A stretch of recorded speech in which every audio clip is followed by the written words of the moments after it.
It needs to be said that though our struggle took off to new heights, it was those very liberal government administrations who dug even more viciously into our movement. John F. Kennedy being the prime one.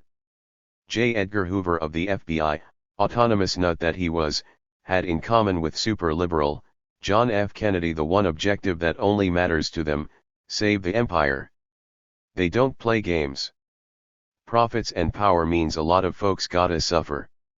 That's capitalism, baby. Nothing personal. The historical records are clear. Why, all know them. Even preparing for this writing, I was reading Steve Best's website and the clarity which he has about the state, about government/big business collusion, about the new advanced levels of fascist/surveillance society. You know what to expect. But know as well, that we did too, on some level.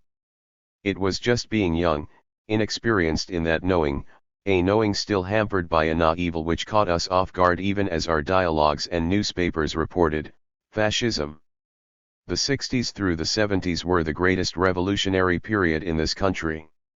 The visions were so dynamic, alive, creative. All power to the people. The Black Panther Party brought it all together, sort of like a bridge.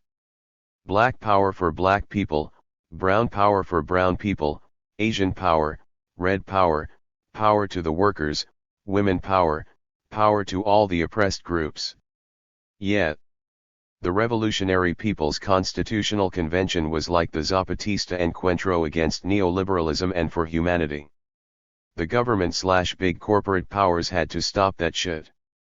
The BPP, American Indian Movement, the Chicano Liberation, and Puerto Rican independence movements had to really dig in for some fierce battles. Some of our forces had to go underground for real. Imagine, people just wanna be free. Imagine, black power is taking off. Folks are thinking community control of the institutions that are vital to the health and welfare of our people and secure the best futures for our children. After 400 years of hell, pure hell. Terrorized. Suffering from internalized oppression. Can't even look Mr. White Capitalist Man in the face. Look down, nigger. And then here we come. The African generation that declared "Ya basta." It ends here. When we walked down them streets we walked proud, fearless. Our heads held high as a mother pig. The pig power structure. Pig politician. Pig landlord. Pig. We, as the BPP, gave a defiant frame to identify our enemies, which also determined who were our friends. Never before had a broad, multi-sector generation of victims within the brain of the empire taken to such defiance, rebellion, and movement. But this pig power structure came after us with a vengeance. You wanna know why many of us went underground? Think of why some of you have, or why so many of you have come to support your own underground. Though there are class and race differences, believe me, what we have in common is the justice and simplicity of our visions for the worlds we wanted. The Weather Underground were our allies, and I am proud of them and the risks they took against their privileged backgrounds. Awesome, daring. Hell, we all made mistakes, but we gave it our best shots, or bombs. But let us not forget, we acted to keep dreams alive and to keep at least one step ahead of the death dealers, the destroyers, the dominators. They, on their part, recovered rather quickly after an initial surprise, and went to the drawing board. We've been here before. These kids have built a movement. Must be communists behind it? Whatever. Neutralize them, by any means necessary. And so, like they have done with so many revolutionary movements around the world that have challenged American domination, they set out, with efficiency, methodically, to save the empire. That meant they were coming after the underground and in such a way that all the above ground, legal, social, and captive nations folks would get the message. It's over. And sometimes it surely felt like it was.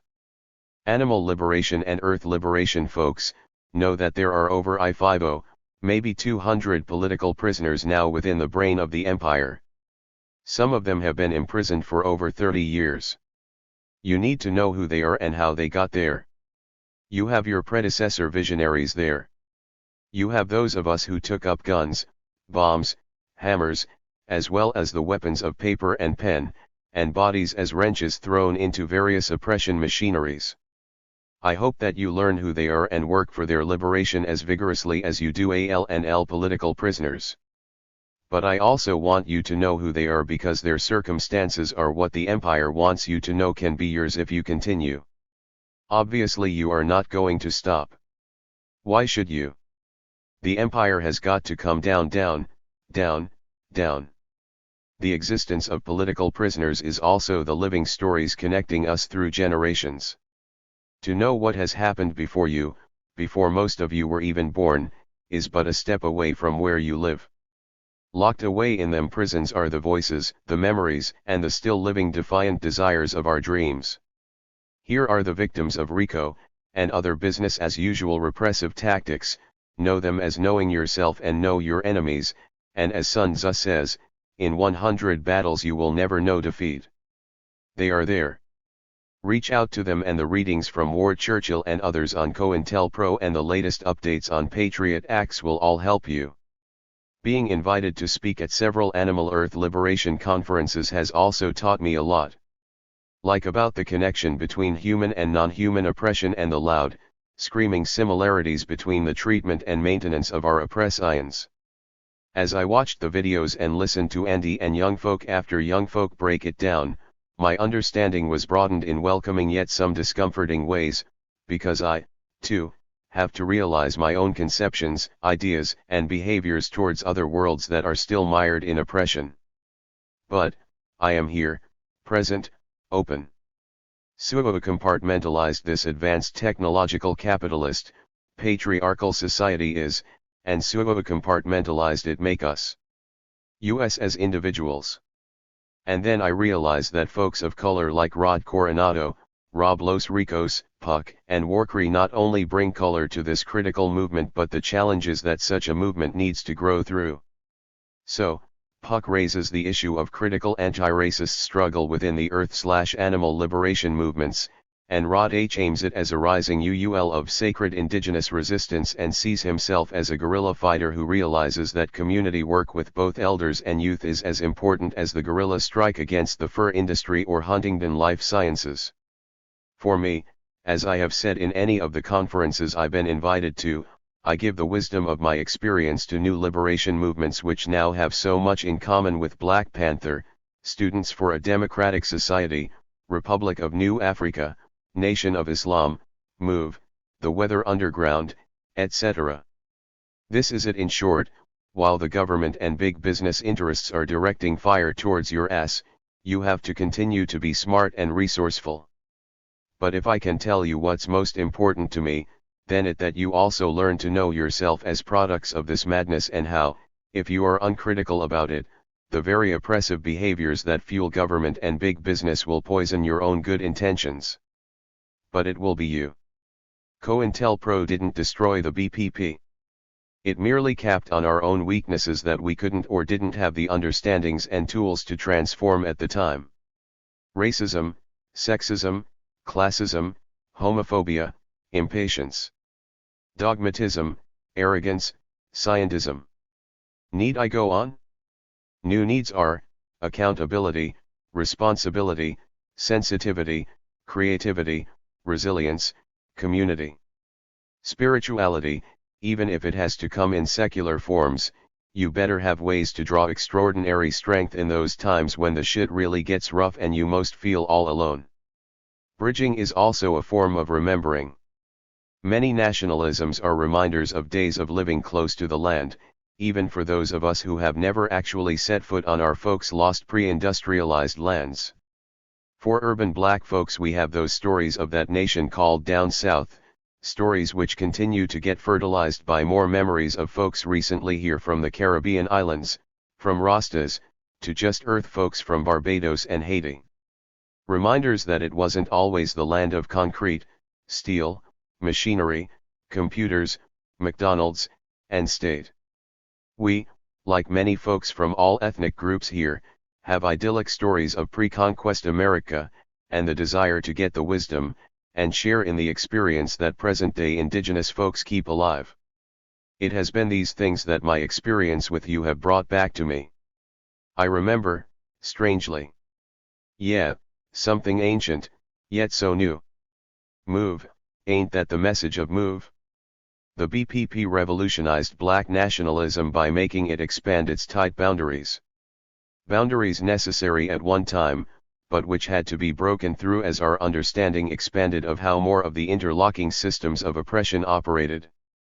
Our nationalism was enriched with internationalism, anti-sexism, anti-capitalism because we heard under the silence the loud, screaming voices of other victims, some of whom were under our own boots. There were similarities between the treatment and maintenance of our oppressians. Hard truths, but necessary to face. We learned to speak new languages and helped to popularize those new languages into the mainstream. Today, as I be hanging with animal liberation folks, I know that my presence and Aim's presence and Move's presence and Puck's presence and Rod Coronado's presence also means that there is an awesome potential for the kind of alliances that can set a new stage to this revolutionary spirit within the brain. Imagine, massive headaches within the brain of the empire caused by the ongoing work of our various movements bridging with each other, working out our differences, respecting our autonomy, rethinking power, community, boundaries, ethics, solidarity, identity, etc. All the things that our enemies can't do cause the motherfuckers are terminally stuck. Right on.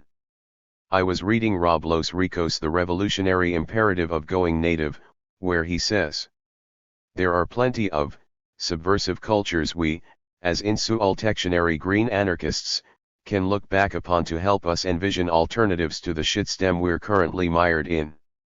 Sadly, we cannot return to the past. We can only learn from its examples. The pertinent question to be answered at this point is, are such cultures of resistance achievable in the 21st century? Franz Fanon's monumental book, The Wretched of the Earth, suggests that it's not only possible, but necessary in order to rid the world of residual colonialization and imperialism. Now I can get with Rob's insurrectionary green anarchists.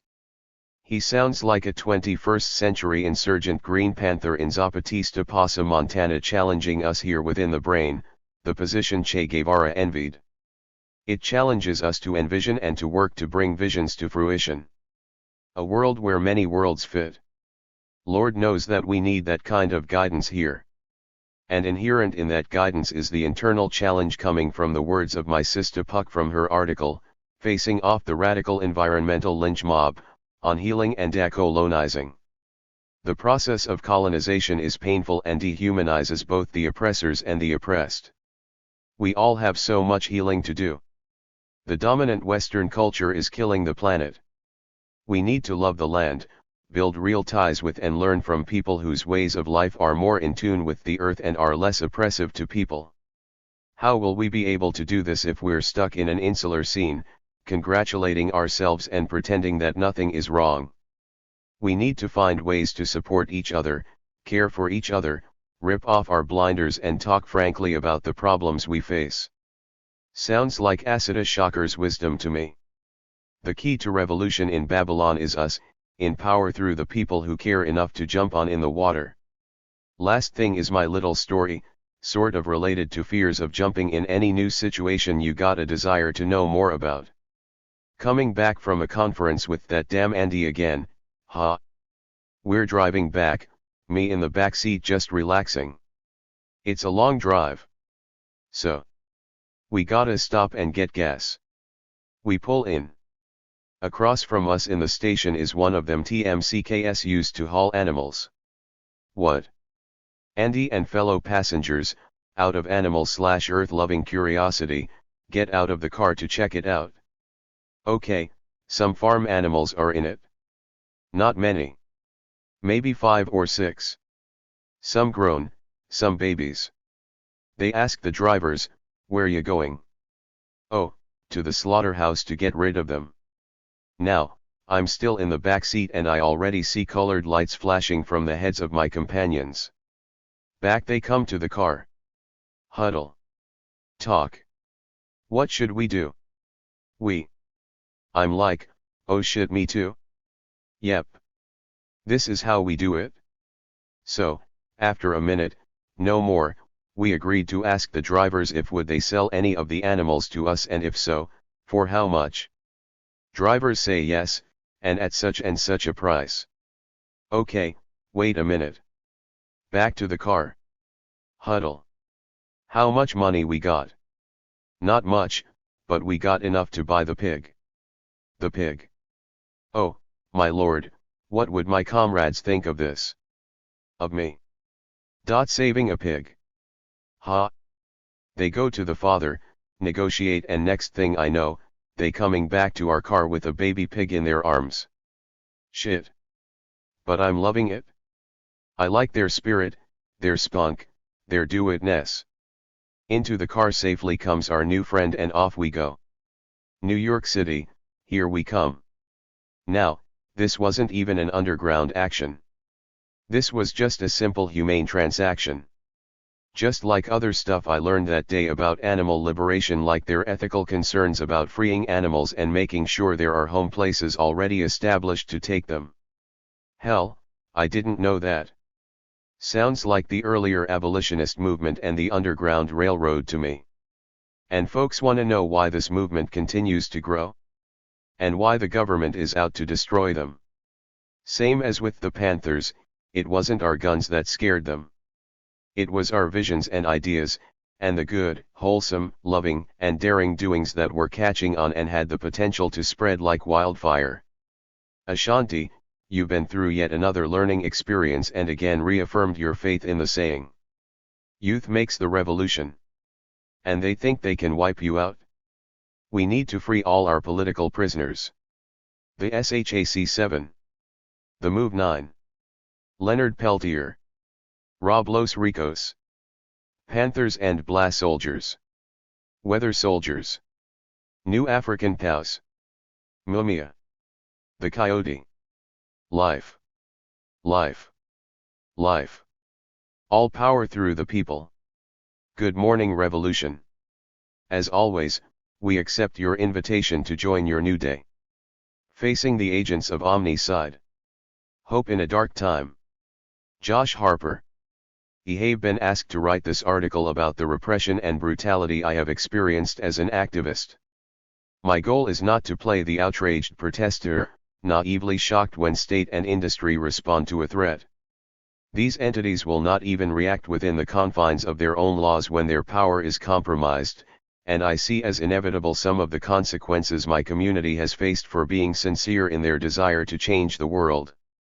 So, instead of a woe is me tale of jail cells and grand juries, I hope to present my experiences alongside an explanation of how I have endured and my hopes for the future.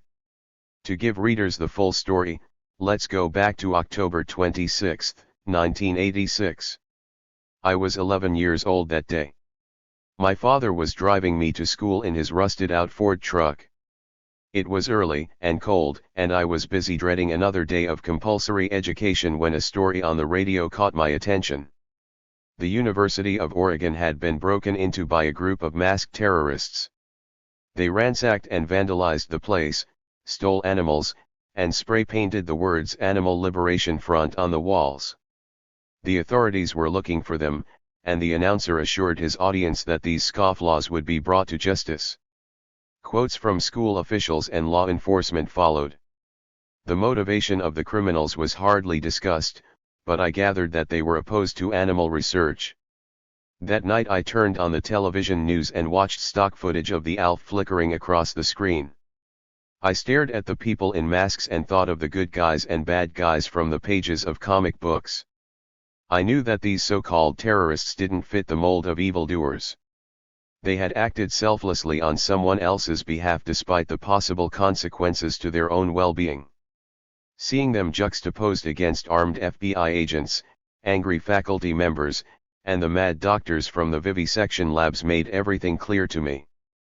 I wasn't an animal liberationist, I was just a kid, but I knew right from wrong, and I knew I was on the side of the Alp. To me, they were real-life superheroes, and in a sick reversal of the timeless pulp fiction cliché, they were being hunted by the bad guys. 5 years had passed when George Bush Sr. started his pet war in Iraq. Protests sprang up across the state, and I followed the corporate news stories about the anti-war anarchists being handily defeated by the long arm of the law.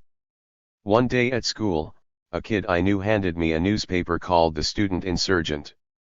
I took it home and read an analysis of the war I had not previously been exposed to. My first encounter with alternative media brought tears to my eyes and anger to my heart. I would never trust my television again. One page had several pictures of victims of the US bombings alongside an announcement for a rally against the war that very night. Soon I found myself down at the Federal Building for my first protest, and my first confrontation with law enforcement. The demonstration that night was sickeningly peaceful, at least on the protesters' part. Considering the number of people being killed so that US oil companies could see greater profits, pacifism seemed a comfortable form of non-resistance. We were all chanting slogans and waving banners when a group of people near the doors began a sit-in. Everything suddenly went into a frenzy. I heard screams well up in front of me, and "Clear the area," barked over and over again into a megaphone. People began fleeing, and in every direction I ran I encountered a cop. Police seemed to be raining from the sky and coming up from the cracks in the sidewalk. As I neared a set of stairs, one hit me sharply in the ribs with a billy club. I crumpled and fell down the stairs but didn't dare remain there. The officer was still coming at me. My legs were carrying me away as fast as they could when I had my first introduction to tear gas. Someone grabbed my arm and implored me to come with them. My mystery friend took me and a group of other young activists to Skinner's Butte, a nearby hill covered with trees. We all began speaking of what we had seen, who had gotten arrested, and what should be done next. One group of people argued passionately for a campaign of nonviolent resistance. A young anarchist interrupted them and opined that this war was being fought for profit, and as such, we had to ensure that money was being lost by corporations and the government every day the war continued. I went back and forth for days as to what course of action I should take. In the end, I decided to go out and break windows of banks and other institutions profiting from the war. Eventually, that war came to an end, but my knowledge of other injustices was growing. My sister, who I love more than anyone in the world, was sexually assaulted by one of her teachers. The lawyers, judges, and jurors in her case treated her as inferior not just because she was a young woman, but also because she was born disabled. They let her attacker got off with a slap on the wrist. I visited her right after the case ended, and her despair was palpable. Every moment I spent in her presence was a reminder of my own deeply sexist attitudes, the same attitudes which had allowed the man who molested her to go free. Face to face with my own prejudices, I began confronting all my assumptions about the hierarchies that surrounded me. Eventually this process led me to a rejection of anthropocentrism. My newfound ethics prompted me to go vegan and join the newly formed Liberation Collective in Portland. Soon we started traveling to demonstrations, making food for tree sitters, and distributing copies of Earth First Journal, No Compromise, Live Wild or Die, and other eco-revolutionary literature. These publications reacquainted me with the Animal Liberation Front. I felt the same admiration for them as I had when I was 11 years old, and I soon found myself organizing ALF support events. The activist community in Oregon was taking notice of me for being dedicated, outspoken, and relentless. Unbeknownst to me, I was also getting some other attention. One day I was sitting on my front porch, when two men came up the stairs. I assumed they were missionaries or salesmen. As I tried to think of a way to escape their sales pitch, one of them suddenly pulled out a badge and said they were investigating a noise complaint. Instinct told me he was lying. As I stood and attempted to leave, one of the men confirmed my gut reaction and told me that they were FBI agents. He pulled out a list of license plate numbers and told me my house had been under surveillance. he was in the middle of asking who had been visiting me when I closed the door. Soon afterwards my friend Joshua Keelas and I began work on Breaking Free Video Magazine, a periodical VHS series documenting direct action and protest for earth and animal liberation. We had solicited footage of actions from around the world and attempted to track down rare tapes of underground actions. Our mail began arriving open, and one day the studio we were producing from appeared to have been entered while we were gone. I started noticing people following me to and from Joshua's house. One day we went to a demonstration at the University of Oregon, outside the same labs the ALF had destroyed around 10 years prior. A vivisector targeted during that raid, Richard Morocco, struck me in the chest during the protest. When I complained to the police, they told me that nothing would be done about it. They did tell me, however, that they were keeping an eye on me. During this time period I was practicing voluntary arrest frequently, and as such was regularly in conflict with law enforcement. Police attacks on activists were becoming regular. I had been arrested at a demonstration in Anaheim, California, and even though I was the one who had been repeatedly struck, I was charged with multiple counts of assault and battery. A surveillance tape showed me being passive while the police repeatedly shoved and hit me, but a conservative jury declared that I had made unwanted contact with the officer's hands and arms with my chest and stomach. I was subsequently sentenced to 45 days in the Orange County Jail. While I was in jail, I received 2 beatings at the hands of prison guards. At one point I was handcuffed and hit in the back of the head repeatedly for refusing to wear leather boots. Another time I was pushed down a flight of escalators by a guard. When I hit the bottom, he joined a colleague in kicking and stomping on me. Neither of these incidents was as bad as the horrible violence directed against the jail's primarily African and Chicano population each and every day. When I began my sentence, I declared that I was on hunger strike, thinking that passive resistance could reach the conscience of the judge, and soften the hearts of the police. My opinion soon changed when I realized that judges have no conscience and police have no hearts. While serving my time, I began discussing politics with inmates who rightly saw Gandhi's token of suffering as a tactic which did little to threaten the state and its corporate masters. As my body began to take damage from the prolonged refusal of food, my thoughts turned to the animal abusers, clear-cutters, dam builders, developers, and their ilk sitting comfortably in their warm homes, enjoying dinner. Why should I suffer while they enjoy the fruits of their plunder? I was released after 36 days without eating. I decided then that I was going to focus my energy on methods of battle that were more meaningful. After recuperating, I joined up with some friends to sabotage a whale hunt off the Olympic Peninsula, Washington State. Local supporters confided that their friends at the sheriff's office had been spying on us. We later found out that a joint terrorism task force had been formed near the small town of Sequim, where our group made its base of operations. After 3 months of freezing cold water, rough waves, and bad food, the hunters went into action. We were ready. Jake Conroy and I were arrested for interrupting the hunt with smoke canisters, fire extinguishers, and flares. Our deeds on the water that day saved a young whale's life and taught me the true value of direct action. Initially accused of attempted murder, our charges were lowered to felony assault in the first degree. We plead guilty to gross misdemeanor reckless endangerment charges, and returned to the ocean during the next hunting season to save another whale. At this time, the heat surrounding the ELF was increasing literally and figuratively. The Earth Liberation Front, sister group to the ALF, was burning down businesses, vehicles, and developments that were further harming the planet. The shadowy organization had grown rapidly, largely due to the frustration many people were feeling with formerly radical groups such as Earth First.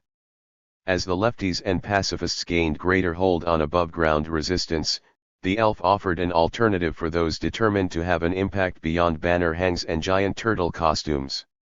Their fires were rekindling the forgotten flames of rebellion that had been smothered by an increasingly timid environmental movement, and the FBI was taking notice. Special agents began appearing everywhere trying to track down the elusive elves. The Justice Department announced that the ELF had become their #1 priority, and simultaneously sealed my status as their biggest fan. I wasn't startled when marshals came looking for me hoping to gain my testimony on the front's activities. I was just bewildered at how they went about it. One day during my second season of the whale campaign I was crewing on my friend Brett's small boat, Stingray. We had patrolled the area all day with a device meant to scare gray whales from the hunt zone. The Coast Guard radioed us and claimed the device violated the Marine Mammal Protection Act, and that they were going to cite us. It soon became clear that was not their real intention. Coast Guard cutters encircled our boat, and then a small fleet of Zodiacs skipped across the ocean towards us. The men on board were clearly not with the Guard. They had on shiny black jackets with the words, "Federal Agent" emblazoned across the back. One of them came aboard and served me with a subpoena to the Portland Federal Grand Jury. Still, I got off easy that day. My friend Erin Abbott was run down by a Zodiac while she attempted to keep the whalers from their prey. One of her shoulder blades was split in half, many of her ribs were broken, and she was nearly killed by the spinning blades of the boat's engine which passed only inches from her head. Rather than rescuing her, the Guard members who ran her down allowed her to remain in the water for 5 minutes before calling for a medevac helicopter. The courts never gave Erin justice, but all of us on the water that day will remember her courage for the rest of our lives. When we returned to land that night, I placed a call to the ELF press officer, Craig Rosibreu. Craig and I had known each other for years, and during that time he had been subpoenaed to grand juries repeatedly. He explained that grand juries are fact-finding expeditions carried out by federal prosecutors. Once subpoenaed, a witness has no protection from self-incrimination, no right to an attorney in the grand jury room, no right to hear evidence presented against them, and no right to remain silent. Grand juries can jail U.S. citizens for up to 18 months without actually convicting them of a crime. Craig agreed to handle any media interest in my subpoena and to help me find a place to stay in Portland. I left the whale campaign and headed south to meet up with other activists and determine how I would handle the grand jury. At one point, I was staying with some friends near San Francisco who lived with 2 pit bulls. As the dogs tore around the living room wrestling with each other, I thought of how lucky they were to be in a loving home rather than a vivisection lab, a puppy mill, or a blood sports arena. I felt a tug on my heart and walked outside. I can't fully explain what compelled me to do it, but I burned the subpoena and spit on the ashes. The next day, I wrote an open letter to the Animal and Earth Liberation Movement explaining that I would never provide information about our struggle to the U.S. Attorney's Office, and that I refused to even show up for the hearing. On the morning of my scheduled appearance, Craig read my statement to the 100 or so supporters who showed up outside the federal building in Portland. The newspapers declared me an anarchist fugitive. I thought that was funny, since I was not hiding and was living at the exact address the FBI had last monitored. Months passed without incident and I thought that perhaps the feds had decided I was not worth their time. A young vegan I had met during this time period invited me to speak at his high school. After my speech I left the building to get breakfast. Suddenly cars swooped in from all sides. I was surrounded by federal marshals, FBI, and local police, and arrested on a warrant for felony criminal contempt. After my bail hearing, supporters gathered several $1,000s and made bond within minutes. I was released and placed on pretrial supervision. The judge presiding over the case issued a demand that I stop advocating, encouraging, or showing support for illegal actions in any manner. My lawyer countered that this was a violation of my First Amendment rights, and asked, would Mr. Harper be allowed to wear a t-shirt exclaiming "Hooray for jaywalking?" The judge replied that I would be in violation of his order if I publicly approved of jaywalking, and that I would be jailed. This grand jury ended uneventfully. Stuart Sugarman, my genius counsel on the case, struck a deal where I would enter the grand jury room in exchange for the felony being dropped. I did enter the grand jury room, but like former President Ronald Reagan, I just couldn't remember anything once I got there. The jury was asking where I was on certain dates, who I knew, and what knowledge I had of elf crimes. My answers kept coming back. I don't recall, prompting a hilarious fist-pounding episode by U.S. Attorney Stephen Pfeiffer. "Stop playing games with me, Mr. Harper," he screamed. "I will walk out of this room and pursue any sentence I can against you." He insisted he had evidence that I had liberated rabbits from a farm in Philomath, Oregon, and participated in mink releases elsewhere in the Northwest. I just smiled politely and continued with my memory lapse. A few minutes later I left the federal building without incident. That grand jury dissolved soon afterwards, but it wasn't long before another subpoena arrived. In 2001, I made a campaign video for Stop Huntingdon Animal Cruelty, entitled "This Means War." The short film contained footage I had received from anonymous ALF members documenting a raid on Huntingdon Life Sciences. Sure enough, after the premiere in New Jersey I was delivered another subpoena. Prosecutors asked me to turn over the video on September 12, 2001, one day after real terrorists flew planes into the World Trade Center and the Pentagon. I showed up at the courthouse but refused to hand over the videotape and was released. Since that time I have encountered more surveillance, harassment, and physical aggression than I can list here. The short version is as follows. After being run off the road by corporate goons and beaten by cops in Arkansas, I was arrested alongside several other protesters for the crime of walking in the street without a permit. I was then dragged off the police bus and served with a civil RICO lawsuit claiming more than $10 million in damages that HLS investors expected me and other activists to repay. RICO was originally designed to protect small businesses from the mafia. Now it was being used to protect multi-billion-dollar investment firms from kids with placards. Eventually the case was dropped after we defeated its main financer, Stevens Incorporated, by pressuring them to end their investment in Huntingdon. After that debacle, I released The Mandate, a video which documented more of the protests and direct action against HLS and their associates. During my speaking tour promoting the short film, I was followed constantly by the FBI. When I returned home, I began organizing against local HLS collaborators and soon my home was raided by the Seattle Joint Terrorism Task Force. They claimed that items such as pictures of my sister at age 3, childhood martial arts trophies, and old magazines were valuable evidence against me and packed them up alongside several boxes of my roommate's possessions. The FBI simultaneously raided the SHAC USA offices. The soldiers in the War on Terror did not find any WMDs, but did manage to confiscate copies of the sitcom, Bosom Buddies, along with some dream diaries, computers, and random junk. In the months following the raid, I found out that people, including one of my roommates, were offered money to spy on me. After moving to a new apartment, I began to suspect that my home was being entered while I was away, and one day had the suspicion confirmed when I found files rifled through, closet doors opened, and vegan outreach materials thrown around. I began noticing people following me around town and started hearing rumors of my name being mentioned to witnesses in grand juries. Then, one morning around 6 a.m., there was a knock on any door. It was the FBI with a warrant for my arrest. 6 others were arrested across the country that morning, all of us charged with conspiracy to violate the 1992 Animal Enterprise Protection Act. 4 of us are charged with conspiracy to use an interstate telecommunications facility for the purpose of harassment.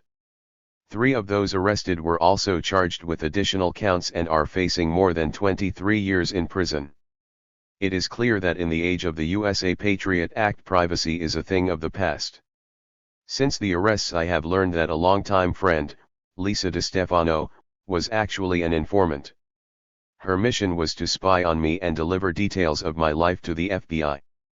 The full depth of her betrayal will remain unknown until she testifies against me at trial. There were also warrants to install key sniffing programs on our computers and wiretaps in our homes. I have seen thousands of pages of phone calls, emails, and instant messenger conversations between me and my co-defendants, alongside transcripts of our writings and speaking engagements. Video surveillance was also taken of many of the defendants. This evidence is worthless. There clearly was no conspiracy, Yet the SHAC-7 trial continues because the powerful men who have lost money due to the Huntington campaign also pull the strings of the so-called justice system. Compared to what other people in the effort for earth and animal liberation have endured, I am lucky. In England, people have been killed for campaigning for animal rights. In South America, Africa, Asia, and elsewhere environmentalists have been disappeared. Female comrades in the movement have complained of being sexually assaulted by security guards and police officers during protests, and a friend of mine from Europe was permanently disabled when a cop knocked her off a platform during a civil disobedience action. Looking to other movements, especially those comprised of fewer white people, rape, assassination, and the framing of innocent activists is commonplace. I fear that, as time goes by, we will be facing the same, and yet I continue on this path. I know full well that more prison time lays in my future, and that worse brutality is inevitable, still I will not hesitate to act on the convictions that the ALF first sparked in me at age 11. Here is why. At one time, in the area that is now San Francisco, early explorers reported seeing flocks of birds so great in number they would block out the sun for hours.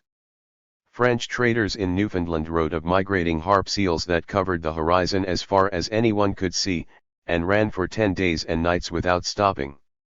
Going further back in time, the area that is now Iraq was once so covered with trees and wildlife that the mothers and fathers of Earth's first terrible empire could never have imagined it would become a desert.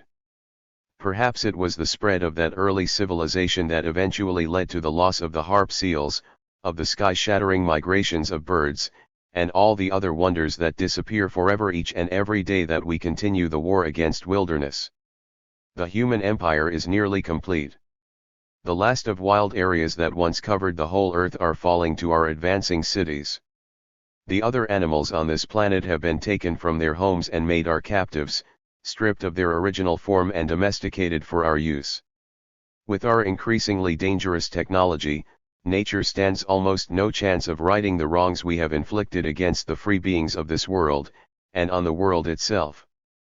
Perhaps I am naive, but despite all this horror I still see some promise for the future.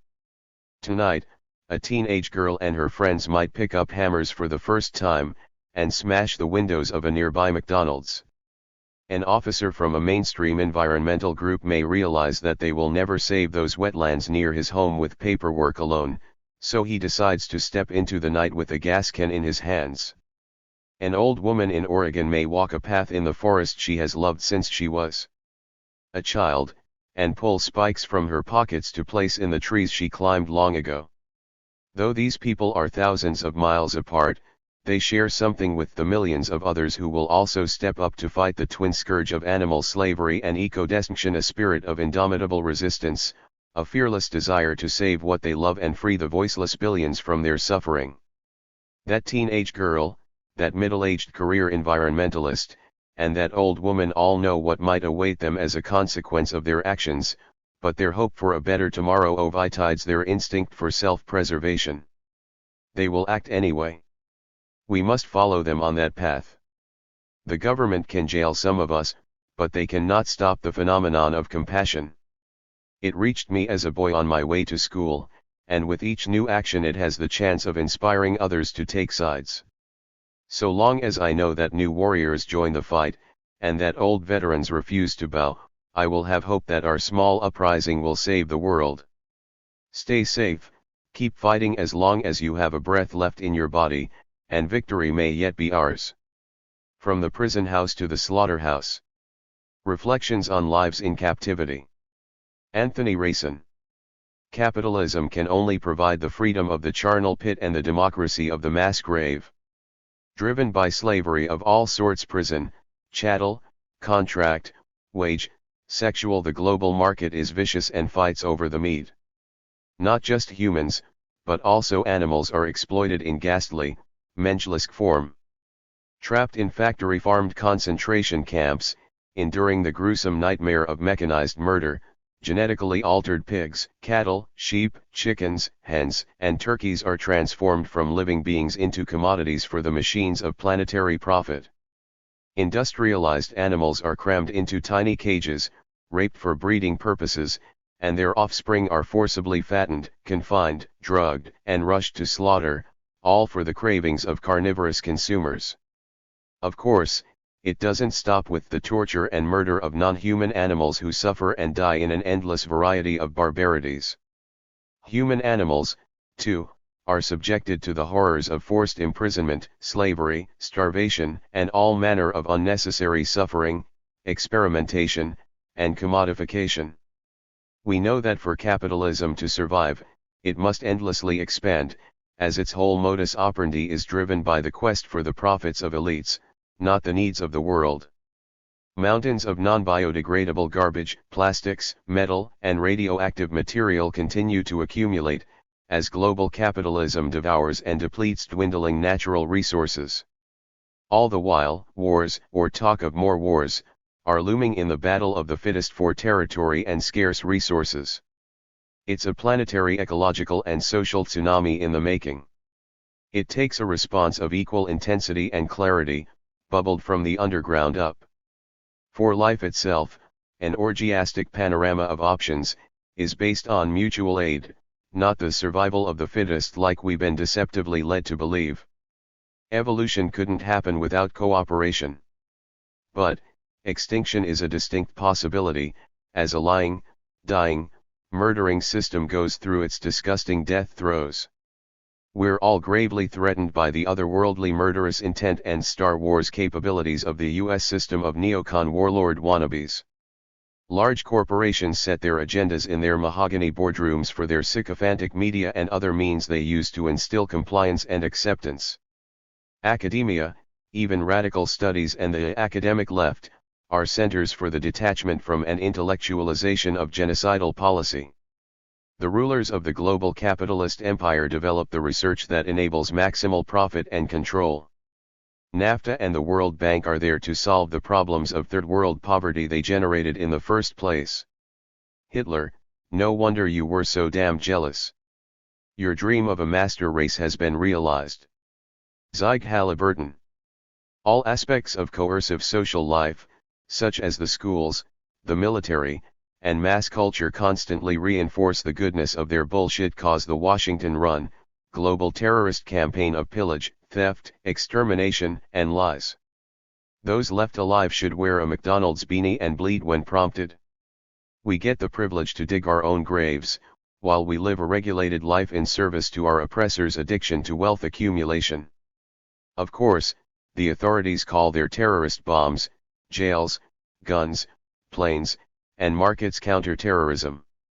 We're supposed to be so proud when dead bodies of USGLs trickle back to the States, as the severely injured fade into the shadows of suffering. Talk about animal abuse. And just think of the cradle of civilization, modern-day Iraq. Bombed, poisoned, invaded, occupied, and degraded, they endure constant bloodshed and suffering, yet live on. No doubt, all the animals there are suffering terribly too, unless under the care of normal people. THC whole system of FOI profit torture must end. It's a modern-day, worldwide gulag and system of slavery. Hugo L. A. Pinel, a political prisoner for 41 years, is a former comrade in arms of the legendary George Jackson. Here's what he has to say about how this system devastates our society. Our oppression and dehumanization and our living conditions worldwide are worse than ever because we are dealing with the most vicious, malicious, and inhumane forces in history. They control just about every aspect of our physical and social lives, and that is a reality we can't deny or ignore. But as agonizingly painful as this reality is, the biggest damage these monster criminals have inflicted upon our humanity is the one done to our mental faculties, through a systematic and dogmatic process, generation to generation. From this psychological imprisonment, flows all the degradations we must live through. This quote is taken from a foreword Hugo L. A. Pinel wrote for a new publication I currently am editing, entitled George Jackson Lives. The of mind control. Subjugation can't function in a society of thinking, feeling people who haven't had their humanity lobotomized. Education, knowledge, truth, and the brave people who make them their life have been made illegal in a way. In the 19th century, it was against U.S. law to educate slaves. Their native culture was beaten out of them and servility, Christianity, and hopelessness was forcefully inculcated. The same goes today in a much more sophisticated, all-encompassing manner. From the minute a child is born, he is deluged with never-ending television and social suffocation. Normal human activity is filtered through a blizzard of corporate ideology and consumerism, leading to the intellectual torpor and vapidity that passes for social life. Even families aren't really families, as the parents are slaving away in the rat race. The latchkey kids are taught nonsense and obedience in schools. Their free time is gobbled up by the idiot box, movies, fast food, and computer games that trumpet the fascist cry of long live death. So, we live in a society rooted in the need to zombify its citizens, to mass manufacture armies of uneducated masses oblivious to their own best interests, unable to think critically and resist. I read a story about a gung-ho moron in a government death squad who reveled in the opportunity to massacre people in Fallujah. Like many soldiers, he was a deadbeat and lost soul. His passion was Tupac Shakur. But Tupac railed against the U.S. slave state, not for it. Yet that was lost on him.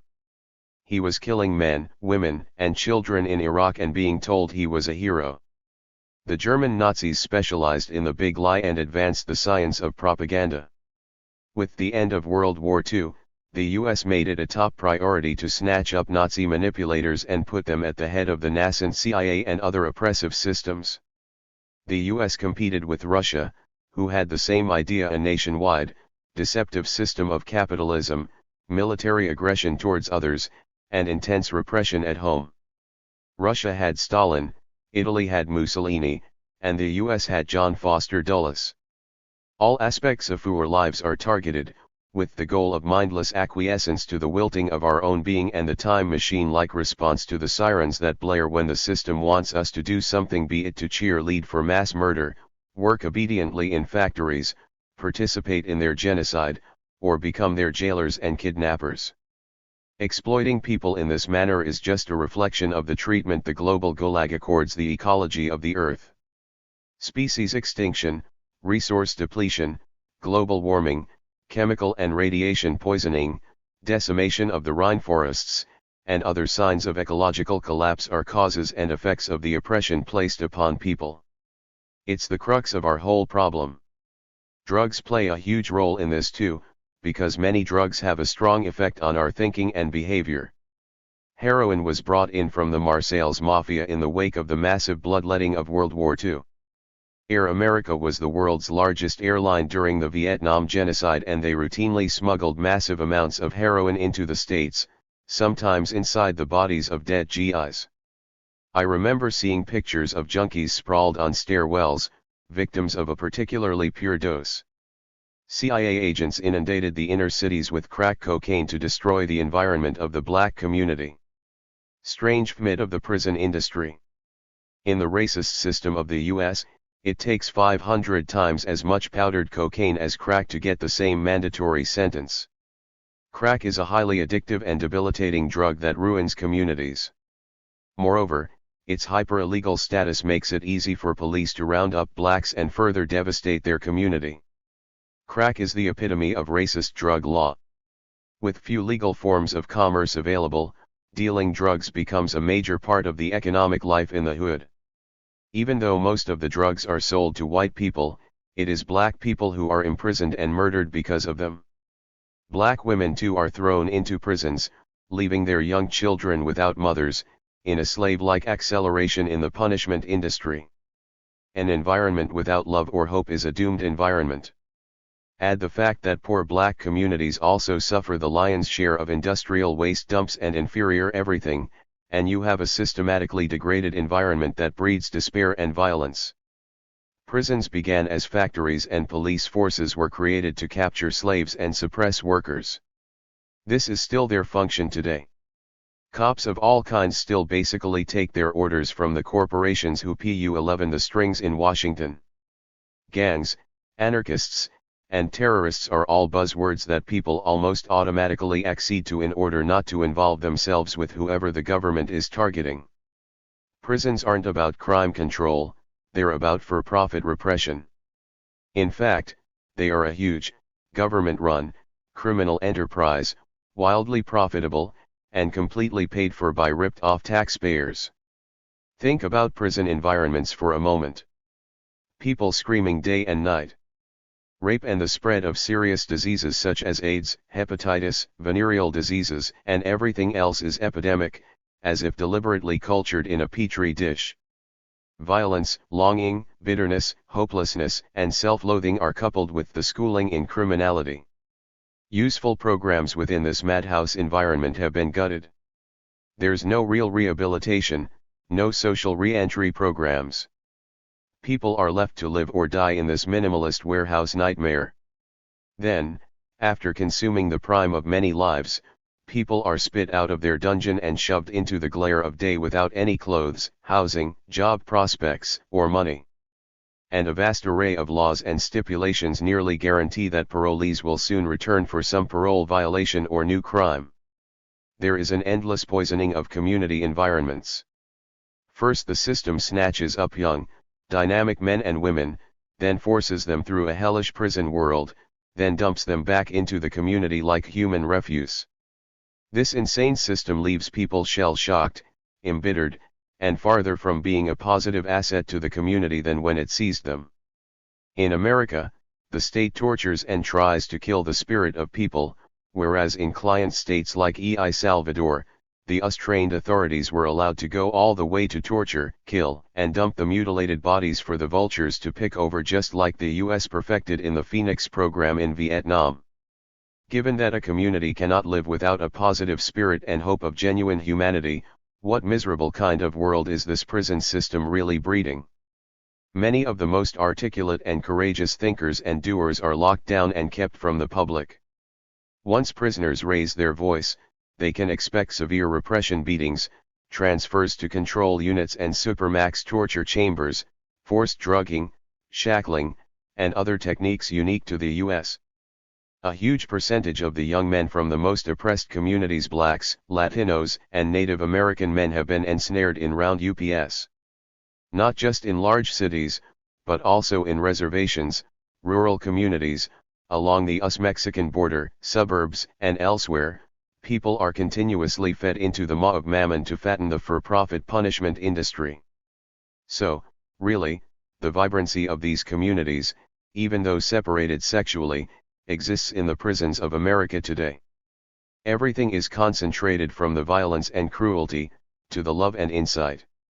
Meanwhile, the community state inmates came from is left without direction. It is fearful and subjected to low-level occupation, surveillance, economic hardship, constant brainwash, desperation, and ignorance.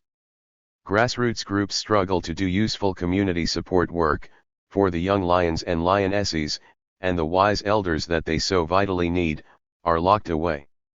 The captives' families have a difficult, daily struggle just to keep on keeping on. Those of us who have battled through a lifetime of lies and have regained our ability to think, have overcome our fear. We are thus capable of contributing our unique talents and interests to concentrate on addressing the crucial issue of prison reform. This is where the Kevin Johnsons and the Jeffrey Lurs are. To rebuild our communities and develop serious resistance requires that we collaborate closely with these brave and brilliant prisoners. Another debilitating lie the government constantly tries to hammer into people is that prisoners are dangerous threats to the populace, when in fact they are culled from their own families and communities. Mostly, they comprise poor people of color convicted of nonviolent, often victimless crimes. Yet, every night on the news, the headline story is about the latest gruesome murder. But, of course, the media never bestows the same attention to the innumerable victims of the government killing machines, the industrial accidents, or the hell of prison life, where behind the razor wire people die like flies. Incarceration itself is a crime against humanity. No other animal treats itself or other species with such cruel contempt. The prison industry is anti-life, constructed only to oppress, instill fear, and keep a monstrous regime in power. Pedagogy of the oppressed. To successfully overcome this horrible reality will require a reversal of the brainwashing process. We must break out of our atomized existence and learn to be thinking, feeling people again. All the struggles in the world are interconnected, and these connections must be made in political alliances. Solidarity, a basic anarchist tenet, is extremely important for revolutionary change. As government is increasingly targeting activists and organizers, such as Ward Churchill and the anarchist Black Cross, more and more of these people will become prisoners. For the truth they speak is powerful and dangerous, like water to a wicked witch. Go to the prisons for the real truth about this society and know that the garbage you see and hear from governmental mouthpieces are lies. Prisoners have experience with deprivation, lack of resources, repression, and so forth. They have adapted to their situation in ways that show resourcefulness we need to learn from. How do you cook food on a heater? How do you barter coffee, stamps, food, and various services to get what you need? More generally, how do you adapt to such a restrictive situation and still keep your sanity? Prisoners can teach the rest of us these type of vital skills. One thing that really frustrates me is the obliviousness of outside people to the powerful education of which prisoners are capable. I focus much of my attention helping to get the word in and out of the gulags. Prisoners are immensely grateful when given empowering information. They start study groups and read zines until the cops confiscate them, and then they write their own material. PEOPI on the outside seem to care only about how professional a zine looks and not the ideas it contains. Who is really in prison here, mentally? Without the humanity, freedom, and counsel from conscious prisoners, I myself would be in a constant state of dread and despair. The labs where monkeys, cats, dogs, mice, rats, and all kinds of animals are forced to endure gruesome experiments which will destroy their sanity and life, was, and always has been, duplicated by people on human prisoners. Nazi vivisector, Joseph Mengele, learned his methods from U.S. mentors and colleagues who came to Germany to teach him their techniques. At the close of World War II, the U.S. grabbed the best and the brightest German scientists to learn the latest techniques in everything from developing hydrogen bombs to enforcing sensory deprivation in prisons and madhouses. Many of these evil police tactics we're seeing more of today: violent restraint techniques, high-frequency concussive blasts fired into crowds, tasers, mass pens of preemptive arrestees, and so on, are developed after experimentation on prisoners. Who better to learn from than the initial victims themselves? The modern techniques of sadism, brainwashing, control, atomization, and obfuscation form an ever-expanding and all-encompassing field of research. The shock and aghastliness of the U.S. government knows no bounds, and the tens of millions of human beings vaporized in Hiroshima and Nagasaki, butchered throughout Central America, or killed and left for the starving dogs in Fallujah all bear grim testament to this sordid fact. The US is fascistic, or if you prefer, democratic, which only means militarized corporatism. Sham elections don't affect that status one iota.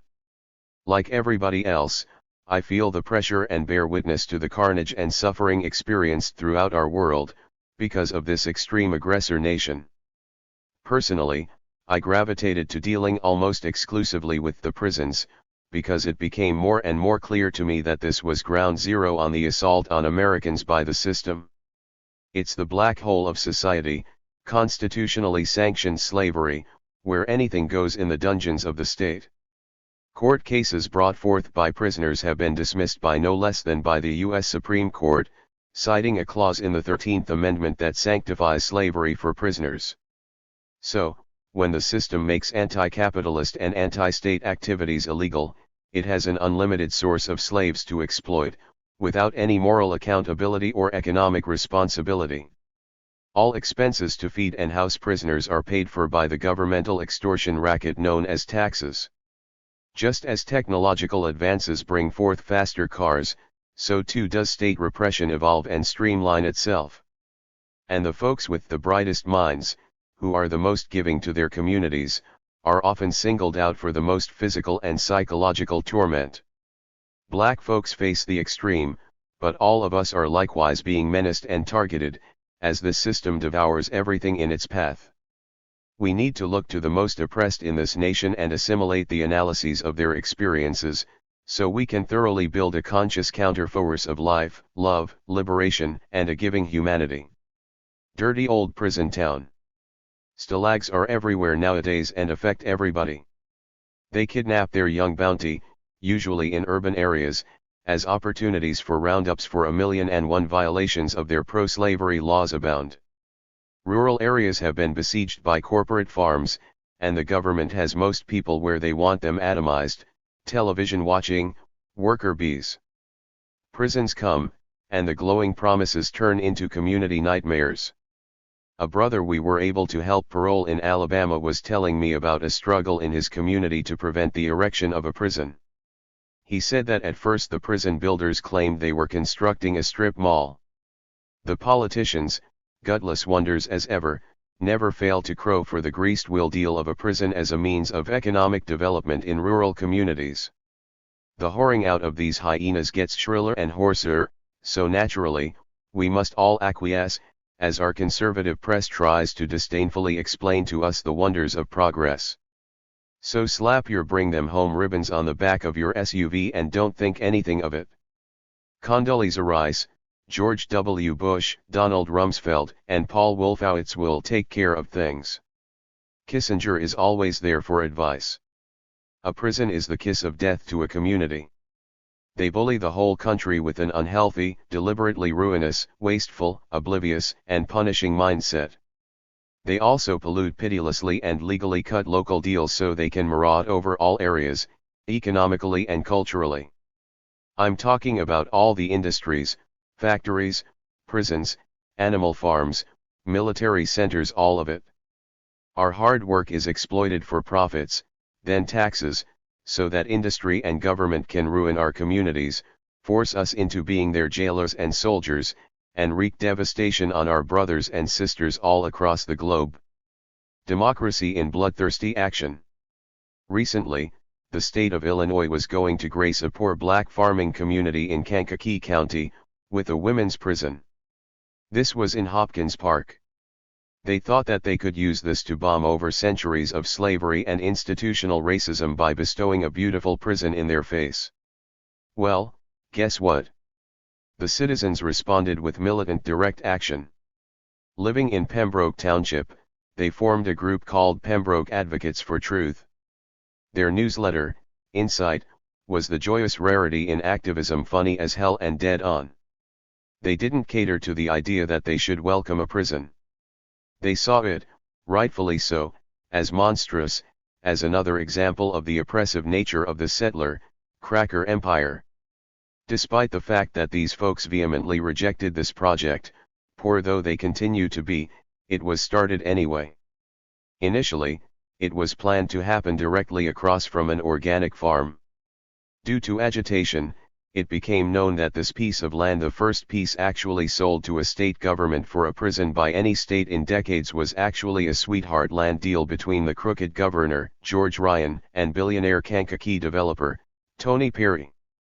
A prison always has its glaring lights on 24 hours a day.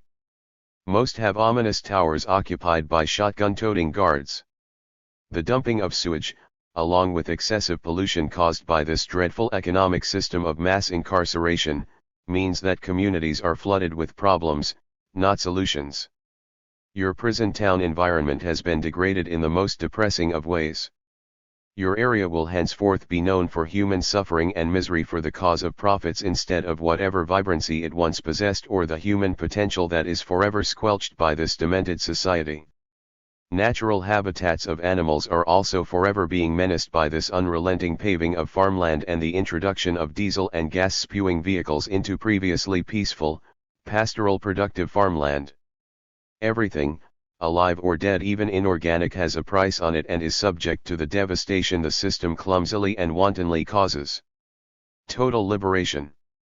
These are serious times and we are greatly in need of lucid, well-written narratives and analyses, crafted to be empowering and to offer instruction and guidance. We can rise above our fears, develop effective working habits, and operate with a driven determination. Humans must learn to usefully apply their energies to the greater good of their community, something that animals do instinctively. People would act spontaneously too, if allowed to be themselves as individuals who are naturally interested in mutually supportive, non-coercive community. But being programmed to function as obedient robots and soylent green-fed consumers is the opposite of genuine freedom and real life. The marvelous brain power human animals possess gives us the possibility to transcend this repressive and predatory social environment.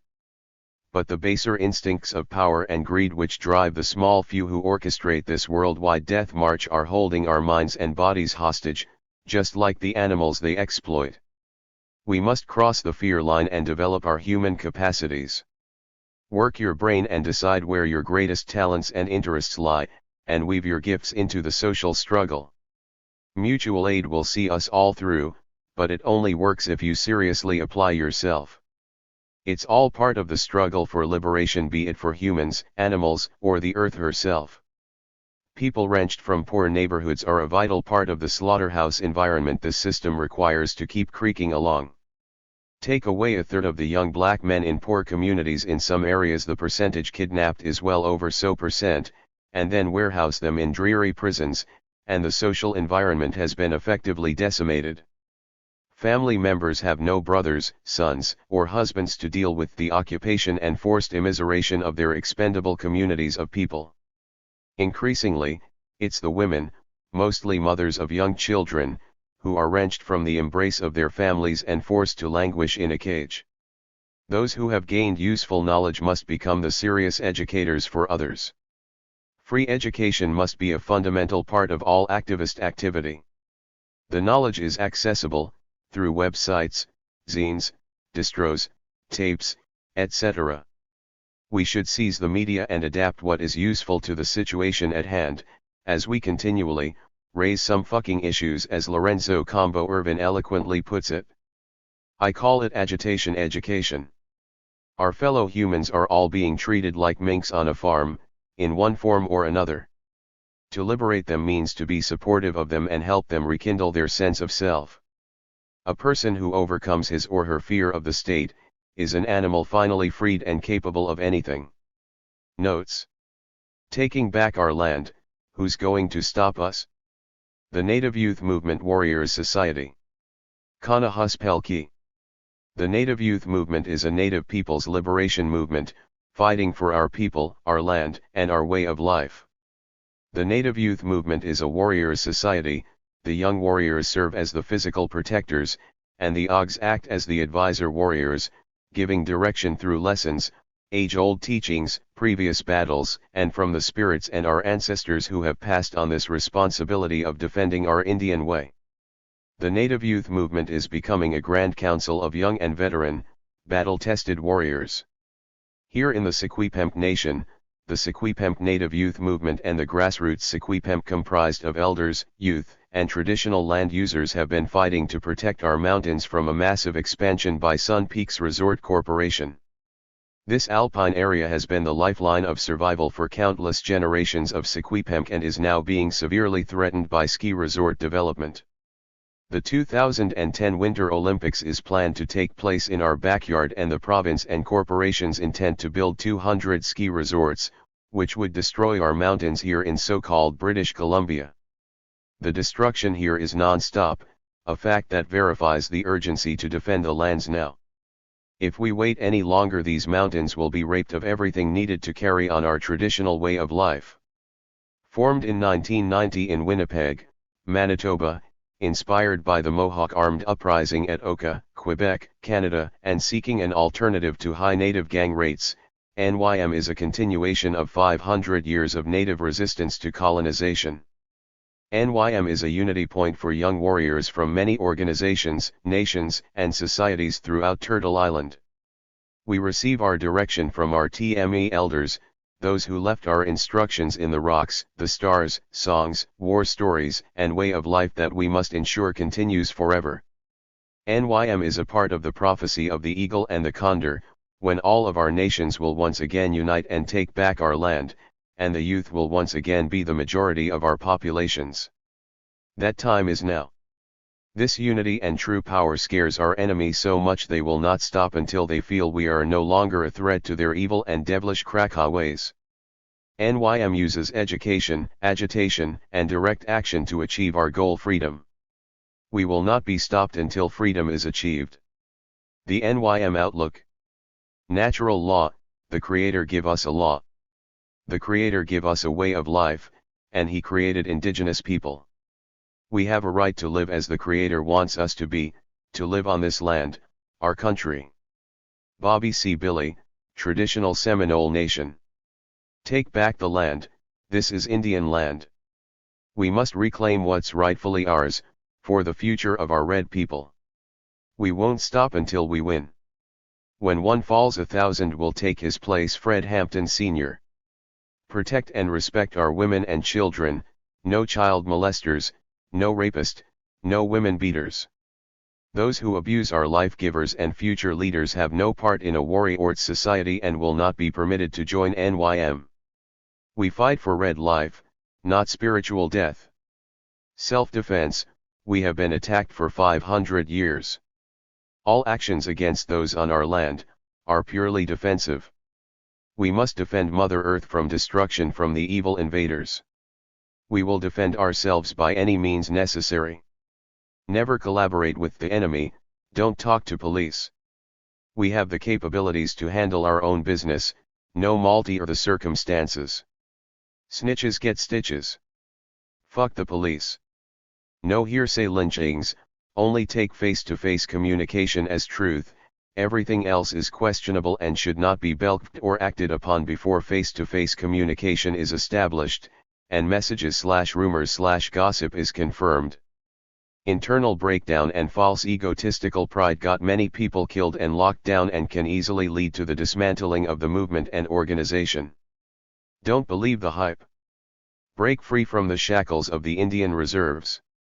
Indigenous peoples throughout the world are in a battle right now to protect their homelands and people. Some are fighting with guns, some are fighting with law, some are putting their lives on the front line, some are prisoners of war, and some are grassroots people asserting their rights by occupying their traditional lands again. No matter where indigenous peoples in this world are, they are all fighting against the same forces of encroachment, assimilation, greed, lies, money, racism, contamination, and destruction. We, as indigenous peoples, experience the effects of these forces on our everyday lives, but still only a handful of our people will stand and fight. Here, in so-called Canada, in the Secwepemc Nation and on the Neskonlith Indian Reserve, I see how being born into the confines of the Indian Reserve colonial system has taken the warrior spirit and conformed the views and values of our people. We were not meant to be confined to small tracts of land. We have vast homelands for a reason. Every indigenous person needs to realize that if we remain content and happy, trapped on these little Indian reserves, they will have conquered us and we will lose all that our Creator has left for us. Remember that it was just a short time ago that our ancestors lived free out on the land, and that they would see the Indian reserves as an atrocity to our way of life and existence. Our nations were enormous and powerful, full of pride and dignity. This is what we must fight for, this is what we must rebuild. We can't sit back and expect our peoples and nations to exist forever, especially with all the powerful political and economic forces against us, trying to assimilate us, colonize us, kill us, and make us forget that we exist as distinct peoples. There are many Native youth that do not receive any type of direction, teaching, or values from their communities and families, leaving them a stranger to their own culture, land, and peoples. With no vision or hope for the future, many Aboriginal youth are themselves trapped within cities or on the res, where the effects of post-colonial stress syndrome are prevalent: drugs, alcohol, domestic violence, suicide, disease, gangs, birth defects, pollution, sterilization, self-exploitation, and other outside influences which devastate our peoples. This is not the way our people were meant to live, conforming to a colonial system made to oppress and assimilate us. This man-made system has taken control of our peoples and our freedom, which has led us through the Indian Dark Ages to where we stand today. I choose to consciously resist the white man's system in its entirety, its corruption, greed, destruction, lies, racism, assimilation, colonization, and evil. The Secwepemc nation is a sovereign nation. We have never ceded, surrendered, or released our nation to any foreign government. We have never signed a treaty with anyone. The Secwepemc have occupied this area since time immemorial, and our culture, traditions, and identity flow from this land. It is inarguable that the Secwepemc have an ancient right to this land. Nevertheless, governments, corporations, and individuals continue to trample on the rights of our people, and destroy everything in their path. Here in the Secwepemc nation, grassroots Secwepemc, comprised of elders, youth, and traditional land users, have been fighting to protect our mountains from a massive expansion by Sun Peaks Resort Corporation.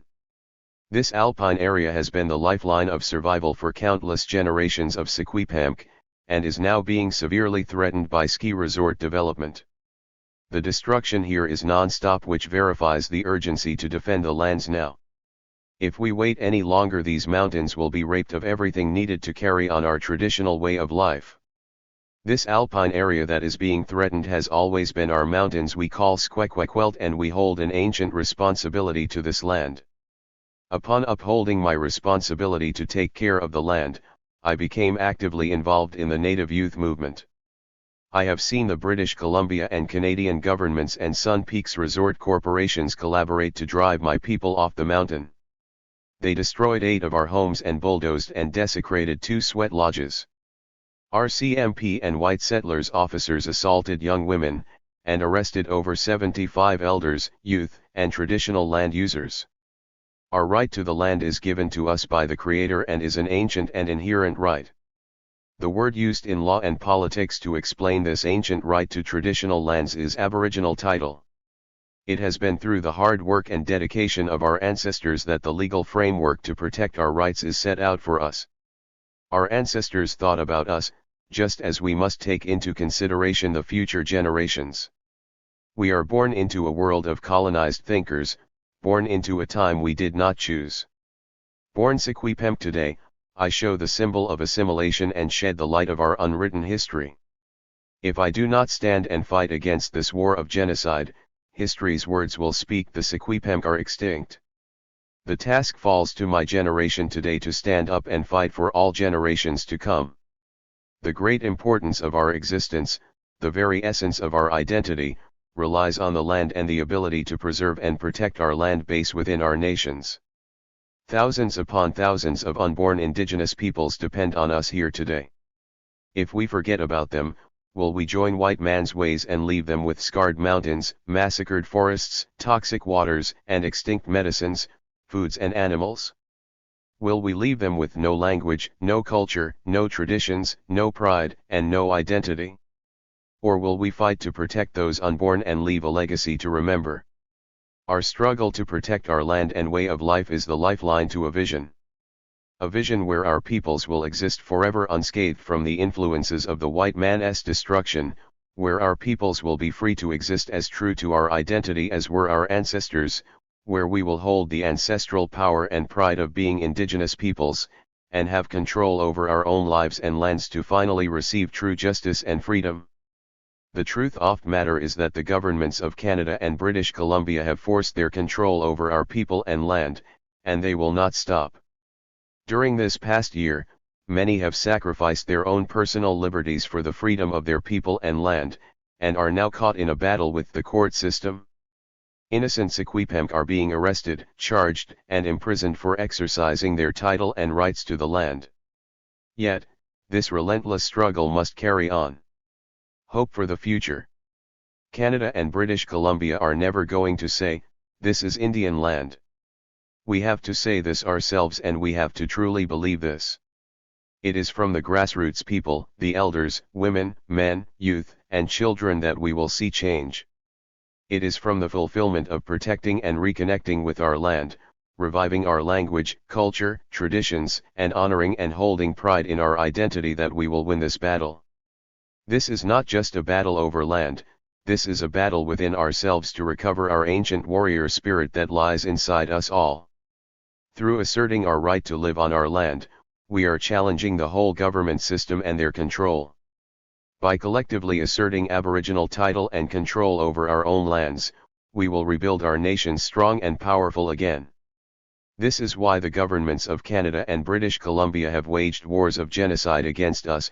They want us to surrender to them. If we, as Indigenous peoples, want to see change, we must take action in order to make that change. We cannot remain true Indians by living on the res.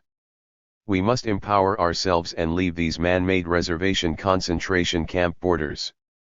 Go back to the land and the mountains to live and be free. This is where the fight is, where there is clean water and survival. Native Youth Movement Women Warriors upholding our responsibilities.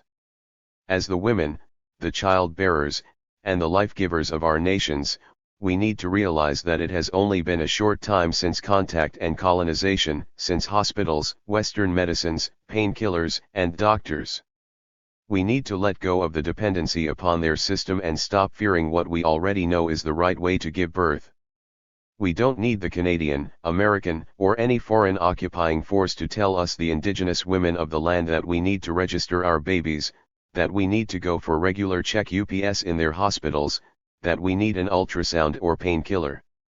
What we need is to let our own people know that we will rise with a new spirit of warrior women who will reclaim our rightful place in our societies and give birth to a new generation free from oppression and invisible to their system and control. We can have our babies free, we can let our babies lie free. Our nations depend on us, the future depends on us. As women warriors, it is up to us to ensure our traditions and customs are followed and upheld. We must strive to reclaim our rightful place in our societies and relearn and revive our language, songs, dances, and ceremonies, as well as wear our traditional clothing, and make our tools and baskets. As women warriors, we must conduct ourselves as traditional Indian women to hold on to our ways and let our nations rise again. As women warriors, we must always acknowledge that the impressionable young women and girls are looking at us for examples of how to conduct themselves as women. We, as women, cannot let abuse in our communities continue. Our Women Warriors Councils have an obligation to the children. When we have women and children that are disrespected in our communities, through abuse or rape, it is up to us to ensure our traditional laws are enforced, no matter how savage or uncivilized the rest may think it is. From the Caribbean to Sequipemc territory, the penalty for sexual abuse is death. I speak about this because of the abuse that plagues our communities and takes a grip on the lives of our young women. It will not be tolerated anymore, because any abuse or disrespect on women is a disrespect to our mother, the earth. We can no longer tolerate any type of disrespect by men, such as treating women like bitches and following the pitiful ways women are exploited in music videos and movies. To all you men out there that keep a woman around as a maid, cook, and sex toy, you better look at yourself, because you are not a warrior, and certainly do not hold any respect or honor in the eyes of a traditional woman warrior. We, as women warriors, need to stand strong and powerful again. We need to organize ourselves and work together in order to protect our land, water, and peoples. We are the ones who will lead the way, we are the ones who will give birth to the future warriors and teach them what is needed to uphold our instructions from the Creator. We must always be alert and patrol our communities and territory, and watch for enemies. The day when Indian women and men will need to stand side by side to fight our enemy and demand the respect we deserve has come. It is now. Cancel the 2010 Winter Olympics. Boycott Sun Peak Ski Resort. Boycott BC Tourism. Boycott BC Beef. Free Leonard Peltier. Free Eddie Hatcher. No tourism in Taino territory, the Caribbean islands. Arm yourself and fight for life. Speak the truth, go to jail. Rick Scarce. It's the little things that bring back my 159 days in jail. A mention on the television news of a grand jury. Talk of how fair our judicial system is and how soft our prisons have become. Even images of motorcycle gang members. And, of all things, the underside of our utility ladder at home. This is the story of my journey to jail for simply studying the radical environmental movement. I spent more than 5 months in jail after refusing to answer some of the questions that were propounded to me by prosecutors running a federal grand jury. My recalcitrance was based on the First Amendment's free speech/free press clause and my belief that scholars, as much as journalists, are the public's fact finders. We, too, are members of the press, and our essential role in a democracy needs to be protected, I felt. District and appeals courts disagreed. I was found in contempt of court and thus sentenced to do hard, boring time in the Spokane County Jail until either a judge or I broke down. In my case, the judge blinked, deciding that my coercive treatment permissible under the law had magically transformed into punishment, which was not permitted for contemptors, and so I was released. Never mind that, up until the judge finally realized I would not budge, I had eaten, slept, bathed, and endured under precisely the same circumstances as persons convicted of everything from violating court orders to manslaughter. Early on, my best friend inside was a huge, gimp-legged member of the Banditos motorcycle gang, and I think of him whenever I see bikers on the road. His wife's name was tattooed on his left forearm, Petit. On his right bicep was the Banditos motto, "If you can't be well loved, be well hated." As for the utility ladder, my wife and stepson purchased it while I was away. Ironically, the date of manufacture stamped under the top step of the ladder is May 1993, the month I was locked away. Every time I use the ladder, I see that date. So much comes flooding in. The beginning. It all began in another May, 1 year and 3 days before I was incarcerated. Late on the afternoon of May 11, 1992, the Friday of finals week at Washington State University, where I was a PhD student studying social movements and environmental sociology, I found 2 phone messages in my departmental mailbox. The same name and number and extension on campus was written on each one. I dialed the number and a voice said, "University Police." The police? When I was connected to the name on the message, I was asked to come over to the station, which was just across the street from my building. "TD really rather not talk about this over the phone," the sergeant said. When I arrived at the station, the sergeant introduced himself and an FBI agent who was with him. It was only then that I knew why I had been summoned.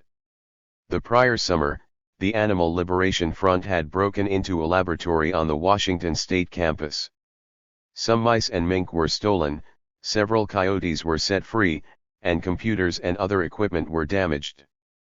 Because the lab was operated using federal funds, the FBI was called in to investigate. Over the intervening months, details of the case began to trickle out through the media, including the identity of the chief suspect, Rod Coronado. Rod was house-sitting for my family when the raid occurred. I met Rod in the winter of 1989-90, while I was feverishly working on my first book, Eco-Warriors, Understanding the Radical Environmental Movement.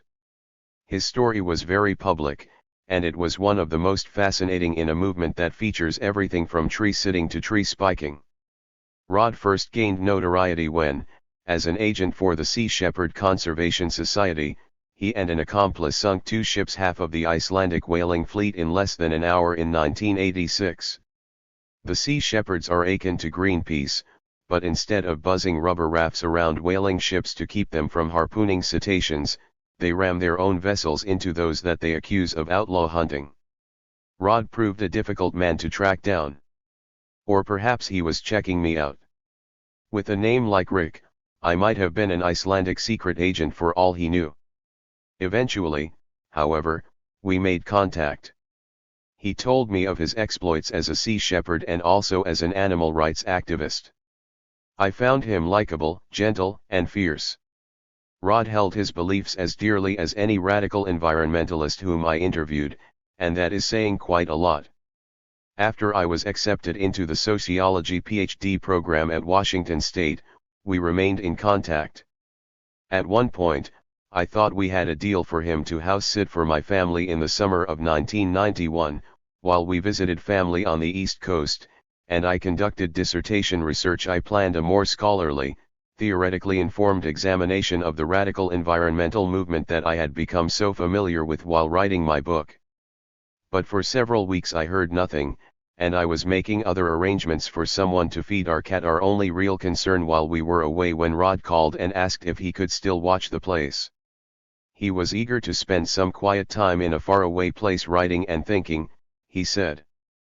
Pullman, Washington, is far away enough to be considered near the edge of the earth, and we were pleased that our cat would have a full-time playmate.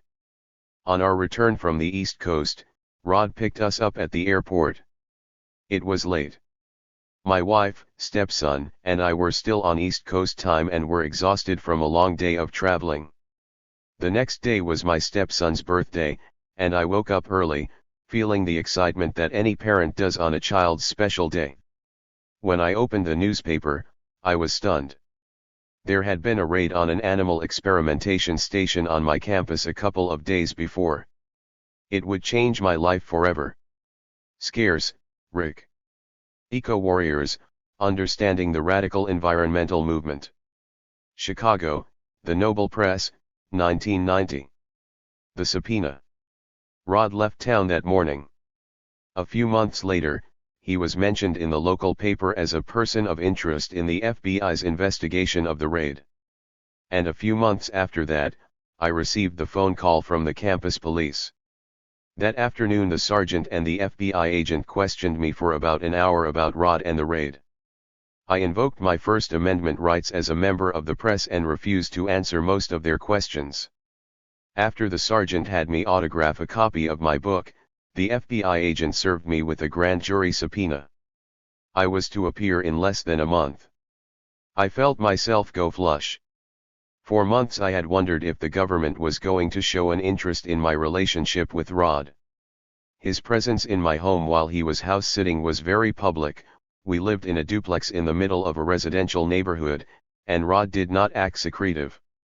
But he had first been named a person of interest, and later an out-and-out suspect, in the raid. What might that portend for those who had had contact with Rod? In my book I included material from interviews with numerous persons responsible for serious criminal activity, and for my dissertation I was continuing to gather information from environmental activists who used a range of tactics to pursue the changes they desired. How might my dissertation research be affected?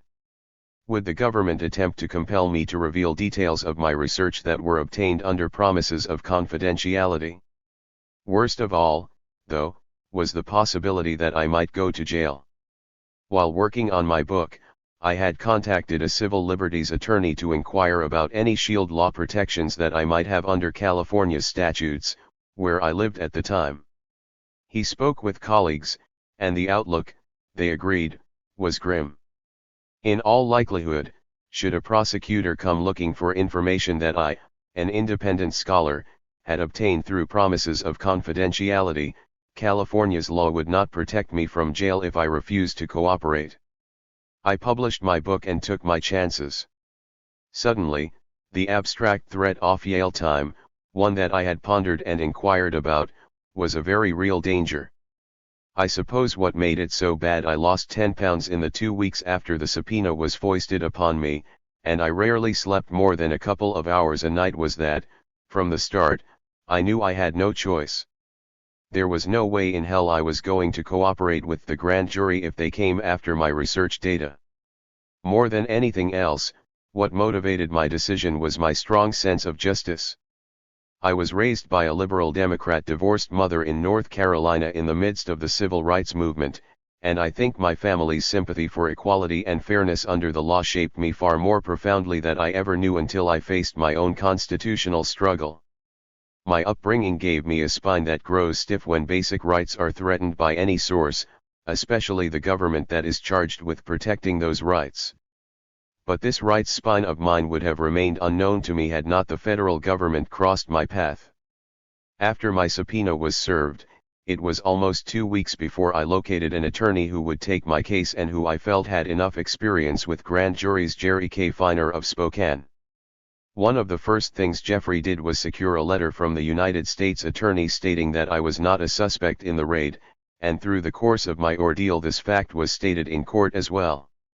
The government felt that I had information that might aid it in its investigation, and that is all it wanted. But what else does a member of the press, whether journalist or scholar, ever really have? What we do is inform. Information is the obverse of our sole currency, on the reverse is trust, the trust of readers that believe we are honestly reporting information or data, and the trust of those who provide us with information that we will abide by our spoken and unspoken agreements with them, including assurances of confidentiality.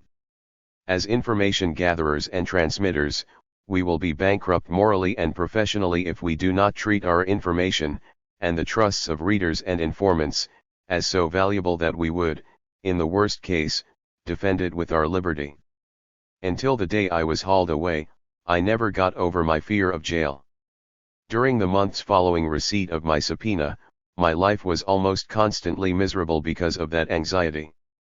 I never did sleep very well, I was irritable, my studies suffered, and so did my teaching.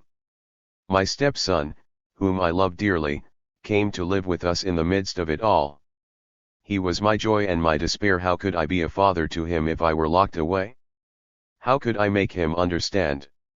Despite the fact that I was not an object of the government's investigation, I felt I was a wanted man.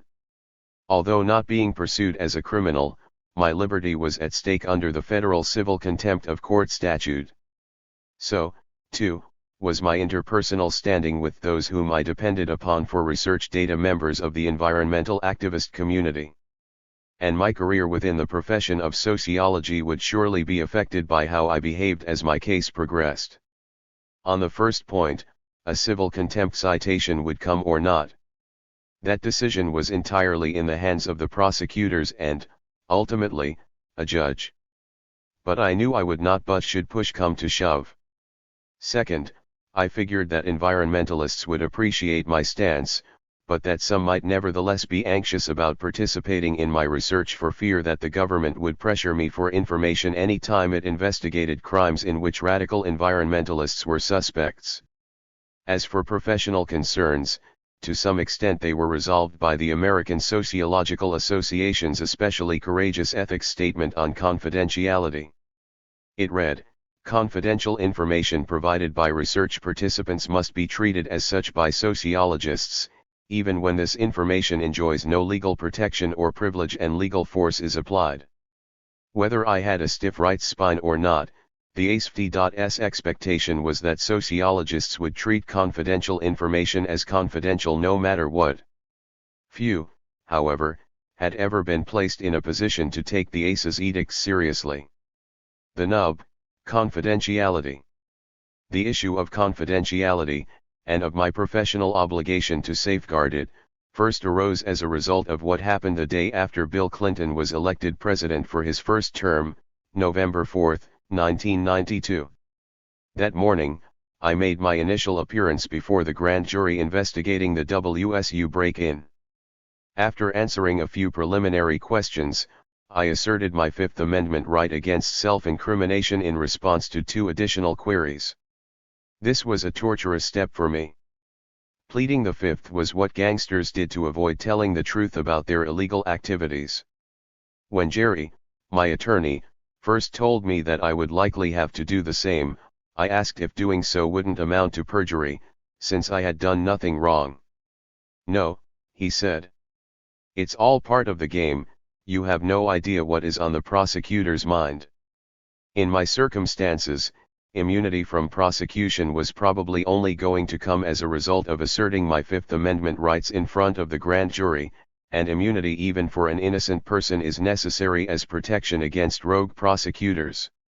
After making the first move in this game, I was immediately taken before a federal district court judge who signed a faxed Department of Justice form that immunized me from prosecution but that also compelled me to answer the prosecutor's questions.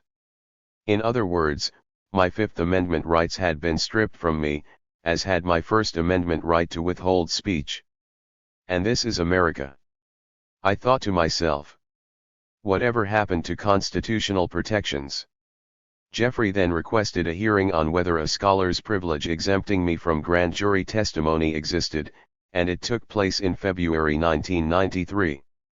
At the hearing, I refused to say whether I had ever interviewed anyone involved in the WSU raid, a policy that I still adhere to.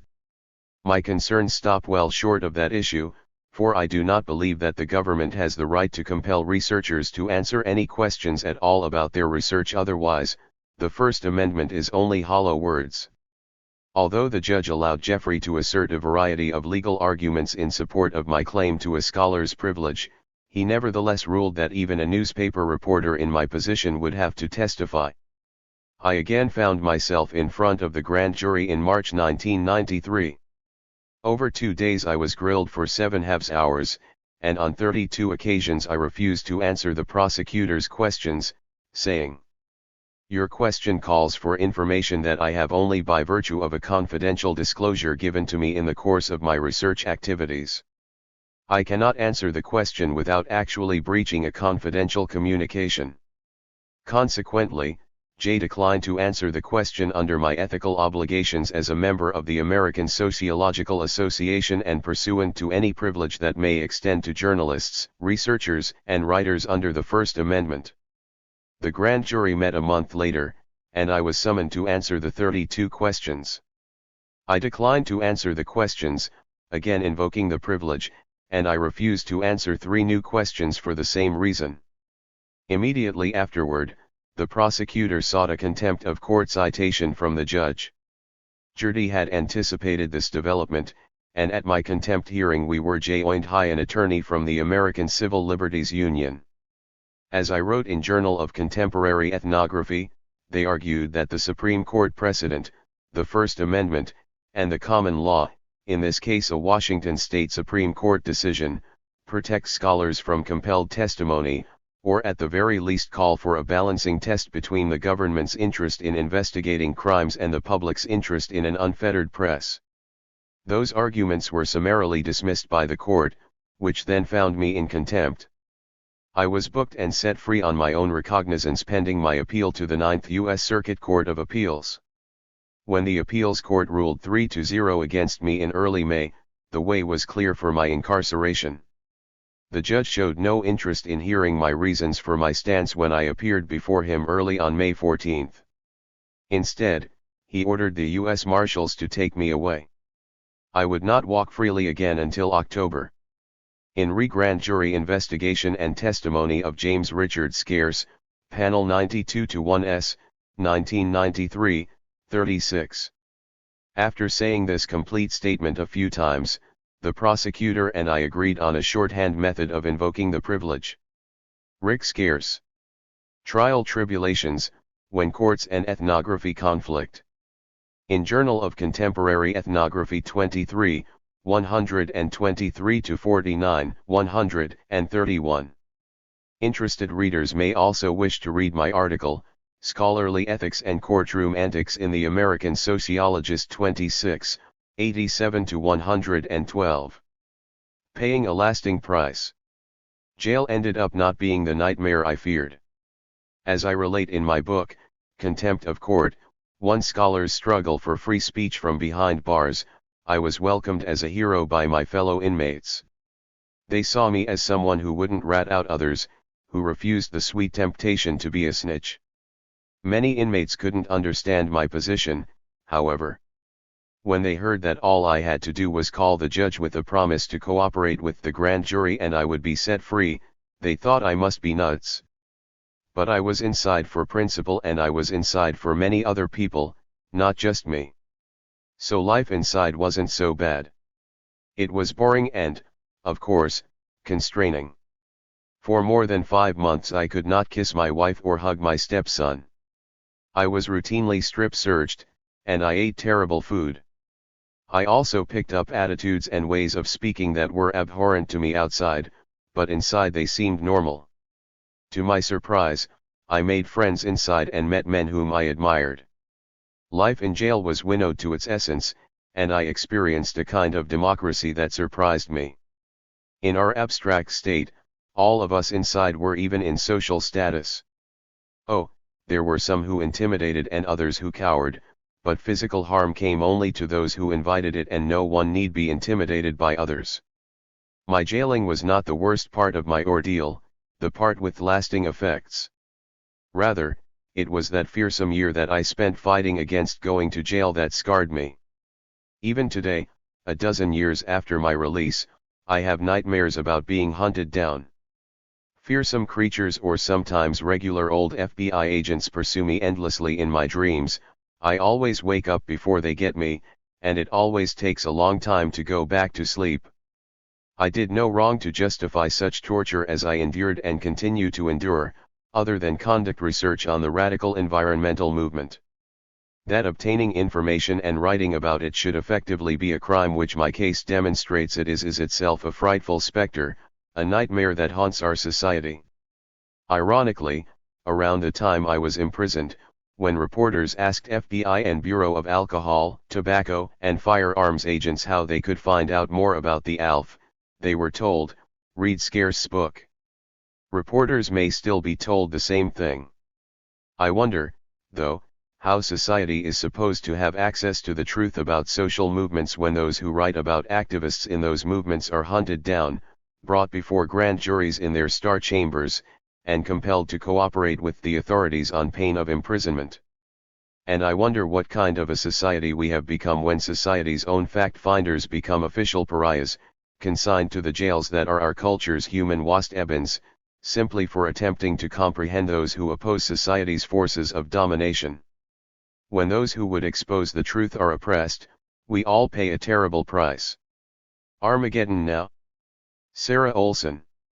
I love people who harness themselves, an ox to a heavy cart, who pull like water buffalo, with massive patience, who strain in the mud and muck to move things forward, who do what has to be done, again and again. Marge Piercy, to be of use. For such an overwhelmingly Christian nation, the United States is chock full of remarkably unforgiving people. Redemption. What a concept! Since we're all going down at Armageddon, why bother? In fact, the quicker we hasten destruction, the better. That seems to be the path somebody chose for everyone. That somebody isn't named Jesus, Yahweh, God, or one of various other surnames in a patriarchal pantheon. It's somebody with many different names acting under the holy aegis of the greed of corporate capitalism in cahoots with U.S. imperialism. For decades, Americans have believed that the rest of the world is just plain jealous of what we have and, of course, of our democratic form of government. So when anything untoward occurs elsewhere which hints that people in the rest of the world might have a bone to pick with United States foreign policy and its results, such as, perhaps, the overthrow of a sovereign government, the takeover of its economy, or the brutal exploitation of its people, it's because the damned winners aren't grateful for all we've done for them by bringing freedom and democracy. Since 9/11, an ugly culture of fear and repression has come to pass in the United States. Ubiquitous color-coded warnings serve to remind us how dangerous our world became on that day. One may ask, why did 9/11 happen? Why is the US so hated throughout the world? Despite the erstwhile investigation of the famous 9/11 Commission, or perhaps with its collusion, the government covered up the answers. American media never broached the idea that 9/11 was blowback for decades of American imperialism, and support of dictators and corrupt governments throughout the world. September 11 gave Americans a new sense of vulnerability, but provoked little thought or critical reflection. Genuine shock evolved into short-lived searching, which segued into unimaginative and shallow jingoism. Shortly after September 11, someone launched a mini or follow-up terror, the anthrax terror. Anthrax was suddenly in the mail, a deadly, inhalable powder that could get anyone, anywhere, anytime. The omnipresent and democratic threat of anthrax was no metaphor. It was especially democratic too, since it targeted the then minority leader in the U.S. Senate, Tom Dashley, while eschewing Republicans.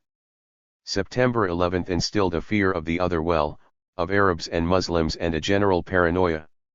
This made us ready to get religion, and George born-again Diobia was the preacher.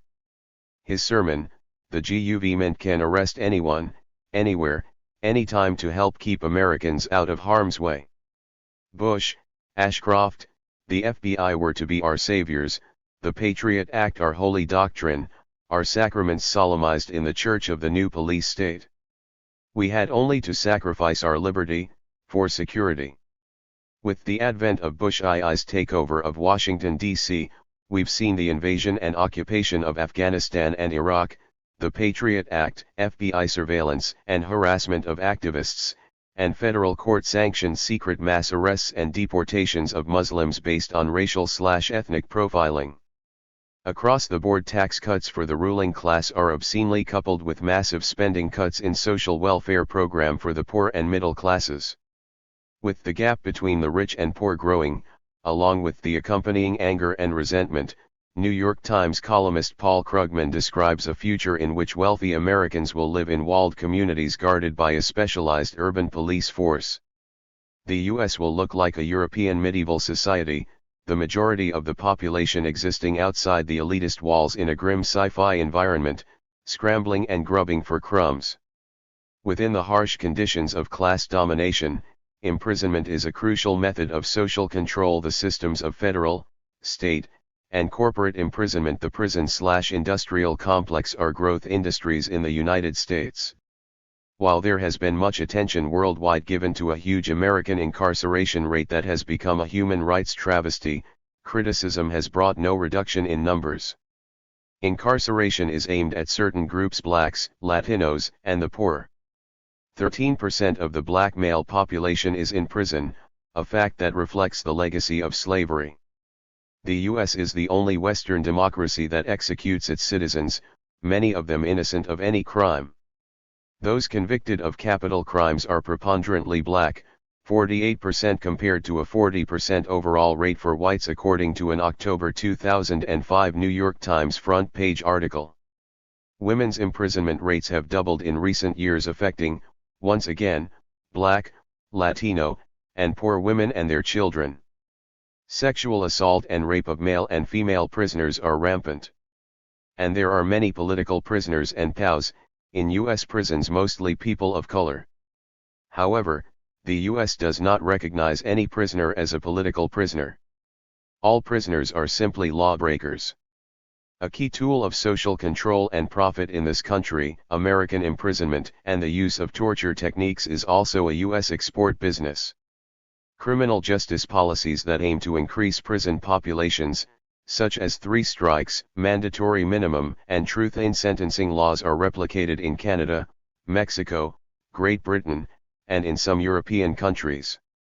America's secretive, grossly dehumanizing, maxi-max isolation prisons are in Turkey, on U.S. military-run facilities in Afghanistan, Iraq, and Guantanamo, Cuba, and in myriad disappearance penal units around the globe. People are extraordinarily rendered, picked up randomly, then disappeared.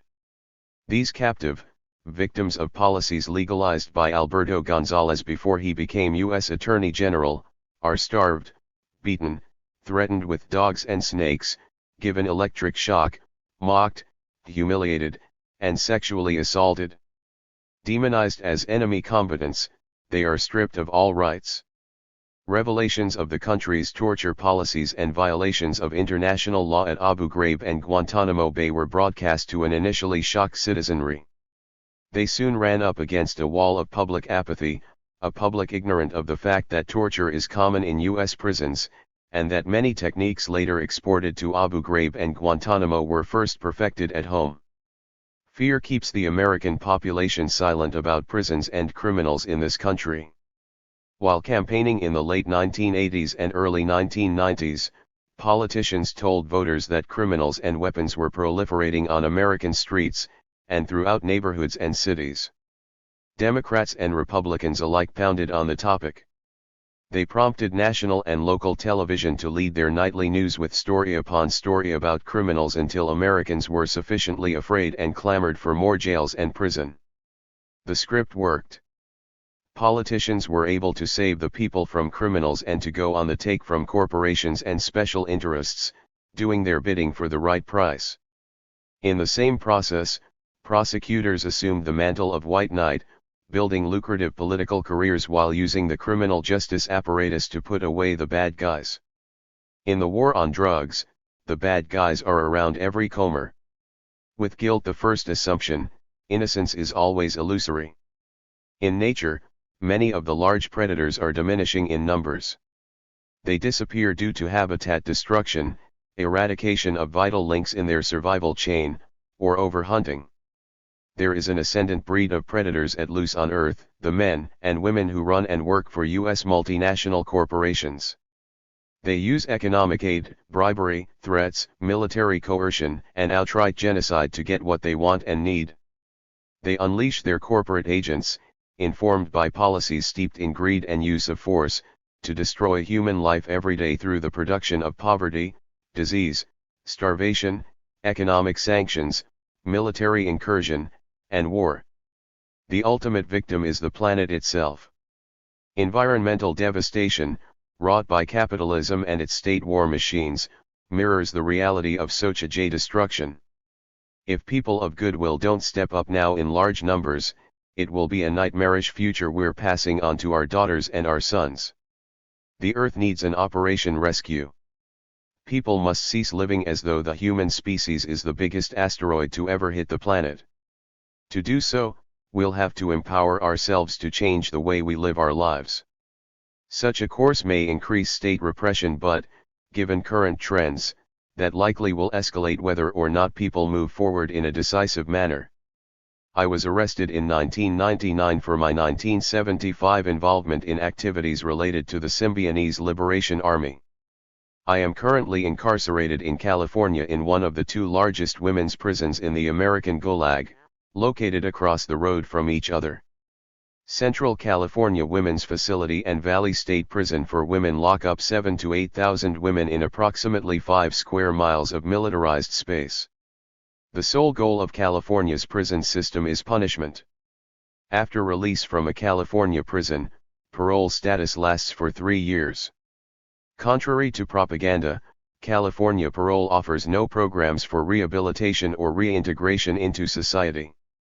In fact, felons are, by law, disallowed access to public housing, food stamps, and almost all jobs that offer a living wage. In many states, ex-felons are disenfranchised for life. Parole in California is a 3-year holding period for prison re-entry. When the inmate population dips within the prisons, local law enforcement conducts parole sweeps to elevate inmate quotas to their maintenance levels for maximum public funding. Although incarcerated, I still do what I've done before. I try to reach out through writing and talking with people within the prison and with the few allowed to visit me. That is what, it seems to me, any activist must do, educate and organize as creatively as possible under any circumstances one might face. I live under a high level of personal control, but I don't think there can be any doubt that control of every aspect of everyone's lives is the goal of U.S. repressive agencies, CIA, DIA, NSA, DIA, FBI, and Homeland Security, our newly revamped COINTELPRO. Since every person and every deed affects everyone and everything else, my politics have intersected with many other struggles for democracy and equality while dragging my family, friends, and people I didn't even know along with me. After I was arrested, people whose lives I may have brushed up against over 25 years before had their worlds turned upside down in the ensuing investigation. The government has bottomless pits of taxpayer dough to blow on investigations and prosecutions, and there's not a chance it won't do so. People must consider this when they decide to take a stand or to organize for change. However, as my fellow prisoners' many stories have taught me, anyone can be caught up anyway, and innocence, very often, means nothing. Prison awaits many who opt to step outside the boundary of silence. Criminalizing dissent through new policies, such as the Patriot Act and its Orwellian concept of domestic terrorism, is really just persecution as usual in the U.S. This tactic has been used throughout U.S. history against workers, anti-war, anti-racist, and pro-woman struggles, and it is now being applied against those fighting for animal and earth liberation. The numbers of imprisoned in the U.S. currently totals 2.3 million. There are approximately 6.9 million altogether in prisons, jails, and on parole/probation. These figures will increase if people don't act to stop non-corrective human warehousing. The fact that some are imprisoned and kept there for their political beliefs and actions alone, in a democracy with a Bill of Rights, must begin to be widely acknowledged. So, what are you doing for the rest of your life? How many necessities, both natural and social, clean water and good schools, breathable air and social security, non-genetically modified food and affordable housing, rainforests and health care, and so on have to vanish before people act? At a time when we desperately need collective action and solidarity against corporate predation, we can't afford separation and the illusion of individualism. Above all, in our work and struggles, we must never lose touch with each other. It's either solidarity and resistance, or Armageddon, and it's now.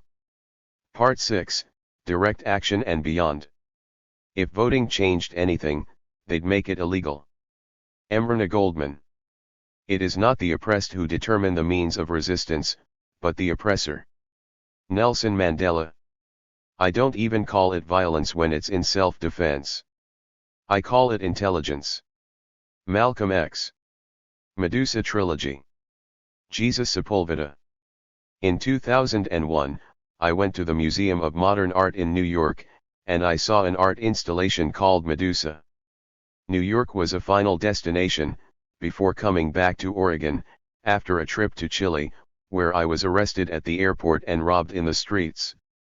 The installation was a sculpture representing Mother Earth with rails and freeways crossing all over her body. The image of a sick planet has nothing to do with a healthy and green Gaia. There, suspended in a room by wires, Gaia had become a grey Medusa, the planet under siege. But the representation created by the artist was only that, a representation of what was going on in the streets of New York and everywhere else. Escrivania Chile Odyssey 2001. Neither arrest nor robbery upon my return. It was 3 below zero when we crossed the Brooklyn Bridge.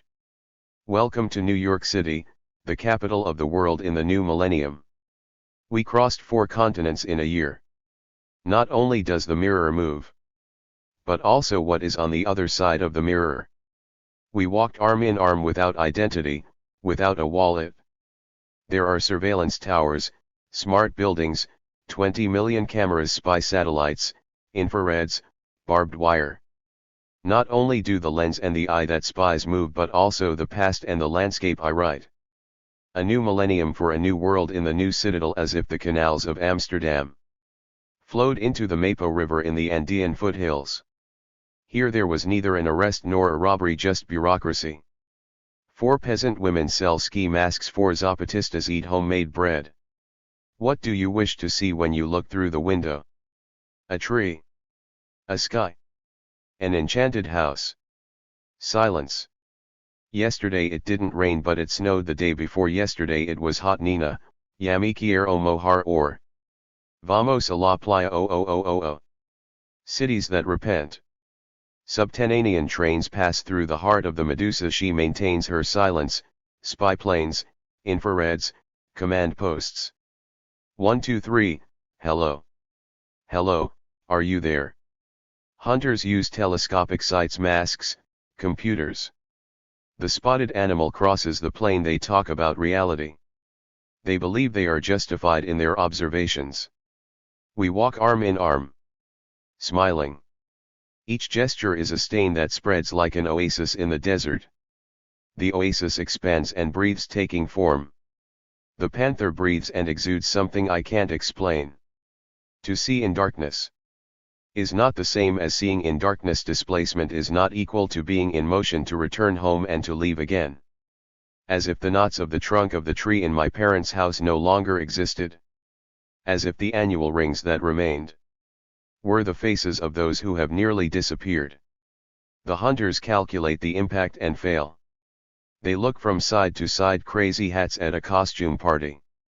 They rest on their elbows, striking the keys. We walk, smiling.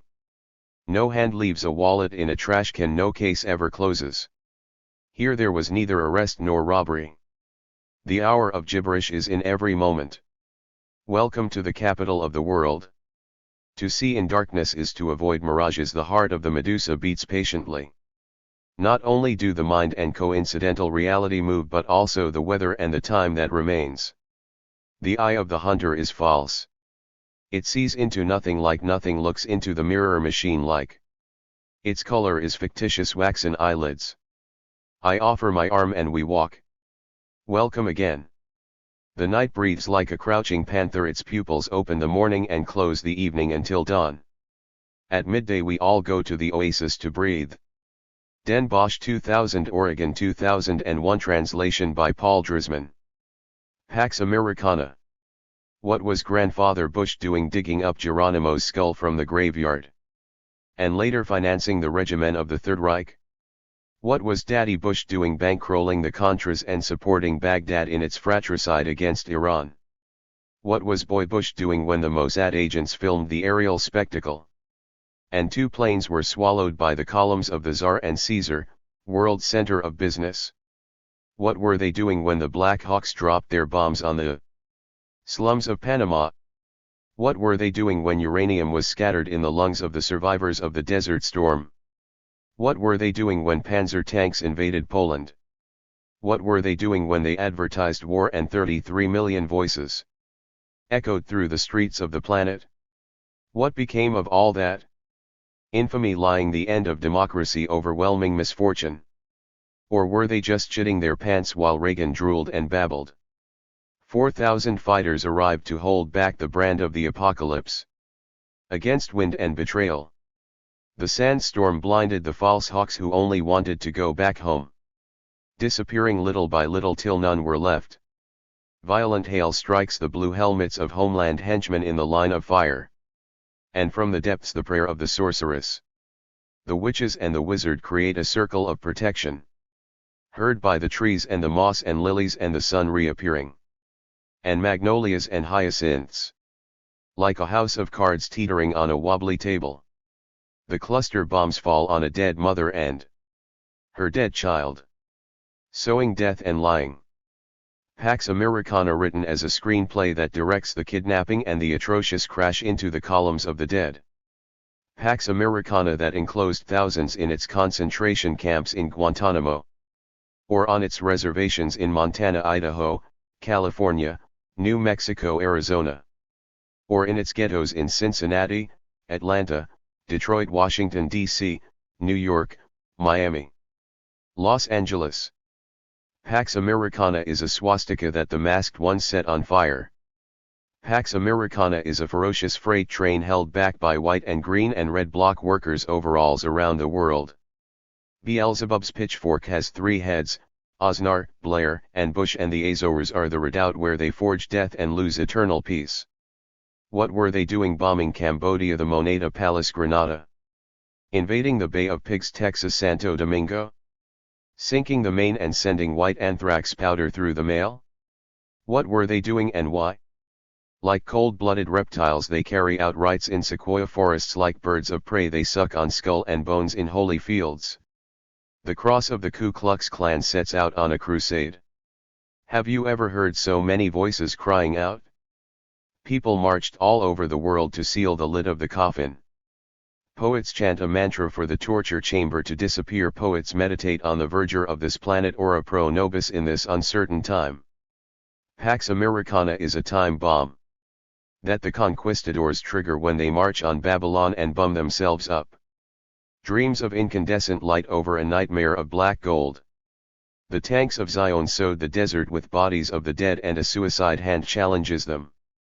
The directors of defense policy type up their own extinction. There are 30 mafiosi sipping coffee in the Pentagon. Their video game is lethal and legal, like a cobra that approaches from behind.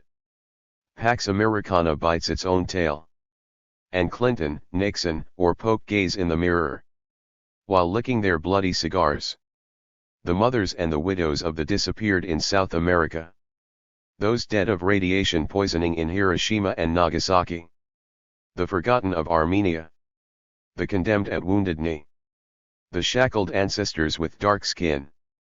The Palestinians rounded up for a barrel of oil that the rich uncle bought on sale. Misery exported to Taiwan, Indonesia, Brazil, Haiti, Jamaica, Liberia. Amalgam of eyes. To drill holes with their gaze. Pax Americana and the Kingdom of Abomination. Pax Americana is a punctured eye. Pax Americana is a broken lily and a broken mirror that shatters the world. Pax Americana is one son less and one dead grandfather. Pax Americana is a hissing serpent in the shape of a dollar sign. Pax Americana is a general caught by the leg and a banker, a financier, a bureaucrat, or a Mormon pastor at every door. Pax Americana is McDonald's plastic and bulldozer steel. Pax Americana is a strange dream that foresees the end of the ecosystem and leaves a desert in its path. Pax Americana is a videotape with 1, 2, 3,000 explosions and millions of nameless dead. Pax Americana is a skull and permanent war. Pax Americana and the Kingdom of Abomination. Then what will they do when they devour everything and reach the head?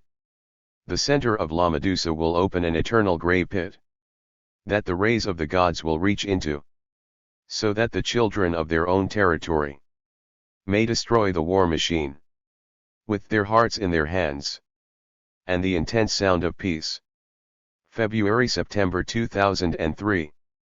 Translation by Kate Donahue and Amanda Powell. Editing, Janine and Jesus Sepulveda. Utopia. Visualize being despoiled, being left with nothing, naked under springtime.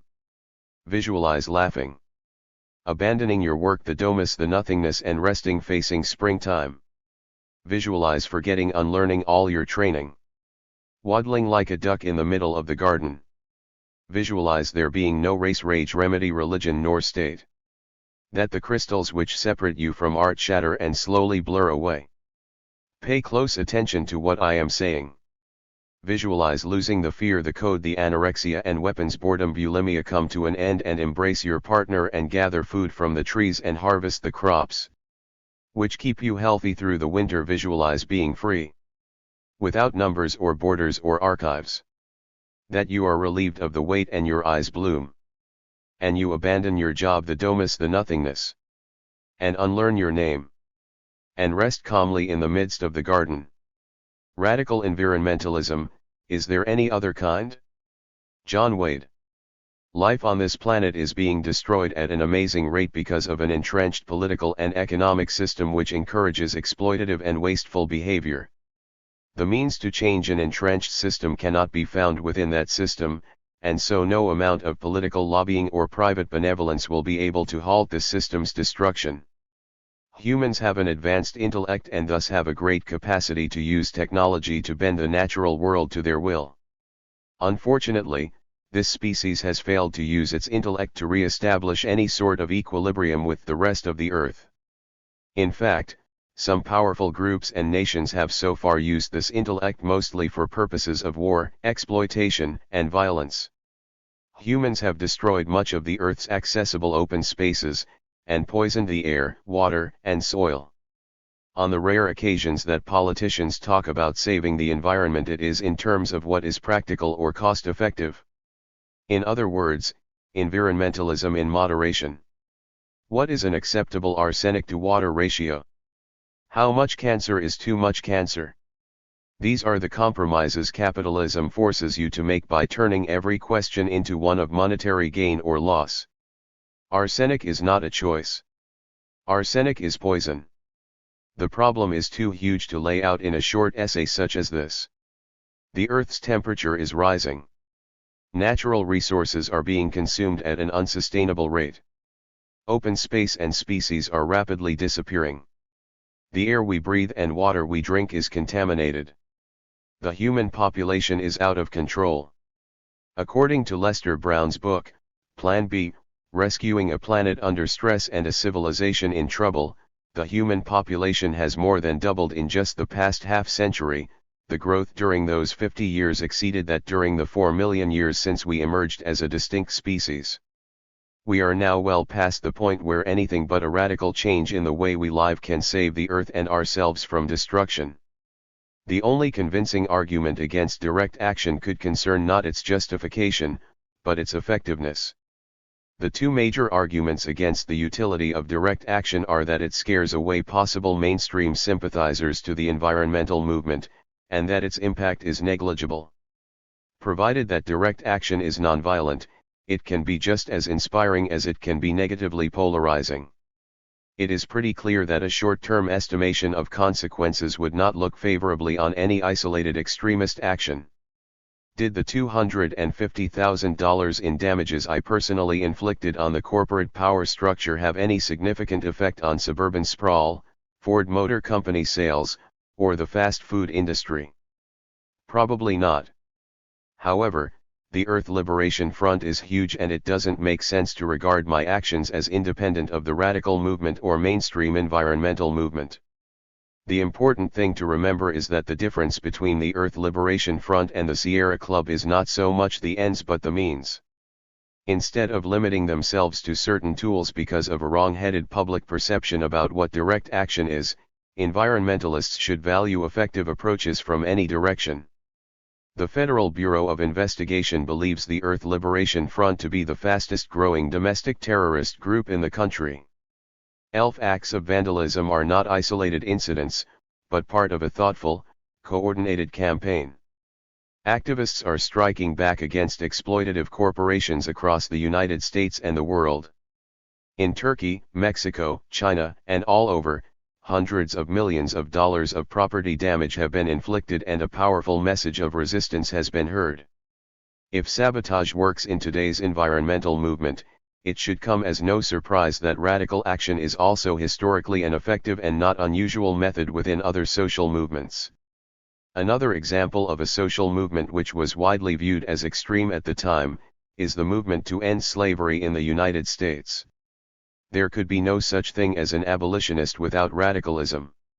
According to Howard Zinn's book, A People's History of the United States, James Hammond, a slave owner and supporter of slavery, agrees, but if your course was wholly different, if you distilled nectar from your lips and discoursed sweetest music, do you imagine you could prevail on us to give up 1,000 millions of dollars in the value of our slaves, and 1,000 millions of dollars more in the depreciation of our land? History is filled with examples of social movements which would not have been successful without radical action. Any movement which seeks to transform any system in a profound way must, by its very definition, be radical. According to the Merriam-Webster dictionary, a radical is a person who favors rapid and sweeping changes in laws and methods of government. This means that Thomas Jefferson, Mark Twain, and Jesus Christ were all radicals. They worked towards independence from England, the abolition of slavery, and a new interpretation of an old religion. While almost universally respected today, all these figures, and the movements they were a part of, were controversial during their time. Having explored my views concerning the solution, let's take a quick look at the root of the problem. The economic order in the United States is such that most of the wealth is held by a small group of people. Like other countries, the economic order in the US is also the political order, as those with the money control the government. Without going into an analysis of the overall weakness of capitalism as an economic system, I will quickly underscore its two main flaws. Capitalism devours natural resources, and it virtually guarantees the consolidation of political and economic power. Our use of natural resources is limited only by our ability to extract them from the earth. The capitalist system of supply and demand regulates short-term use of resources, but provides no incentive for long-term conservation or sustainability. Rejecting a short-term profit maximization approach for a long-term focus would bring life back into equilibrium. A long-term perspective is both self-serving and altruistic. If humans continue to use fossil fuels at the current rate, for example, very soon radical changes will be forced upon them through the myriad consequences of global warming and soil, air, and water pollution. In addition, capitalism guarantees the consolidation of political and economic power. When I say that I am frustrated with the government, I really mean that I am frustrated with the corporate power structure and the political institutions as a part of that structure. The government does not even attempt to look after the people's interest, as evidenced by President Bush's recent tax cuts for the rich, his attacks on Social Security, and response to the victims of Katrina. To understand the consolidation of political and economic power, one must ask, what is the primary concern of politicians? The answer is to be re-elected. So then how does a politician get re-elected? Through orchestrating a public perception of benevolence and, of course, through tons of money. So, now the question becomes, who has the money? I think the answer to that is pretty obvious. Unfortunately, a serious lifestyle change would be bad for every major corporation in the United States. Is the use of fossil fuels good or bad for ExxonMobil? Is sprawl good for construction companies and developers? Is the lack of pollution controls good or bad for many corporations' short-term profit? I do not think I have overestimated the urgency of the environmental cause. I maintain that something radical needs to be done while there is something left to save. We cannot continue to dig for oil in sensitive areas and build large tracts of unplanned suburban housing, and expect that future generations won't suffer the consequences. We also should not continue to pretend that negotiating with powerful groups whose only concern is short-term monetary profit has gotten us somewhere. Acts of vandalism against specific targets is an effective way to take away the profit motive that drives the exploitation of the environment. The radical environmental movement values life over property and carries this priority to its logical conclusion. Our vision is a world where human beings recognize that everything, including their own species, is a part of the environment. What goes up must come down. Derek Jensen. As a longtime grassroots environmental activist, and as a creature living in the thrashing endgame of civilization, I am intimately acquainted with the landscape of loss, and have grown accustomed to carrying the daily weight of despair. I have walked clear cuts that wrap around mountains, drop into valleys, then climb ridges to fragment watershed after watershed. I've sat silent near empty streams that, 2 generations ago, were lashed into whiteness by uncountable salmon coming home to spawn and die. A few years ago I began to feel pretty apocalyptic. But I hesitated to use that word, partly because of those drawings I've seen of crazy penitents carrying the end is near signs, and also because of the power of the word itself. Apocalypse. I didn't want to use the term lightly. But then a friend and fellow activist said, what will it take for you to finally call it an apocalypse? The death of the salmon? Global warming? The ozone hole? The reduction of krill populations off Antarctica by 90%? The turning of the sea off San Diego into a dead zone? The collapse of earthworm populations in the Midwest? The cutting of remnants of this continent's native forests?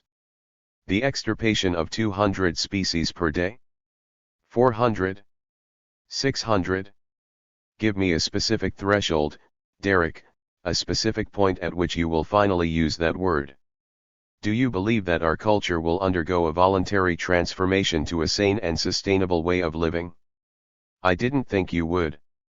I don't either, and neither does anyone I talk to. For the last couple of years I've taken to asking people this question, at talks and rallies, in libraries, on buses, in airplanes, at the grocery store, the hardware store. Everywhere. The answers range from emphatic no's to laughter. No one answers in the affirmative. One fellow at a talk did raise his hand, and when everyone looked at him, he dropped his hand, then said, sheepishly, "Oh, voluntary." Of course not. My next question, how would this understanding that our culture will not voluntarily stop destroying the natural world, eliminating indigenous cultures, exploiting the poor, and killing those who resist shift our strategy or tactics? The answer? Nobody knows, because we never talk about it. This essay is about that shift in strategy and tactics. I just got home from talking to a new friend, another longtime activist. She told me of a campaign she participated in a few years ago to try to stop the government and transnational timber corporations from spraying Agent Orange, a potent defoliant and cancer-causing agent, in the forests of Oregon. Whenever activists learned that a hillside was going to be sprayed, they assembled there, hoping their presence would stop the poisoning. But each time, like clockwork, the helicopters appeared, and each time, like clockwork, the helicopters dumped their loads of Agent Orange onto the hillside, onto the protesting activists. The campaign did not succeed. But, she said to me, I'll tell you what did work. A bunch of Vietnam vets lived back in those hills, and they sent messages to the Bureau of Land Management, and to Weyerhaeuser, Boise Cascade, and the other timber companies, saying, we know the names of your helicopter pilots, and we know their addresses. I waited for her to finish. You know what happened next? She asked. I think I do, I responded. Exactly, she said. The spraying stopped. Closely allied to all of this is the second point, which might also be another way of saying the same thing. The same action can often seem immoral from one perspective and moral from another. What's more, the same action can often be moral from one perspective and immoral from another. From the perspective, for example, of salmon or other creatures, including humans, whose lives depend on free-flowing rivers, dams are murderous and immoral. From this perspective, to remove dams would be extremely moral. Those who make money from the generation of hydroelectricity, or who irrigate from reservoirs, or who live downriver and who very well might be killed if the dams were suddenly to burst, would probably take a dim view of the morality of someone intentionally blowing up the Grand Coulee or Glen Canyon dams. Of course, the most moral thing to have done, defining morality in this case to be roughly similar to serving life, would have been to not build these or any other large dams in the first place. But they're built, and they continue to be built the world over, to the consistent short-term fiscal benefit of huge corporations, really the primary consideration of any political decision, and over the determined yet usually unsuccessful resistance of the poor. The second most moral thing to do, continuing to define morality the same way, would be to let the water out slowly, and then breach the dams more or less gently, taking the survival needs of all humans and non-humans into account as we let rivers once again run free. But the dams are there, they're killing the rivers. In the northwest, salmon and sturgeon are fast disappearing from the region, and in the southwest, the Colorado River no longer even reaches the ocean. The current political, economic, and social systems have shown themselves to not only be consistently unresponsive, but inestimably detrimental to human and non-human needs. Faced with a choice between healthy functioning natural communities on one hand, and profits on the other hand, those in power of course always choose the latter option. What, then, becomes the most moral thing to do? Do we stand by and watch the last of the salmon die? Do we write letters and file lawsuits that we know in our hearts will ultimately not make much difference, or do we take out the dams ourselves? Here are more questions. What would the rivers themselves want? Would it cause them additional pain to have the dams blown, or would they perceive that as their release from a cement cage? I'm aiming at a far bigger and more profound target than the nearly 12 million cubic yards of cement that went into the Grand Coulee Dam. I want to examine the morality and feasibility of intentionally taking down not just dams but all of civilization. I aim to examine this as unflinchingly and honestly as I can, even, or especially, at the risk of examining topics normally considered off-limits to discourse. I am not the first to make the case, as I have in my other work, that the industrial economy, indeed, civilization, is incompatible with human and non-human freedoms, and in fact with human and non-human life. If you accept that the industrial economy and beneath it, civilization is destroying the planet and creating unprecedented human suffering among the poor, then it becomes clear that the best thing that can happen, from the perspective of essentially all non-humans as well as the vast majority of humans, is for the industrial economy to go away, or in the shorter run for it to be slowed as much as humanly possible during the time we await its final collapse. But here's the problem: this slowing of the industrial economy will inconvenience many of those who benefit from it, including nearly everyone in the United States. Many of those who will be inconvenienced identify so much more with their role as participants in the industrial economy than they do with being human, that they may very well consider this inconvenience to be a threat to their very lives. I'll discuss this more later, but for now the salient point is that those people will not allow themselves to be inconvenienced without a fight. What, then, becomes the right thing to do? Here's another way to ask this: is it possible to talk about fundamental social change without asking ourselves questions we too often refuse to ask? Such as, what if those in power are murderous? What if they're not willing to listen to reason at all? Should we continue to approach them nonviolently? When is violence an appropriate means to stop injustice? With the world dying, or rather being killed, we no longer have the luxury to ignore these questions. They are questions that won't go away. For years now I've been talking about blowing up dams to help salmon, but suddenly today I realized I've been all wrong. This understanding came as I read a description of attempts by ancient Egyptians to dam the Nile, and the Nile's resistance to these attempts. It was all a pretty straightforward process. The Egyptians would erect a dam, and the river would shrug it off, probably with as little effort as a horse quivering the skin of its shoulder to get rid of a fly. By now, however, the concrete straitjackets have become massive enough that rivers have a harder time sloughing them off, the equivalent, to extend the above simile, to encasing a horse in concrete, leaving holes at head and tail to allow food and water to pass. The rivers need our help. They can't do it themselves, at least in the short or medium run. I've always wanted to blow up dams in order to save salmon, sturgeon, and other creatures whose lives depend on wild and living rivers. But that's not right.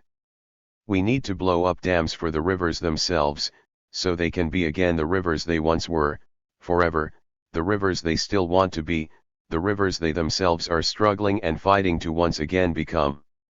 Liberating rivers, blowing up dams. The difference may seem semantic to you, like liberating versus invading Iraq, like creating temporary meadows versus clear-cutting, but it doesn't to me, for a number of reasons. Rhetoric aside, both invading Iraq and clear-cutting are motivated by the culture's obsession to control and exploit. The primary reason is to gain, maintain, and use resources: oil in the first case, trees in the second. Further, both invading and clear-cutting damage landscapes, damage our habitat. They also enchain the natural world. The primary motivation for liberating a river, on the other hand, isn't selfish, except as it benefits oneself to live in an intact, functioning natural community, and as doing good feels good. This all leads to probably the most important question so far: with whom or what do you primarily identify? A way to get at that question is to ask, whom or what do your actions primarily benefit? Whom or what do you primarily serve? Who or what primarily benefits from the invasion of Iraq? Let me put this more directly: who/what benefits from U.S. access to Iraqi oil fields? The U.S. industrial economy, of course. If you care more about and identify more closely with the U.S. industrial economy than you care about or identify with people killed by U.S. bombs or bullets, people under whose land the oil resides, then you may support the U.S. invasion of Iraq. Similarly, if you identify more strongly with forest products corporations such as Weyerhaeuser or Maxim, or more broadly with the industrial economy than you do with forests, you may support clear-cutting. Just today I saw an article in the local newspaper saying that local shrimp trawlers are complaining about regulations California is putting in place to curtail the damage done by trawling. Shrimp trawls are designed to maximize contact with the seafloor. They scrape away everything in their path, the undersea equivalent of clear-cutting, picking up every living thing as they go. In some places 80% of the catch is bycatch, that is, creatures the trawlers can't sell, and who are merely thrown overboard dead or dying. Local trawlers say the regulations will force them out of business. Politicians say they'll hurt the local economy. This amounts to an explicit acknowledgement on both their parts that shrimping, and more broadly the local economy, is predicated on harming and eventually destroying the land base. If you identify more closely with the local economy than the local land base, it may make sense to you to support an economy that damages this land base, your own habitat. If, on the other hand, you identify more strongly with your land base than with the economy, it may make sense to you to protect your land base, your habitat. And since the industrial economy is poisoning us all, the same would be true for those who identify more closely with their own bodies and their own survival than they do the industrial economy. Who benefits from the removal of dams? If you identify more closely with the Klamath River and its salmon, steelhead, lamprey, and other residents than you do with the agri-corporations which primarily benefit from taking the river's water, it may make sense to you to help the river return to running free, to liberate it from its concrete cage, or rather, to help it liberate itself. The same would be true for the Columbia, Colorado, Mississippi, Missouri, Sacramento, Nile, and all other rivers who would be better off without dams. With what/whom do you most closely identify? Where is your primary allegiance? Where does your sense of skin extend, and what does it encompass? Does it include ExxonMobil, Monsanto, Microsoft? Do you give them fealty? Do you give them time, money? Do you serve them? Does it include the U.S. government? Do you pledge it allegiance? Do you serve it? Does it include the land where you live? Do you act in its best interests? I still haven't really gotten to the difference between liberating rivers and blowing up dams. It's one of focus and intent. I've written elsewhere that if I were once again a child, faced only with the options of a child, but having the understanding I do now of the intractability of my father's violence, I would have killed him. But the point would not have been to kill him. The point would have been to liberate me and my family from the rapes and beatings, to stop the horrors. Similarly, I don't have a thing for explosives. If I took out a dam, it wouldn't be so I could get off on the big kaboom. I'm not even sure it would be to help the salmon. It would be to help the river, which in turn would help the salmon. It would be to stop the horrors. I think it would be virtually impossible for even the most dogmatic pacifist to make a moral argument against immediately taking down every cell phone tower in the world. Cell phones are, of course, annoying as hell. That might be a good enough reason to take down the towers, but there are even better reasons. There is, of course, the very real possibility that tower transmissions cause cancers and other problems to humans and non-humans alike. Even ignoring this, however, there's the fact that towers' cell phone, radio, and television act as mass-killing machines for migratory songbirds, 5 to 50 million per year. These birds die so the jerk at the table next to you can yammer at full volume about his latest financial conquest. To the direct killing of birds we can add as a cost of cell phones, the effect of speeded-up business communications, both because of the decreased quality of individual lives in a culture addicted to speed and on the natural world as a whole. The question becomes, how do you take out a cell phone tower? I need to say up front that I'm a total novice at this sort of thing. I am, to slip into the language of the mean streets, a goody two-shoes. My whole life I've rarely done anything illegal, not out of an equation on my part of morality and obedience to laws, at least I hope not, but instead, partly because many illegal activities, such as using illegal drugs, repulse or scare me, while others, such as insider trading, simply do not hold my interest. Even with those that do hold my interest, e.g., taking out dams, hacking, destroying corporate property, I'm not only almost completely ignorant of how to do it, but fairly nervous about getting caught. Don't get me wrong, I've raised a little hell in my time. Sometimes I go crazy and turn right on red without coming to a complete stop, and I routinely drive 4 or sometimes even 9 miles over the speed limit. A few anarchist friends were trying to set up a talk where I'd share the stage with a couple of former Black Panthers. One of them did time for robbing a bank, the other for hijacking a plane. I thought a moment, then confessed, I once shoplifted dog food from Walmart. High fives were exchanged around the table. I have to add that were I more attracted to illegal activities, I would probably curtail them because of what I write.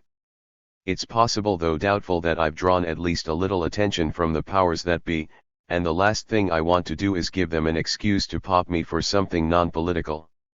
If they want to come after me because of what I write, I'll take them on, and if someday I have the courage to quit writing and take out dams, They can try to catch me. But in the meantime, I'm not going to give them any cheap opportunities. All of which is to say, I'm a coward. I'm going to write about how I would take down a cell phone tower here in town, but I'm not going to do it. If I were going to do it, I wouldn't be so stupid as to write about it, or even talk about it with anyone I didn't know and trust literally with my life. And all of that is to say that you FBI agents reading this essay can go ahead and lose your erections. This isn't a confession. And even if your CIA buddies decide to play smacky face with me, there isn't much I can confess. Recon is always the first step in any military action, so I drive my mom's car to the cell phone tower behind Safeway. I take her car not out of some fiendishly clever plot to make it so if anything happens she'll get sent up the river instead of me, but because my car has been sitting on blocks in her driveway for more than a year now. There are 2 towers I know of in Crescent City. There's the one behind Safeway, and another off in the woods a few blocks north. The one closest to the grocery store is in the open, which would obviously make taking it down more problematic. The tower is enclosed in a chain-link fence topped by barbed wire. The 2 sides of this fence farthest from Safeway face thick woods, which might provide a solution to the problem of it being in the open. I'm certain the fence could be cut easily and quickly. The problem is that I wouldn't know what to do next. There are a couple of sheds inside, and I'd imagine that some gasoline and matches could render the whole thing inoperable. That may be great for stopping the guy at the restaurant from bothering his neighbors, and would slow the destructive march of the economic system, if only ever so slightly, but it wouldn't do a damn thing for the birds. Unfortunately, the tower itself is probably 3 feet in diameter, hollow with a 2-inch shell of some sort of metal. I sit in my car and look at it. I'm nervous, as though even thinking about how I would do this is enough to draw cops to me. Of course, if I were going to bring this down, I would never have driven here for this reconnaissance. At least not during the middle of the afternoon. I would have parked far away and walked. And there's no way I would have done it in this town, either. Crescent City is too small, and I'm too well known. For crying out loud, at the Thai restaurant 2 blocks south of this tower they know me well enough to always bring me a huge glass of water without me asking, and like me well enough to pack my salad rolls full to bursting. I'm almost surprised no one has stopped by while I'm sitting in this car, just to say hi and pass the time of day. I don't know what to do. I'm a writer. I have no more idea how to take down this tower than I would know how to write a computer virus, or than I would know how to perform brain or heart surgery. Worse, I'm spatially and mechanically inept, probably a couple of standard deviations from the norm with a heavy dose of absent-mindedness thrown in for good measure.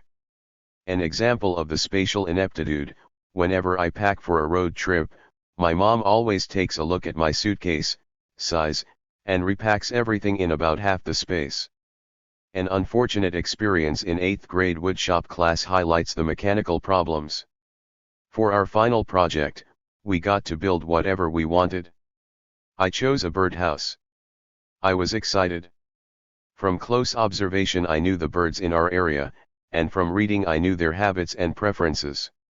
In some cases I knew their Latin names. I cut each piece of wood as meticulously as I could, nailed them together as tight as they would go, then put putty in the nail holes. I stained it all dark brown. On the final day of class we each brought our projects to the front, one at a time. The other pieces looked pretty good, and I got increasingly nervous as my turn approached. For good reason. When I held up my birdhouse, the entire class burst into laughter. One of them: "I still remember your name, David Flagg, and you're still not on my short list of people to invite over to dinner," pointed at the lumps of still white putty and shouted, "It looks like the birds have already been on it." Even the teacher laughed so hard he had to remove his shop glasses and wipe his eyes. The infamous shower curtain episode makes clear my absent-mindedness. My shower curtain was hanging too far into the tub. It floated when I showered, and I often stepped on or even tripped over it. After only about a year of this, I decided to fix it and cut off the bottom of the shower curtain. Only later did I remember that the bar was spring-loaded, and it was a simple matter to just raise it a few inches. The point is that when it comes time for us to start taking out dams, I'm not sure I'm the one you want holding the explosives. That said, here's what I'm thinking as I look at the cell phone tower. Basic principles. There are, I'd think, maybe 6 major ways to take down anything that's standing. You can dismantle it. You can cut it down. You can pull it down. You can blow it up.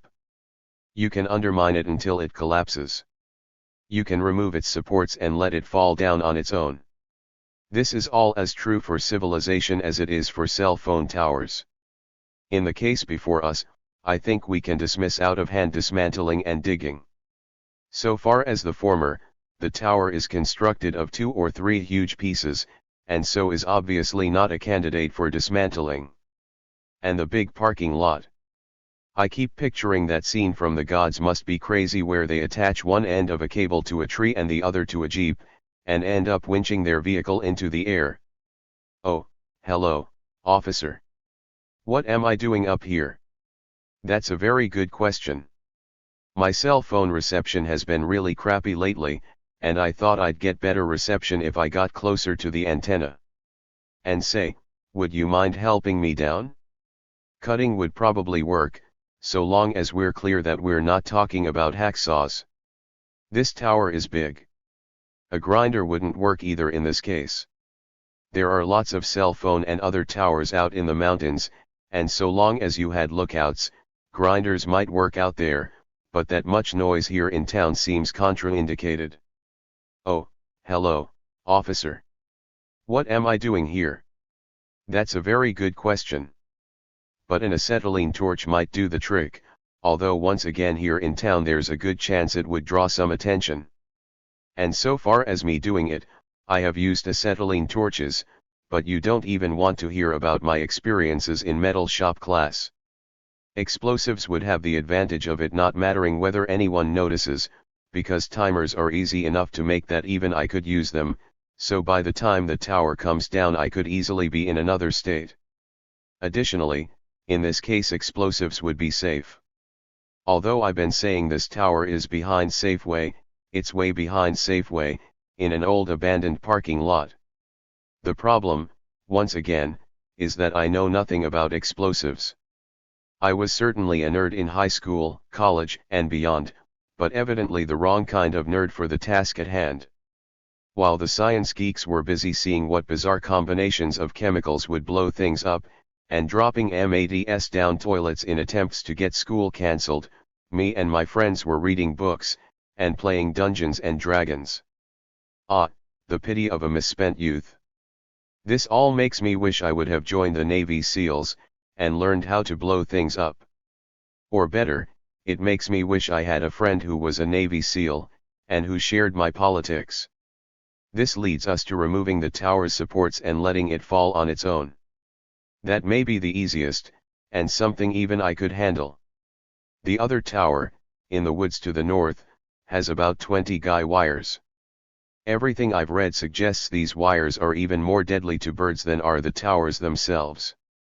Some places you can pick up dead birds by the handful beneath the wires.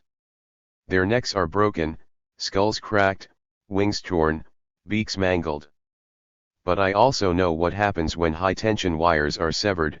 Those opposed to their own decapitation ought to be far away. Which leads us back to explosives. But there's good news in all of this. I see giant bolts surrounding the base of the tower behind Safeway. I'd imagine they're secured very tightly, but for one of the few times in my life my physics degree might come in handy. Of course you don't really need a physics degree to understand that if you want to unscrew a tight bolt all you need is a long lever arm on your wrench. Just as Archimedes said, give me a long enough lever and a place to stand and I can move the world. I'll go on record as saying that if you give me a long enough lever arm I can unscrew any bolt in the world. Oh, okay, maybe just a lot of bolts that are pretty damn tight. So a huge pipe fitter's wrench with a long metal pipe over the end to extend your lever arm might be enough to get you the torque you'd need to loosen the base. Then walk away and wait for the next windstorm to do the trick. All this talk of taking down towers makes me wish I was a farmer, Not only because the farmers I've known have generally been crackerjack mechanics. I was a farmer in my 20s, and learned, to my dismay, that most farmers spend far more time with machines than animals, but also because back in the 1970s a group of farmers called the Bold Weevils were pioneers in the art and science of taking down towers. They specialized in towers for high-tension electrical wires. It all started when the United Power Association and the Cooperative Power Association decided to put a 400-mile transmission line across Minnesota farmland between coal-fired generating stations in North Dakota and the industry and homes of the Twin Cities. As always, the poor would be screwed so the rich could benefit. First, as with water, most of this electricity would not be used to benefit human beings, but industry.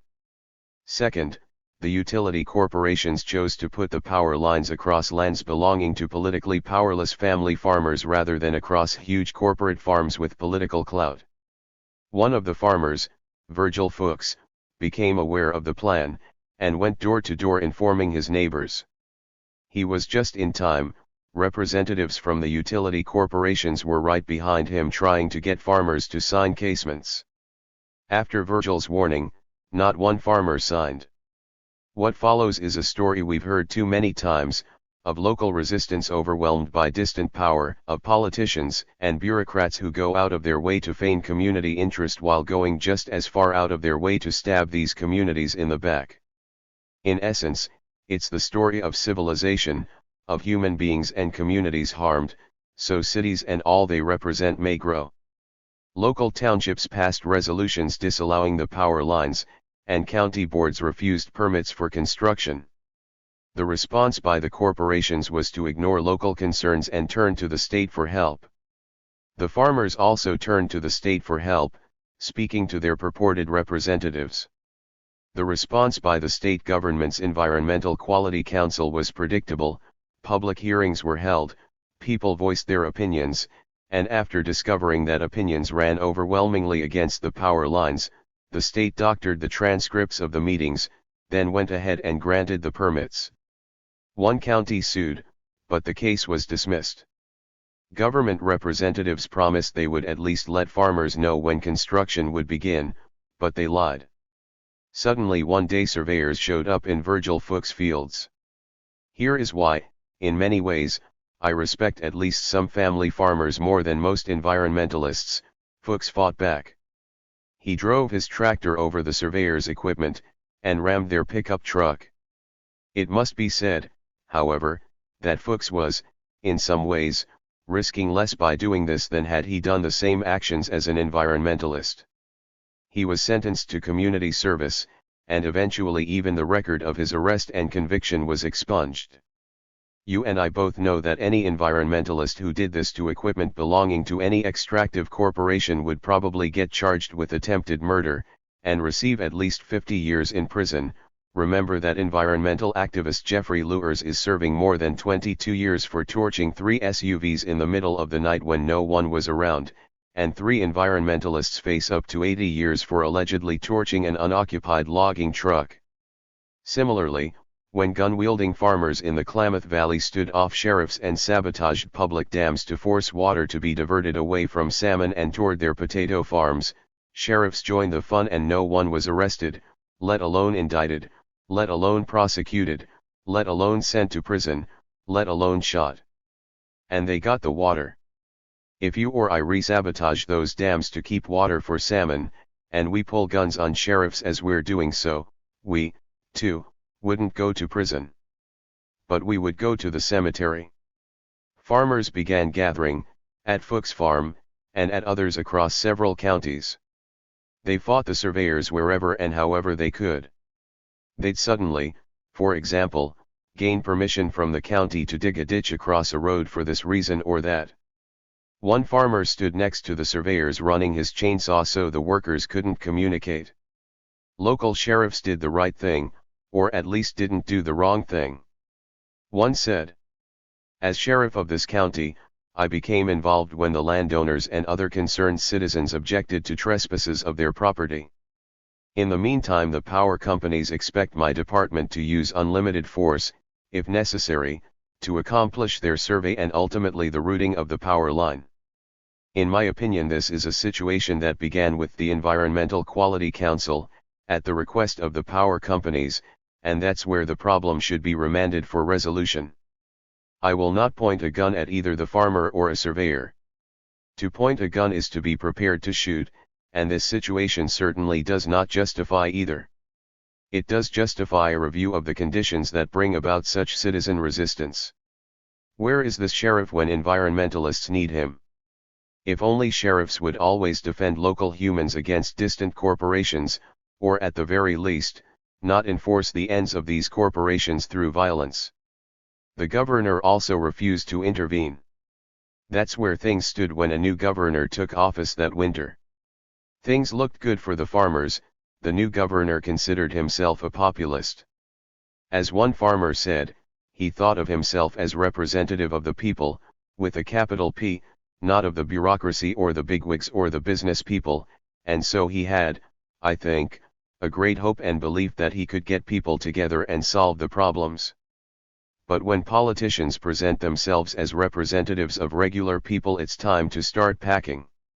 The governor took to slipping off in secret to visit farmers at their homes.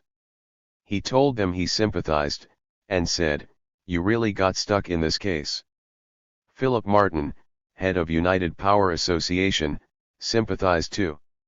He'd grown up on a farm, and he even knew and loved Virgil's mother. "She reminded me somewhat of my own mother," he said, "but as from the beginning of civilization the demands of this deathly economic system trumped all human cares, feelings, and needs. Demand for electricity was growing by 10% per year, construction of the lines had already begun, and the clock was ticking on interest of a $900 million federal loan. The logic was, I may love my mother, but if the economic system and more broadly civilization demands it, I'll screw her over and leave her for dead." Martin was clear on the source and solution of the problem. "We built all the way across North Dakota and we had one person protesting it. That was solved when the law enforcement he did some damage and the law enforcement there initiated the action to put him in prison, or jail. And pretty soon he said, I'll be a good boy, I won't do anything more / and they let him out, and we built a transmission line. We didn't have any problem in North Dakota. But," he continued, "in Minnesota, the law enforcement refused to enforce their own laws. We would go out and try to survey, and they would simply pull up all our stakes, they would destroy everything we had out there. And there was never anything done." President Norberg, who was president of the cooperative, and I were out there to many meetings. I drove a car with an escort in front of it and back of it with guns going off, sticking out the windows. The farmers said the transmission lines would come in over their dead bodies. They filed more lawsuits, which went to the Minnesota Supreme Court. The Supreme Court decided against them. This journey through the courts radicalized many of the farmers, who to that point had believed in the system. One farmer stated, "I had the feeling that it was all decided. The courts weren't acting as courts at all, they were just a front. And it was just a terrible, terrible shock to me. I thought, gee, this can't be." That November, construction started in western Minnesota. When farmers protested, the corporations filed $500,000 lawsuits against them. The farmers found allies, from former Vietnam War protesters to Quakers to musicians. The corporations, of course, already had allies in the court system, and now the governor, and through him, police with guns. For all of his rhetoric, when push came to shove, the governor, as representative of the state's economic system, shoved the power lines down the farmers' throats. He said, "You know, this is a nation of laws. And there's a lot of things that I don't like, you know, and I'm sure there's many things that you don't like, but there's a process that we can work, it's a process that's open. It's a process that people in November go and they make that mark on that ballot. Let me translate, it does not matter whether this or any other particular law or action is good for humans or the land base. It does not matter whether you like what happens to your land base, to your children, or to you. It does not matter whether I like it. It does not matter if the laws were designed by and for the rich, and the same is true for the courts and law enforcement. It does not matter if we lie to you and put you through processes of sham public participation. Your participation in processes that affect your life, the lives of your children, and your land base begins and ends with a checkmark on a ballot in a meaningless election. The only thing that matters is the growth of the economic system. If you don't like it, we will send in people with guns to put down resistance. Farmers broke up construction sites and corporate representatives said construction would not continue without police protection. The governor sent in state troopers, with up to 10 cars and 20 cops protecting individual dump trucks. The state legislature considered a moratorium on construction until further health studies could be performed. It was already known that electrical lines can lower conception rates and milk production in dairy cows. And the state's own guidelines warned farmers against refueling their vehicles under the transmission lines, and warned school bus drivers against picking up or discharging children under them. Across the state, people overwhelmingly favored the farmers over the utility corporations. But, as a corporate attorney argued, the critical question for you as legislators is this a government of law, or of men? Think for a moment about that question, and think about its implications. The legislators thought about it long enough to kill the moratorium. By now the cops were behind the power line 100%. They told farmers they couldn't assemble, couldn't drive county roads, couldn't stop on township roads, couldn't speak. When a farmer asked why cops were stopping farmers on county roads, the officer responded, "We will do whatever we can to get that power line through." The farmer made the point that the officer did not say, "We are there to protect you," nor even "We are there to protect the workers." In August, someone loosened the bolts on one of the 150-foot steel transmission towers. Soon after, it fell, and soon after that so did 3 more. People cut guard poles in half, they cut bolts 3/4 of the way through, then replaced them, waiting for someone to step on and break them. The governor called out the FBI. A helicopter soon guarded the power line, presaging the sort of surveillance that is now familiar to the poor in many parts of the country. There were more than 70 arrests in one county alone. But home-cooked justice prevailed this time, as even the 2 people convicted of felonies were sentenced only to community service. In some cases, everyone refused to testify against the farmers. A reporter asked one farmer whether he agreed with those who were bringing down towers. The farmer responded, "I wish a few more would come down, and I think they will, as time goes on. They shouldn't have done this to us in the first place. We did everything we could lawfully. We went to Minneapolis, got lawyers, went through the courts. But either the judges are paid off, or they just don't realize what's going on here. I think there's a lot of different laws and ways you can look at it. There's moral laws, too. I don't know, I don't figure it's wrong what we're doing out here. Sure, people think you gotta stay with the law, but what is the law? Who makes it? We should have more of a say with what goes on in the state too, you know. They can't just run over us like a bunch of dogs." Although the farmers ultimately lost, the power lines have been operating for 2 decades now. Over the next 2 years they knocked down 10 more towers, and shot out thousands of insulators. Dissatisfied even with victory, the power corporations wanted to make sure no one would ever again challenge their hegemony. In the words of Philip Martin, "We got the federal government to pass the law that it's a federal crime to take down a tower transmitting electricity across state lines. I'm sitting again by the cell phone towers, and this time I'm thinking, I could do this." There are, as with so many activities we may find intimidating, several categories of barriers to action. There's the intellectual, I must convince myself it's necessary. There's the emotional, I must feel it's necessary. There's the moral, I must know it's right. There's the consequential, I must be willing and prepared to deal with the effects of my actions.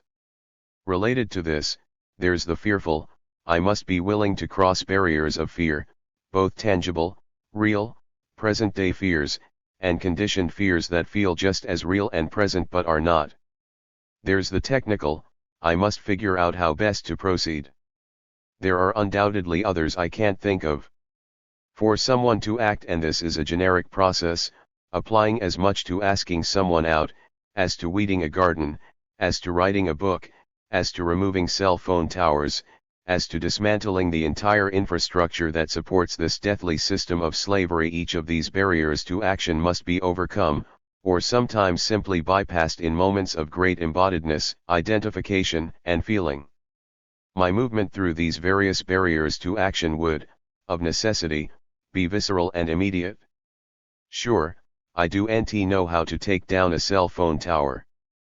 But that's not why I don't act. One purpose of this essay is to help me, and perhaps others, to examine and, if appropriate, move past these other barriers to then leave us only with the technical question of how to, because so often how to is actually the easiest question, the smallest barrier. I could take out a cell phone tower. So could you. We're not stupid. And while our first few attempts may not be pretty, you'll notice I don't show you the first stories I ever wrote, and even now I don't show you my first drafts, but we would learn, just as we learn to do any technical task. I'm certain that if I made as many birdhouses as I write pages, not even David Flagg could laugh at them. Practice makes perfect. This is as true of taking down cell phone towers as of writing. And fortunately, there are a lot of cell phone towers. According to some estimates, there are 138,000 cell phone towers in the US, plus radio and television towers. And the number of American cell phone users went up another 23 million between 2000 and 2001, leading to 20,000 new towers. That's a lot of practice. If we just put our hearts and minds and hands to it, it probably won't take very long before we get pretty good at it, so that taking down towers becomes something natural, like breathing, like taking long deep breaths of cool fresh air. Soon enough, we'll wonder what took us so long to get started. Notes. See, for example, Jensen, Derek. The Culture of Make-Believe. White River Junction, Wild River Junction, 2004, and Endgame, The Collapse of Civilization and the Rebirth of Community, New York, 7 Stories Press, 2006. Malakoff, David. Faulty Towers. Audubon. Shore, Juliette B. The Overworked American, The Unexpected Decline of Leisure, 19. Wilkinson, Bob. Trained Killers. Anderson Valley Advertiser, April 30, 2003, 3. Lesueur, Mary. Powerline Blues. Minnesota Public Radio News. Sedavi, Carlos. Cell Phone Technology Killing Songbirds, 2. Chicago Sun-Times, November 30, 1999. Wickel, Thomas A. Cellular Tower Proliferation in the United States. The American Geographical Society, see also. People ain't feeling this bullshit. Leslie James Pickering. He was brought up to succeed. To get mine any way I can. Whatever it takes to get what you've got coming. And if you can't do it honest, do it dirty. If you ain't watching out for yours, then you won't get it. Any money is good money, as long as it's yours. That's how they make us. I actually remember a thought I had early in my childhood about how lucky I was to have been born white, male, and American. Not how fucked the world was, but how lucky I was, because the world was mine.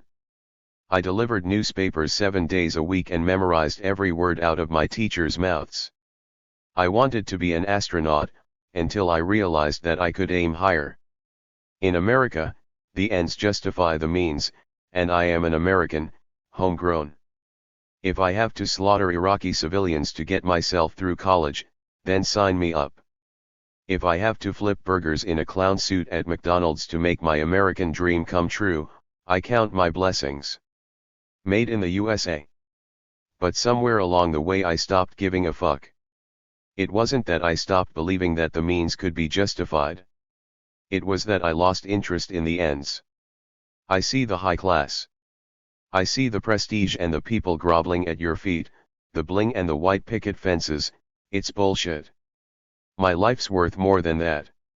I want a fucking world worth living in, and I'm gonna get it or die trying. In this free country, the moment your ends aren't monetary, your means become questionable. You can destroy people, families, communities, and the entire quality of life on earth for the almighty dollar and somehow be beyond question.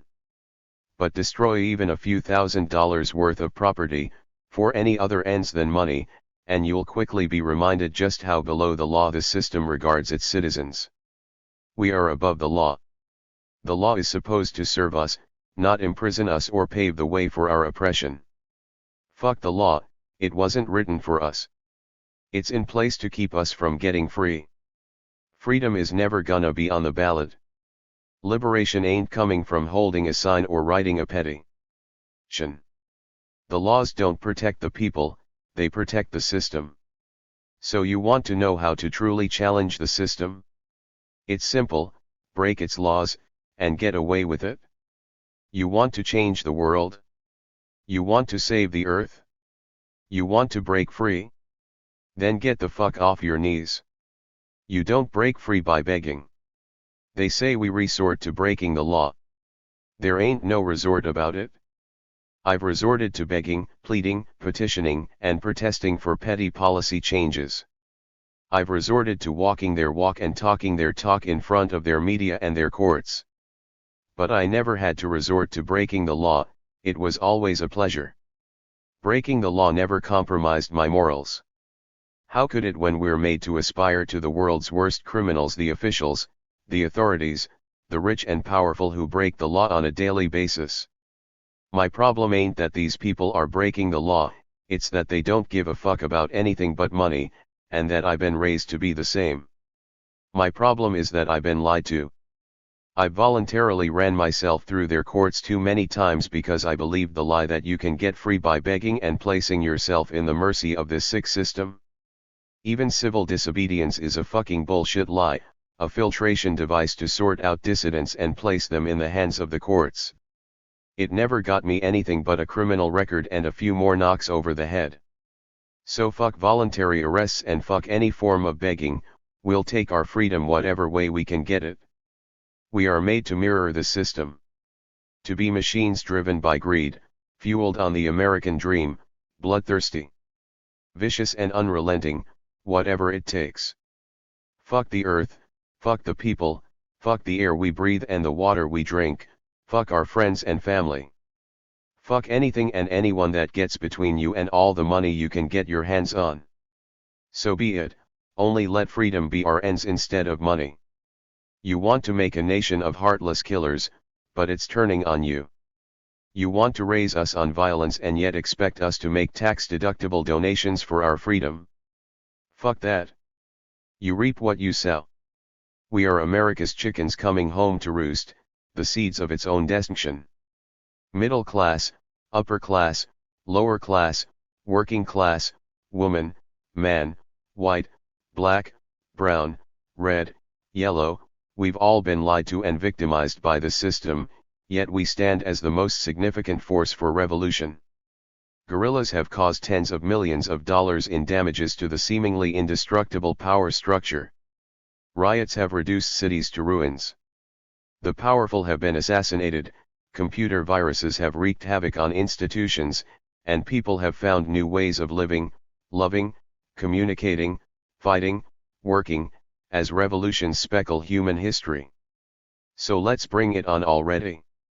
There is no time or place better than right here, and right now. There is nobody more capable or more justified than you and one. The only thing stopping us is the belief in their bullshit lie that we can get free by begging for petty policy changes. There is no excuse for our passivity and we are the only ones to blame if we fail to even try. We have a choice we make every day of our lives. We can fight each other or we can fight the system. We can struggle to get ahead of everyone else or we can struggle to get free. We can do the same bullshit that everyone is doing, go to school, go to work, go to the bank, go to the store, go to the retirement home, and go to the grave. Or we can fuck this system up and get free. We can live and die for this system, or we can live and die for freedom and revolution. We need a revolution. We need a revolutionary movement, passionate and powerful. Nothing's going to get any better while this reigns supreme. We need a complete re-evaluation of our priorities and values as a people, and we need a revolutionary movement struggling with those as our objectives. We don't need a utopian dream, we need a fucking people's army, some hope and something to believe in, something to live and die for. We need to fucking change our world, and that starts with the overthrow of the system. In his book on the Haitian Revolution of 1791 to 1803, The Black Jacobins, CLR. James put it this way. The slaves destroyed tirelessly. Like the peasants in the Jacquerie or the Luddite wreckers, they were seeking their salvation in the most obvious way, the destruction of what they knew was the cause of their sufferings, and if they destroyed much it was because they had suffered much. They knew that as long as these plantations stood, their lot would be to labor on them until they dropped. The only thing was to destroy them. From their masters they had known rape, torture, degradation, and, at the slightest provocation, death. They returned in kind. There ain't nothing nice about it. Revolution is born of oppression. You're wrong if you think we wanted it like this, but you're just as wrong if you think we ain't gonna fight back like we mean it. The oppressed write the rules in our own struggles to break free, no one else. So you want the theory spelled out, here it is: the people aren't relating to the struggle. We've all got plenty of our own problems.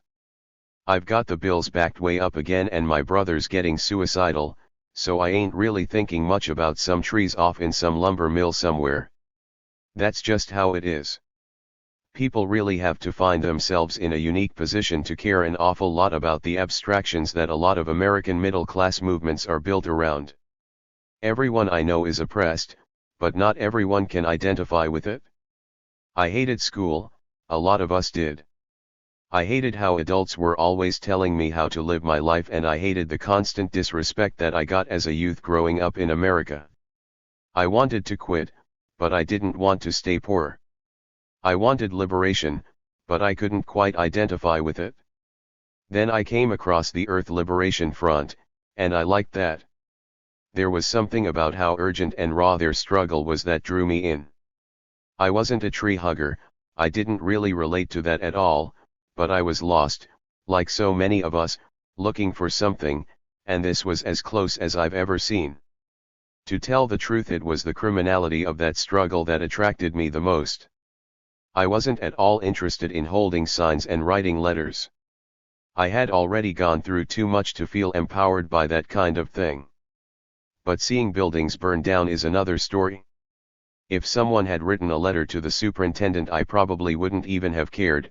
If someone held a protest at the Board of Education, I'd probably forget about it pretty quick, but if the bus rolled up to a pile of ashes in the morning, I could relate to that. That would change my life. When the struggle doesn't relate directly to your oppression, you're gonna have a hard time relating to the struggle.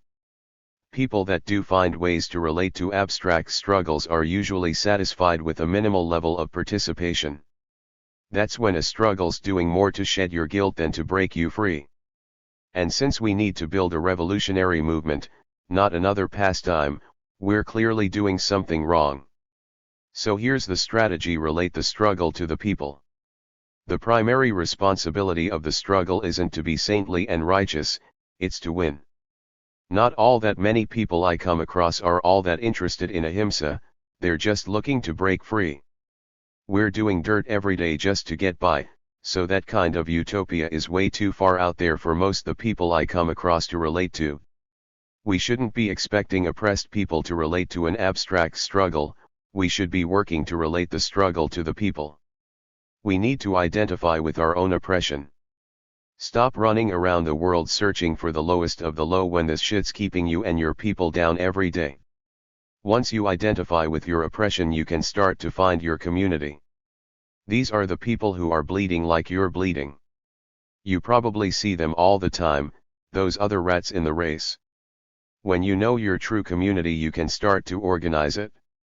This is gonna look different in every circumstance. There's no map to follow because we haven't gotten there yet, and everybody's going somewhere different. Over the last year and a half I've been developing a model of revolutionary community organizing through ARISA in Buffalo. When something ain't working, you try something else or give up, and we ain't about to give up. Our entire first year was devoted to a community needs assessment survey.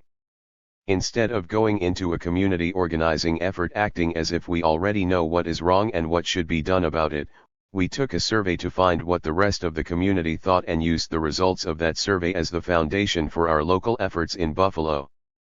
As a result, we've been developing several programs addressing needs like food, housing, incarceration, and corruption in local politics. We've got an ongoing revolutionary education program where we give multimedia presentations on historical revolutionary struggles on a regular basis. I've found myself working in ways I never imagined, like organizing public forums with county legislators so people from the community could come and tell them what they think about the county budget crisis that's shutting down countless crucial services, arts, and cultural programs, and causing thousands of layoffs in our county. Whatever it takes. And it's going to take a revolutionary movement to create revolutionary change, so that's what we're working to build. For once I'm starting to see all kinds of people from the community, from youth too young to be in school to county legislators, saying that the system has failed us, and coming together to do something about it.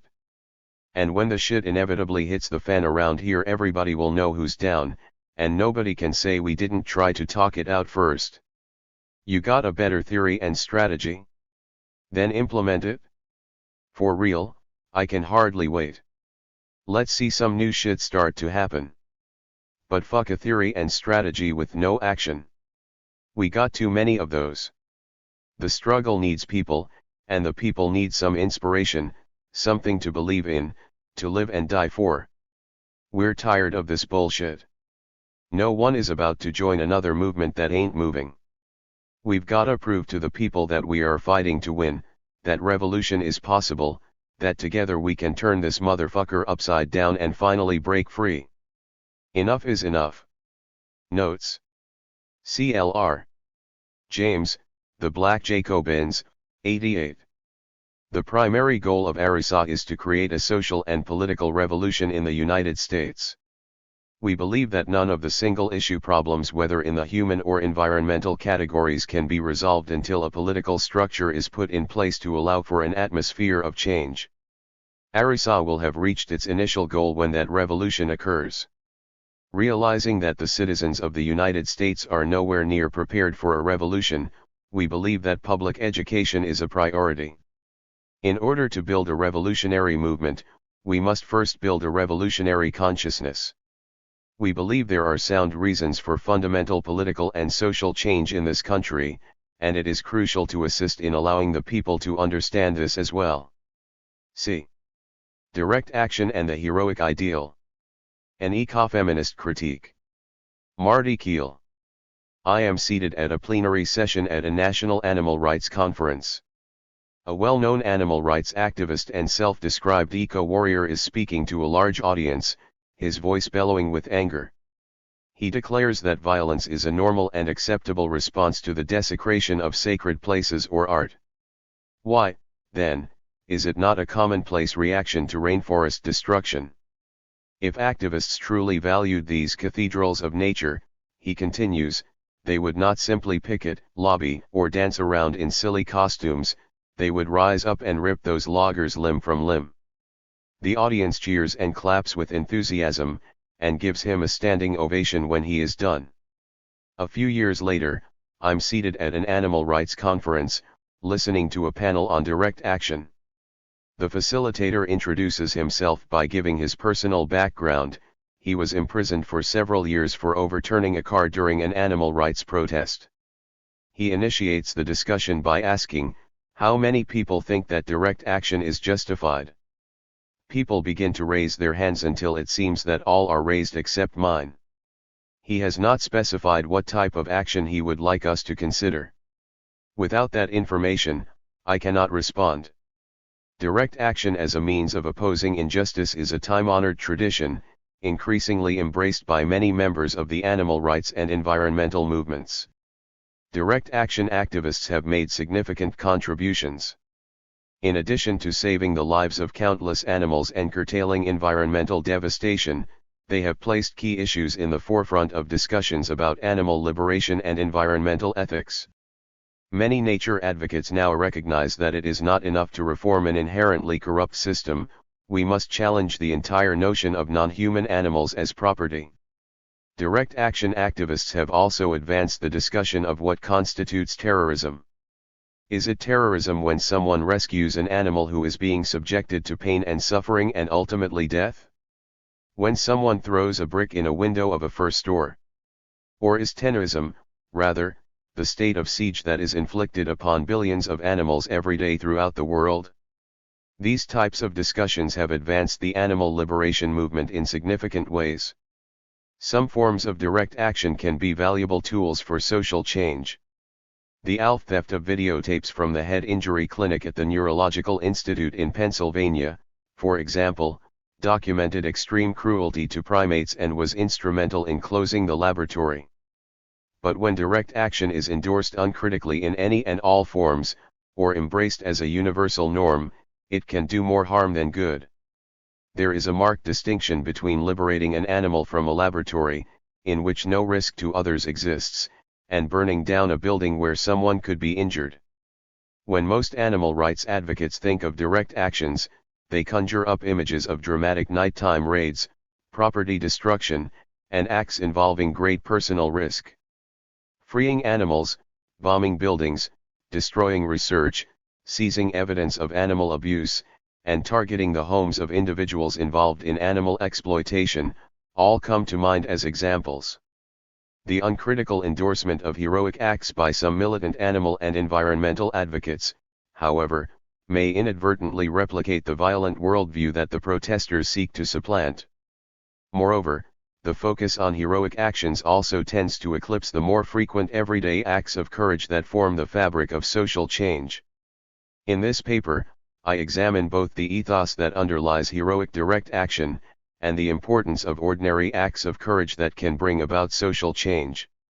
It is understandable that people would resort to extreme actions in the face of the pervasive suffering of animals that persists and even grows, despite numerous campaigns against it. We live in a patriarchal and capitalist society which sanctions animal abuse as the norm. Billions of animals suffer and die every day for human profit, pleasure, and use. Non-human animals emerge into this world only to be prodded, choked, caged, pierced, bludgeoned, raped, gassed, branded, and otherwise assaulted. Their flesh and body products appear in our cosmetics, clothes, cars, and food.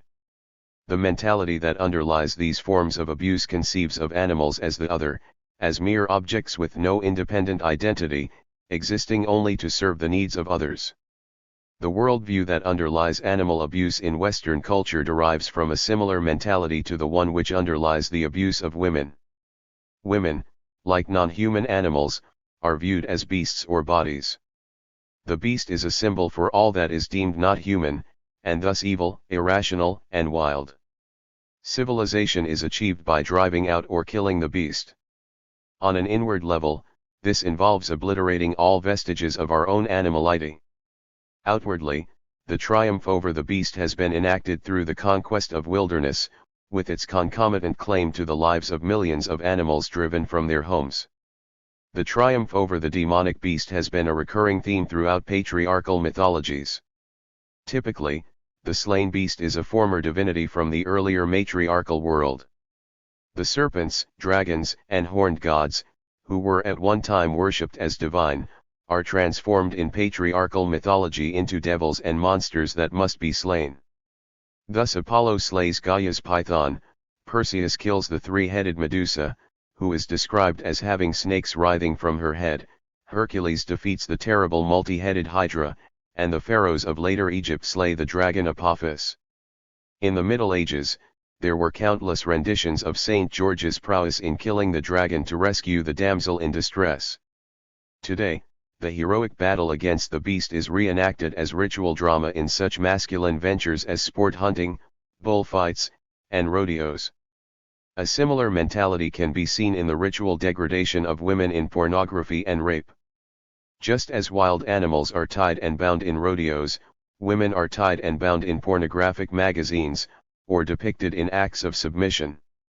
The second image underlying the abuse of women and non-human animals appears less heroic, but is equally violent in its own way. It is the representation of women and non-human animals as mindless matter, objects that exist to serve the needs of superior, rational man. In this conception, animals are depicted as having different, unequal natures, rather than as wild or evil creatures that must be conquered and subdued. They are not so much irrational as non-rational beings. Along with women, they are viewed as mere matter. In this conception, the bodies of women and animals are valued for their reproductive capacity and their flesh. Their bodies are also said to excite the appetites of men. At times, women and non-human animals have also been idealized as pure and innocent, providing a nurturing influence that functions to moderate male aggression. Once again, their value lies only in their utility to others. They are considered damsels in distress, helpless victims who must be rescued from the evil beast. In this conception, protection becomes the mirror image of predation. The predatory ethic that fuels the masculine conquest of the beast is transformed into the ethic of heroic protection. Again, women and non-human animals are seen as devoid of independent identity, passive objects which reinforce the autonomous masculine self. Patriarchal society presents us with intolerable choices. Every day there is something more that we could be doing to alleviate the pervasive suffering that surrounds us. If we do nothing, we often feel complicit in this suffering. Engaging in some form of direct action can help assuage our feelings of helplessness, providing us with a sense of empowerment. Heroic forms of direct action in particular may seem to fulfill the search for empowerment, but they can also reflect an assertion of dominance and control. Significantly, a number of individuals who engage in direct action view themselves as eco-warriors and relish their warrior role. Dave Foreman, one of the founders of Earth First, openly declares that Earth First is a warrior society. The Earth First logo of a raised fist, accompanied by the words "in defense of Mother Earth," aptly exemplifies the warrior's mission, to rescue the helpless female, in this case Mother Earth. Paul Watson, director of the Sea Shepherd Conservation Society, similarly exemplifies the warrior model, drawing inspiration from two ancient Asian military strategists, and litters his writing with military metaphors: war, battle, enemy, weapons, and defeat. As captain of the Sea Shepherd, he rams fishing boats and fires shotguns in his battle to protect marine animals.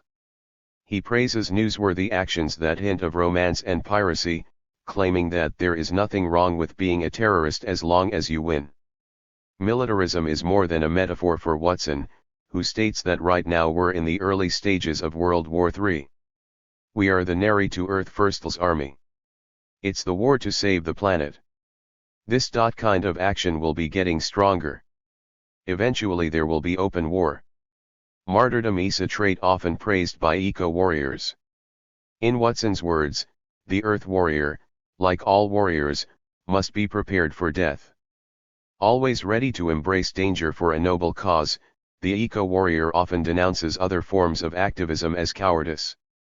Behind these tirades lurks the specter of the sissy, with its link to the devalued female world. Watson scorns Greenpeace, the organization he helped to found, as the Avon ladies of the environmental movement. Animal liberation philosophers also typically employ the model of the heroic warrior, citing the force of reason in their defense of animal rights. Reason is viewed as the weapon of choice for compelling adherence to universal norms, such as interests and rights. Proponents of direct action, by contrast, purport to move beyond the power of words, preferring physical force to achieve the goal of animal liberation. But as feminists have pointed out, both the logical power of reason and the physical power of force often fail to change people's hearts. What is needed, in addition, is the development of compassion for the non-human world, and an understanding of why such care is so singularly absent in our current culture. A 19th-century organization of English children's kindness clubs, the Bands of Mercy, a wing of the Royal Society for the Prevention of Cruelty to Animals, understood the importance of reaching people's hearts, rather than only their minds. The Bands of Mercy provided the inspiration for the modern-day organization of the same name, which later developed into the ALE founded in the 1870s by the anti-slavery activist, Catherine Smithies. As a branch of the RSPCA, the clubs required band members to sign a sworn statement promising that they would be kind to all harmless living creatures, and try to protect them from cruel usage. Members were also required to get 30 people to sign the oath in order to form a band. These clubs were modeled after the widespread and internationally popular children's temperance clubs, the Bands of Hope. In addition to promoting kindness to animals, they required children to take vows of abstinence from alcohol. The kindness clubs and temperance organizations that sprang up in the latter part of the 19th century were part of a larger movement, predominantly led by women, which sought to stem men's violence.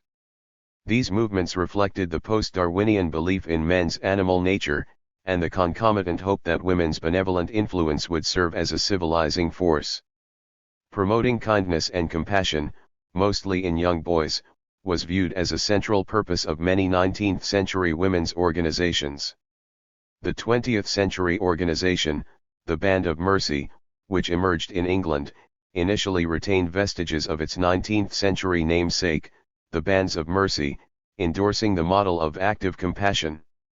Founded in 1972 by members of the Hunt Saboteur Association, the organization initially condoned property destruction, but only if it was used to stop animal abuse. When band members engaged in raids to damage vehicles used in the hunt, they claimed that they would always leave a message to the hunters explaining the motives of their actions and the logic of animal liberation, while stating that they had nothing personal against any one individual. Over the next 4 years, the Band of Mercy extended its activities to arson and the first animal rescues. In 1976, the members decided to change the organization's name, claiming that it no longer seemed appropriate. The name of the new organization, the Animal Liberation Front, appears to have been designed to inspire fear, rather than compassion. As Noel Molland explains, the group wanted a new name that would haunt the animal abusers. A name whose very mention could symbolize a whole ideology of a revolutionary movement. The organization, however, still retained its commitment to nonviolence towards humans, and destruction only of property used for animal abuse. By 1984, many direct AC Lion proponents had come to endorse violence as a necessary tactic for achieving success. The underlying rationale was that, given the resistance to legitimate forms of social change and the worsening conditions of animals, the ends justify the means. Patriarchal society, however, employs a similar logic in support of animal abuse. Animal experimenters cite the worthy benefits that will ensue when they sacrifice animals at the altar of science. Non-human animals are merely tools in their single-minded search for cures or products. Home demos, which target the homes of individuals engaged in animal abuse, show a similar singularity of focus. There is little concern that innocent people, including children, may be traumatized by their actions. Yet every action occurs within a particular context and generates multiple reactions. Feminist philosophers have underscored the need for contextual thinking as well as feelings of care. In contrast to modern ethical theorists who base their arguments on abstract principles and universal rules, feminists point to the importance of understanding the context within which ethical decisions are made. The two approaches find a parallel in the field of health. Allopathic medicine views the body as a battlefield in which the invading enemy disease needs to be countered with an arsenal of weapons, including radiation, surgery, and drugs. The physicians are the heroes who rescue the ailing body, overcoming the enemy combatants. Holistic healing, by contrast, seeks to understand the causes of disease, fortifying health so the body can regain strength to repel unwelcome intruders. Holistic healing focuses on preventing illness, rather than simply suppressing symptoms and declaring the battle won. In a similar vein, holistic ethics seek to understand the underlying roots of moral problems, with a view to removing them, and preventing their reoccurrence. Direct action proponents might do well to consider trading in their military metaphors for the model of holistic health. Rather than viewing individual actions as surgical interventions designed to force enemy combatants into submission, they can be viewed as educational opportunities.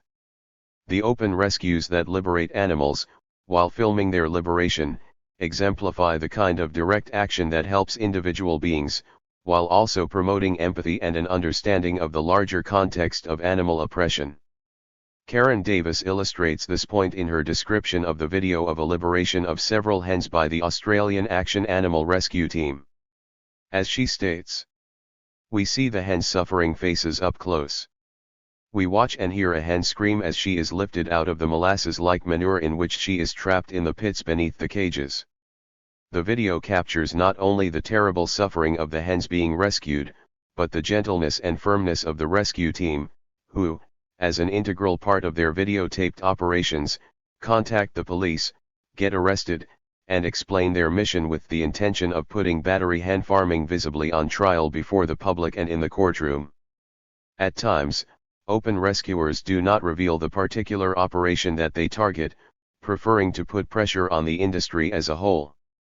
These open rescues contrast with the heroic mindset of the masked warriors who focus on property destruction or the defeat of a single animal operation, neglecting to lay the base for the type of understanding that can prevent future abuse of non-human animals.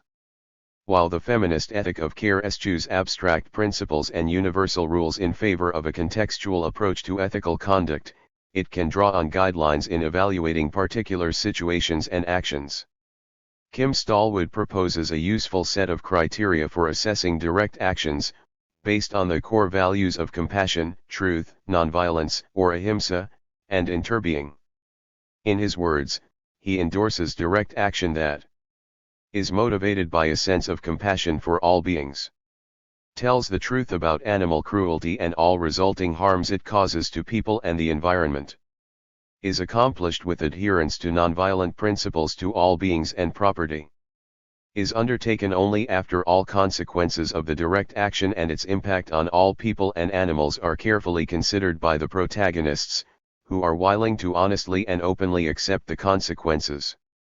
Just as holistic health seeks to determine the causes of disease with a view to restoring health and preventing its recurrence, so too holistic ethics strive to determine the cause of moral problems, and the way to prevent them. Exploring the relation between masculine self-identity and violence toward nature may help to shed light on what is needed to transform our society's relation to the natural world. It is well known that a large majority of members of the animal liberation movement are women. It is also no secret that women are disproportionately represented in the more mundane work entailed in running an organization.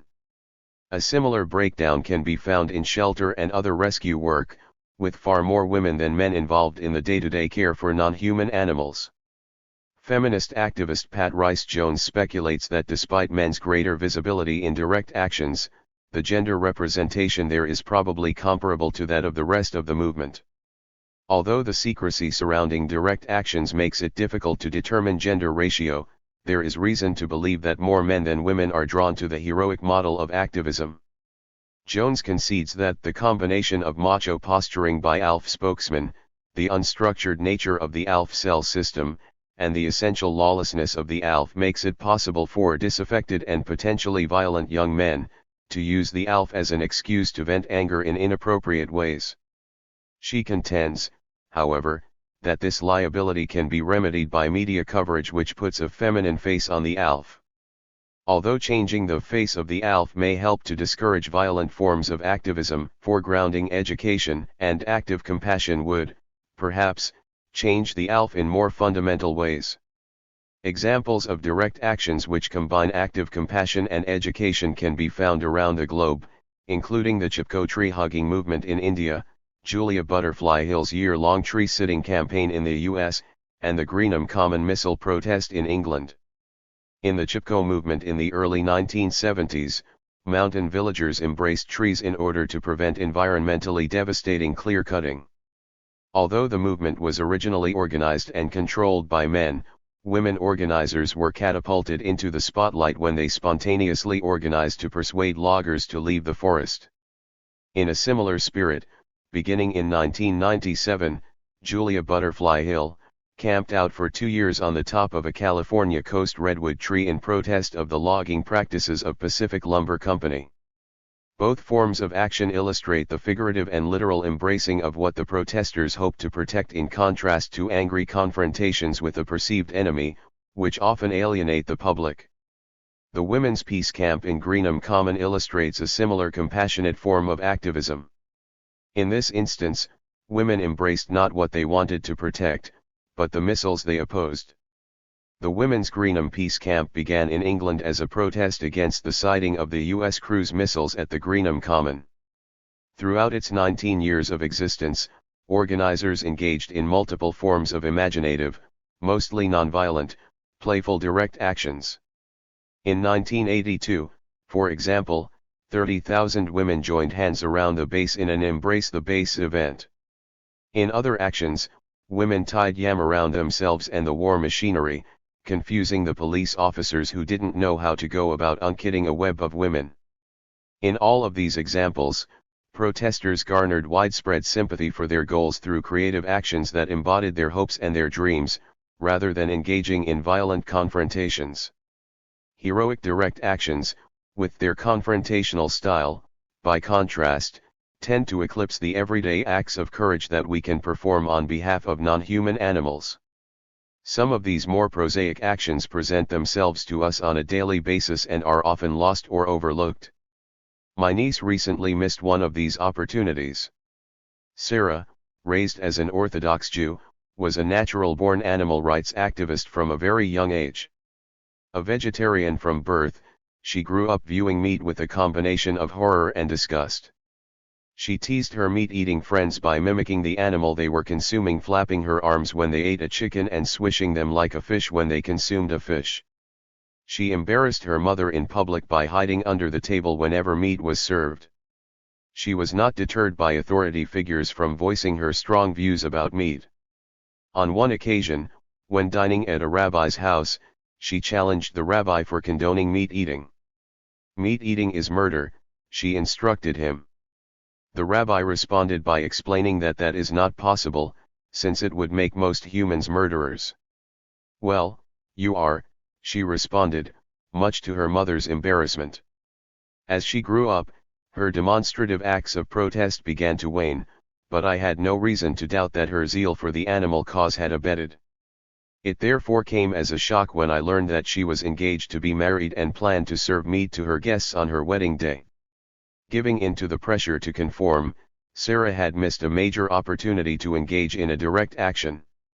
Had she chosen to serve vegetarian food, she could have expressed her care and compassion for non-human animals and potentially influenced a large number of people.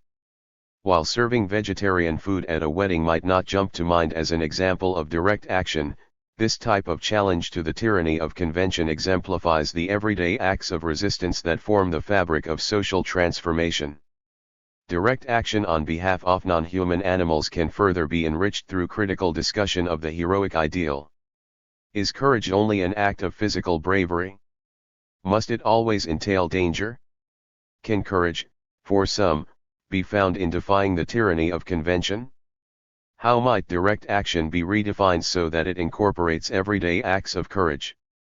A feminist ethic of care and compassionate activism can provide an important contribution to answering these questions and to the development of new forms of direct action that can help create a world of peace and nonviolence for all living beings.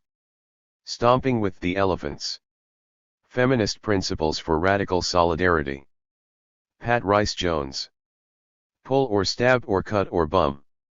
She will ever yet return. Robert Graves, Marigolds. One evening.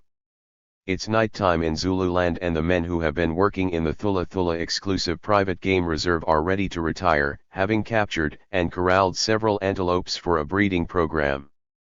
The frantic antelopes mill about restlessly, not knowing what to do. Out of the twilight comes a herd of elephants. They encircle the enclosure, inspecting the situation. The people keep their distance, apprehensive of the elephants. The matriarch of the herd steps forward and uses her trunk to unlatch the bolts and open the gate. The antelopes escape into the enveloping darkness. The elephants disappear back into the night. Witnesses use the word rescue to describe what they saw that night. Whatever their previous beliefs about animals, they could not help but recognize the deliberate and purposeful nature of the actions of the elephant called Nana by local conservationists. Trusting their own eyes, they learned something that most people, including most animal and environmental activists, fail to appreciate: people aren't the only ones acting to undo the damage that people have done. Putting ourselves in the place of the antelopes that night, we can learn something too. The outlook is very scary, but help is at hand. Elephant unlatches gate to save South African antelopes. AFP. April 8, 2003, Elephants on a rescue mission, South African Press Association, April 9, 2003. To emergency. I live at a sanctuary for chickens. The roosters are very loud. All day long, they check in with each other by crowing, which evolved as a way to maintain contact in the dense Asian forests where the wild jungle fowl still thrive. Roosters raise a ruckus whenever they spot a predator or other threat to the flock. All the chickens within earshot respond immediately, taking cover until the danger has passed. In the event of a continuing hazard, the hens and other roosters add their voices to those of the roosters who raised the original alarm. The meaning of the ensuing cacophony is clear to anyone with ears to hear: this is an emergency. If only human beings were so sensible. Every day, including today, we go about consuming and spending as if we had no knowledge of impending ecological disaster. Some people lash out at the roosters who issue warnings about global warming and other emergent crises. Most people ignore them. Even those who do heed the warnings do so without a sense of urgency proportionate to the dangers that face us. There's a breach between what we think and what we feel, a gap between what we know to be true and what we actually do. As any earthquake survivor can tell you, disjunctions can be hazardous to your health.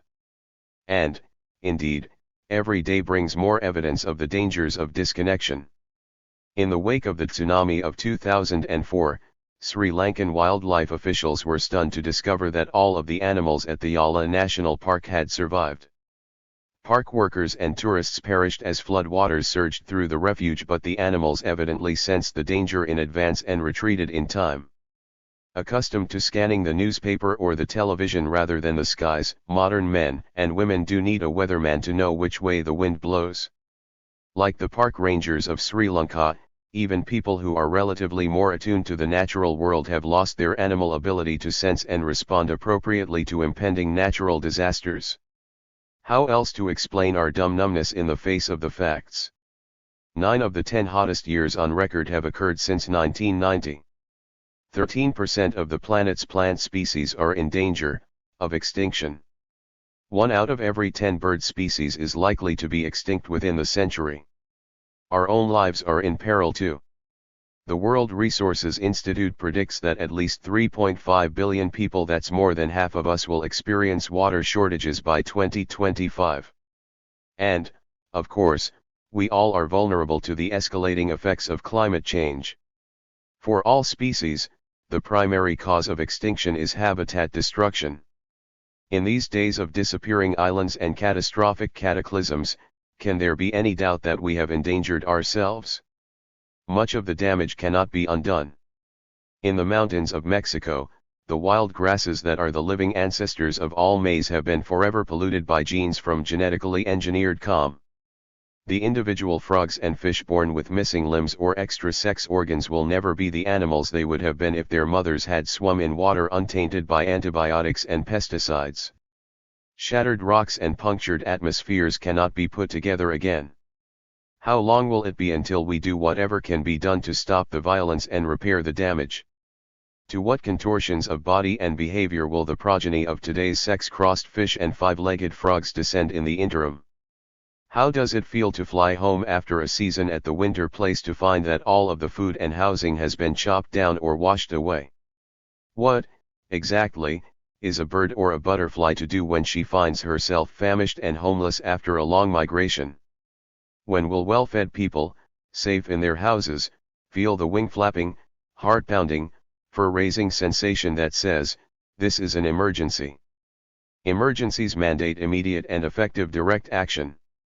Both critics and proponents of radical environmental activism ought to ponder the implications of that obligation.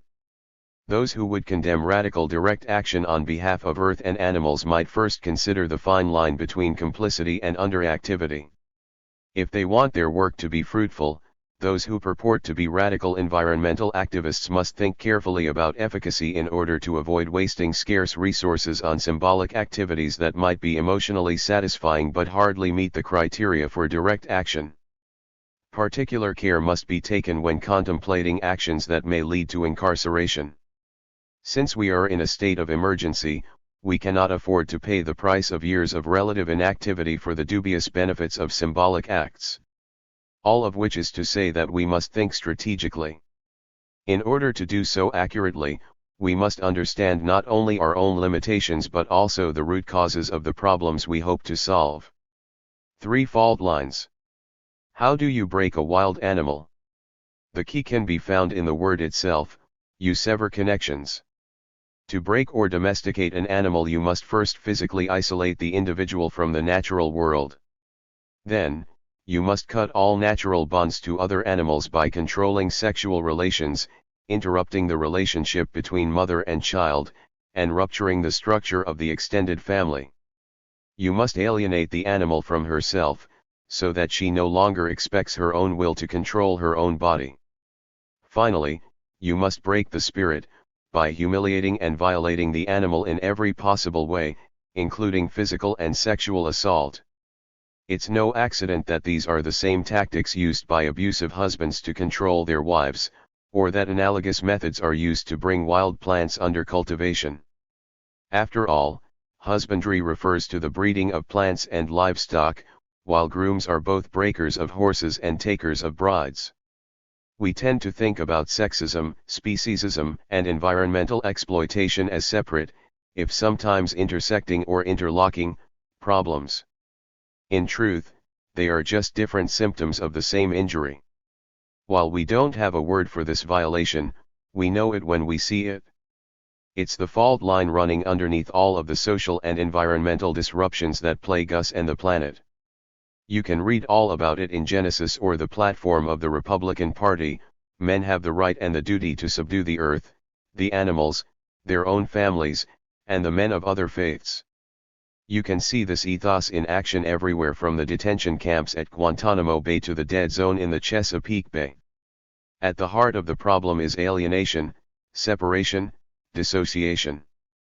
To imagine that you own a piece of land, you must first alienate yourself from it, psychologically tearing yourself out of the seamless fabric of your ecosystem in order to lay claim to part of it. In order to demarcate your land, you must create artificial boundaries, perhaps even erecting physical fences to separate it from the rest of the world. In creating and enforcing those borders, you will probably hurt or scare animals and other people. To do so, you must dissociate yourself from your natural empathy for fellow beings. To feel comfortable breaking the body or mind of another human or non-human animal, you must first wrench yourself out of the web of relationships that define ecosystems. Doing so necessarily culminates in disruptions to those systems.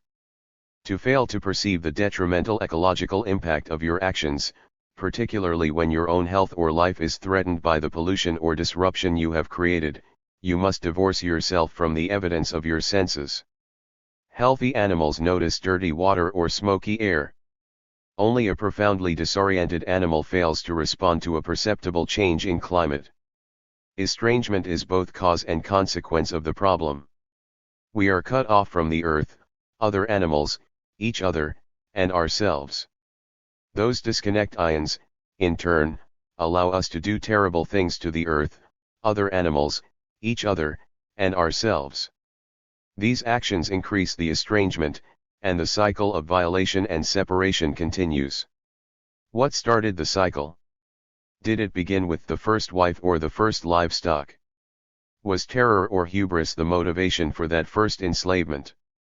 Did the story of God the Father alone in the sky, sacred and separate from his profane creations, predate and motivate the original denigration of the earth, or did men make up the story after the fact to rationalize what they had done? We may never be able to answer those questions about the origins of our disconnection, but we can and must recognize and repair the ruptures that we have created within ourselves and in the world. We must learn to see, and act within our awareness of, the similar ways that women, plants, animals, and the planet are exploited and abused. We must recognize and cultivate our relationships with each other, with other animals, and with the ecosystems in which we are enmeshed. And we must make sure that our own hearts, minds, and hands are always connected. We must work to ensure our own basic integrity, so that what we think and feel and do are always consistent. If breakage is the problem, then integrity is the answer. That means that we must embrace integrity as both end and means. That may mean using force to stop the violence. The foundational texts of all of the patriarchal faiths, which many ecofeminists, like me, believe to be misogynist and speciesist political propaganda dressed up as spirituality, explicitly mandate the exploitation of women, earth, and animals. Like the violence that they promote, these ideologies are part of the problem and thus cannot be part of the solution. That is the reason why so many radical feminists, eco-activists, and animal liberationists embrace either atheism or earth-based spirituality. For violence. Did the elephants who freed the antelopes commit violence? Some critics of radical environmental activism would say yes, since they tampered with locks and probably caused some property damage. But the very word property ought to give you a clue as to why such actions, whether undertaken by elephants or adolescents, ought not to be considered violent under any definition of the term. Those who decry or defend violence in defense of the earth and animals often fail to first answer the question, what is violence? To adequately answer that question, one must attend to both concepts and context. Words tend to reflect what most people mean when they say something. When most people say violence, they are talking about some sort of violation by means of actual or threatened physical force. Both aspects, force and violation, must be present for an act to be considered violent. Passing a basketball involves physical force but is not violence. Forging a signature may cause emotional or economic injury but is not violence. Thus, in law as well as in popular imagination, there is a distinction between violence and justifiable use of force, as well as a distinction between violent and nonviolent crime. Most people consider intention when thinking about violence.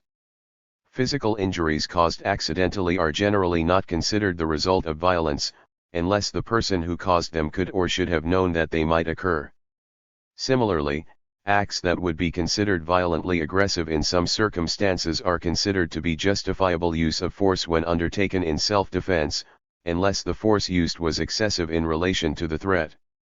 The exceptions to the common-sense definition of violence, and the qualifications of those exceptions, highlight the importance of context, which is another factor that knee-jerk opponents and proponents of violence tend to neglect. Here, feminist ethics offer an avenue through what might seem like a jungle of ambiguity. Like most women, many feminist ethicists tend to suspect invariable moral rules that leave no room for considerations of context. Thus, feminist viewpoints on nonviolence tend to be more nuanced and practical than abstract condemnations or defenses of violence. If we understand violence to be injurious and unjustified use of force, then we can never discern whether or not an act is violent apart from its context. We don't have to waste time arguing about abstractions because, as a matter of practical fact, violence always occurs within a material context. Furthermore, we can stop arguing about whether violence is ever okay. Justifiable use of force isn't violence. Instead of trying to justify violence, we can turn attention instead to the rather more pressing problem of figuring out how much force is justified in defense of Earth, plants, animals, and ourselves. Where is the line between force and violence? We must attend carefully to that question. Violence is at the heart of the problems we seek to solve. Using violence to address those problems is like using genetic engineering of plants to solve the problem of pesticides. Adding fuel to the fire is not likely to put out the flames. At the same time, physical force often is required to defend ancient redwoods and baby seals from the chainsaws and clubs that menace them. In the long run, physical force may become more and more necessary to counteract the very great power of those who profit from the continued exploitation of people, plants, animals, and the earth herself. In the context of the escalating environmental emergency, force may be necessary, but violence is never okay. Force is necessary when material problems require a physical solution that will not otherwise be forthcoming. Violence, as I have defined it, is intrinsically wrong and is particularly wrong-headed as a solution to problems that are founded in violence. Where is the line between force and violence? That question can only be answered with reference to the details of the context in which it arises. An act that would be violent in one setting may be a justifiable use of force in another setting.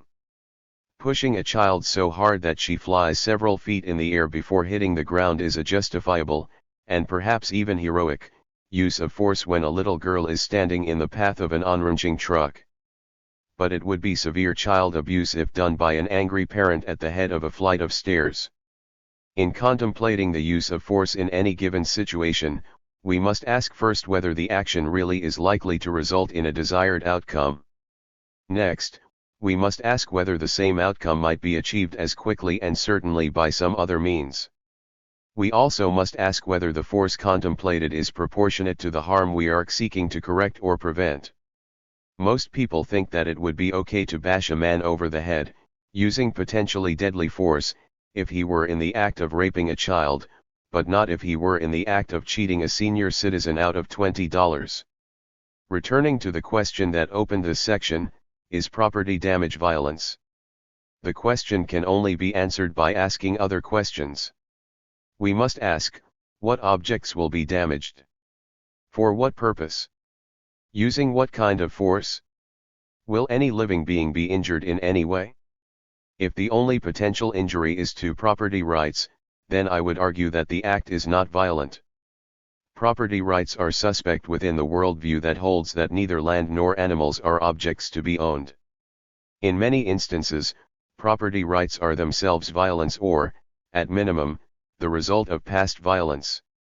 The creation of property generally involves a process wherein land or animals are forcibly enclosed or wherein people or animals are alienated from the products of their labor. These are inherently violent processes, since they involve actual or threatened use of force to cause injury. Moreover, continuing violence is often needed to maintain property. From electrified fences around lakes to armed guards at grocery stores, the violence implicit in property is hidden in plain view every day. Because violation of life is perhaps the most important cause of the problems that plague our planet, environmental activists and their apologists must take particular care to avoid a rhetoric of violence. Instead of reveling in militaristic terms that implicitly glorify violence, we must distinguish between legitimate use of force, and violence, which is always illegitimate. We can and should valorize those who dare to use justifiable force, putting their own bodies on the line, in the process. We must not glorify those who use the plight of Mother Earth as an excuse for reckless aggression or selfish violence. By building strong relationships with each other, and with others who are working for Earth and animal liberation, we will more easily see the difference between force and violence and better able to have the courage to use force when necessary, and the forbearance to always avoid violence. 5. Flower power. All life depends on photosynthesis. People and all other animals depend on the bodies of plants for food, fuel, and shelter. People and all other animals also require the oxygen that is a byproduct of the almost magical process by which plants convert light into food. Without plants, we could not live. Without photosynthesis and its complement, photorespiration, plants could not live. Photosynthesis requires light, water, and carbon dioxide in proper proportions. Plants can die or are damaged by too much or too little light, water, or carbon dioxide. Despite the fact that our lives depend on it, humans have tampered with each of these essential elements of photosynthesis. Around the world, people have distorted and destroyed plant habitats by pumping, flooding, depleting, and tainting water, by cutting, burning, uprooting, and transplanting shade trees, and by poisoning the air that the plants need to breathe. At the same time, our collective folly has interfered with the global atmosphere. We have torn the protective mantle of the ozone layer, exposing the plants that sustain us to increased levels of the kind of ultraviolet light that can interfere with photosynthesis. Meanwhile, human activities such as burning fossil fuels have radically increased the amount of carbon dioxide in the atmosphere. The resulting climate changes will surely alter growing conditions such as temperature as well as availability of water.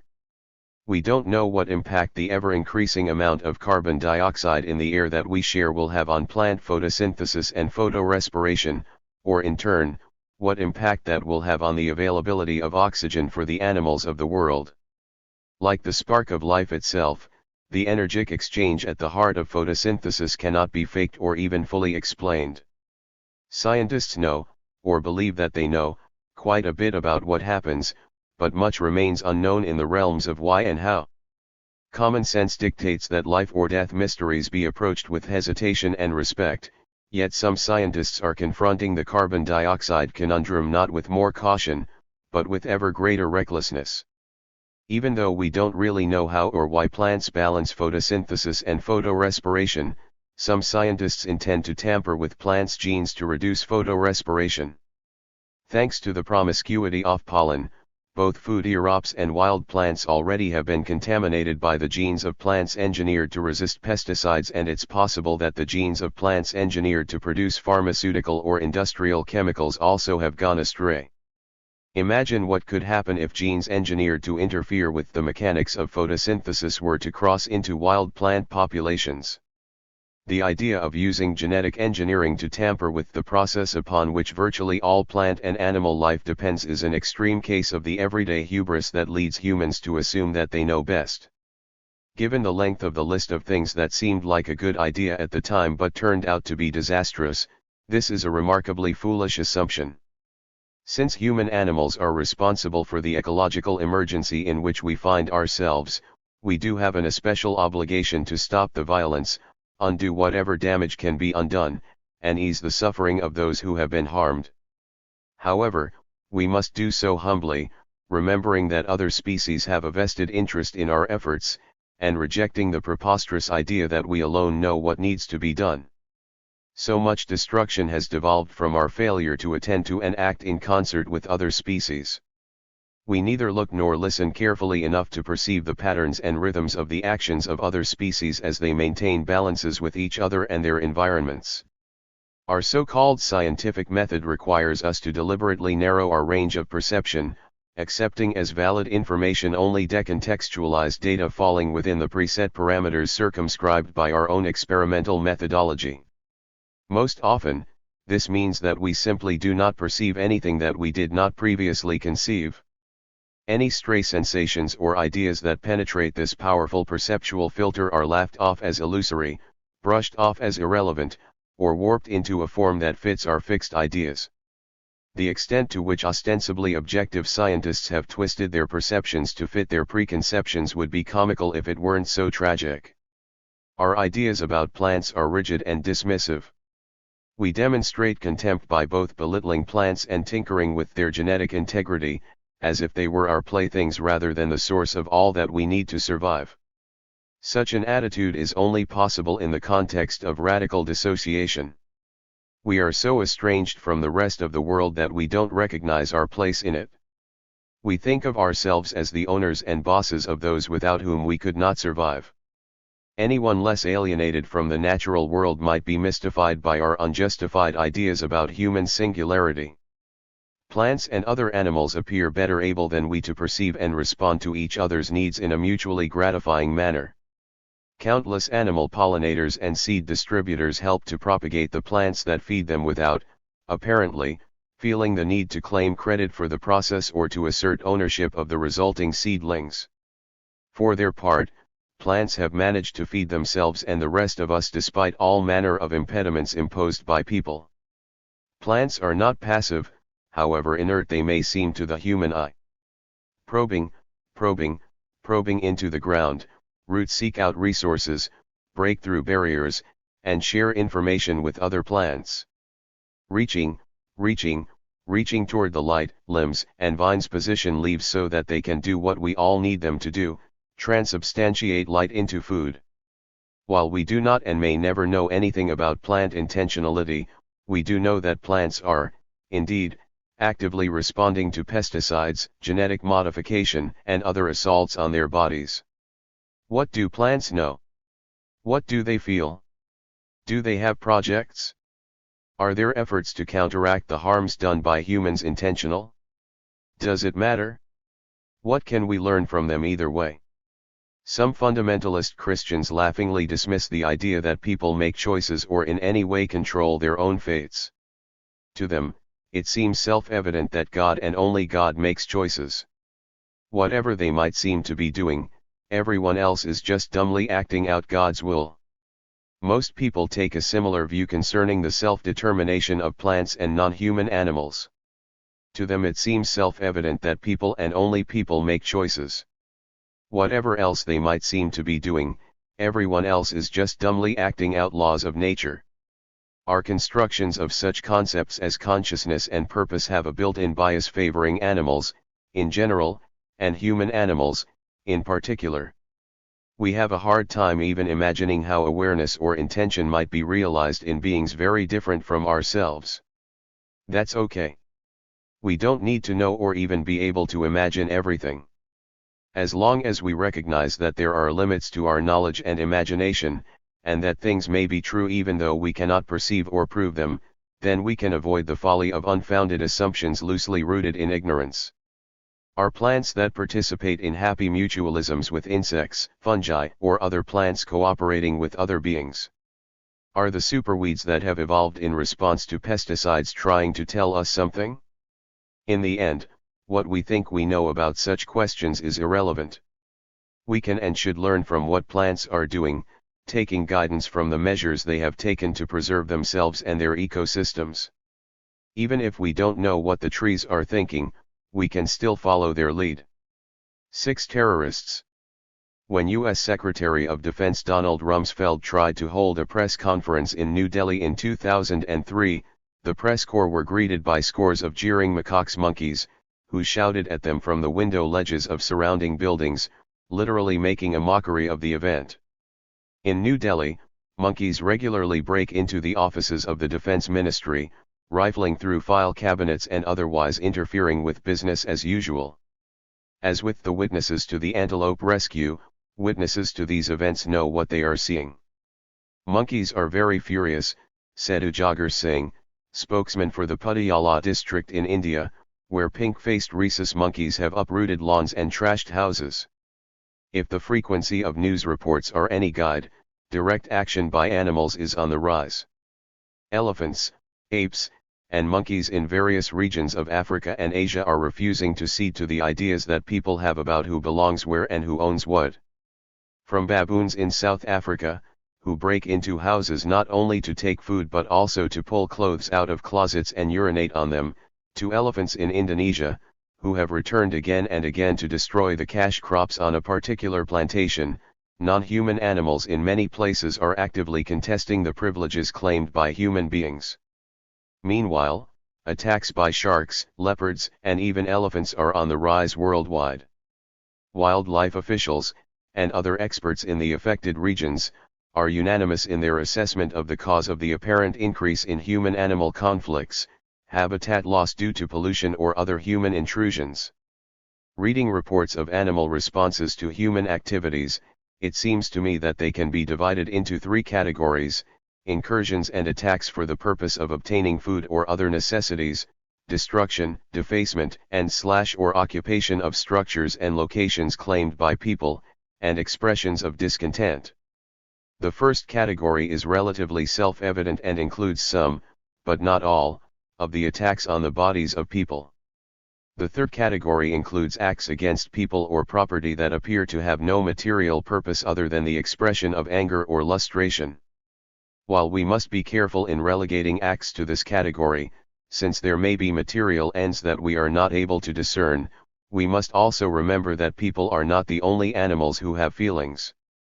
Monkeys who engage in seemingly senseless acts of property destruction may well, like some human eco-activists, have mixed motives that include both emotional and rational aims.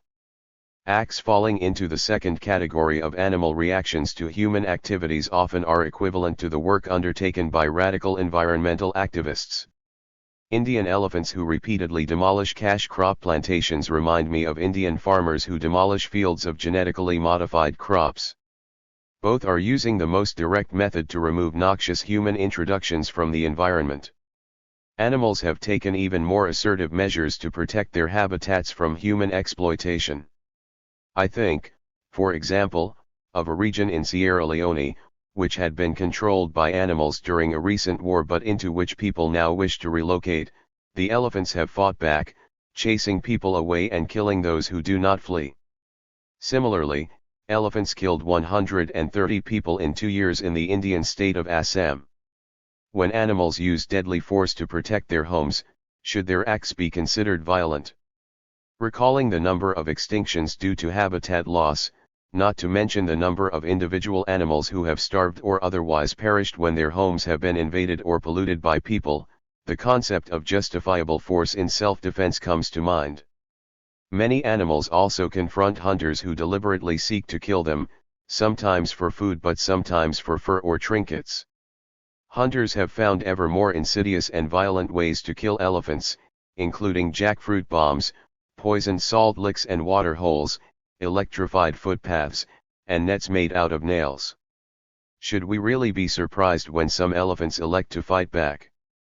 People almost always kill animals by some means when they fence off, cultivate, or build on land.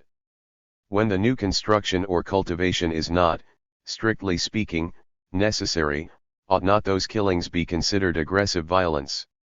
When, as is so often the case, poverty forces people into places formerly controlled by animals, then tragedy is sure to follow. One way or another, somebody who doesn't deserve to die is going to end up dead. People in the aggregate already have more than we need, but because resources are not shared equitably, starving people often end up competing with starving animals on the outskirts of so-called civilization. This is why the struggle for earth and animals will never be won in the absence of social justice and vice versa. When animals resist human expansionism, they often face harsh reprisals. In India and elsewhere, villagers have poisoned and speared elephants in retaliation for crop raids. Despite government protections, baboons have been shot in South Africa, and monkeys have been killed en masse and dumped in sacks in India.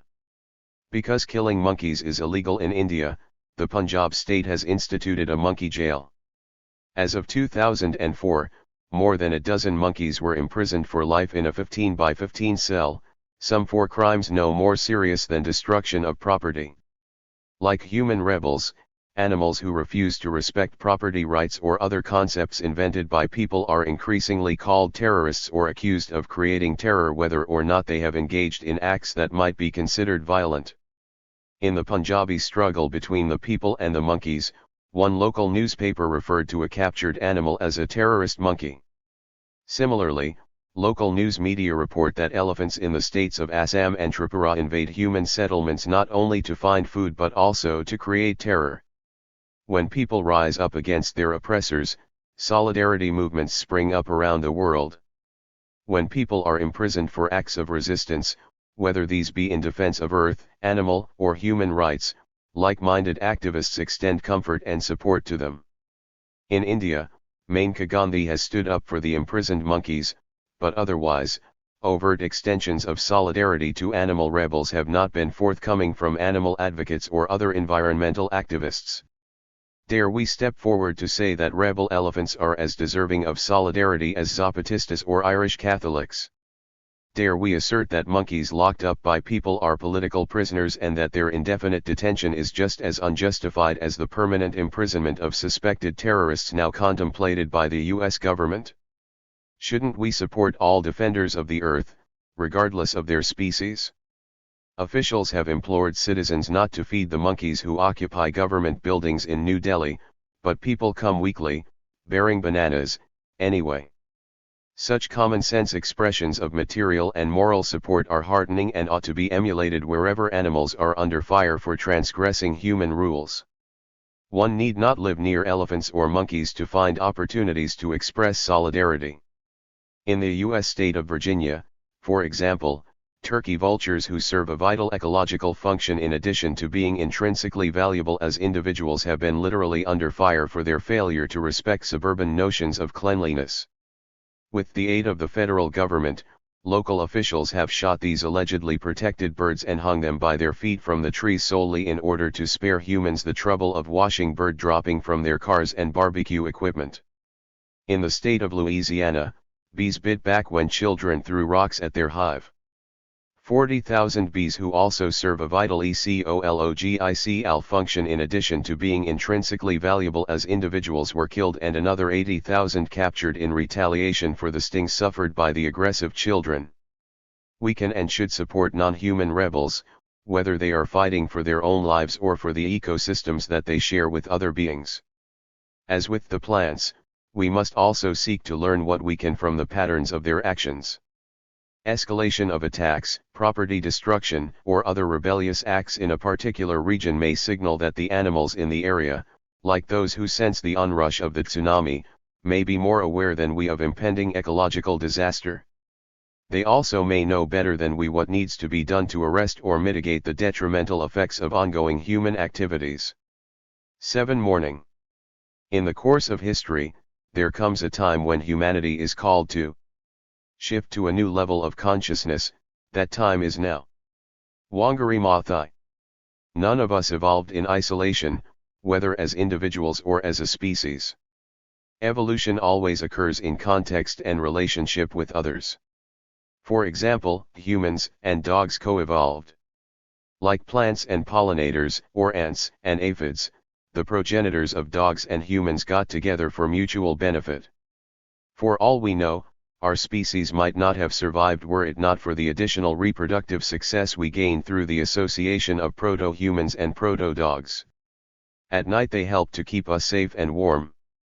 But then, in what must be among the most brazen betrayals in natural history, humans turned around and made slaves out of their trusted friends. The good news is that evolution is ongoing. We can choose another path. We can recognize our kinship with other beings. We can recognize without being terrified by our dependence on them, and act accordingly. If we really want to wage a war on terror, then we need to learn to be less afraid.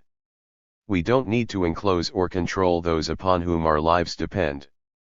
If we can recover our kinship with our non-human relatives, then we won't have to hide behind barricades, because we won't be alone anymore. Can we do it? Yes. Will we do it? I don't know. I do know that we are not alone in the struggle to save the earth.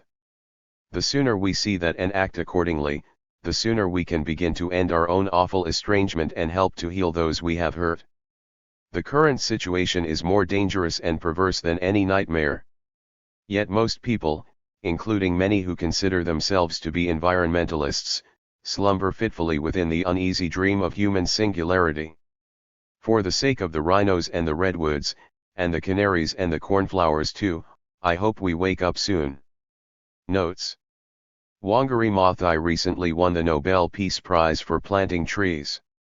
She is the first African woman and the first environmentalist to win the prize, and she did it by founding and maintaining, despite vehement and at times violent opposition, an uncompromising program of direct action.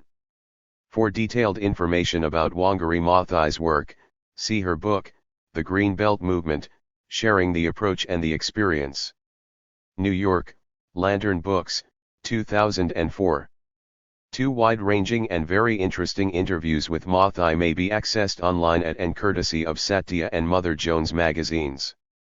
As Raúl Valadez Azúa recently wrote in the official publication the Asociación Mexicana de Médicos Veterinarios Especialistas en Pequeñas Especies, an important process of familiarity and posterior coevolution between Canis lupus and Homo erectus lasted for about 40,000 years until Homo sapiens came along and took advantage of familiarity to capture puppies and begin the process we euphemistically call domestication.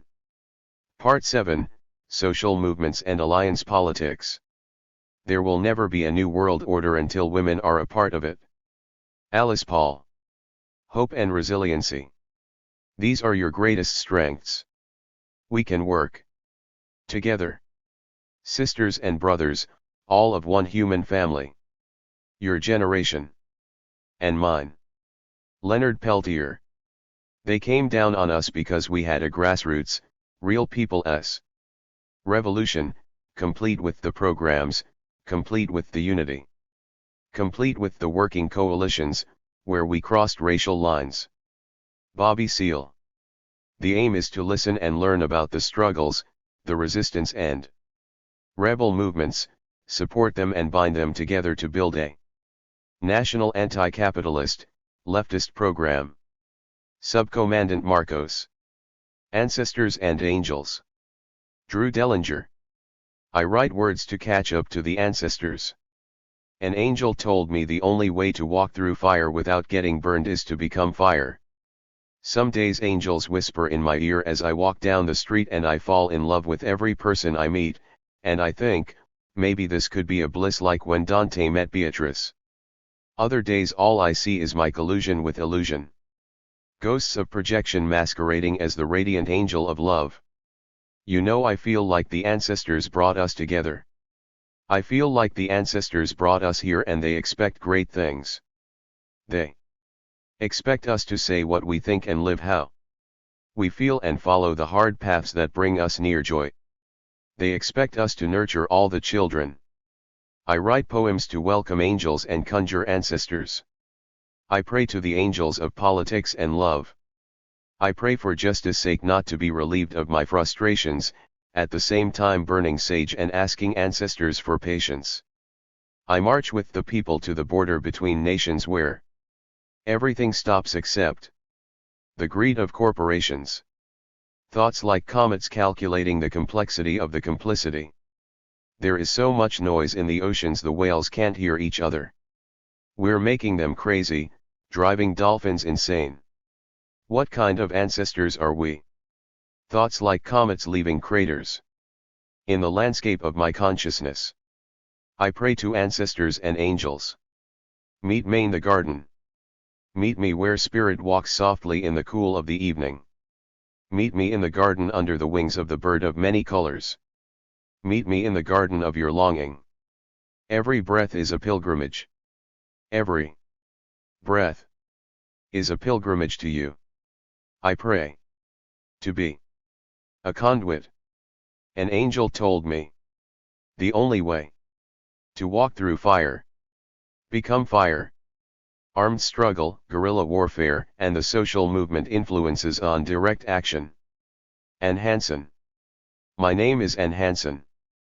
I am a 51-year-old Canadian woman who is currently on parole until the prison system has personally viewed my dead body. I was sentenced to life for conspiracy to rob an armored car guard, the British Columbia Hydro and Lytton bombings, firebombing a red-hot video porn store, unlawful possession of explosives and weapons, auto theft, and possession of stolen property. I was arrested on January 20, 1983 along with 4 others and charged with these offenses for actions we carried out as members of an urban guerrilla group called Direct Action. As the name would indicate, our urban guerrilla group identified ideologically with anarchism, and as such, we were struggling to help create a society in which power would rest as much as possible in the hands of the people. We were one of the first guerrilla groups in North America to develop a critique not only of capitalism, but also socialism. Unlike most urban guerrilla groups and social movements during the 70s and 80s, we did not blindly accept the concept that technology, progress, development, science, and material wealth are good in and of themselves. We also did not share the socialist view of the state as a revolutionary vehicle for the people. In our analysis, the state is a repressive apparatus that concentrates power and decision-making in the hands of a small number of people who will inevitably become corrupted, whether they be peasants, working class, middle class, or ruling class. In retrospect, if I were to label the political analysis of our guerrilla group, direct action, it would share more in common with green anarchism than any other ideology. Our politics evolved from our involvement with traditional native people who showed us how Western thinking in the form of patriarchy, capitalism, and even socialism tended to objectify life on this planet. The traditional native peoples taught us how the objectification of life inherent in the philosophies of capitalism and socialism reduced all life to mere material value, thus reinforcing one of the worst aspects of human nature, greed. Practically speaking, this means all life is exploited, reducing the environment to a natural resource to be developed for profit. Animals, birds, fish, and insects become products, livestock, pets, game, and pests. Women become sex objects to be exploited to sell products, while humans in general become consumers and producers. According to this way of thinking, the most important criterion in determining human value is a person's productivity within the economic system, and so the unemployed and welfare cases are considered a burden.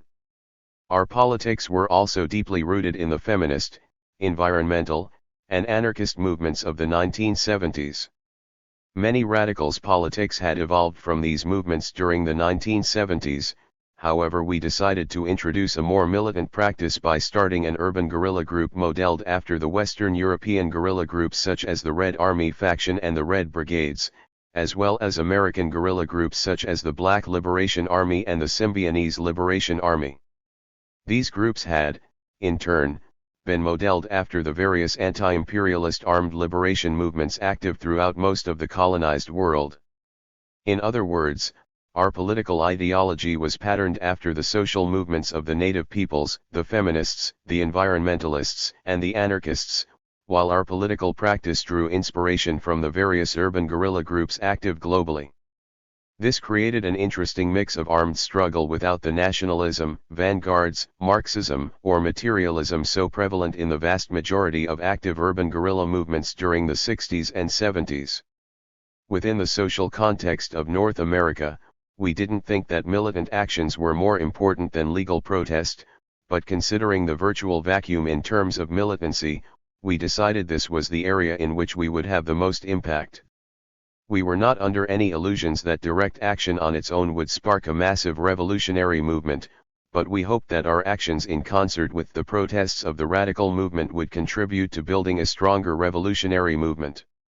Even though the size and development of the revolutionary forces in Canada were minuscule at best, we did not think that controversial militant actions would inhibit them.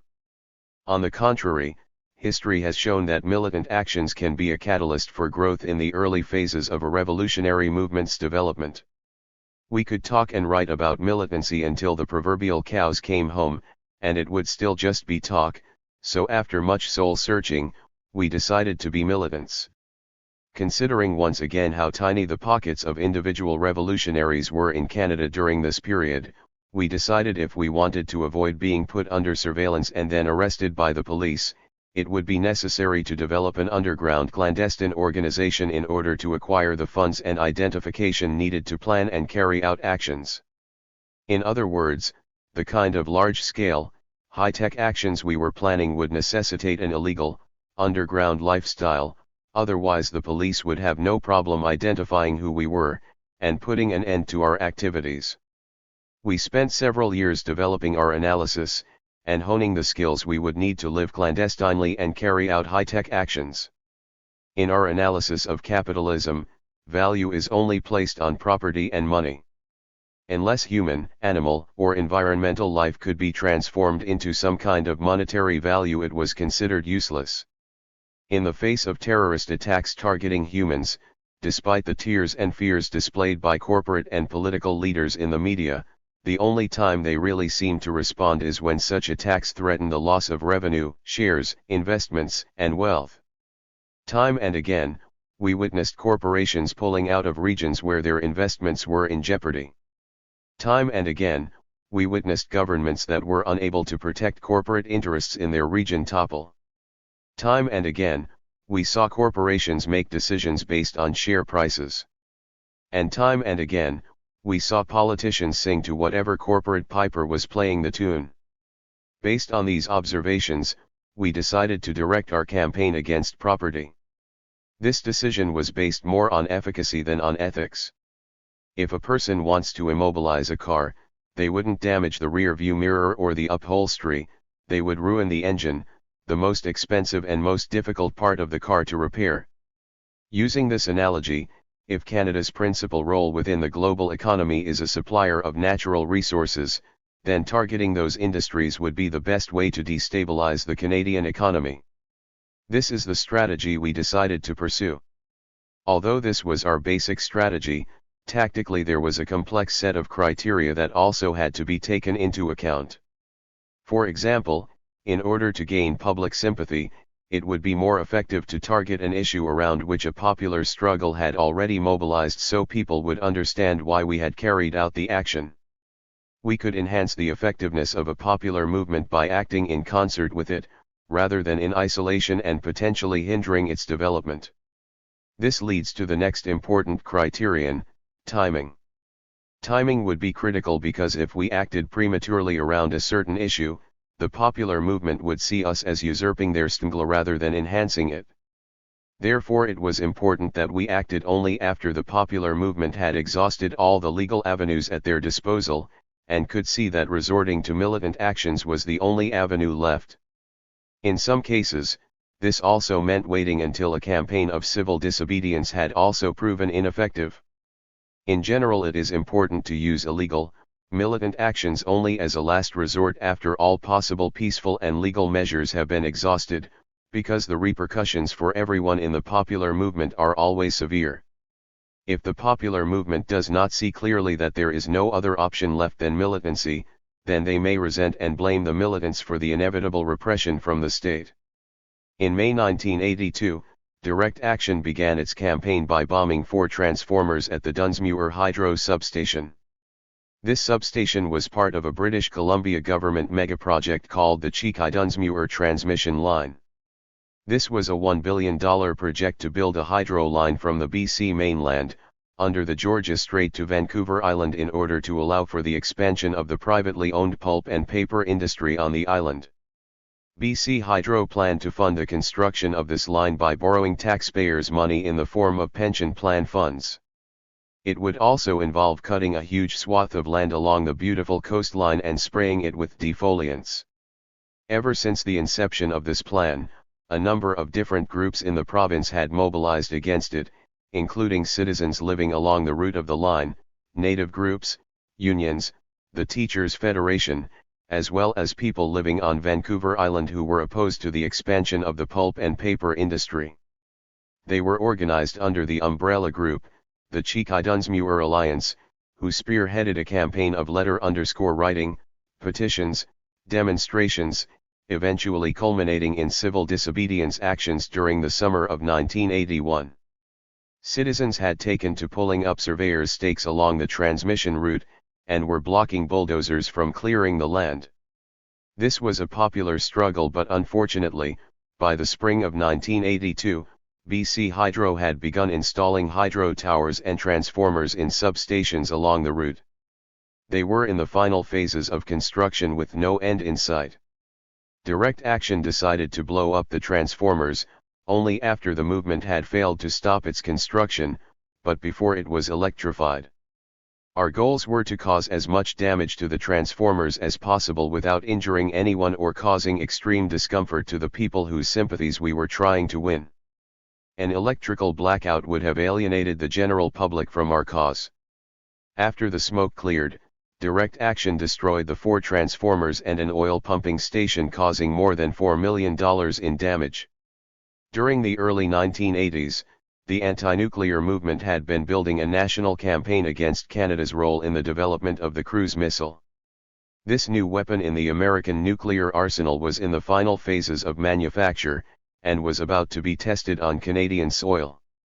Nationally, a broad-based group, Operation Dismantle had been organizing public awareness campaigns and demonstrations, and in Toronto, the Cruise Missile Conversion Project and the Alliance for Nonviolent Action had been leafleting the workers at the Lytton Systems plant where the guidance system for the cruise was being manufactured. They organized blockades of the plant and tried to convince the workers to pressure management to convert the plant to the production of peaceful technology. They also organized demonstrations and civil disobedience actions. A Gallup poll at the time indicated that 52% of Canadians were opposed to Canada's role in the manufacture and testing of the cruise missile. Even within the reigning Liberal Party, a survey in April 1983 found that of 146 Liberal MPs, 6 opposed the cruise tests and another 115 refused to state their position. Their silence spoke volumes. Despite public opposition, the Canadian government signed agreements to test the cruise, and gave Lytton Systems $48 million in grants and interest-free loans under the Corporate Welfare Program from the Defense Industries Production Department, known as DIR. By the fall of 1982, Direct Action decided to sabotage the Lytton plant in an attempt to deter any further investment by the American mother plant, and to cause significant financial damage to the plant itself. It appeared as though the popular campaign to stop the manufacture of the guidance system, and the testing of the cruise on Canadian soil had failed. On October 14, 1982, Direct Action caused $4 million in damage to the Lytton plant when a van filled with explosives detonated during the night. Unfortunately, when the bomb squad arrived en masse, the electronic frequency from their radio transmission set off the electronic timing device, causing the bomb to explode 12 minutes prematurely. Despite numerous precautions to avoid injuries such as driving the van across a flood-lit lawn, parking against the most visible building to the security guards, leaving an unarmed stick of dynamite with a warning note and instructions, and phoning in a bomb threat with instructions, 7 people were injured in the bombing. Direct Action issued an apology for the injuries and took responsibility in that we should never have put a bomb in a location that relied on authority figures clearing buildings and blocking roads to secure the safety of the public. Although this was a very serious error, mistakes are inevitable and we can't let our fear of making them paralyze the movement. Remaining passive in the face of today's global human and environmental destruction will create deeper scars than those resulting from the mistakes we will inevitably make by taking action. After returning to BC in the fall of 1982, we encountered women who had been organizing to pressure the government to close down a franchise of violent pornography outlets, known as Red Hot Video, that within a year had expanded from 1 store to 13. This franchise distributed videos that had been pirated across the border from the United States. There was evidence to support the accusation that many of these videos were not dramatizations but, in fact, were real depictions of women in the sex trade who had been kidnapped and filmed being raped, and subjected to forced enemas. The women in these videos were seen clearly objecting to painful, violent acts, leaving no doubt in the viewer's mind that there was nothing consensual about it. The women's movement in BC had tried every legal means at their disposal to force the government to act. They had invited the police to public screenings of the most violent videos available to demonstrate that their distribution violated the Motion Pictures Act and various hate crime laws. In response, the Attorney General's office explained that the Motion Pictures Act did not refer to the magnetic storing of film, and that gender was not classified as an identifiable group under the hate crime laws. Understandably, the women's community interpreted these explanations as the government's excuse to do nothing, and continued organizing demonstrations, petitions, and letter-writing campaigns directed at their members of parliament. The government and justice system's unwillingness to respond led some women to approach the women of Direct Action to participate with them in a series of arsons aimed at burning down some of the Red Hot videos. On the night of November 22, 1982, 3 separate groups of 3 women, each calling themselves the Women's Fire Brigade, simultaneously firebombed 3 Red Hot video outlets. One store was successfully burned to the ground, another was partially burned, and a third attempt was aborted because a police car drove by just as they were about to throw some Molotov cocktails. A few months after the Women's Fire Brigade action, the 5 members of Direct Action were arrested. On the same day, in a raid whose timing was oddly coincidental, the RCMP charged the Victoria Red Hot video store with 3 counts of distributing obscene material. Many activists believed the timing of these raids signified that the police felt compelled to lay charges or risk appearing less effective in dealing with violent pornography than the Women's Fire Brigade. In the aftermath of Direct Action and the Women's Fire Brigade's 1982 campaigns, a number of popular myths were dispelled surrounding militant direct action.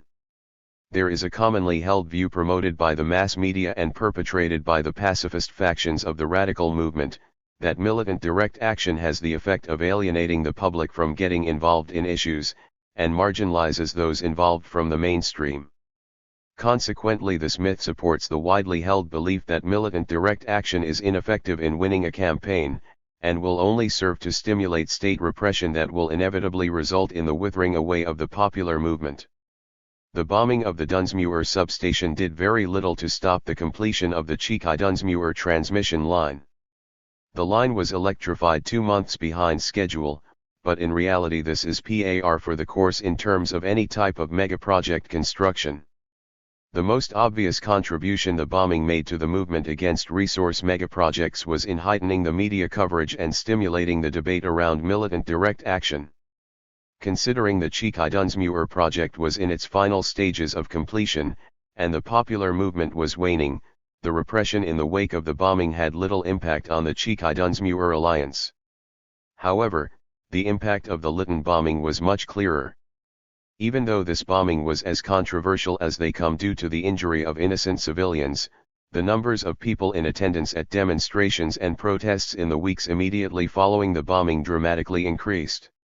2 weeks after the bombing, in Ottawa on October 30, 1982, 15,000 people showed up at the largest anti-nuclear demonstration in Canadian history.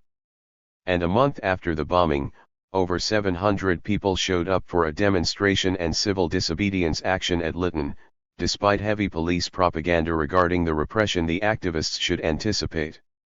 Attendance in the mainstream anti-nuclear group, Operation Dismantle, tripled in the year following the bombing. Most notably, the president of Lytton Systems, Canada, Ronald Keating, stated in a Globe and Mail article that they had lost the contract to build the guidance system for an advanced version of the cruise missile due to the protesters and the bombing.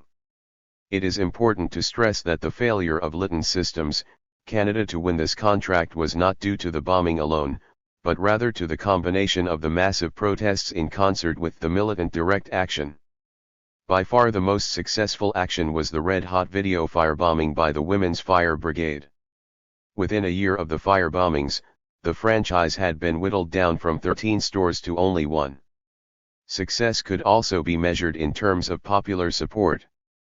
In the days following the firebombings, radio phone-in shows devoted to the firebombings were inundated with supportive calls. Letters in the editorial sections of the newspapers also weighed in heavily in support of the action. Even the BC Federation of Women issued a statement articulating support for the motives of the action.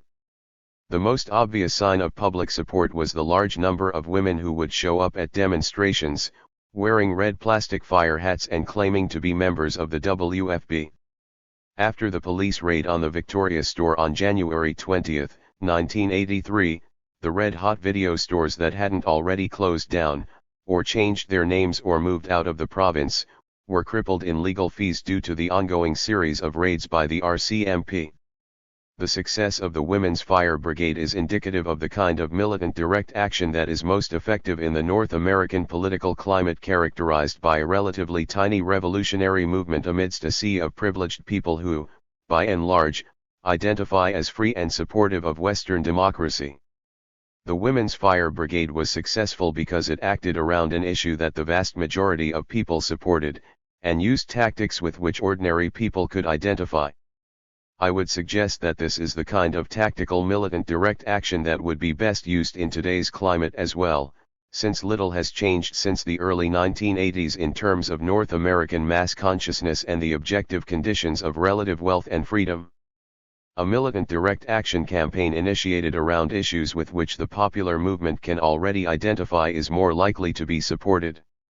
This means the grassroots movement has to do its homework, educate the public, and use all the legal means at its disposal before launching into a militant direct action campaign.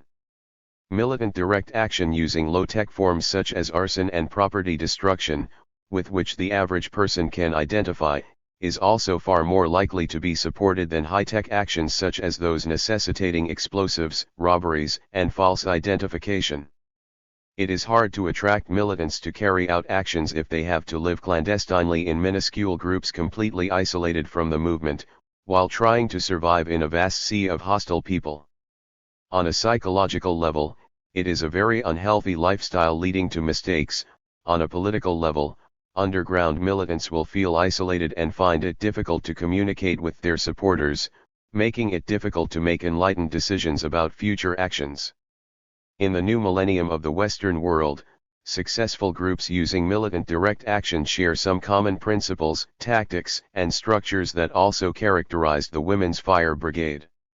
Some examples of these groups are the Earth Liberation Front, the Animal Liberation Front, the Ontario Coalition Against Poverty, and the Black Bloc. Rather than attracting individuals to a clandestine underground organization that shares a strict ideology, these groups attract individuals who share a few common principles around which they can organize to carry out actions. As a result, they do not have to acquire false identification, live underground for the rest of their lives, or adhere to a rigid ideology. This puts less pressure on the individuals, allows them to carry on their normal lifestyle after the action, and remain in communication with the rest of the political community. This is possible because these groups do not use high-tech actions but rather employ arson, property damage, and various monkey-wrenching tactics. However, without a strict code of silence to which everyone abides around every aspect of the action, militants will soon end up in prison. Ever since 9/11, the consequences for getting busted for any type of political action can never be underestimated. The stakes may be high for those individuals who decide to engage in militant actions, but without a militant front as part of our revolutionary movement, the stakes for the survival of an inhabitable planet are even higher. They took Ulrich Meinhof's brain. A comparative study of the causes of and justifications for militant direct action. Maxwell Schneurer. Every slave waits only for the moment the overseer lets his whip fall in order to strangle him with his chains, if he still has strength enough and pride within himself. The power of the powerless receives its clear expression in spontaneous action, but that really is an individual thing. Bohmai Baumann, West German urban guerrilla. In 1976, Ulrich Meinhof, terrorist leader of the West German Marxist group, the Red Army faction, was hung in a Munich prison. There was significant public furor over Meinhof's death, in part because all four leaders of the Red Army faction died suspiciously and many believed they were assassinated by the West German government. After she died, the West German government cut open her skull and removed her brain to study the alleged biological causes of her deviant behavior. For 30 years scientists secretly held Ulrich Meinhof's brain, and subjected it to a barrage of tests. Bernhard Bogarts, director of the psychiatric clinic at the University of Magdeburg, was one of the scientists who had the opportunity to examine Meinhof's brain. Bogarts believed that an earlier brain surgery for a tumor caused the aggression during the years she was in the Red Army faction. Looking for a biological justification to view dissent as a form of social pathology or abnormality, scientists wanted to study the brain chemistry of an armed militant. Today, an entire class of intellectuals has emerged to interpret and explain what they think terrorists really want, and why they take extreme measures to get it. Meinhof's mad scientists are a part of this industry, along with military and academic theorists whose popular explanations of terrorist motivations often come down to "they hate us." Such misrepresentations of terrorism become an intellectual straitjacket that precludes us from understanding in their true communicative and sociological depth and complexity the use of armed struggle, terrorism, and ecotage as forms of political protest. However hard they try, the reductive fetishists and biological determinists peering into Meinhof's brain will never find the causes of her actions, or those of any armed militant, unless they leave the laboratory and confront the socio-political conditions that breed radicals and revolutionaries, as well as their own written accounts of their motivations. Militants attack social institutions not because of faulty brain chemistry or damaged DNA, but rather for specific political reasons. Thus, rather than study the brains of dead terrorists, it seems far more fruitful to explore why militants themselves say they take up arms as a method of precipitating social change. Leaving aside laboratories and the smell of formaldehyde, this essay turns instead to the memoirs, biographies, and communiques of militant activists like the Red Army faction, in order to illuminate their motivations for engaging in militant direct action. When we examine the varied justifications for radical direct action, we see, above all, young people coming to grips with privilege, expressing their outrage over social injustice, and presenting a political philosophy girded by the notion that privileged Westerners should experience arsons and bombings in order to know what it is like to be a colonized subject of the Third World. These readings offer a fruitful place to examine Earth Liberation Front actions and the reactions they elicit. Similar to the Weather Underground's goal to bring the Vietnam War home to the U.S. by bombing federal buildings, the Earth Liberation Front has unleashed property destruction and arson attacks against a number of economically and symbolically important targets such as timber industries, housing developments, and SUV dealers in order to bring the ecological war home by attacking corporate exploiters. While making this comparison, it is crucial to understand a profound contemporary social turn, whereby the most dynamic and important political battles in many countries today have shifted from agitating for social justice within nations, to liberating animals and defending the natural world.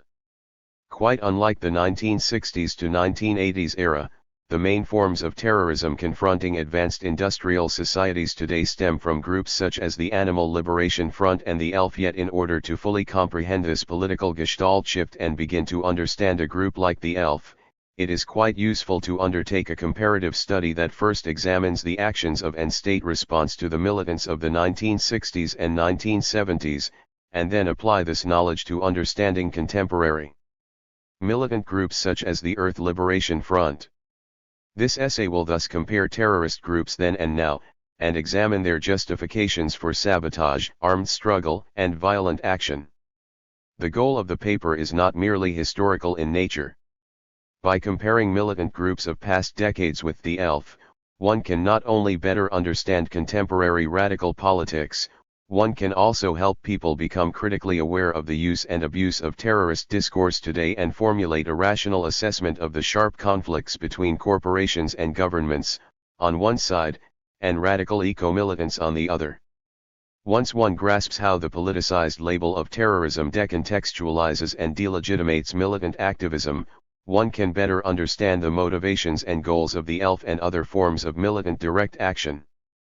It is crucial that people educate themselves about government reprisals to past militant groups so that they can properly interpret media reporting on terrorism in the tradition of organic intellectuals, as defined by the Italian Marxist, Antonio Gramsci. A million revolutionaries, the militant left. Our first outstanding accomplishment was piercing the myth of government invincibility. David Gilbert, anti-imperialist political prisoner. Looking at the militant leftist groups of the latter half of the 20th century, we find an astounding diversity of committed revolutionaries. In Italy, the Red Brigades and the Autonomia movements came close to overthrowing the government during the late 70s, logging more than 700 bombings in a single 6-month period. Most famously, in 1978, they kidnapped and killed Aldo Moro, the leading political opposition candidate. The Angry Brigades in the UK bombed industrial and military locations.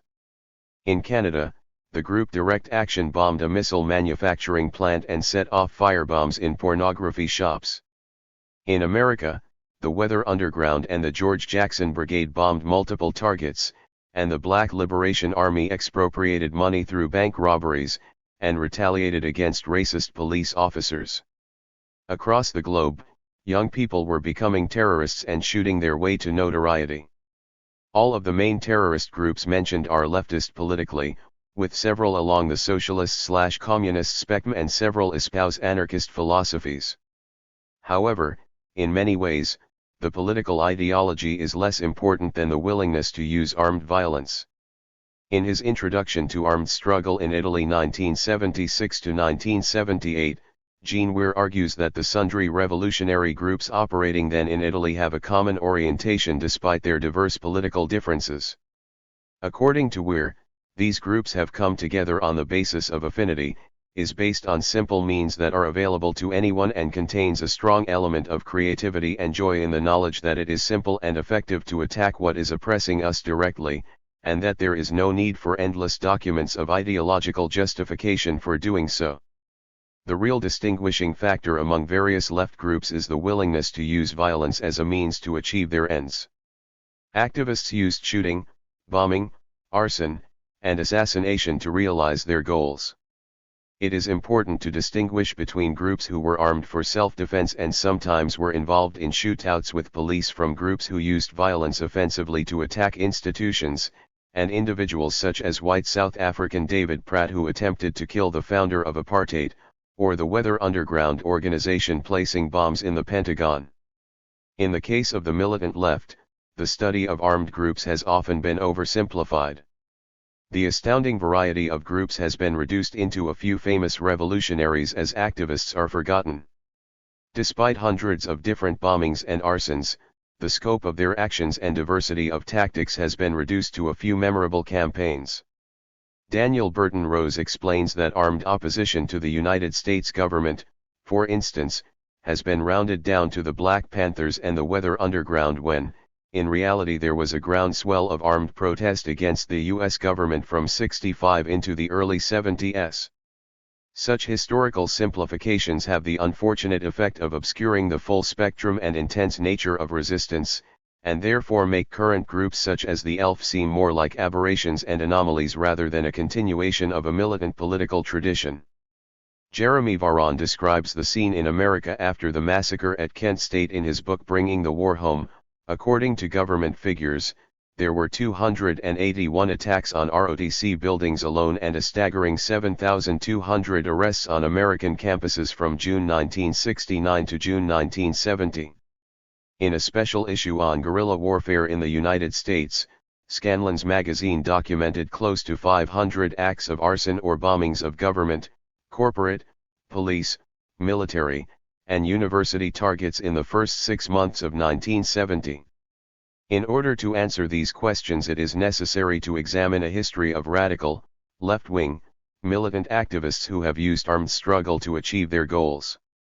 Of course, government officials have a vested interest in preventing a full understanding of the scope and impact of these social movements. In an understanding act of complicity, most academic researchers have shied away from such research. The increasing corporatization of the university system has only accelerated the pariah-like compartmentalization of the study of revolutionary movements in the university system. As public relations become more important than understanding phenomenon, work on the strain of social movements that are radical has all but disappeared. Therefore, it is important to understand that even undertaking the project to further research these subjects is a radical departure from two primary axes of power in our society. What made Meinhof a threat? Words are senseless, outrage is no weapons, the guerrilla takes action. Ulrich Meinhof.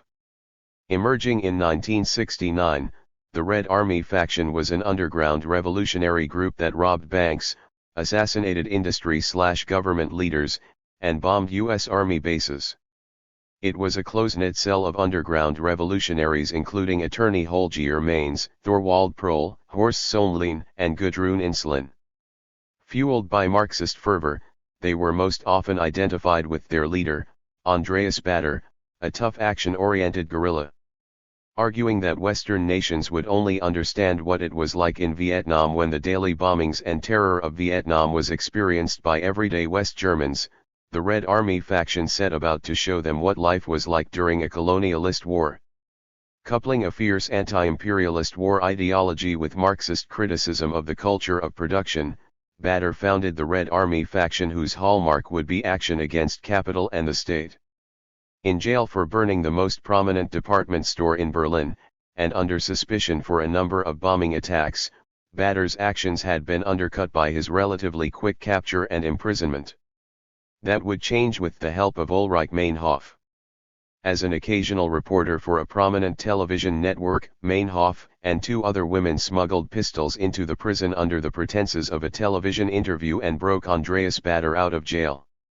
The Red Army faction went on to terrorize the West German nation with several years of militant violent actions. More importantly, they inspired further generations of militant direct action with their approach and willingness to use violence.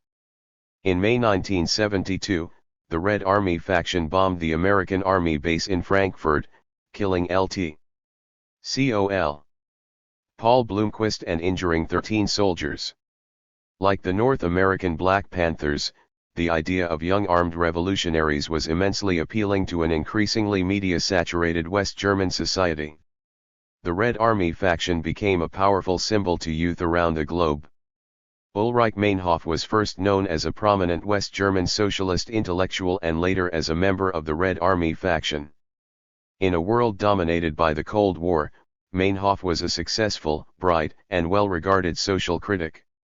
She edited a left-wing magazine, gave lectures, lived in society, was married to a prominent leader, and was considered to be one of the key voices of the West German intellectual left. Meinhof encountered the Red Army faction when Andreas Badr and Gundrun Insloon spent 2 weeks at her house while fugitives from arson charges. When Badr and Insloon were captured, Meinhof's private support became more public by breaking Badr out of prison and joining the group underground.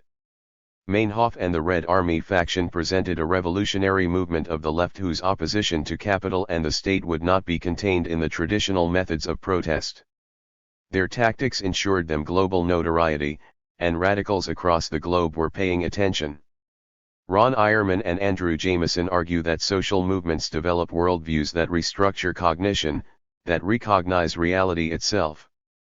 The Red Army faction was repositioning all of the rules about political protest and responsibility.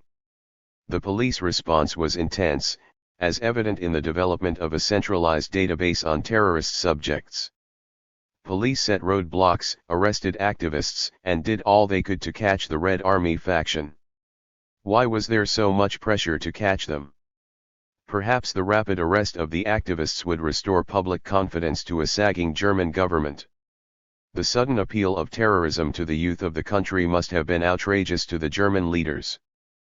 Perhaps they later cut out Ulrich Meinhof's brain because they thought that the chemical makeup might help them understand her actions and the actions of the young people who followed in her footsteps.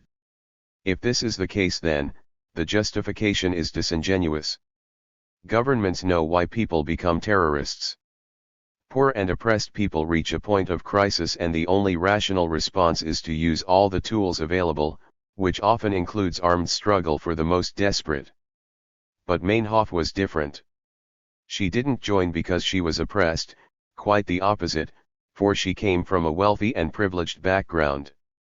So what then did drive Meinhof to wage war against the state? In large part, the justifications she offers in her communiques hinge on coming to grips with her middle-class position in society. Meinhof argues that, reality can only be perceived in a materialism related to struggle, class struggle and war. For the Red Army faction, recognizing inequality meant waging war to support the liberation struggles in the Third World. If you were aware of the problems, then you were compelled to act regardless of whether you lived in Hanoi or Stuttgart. The Red Army faction were not the only activists who operated under this philosophy, for across the globe, activists were dealing with their privilege by engaging in armed struggle. In almost every radical group that I studied, some reference to the Red Army faction came up. Among the North American militants like Direct Action, the Weather Underground and the George Jackson Brigade, there is clear acknowledgement of the Red Army faction's role as tactical progenitors for other militant groups. Their presence was celebrated, and in many cases solidarity actions occurred, such as the George Jackson Brigade's attack on a German car dealership which was initiated in support of imprisoned members of the Red Army faction.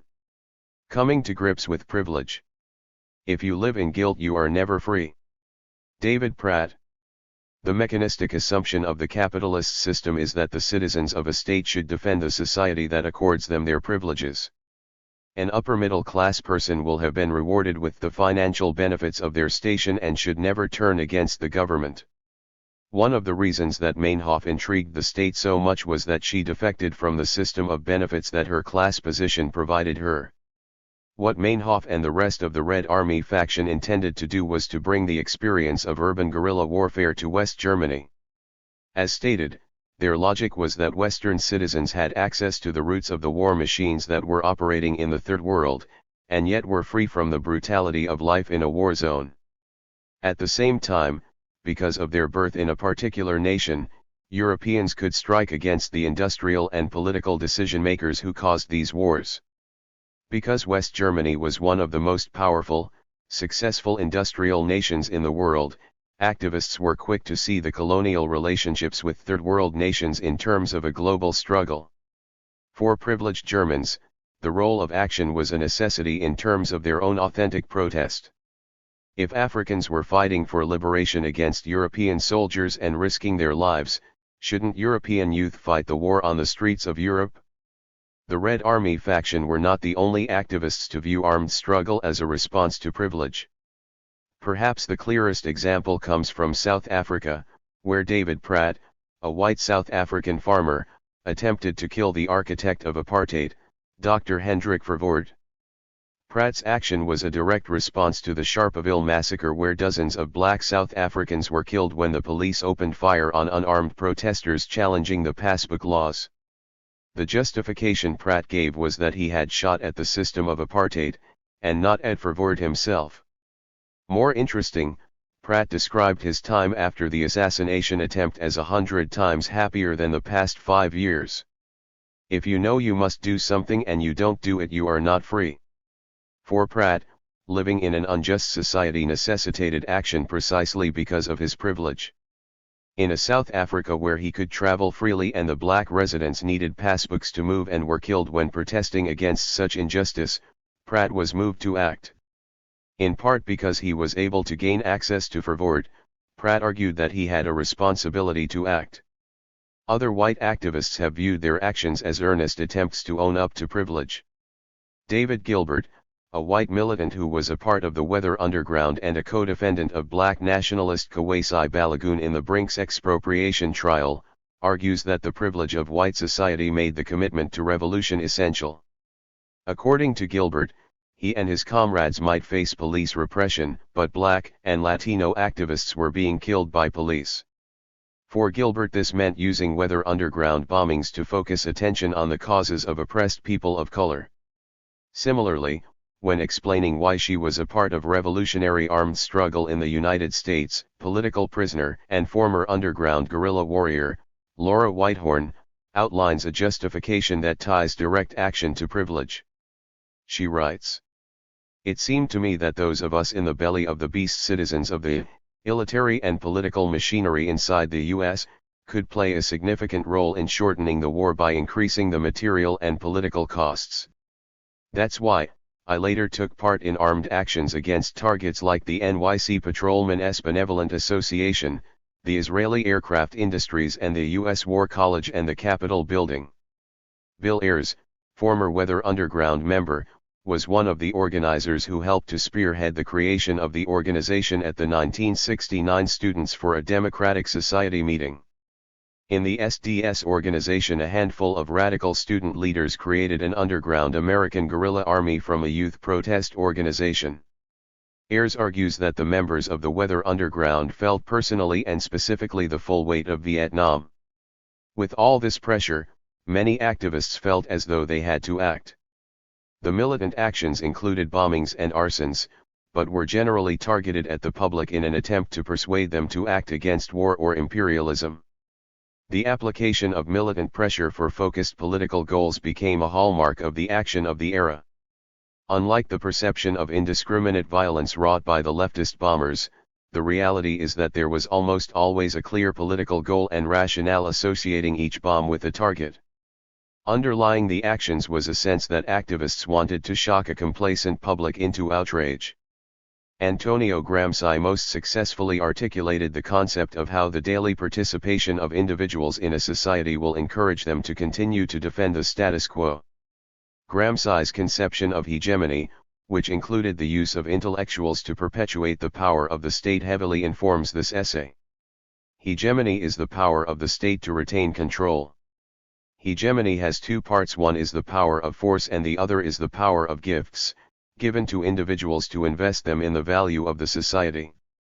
Note that Whitehorn also justifies her actions in terms of an ongoing war and as a tactic intended to bring about additional costs to those in power.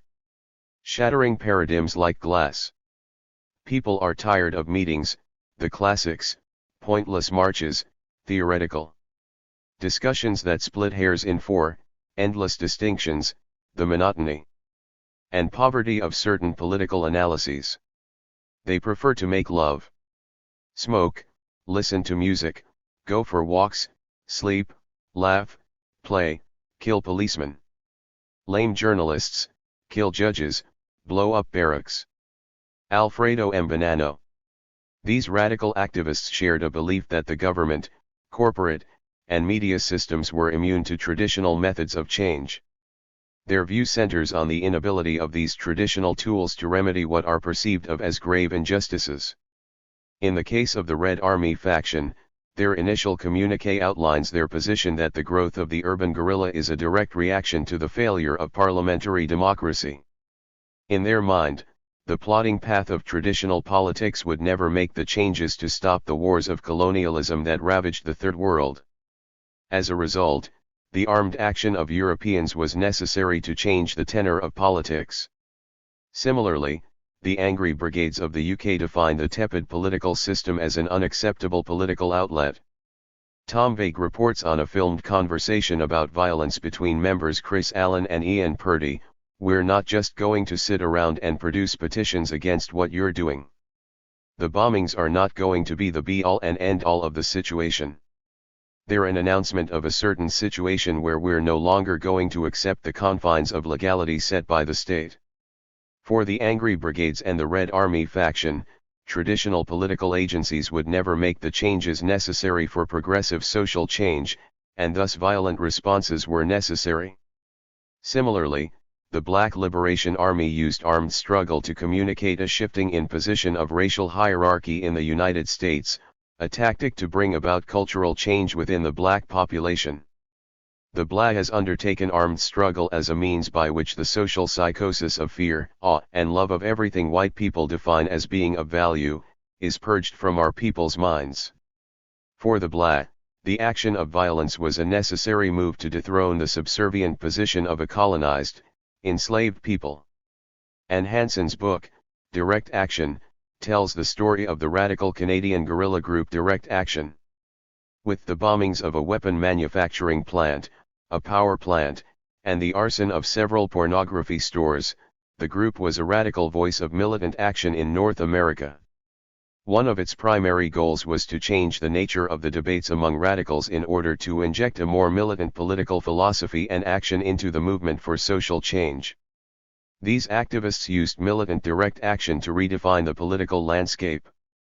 The actions of Hanson and the BLA suggest that attacks against institutions of the state can communicate ideas to the larger public, amplify protest messages, or redefine the political meaning of events.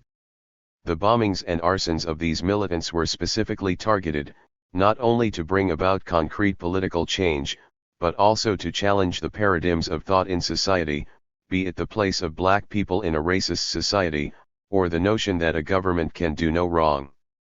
From trees to SUVs, the changing rhetoric of the elf in the era of terror. Around here, we've elevated the word arson to terrorism. Bob Rivenius, director of the California Building Industry Association. It might seem incongruous to move from groups like the Weather Underground and the Red Army faction to the Earth Liberation Front. The elf has never harmed anyone and has never taken up arms to fight the state. Despite the obvious differences, the wide net of post-September 11 terrorist discourse has portrayed the elf in the light of both leftist terrorists like the RAF, and Al-Qaeda.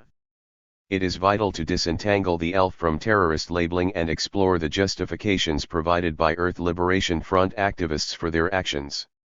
ELF defenses of sabotage tactics are similar to those used by earlier urban guerrillas, with the key difference that they are acting in defense of the Earth rather than human beings.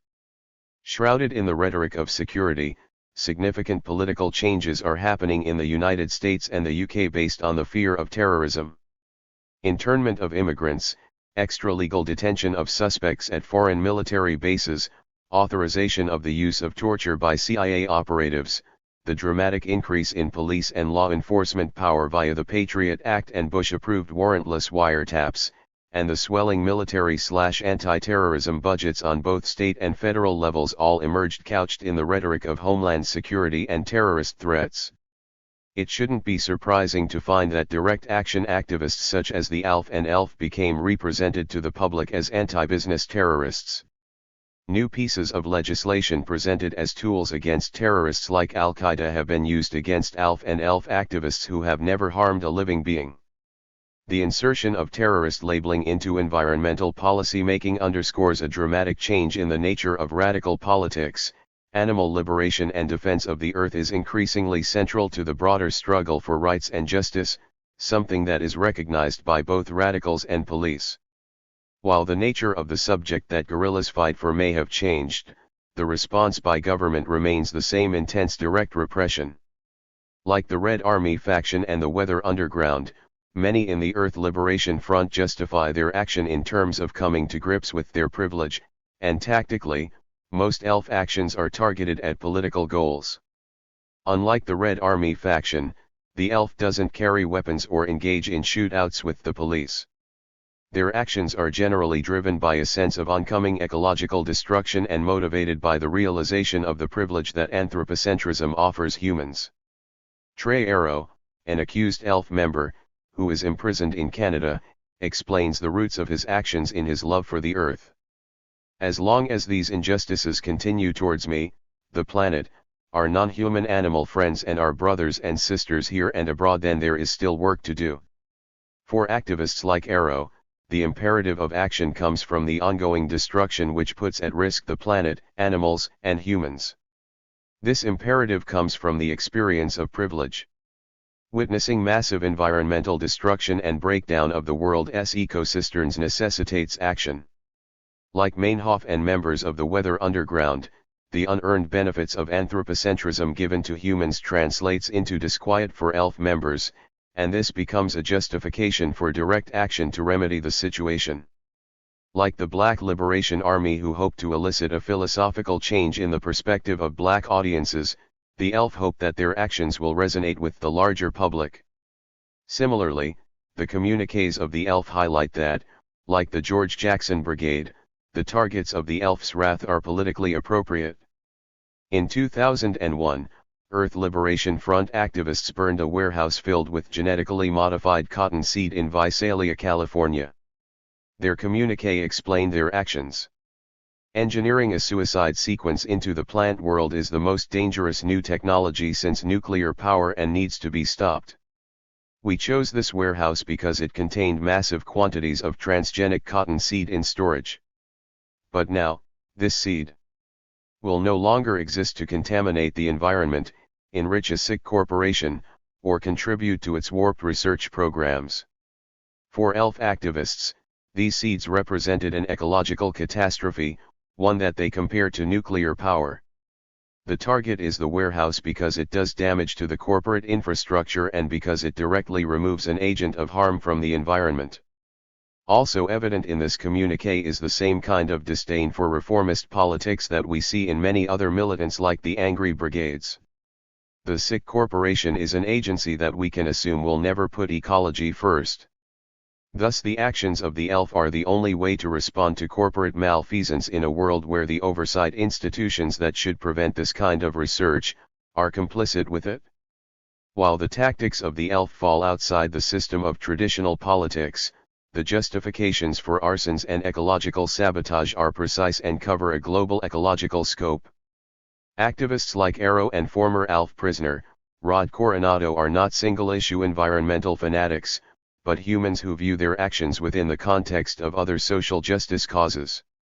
Coronado, for example, explains how his politics on fur trade are tied to his identity as an indigenous North American, saying, "The fur trade today is the modern incarnation of those very same people who murdered and destroyed my people and my homelands."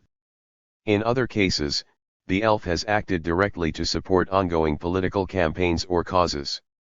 Consider the example of the attempted arson of a Nike facility in Minnesota in 2001. The communiqué includes this justification: "This visit was in solidarity with all people of all nations to fight globalization, and to support the growing anti-global sentiment." This is also a call for direct action against globalization in solidarity with all of the anti-FTAA actions scheduled in Canada later this month.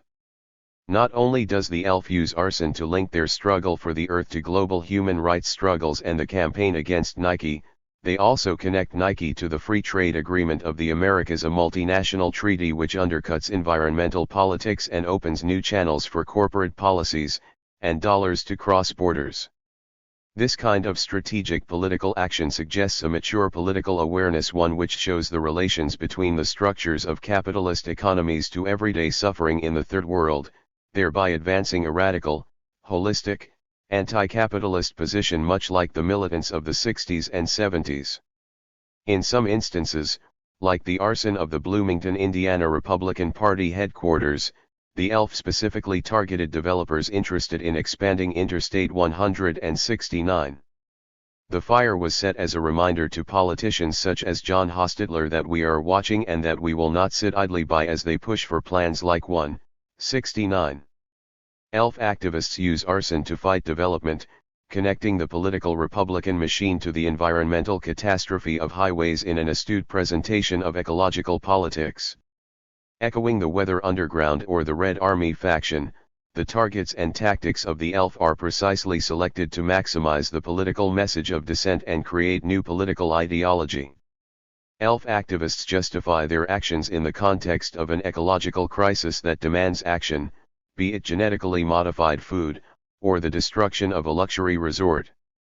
Just as a sense of privilege drove earlier militants, the elf seems driven by a sense of ecological privilege.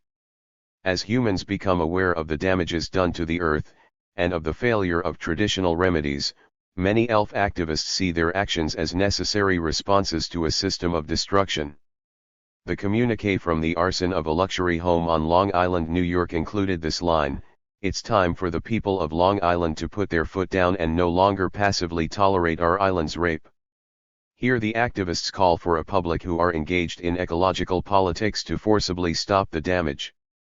The communiqué also explains who they view as the cause of these problems: greedy corporate and personal interests. According to the elf, the rape of Earth puts everyone's life at risk and thus action is justified. The ecological privilege is presented as a jeremiad, a rhetorical claim of doom unless action is taken.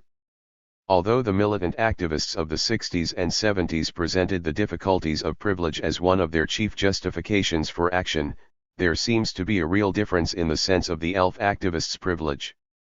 Many of them are also young white people, but their justifications don't seem to be tied to their identity as much as their portrayal of their enemies. Unlike the Red Army faction or the Weather Underground, there is no reason to bring the war home because elf members live near the destruction. Instead, the goal seems to center around the decision-makers who caused the act. In all of the elf communiques examined in this work, each of them outlines a specific person or industry that inspired the action. It is the looming danger presented by these enemies of ecology that provide the sense of urgency for many elf communiques. This is a kind of privilege, a sense that the current moment provides a space for ecological action that will not be available in the future. Action is necessary because inaction gives the space for enemies to further their attacks on the earth. In the case of the arson at Vail, Colorado, the impetus for action came from the impending development that threatened lynx habitat. Tactically, this notion of privilege parallels the justifications of access. Because the elf have access to the implementation of an ecological destruction, they must act. While justifying these actions, the Earth Liberation Front does not phrase their political claims in terms of general opposition to society. Rather, their claims are couched in the frame of environmental necessity. For example, there is no elf parallel to the Days of Rage, a weather underground organized action which involved several hundred militant youth fighting with police through the Gold Coast of Chicago. The elf actions are generally covert acts of sabotage, not intended to attack consumers and the public at large. Instead, elf actions traditionally pressure industries such as logging corporations and research laboratories.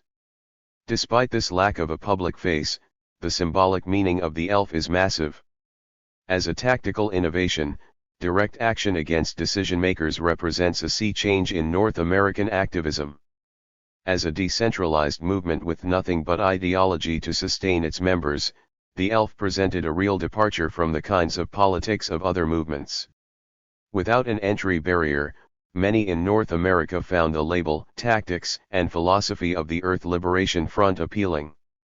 As the actions of the elf grew, so did the notoriety, and their tactics spread across the United States.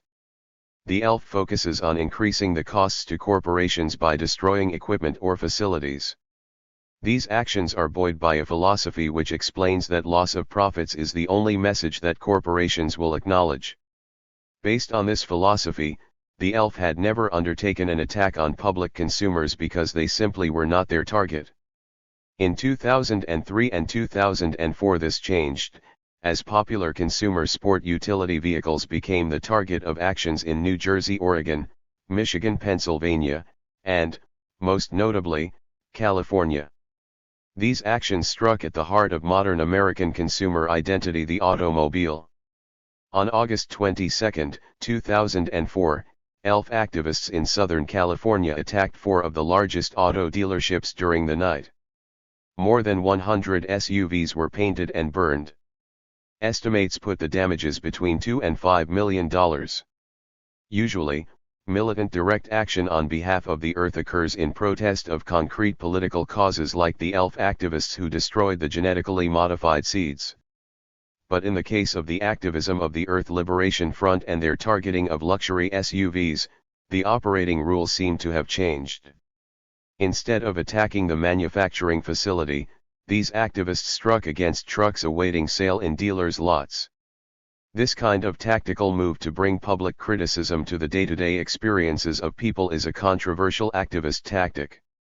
Sweatshop and animal rights campaigns have centered much of their advocacy on connecting the responsibility associated with the choices of shopping at the Gap or buying the processed remains of a dead animal to the consequences felt in the sweatshop or the slaughterhouse. The Earth Liberation Front SUV attacks seem to operate in a similar way. The paint and fires show the relationship between consumer choices and violence. They force some recognition between shopping for an SUV and the ecological impacts of the machines. In a society of privilege, the response of citizens who are reminded of the consequences of their shopping is often retaliation and expressions of outrage. In an era when consumption is one of the chief mechanisms of identity formation, challenging it is extremely threatening. Looking at the responses of the public and authority figures can help us to understand how these kinds of actions elicit so much anger in the society. In the case of the elf, the discourse of terrorism obscures the causes and impacts of direct action against consumerism. Attacks which are intended to communicate outrage with a system wholly out of sync with natural limits are represented as attacks on our way of life, mimicking the anti-terrorism rhetoric of government leaders. In the case of the SUV attacks, consumer outrage was a dominant theme to media coverage. The New York Times concluded their report on the attacks with a story of the California Hummer owners group who came to show their support several days after the arson. Steve Reisman, the founder of the group, said, "It's one thing to pass out leaflets and to put stickers on cars saying they pollute, but it's another to start setting fire to them." Reisman and 30 other proud Hummer drivers gathered to rally support for the recently attacked dealership. Reisman's quote helps us to understand the SUV arsons in the context of a larger national debate about the harms of SUVs and the responsibility of their drivers. Reisman knows that his vehicle is widely opposed.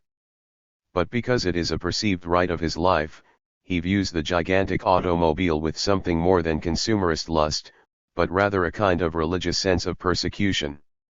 When the drivers gather to celebrate their automobiles, they create a very strong public argument to defend the use of the automobile and challenge the very legitimacy of the debate about SUVs. In the end of the New York Times story, the punchline wasn't that SUVs were attacked, but that Hummer owners were celebrating their vehicles in response to the attack. Consider the response of the law enforcement community to the ELF SUV attacks, a relatively small crime in the context of the crime in Los Angeles. First, they arrested Josh Kanal, a 25-year-old solar panel installer. They held him for 4 days of interrogation, using intense psychological techniques to get him to confess. They took everything that could relate to the crime, including his computer, from his house, and trashed the coupe that he shares with 14 other people. Kanal contends that he was not picked up because he was a legitimate suspect, but because he was a global warming activist opposed to SUVs.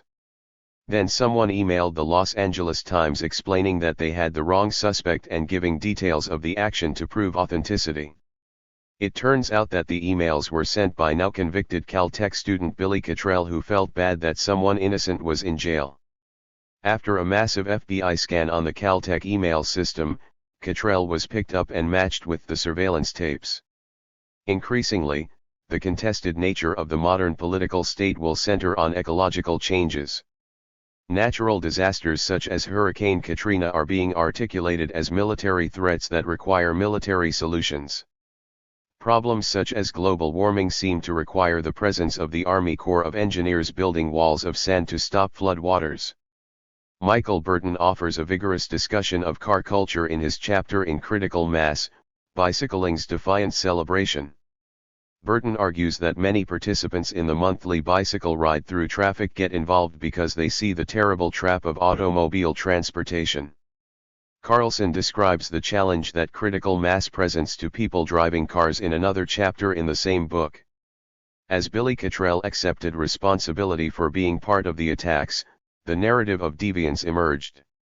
Similarly to Meinhof, Cottrell has been diagnosed with a developmental disorder, Asperger's syndrome, and labeled mentally unfit.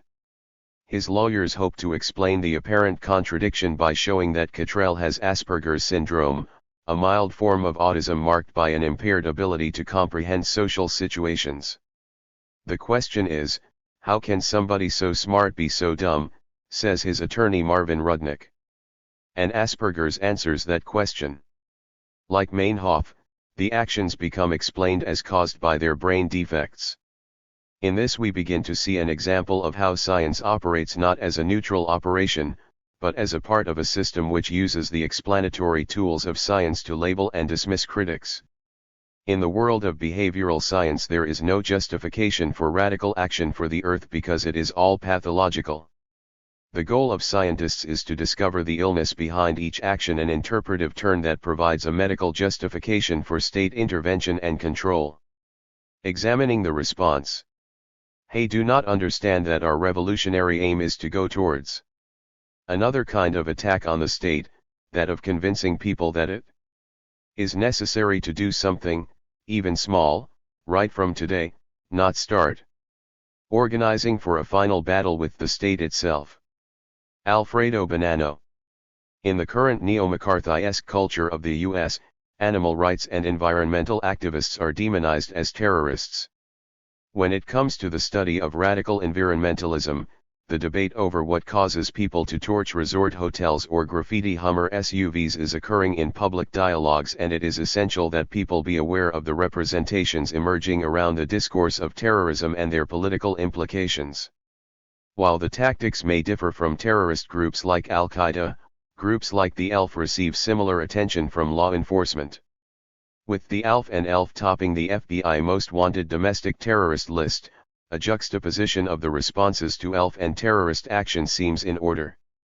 These kinds of reactions by law enforcement agencies are a highly under-theorized part of the contested meaning of radical protest. The public reaction to ELF actions creates public meaning by helping to articulate the protest as a threat to public order. When governments associate the Earth Liberation Front with terrorists like Al-Qaeda, the ELF is thereby reduced to the paradigm of evil. Just as the responses to the militant direct action of the leftist terrorists of the 1970s and 1980s demonstrated the amount of fear governments have of militant ideas, the repression that emerged among the hunt for these SUV painting activists was significant precisely because it was so intense and such a broad witch hunt. Clearly the police and FBI are trying to send a message to those who might sympathize with, defend, or participate in sabotage against corporations. They will face harsh persecution and penalties. Identifying such actions, as they intend to, as terrorism, the most extreme type of vilification today, diverts attention from the violent war on people, animals, and the planet. Such labeling helps to avoid any discussion of systematic violence in our society, deflecting attention from the causes, and toward the activists. ELF activists have noticed this kind of attention. In the communique released after an attack on SUVs in Erie, Pennsylvania, a clear criticism of the priorities of law enforcement emerges. We have absolutely no faith in the legal system of the state when it comes to protecting life, as it has repeatedly shown itself to care far more for the protection of commerce and profits than for its people and the natural environment. Clearly, the state itself causes and profits from many of the various atrocities against life that we must struggle against. To place faith in that same state as though it will act in the interests of justice and life is utter foolishness and a grave mistake. For ELF activists, the focus of law enforcement energies to catch eco-activists is symptomatic of the bias of police and federal agents, such that, as figures of the corporate state complex, they protect the profits and property of exploiters. From the perspective of the ELF, however, the agents of law enforcement ignore corporations who break labor laws and environmental regulations, instead focusing their energies on catching eco-terrorists. Part of the activism of the ELF is to focus public scrutiny onto industries they deem dangerous. This is a methodological transformation in the Earth Liberation Front, whose actions against automobiles represent a vigorous public argument connecting automobile use to environmental harms. In an attempt to pressure the public, the symbolic burning of SUVs presents an attack on some sacred American space, an aggressive move not only toward the industries which are killing the planet, but the shoppers who sustain them. In a radical turn, the ELF are now bringing the environmental war home to consumers. Part of the problem in the total failure to grasp the motivations of militants who turn to tactics of violence is the facile acceptance of the label of terrorism. It is a virtual mantra drummed into public consciousness by the droning voices of corporate media, corporations who profit from exploiting the living world, and law enforcement agencies such as the Federal Bureau of Investigation, driven by their corporate masters and simplistic good vs. evil mythology, toward an obsessive pursuit of eco-activists in the ELF, Stop Huntingdon Animal Cruelty, and other militant direct action groups. As Best and Nocella argue, terrorism is a political and semantically corrupt concept used against dissenting groups to malign their cause and demonize them. One component of heavy responses to militant direct action is the attempt on the parts of governments to respond to the method of terrorism as protest. The use of an extra-governmental path to bring pressure on a government official creates a non-negotiable request from a citizen. In the usual relationship between government official and citizen, the citizen has almost no power and the official can choose to listen or not listen to the complaints. But militant direct action, particularly pointed actions, make demands that cannot be put off or denied. At stake is the very nature of complacent citizenry and a government in control. The organic intellectual and the struggle over the representation of the ELF. Militancy has made a comeback. Jeremy Varon. We can never really know what drove Ulrich Meinhof to become an armed guerrilla. Nor can we ultimately know what causes ELF activists to set off incendiary bombs at housing complexes in California, or the ski lodge at Vail, Colorado, or to turn their cans of spray paint to luxury automobile dealers. But the fact that the actions of Meinhof and the ELF are attacked with such vehement pathology in the popular media suggests that these actions strike deep into the political identity of the modern public. In the case of Meinhof, the actions of the Red Army faction become swept away under the socio-scientific judgment of mental illness. In the case of the ELF, the articulation of pathology is quite similar. After the arson in Vail, Colorado, which burned a luxury resort down, Rocky Smith, spokesperson for Colorado Wild, attacked the ELF actions. "I just reject that thinking. I think it's sick," he said. "You saw it on September 11, 2001, on a grand scale. It's pathological." The radical direct action groups of the 60s and the 70s had their political message re-articulated by the state using pathology and terrorism as tropes to dismiss dissent. When groups like the Weather Underground and the Red Army faction turned their actions to attempting to persuade the public with direct action attempting to bring the war home, the governments responded. First labeling the actions as terrorist and then portraying the activists themselves as sick, the German state did its best to protect the European citizenry from the critique of the Red Army faction. The United States government used surveillance and political dismissal to prevent the ideas of the Weather Underground from infecting the public consciousness. In the last few years, the Earth Liberation Front has evolved its version of bringing the war home. The attacks on SUVs represent a paradigmatic change to bring pressure on the consumption and ecological impact of automobiles. As the ELF brought increased public attention and pressure on automobile culture, the government brought out a variety of justifications to fight the ideas presented by the SUV attacks. It is here where the contested meaning of direct action becomes visible that we can understand how public opinion turns. Understanding how narratives of pathology and the label of terrorism act to deny argumentative legitimacy to activism helps readers to better understand the Earth Liberation Front and all militant direct action. This kind of reading will be increasingly necessary as the terrorist labeling of ELF militants grows stronger. Antonio Gramsci argues that community-based, organic intellectuals can play a vital interpretive role, helping communities to critically read government propaganda. Gramsci suggests that these organic intellectuals can operate as permanent persuaders, re-articulating dominant news stories to be comprehensible and motivating to people in their communities. This essay can help to provide the foundation for organic intellectuals to intervene in popular dialogue about terrorism and direct action for the Earth, helping to better understand and combat terrorist representations. When someone becomes a daily bicyclist he makes an empathic break with one of the basic assumptions and truths of the dominant society, that you must have a car to get around. The actual experience of urban cycling refreshes the cyclist mentally and physically. That experience in turn inoculates the bicyclist against the disdain heaped on cyclists by normal people, often while they're driving. In addition, it begins to undermine all sorts of received truths, packaged and delivered by entertainment conglomerates with a vested interest in maintaining our dependence on steadily consuming their products in pursuit of an elusive happiness. Or at least a satisfaction that we can't seem to get. The American Indian movement in the 21st century. Tony Logrande and Robert Roche. America of the late 1960s was a place of political unrest and of racial turbulence. The war in Vietnam was daily becoming a point of contention, dividing Americans into hawks and doves, and driving a wedge between the establishment and America's youth. The poor of the inner cities, particularly those of African descent, were beginning to find their voice and to protest against the deplorable conditions under which they were forced to live, the dreadful housing, the lack of meaningful employment, and the limited opportunities for quality education.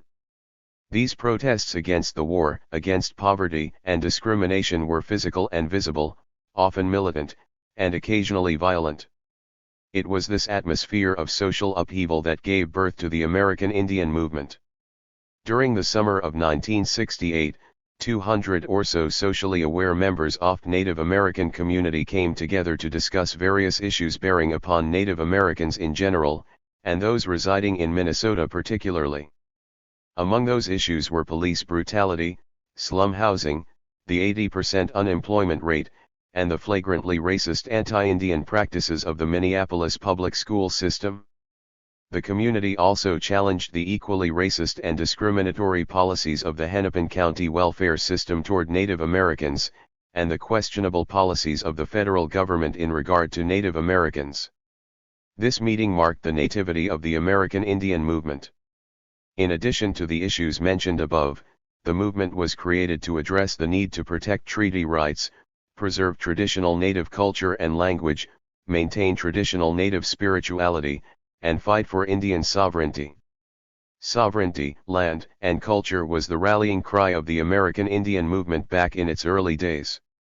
And during the 60s and 70s, when activist protest and upheaval were the norm in this country, the activities in which the fledgling movement took part were often militant if not straightforwardly violent, and had to be in order to get the world's attention. In 1968, for example, the Minneapolis AIM Patrol, organized to address police brutality, sometimes came into violent contact with the Minneapolis police force. Many in the public viewed AIM's 1969 occupation of Alcatraz Island as a belligerent and intrusive act. AIM critics also disdained the takeover of an abandoned naval air station near Minneapolis in 1970, an act meant to focus attention on Indian education. Similarly, many were stunned when AIM forces occupied the offices of the Bureau of Indian Affairs in Washington, D.C. to protest their dishonest and exploitative policies. Were these actions effective? For the most part, yes. They did draw attention to the plight of the Native American in the mid-20th century. Were they extreme? For the time, no, they were not. AIM was involved in a number of activist incidents in the years following the Minneapolis and Alcatraz events, particularly in the early 1970s. In March 1970, to protest against BIA anti-Indian employment policies, activists commandeered the Bureau of Indian Affairs office in Denver, Colorado. On July 7 of that year, AIM-led Native Americans were raided by Chicago police and the FBI in their Chicago American Indian Village, a tent city which had been pitched behind Wrigley Field to protest the lack of services provided to them by the city of Chicago. On Thanksgiving Day, 1970, the American Indian movement seized the Mayflower II in Plymouth, Massachusetts. Members of AIM, including Russell Means and Dennis Banks, proclaimed Thanksgiving a national day of mourning to commemorate the theft of Indian lands by white colonists. These and many other incidents marked the turbulent early years of AIM. But times change, as do social norms and expectations. Actions that were once thought to be justified, even appropriate, to advance a cause are now considered reckless acts of terrorism. Violence and militancy in the name of a movement, no matter how well-intentioned or noble, is no longer tolerated. Thus, as the contemporary world has changed, so has the American Indian movement. Sovereignty, land, and culture is still the rallying cry, the focal point of the movement's efforts, but its methods have changed to adapt to the norms and expectations of the world around it. The byword today is no longer militant protest, but rather active and vigorous education. By reaching out with honest, truthful information and an affirmative and confident attitude, the American Indian movement is daily accomplishing its goals. Even the occasional peaceful protest, such as the opening day rally against Chief Wahoo at Jacobs Field in Cleveland, Ohio, is actually an exercise in education. Despite the fact that 8 million native people in the Americas were slaughtered by European explorers during the 23 years after we discovered Christopher Columbus in 1492, despite the fact that the federal government of the United States has been committing cultural genocide against our people in the years since, despite the fact that the same government has systematically deprived us of our treaty rights, our sacred ceremonies, rituals, and religion, and despite the fact that attempts have been made to trivialize us and dehumanize us through mockery, massacre, and mayhem, we have retained our dignity, honesty, and courage. We have maintained our values throughout the horrors of sterilization, relocation, boarding schools, religious persecution, and assimilation, and the prejudice and discrimination that continue today. Through changing attitudes and the joint effort of our autonomous chapters, we, the American Indian movement, must educate the Native community and especially our children, about the truths of our history that have been hidden beneath the misinformation that passes for Native American history in our schools. We can simultaneously educate the general public about our true history, demonstrating that we were living in civilized, organized societies while their ancestors were still crouching in caves in Europe. The truth must be known and it must be accessible for this simple reason: those who do not know and understand history, and the truth of our history, are doomed to relive it. The American Indian movement has accomplished much for Native Americans in the last 35 years. It has much yet to accomplish. And it will do so using the devastatingly effective tools of education and peaceful leadership. In a world that is less tolerant of acts of physical activism, and which is, seemingly, more ready and able to be attentive to the needs of those outside the dominant culture, these current methods of effecting change will accomplish much more than those less peaceful methods of former times. It is difficult to speak of the protection and preservation of native people and native culture without talking about the protection and preservation of Mother Earth, with whom our lives and our spirits are so intimately entwined. Since the earliest days of the explorers, foreigners have been attempting to buy her, plunder her, rape her, and destroy her, all in the name of profit. They, who do not seem to understand that all life springs from her and that all things of hers are sacred, even the very rocks, have pillaged the earth and scarred her, so that they could trade her true wealth for their form of meaningless wealth. And so it is today, and the land part of sovereignty, land, and culture has very real meaning in contemporary society. The importance and sacredness of our Mother Earth has just as much relevance today as it did 500 years ago or 5,000 years ago. We, as a people, still feel that we have been put here to protect and defend her and all that walk upon her, fly above her and swim in her waters. The dominant culture insists that the papers they hold granting them a piece of her gives them the right to treat her as they will. The users still despoil the land in order to get the raw materials that they need to run their machines that are made to create one primary product, profit. In the process, much of what the Creator made as a part of our Mother, the Earth, is being destroyed. As the hills and rivers and forests are being turned into housing developments and mines and factories and cesspools, the homes of our people, and of the creatures who are our brothers, are quickly fading into oblivion. As AIM fights for the rights and freedoms of Native American peoples, so it fights for the rights of those people to preserve what is left of the natural world. No longer do we fight with lances and bows, but with writs and lobbyists and injunctions. We fight by trying to appeal to the humanity and decency and common sense of those in power, both in government and in business, and to make them see the wisdom of preserving the earth so that future generations of all species may thrive.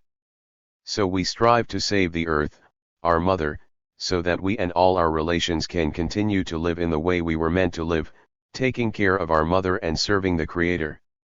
Random thoughts on eco-racism and resistance. Kazi Turi. As vast and deep as the subject is, I will attempt to point out some of the obvious, leaving you to conclude what is to be done. One has to be careful of how things are worded these days, as conspiracy charges can be brought from random thoughts. We have known for years of the dangers of humankind's ability to create inventions that would enhance and promote better lives for everyone, or at least that is how the rhetoric is couched. As it turns out, a large number of those inventions have proven to be extremely detrimental to our health and the health of this planet. From the pesticides/herbicides that are sprayed on plants and vegetables, to injections of hormones in cows and chickens, from the erosion of our forests to the pollution of our waters, and the greenhouse gas emissions that cause global warming, greed spread by imperialism lies at the root of our social and environmental problems. My contention is that everything is connected everything. What goes on in one part of the world affects people in another part. When Dow Chemical or Waste Management dumps toxic solutions in poor neighborhoods or any community, people drinking the water will be affected. It is a well-established fact that some of the most polluted areas in this country are either on native reservations or in neighborhoods of the poor and people of color. The most appalling and abandoned factories sit on native reservations or economically depressed communities. Some of the most devastating and environmentally burdened areas are located in Mississippi and New Orleans, locations doubly hit by the recent hurricanes, and we saw the racist and apathetic response by the U.S. government.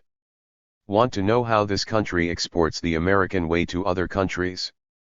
Oftentimes when U.S. landfills are full, the government places the garbage on barges and floats them down to third world countries that they pay to take the waste. Why? The US consumes anywhere from 25 to 40% of the world's natural resources while only making up only 4% of the world's total population.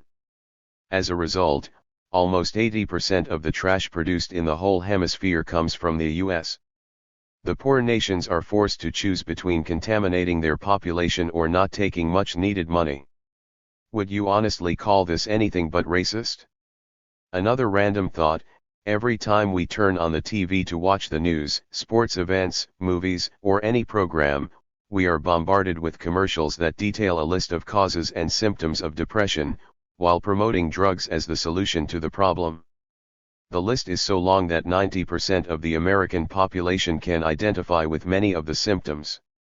Missing in the ad and in the social debate is the fact that depression is also caused by poverty, oppression, and the daily grind of a dog-eat-dog society that does not eat dog. In the past, as in the present, when people start to organize themselves against the big multinational companies that are engaged in the practice of destroying natural resources, land, water, air, trees, and Mother Earth herself, they are criminalized and either locked up or killed, depending on how well they have organized. Those jailed are known as political prisoners, mainly because they are in organizations that decided to take a conscious, organized action against exploitation and US imperialism. In the last several decades, young, mostly white anti-imperialists formed under a couple of organizations, the Animal Liberation Front and the Earth Liberation Front, that have been targeted by the FBI and labeled eco-terrorist. The radical social movement welcomes these comrades who have joined ranks and share the suffering of other political prisoners, some of whom have been locked up for over 30 years. Since September 11, 2001, the FBI, along with every other law enforcement agency or affiliation, has labeled nearly every organization in opposition to the government's domestic or foreign policies a terrorist group or a supporter of terrorism. According to the FBI, terrorism is the unlawful use of force or violence, committed by a group of two or more individuals, against persons or property to intimidate or coerce government, the civilian population, or any segment thereof, in furtherance of political or social objectives. By this broad and vague definition, Martin Luther King, Jr. would have been labeled a terrorist. Cesar Chavez of the United Farm Workers, John Africa of MOVE, and those folks that threw the tea in the Boston Harbor would all be labeled terrorists. The latter group maybe should have been labeled terrorist back then, not for throwing the tea overboard, but for dressing up in native regal and attempting to shift the blame to Native Americans.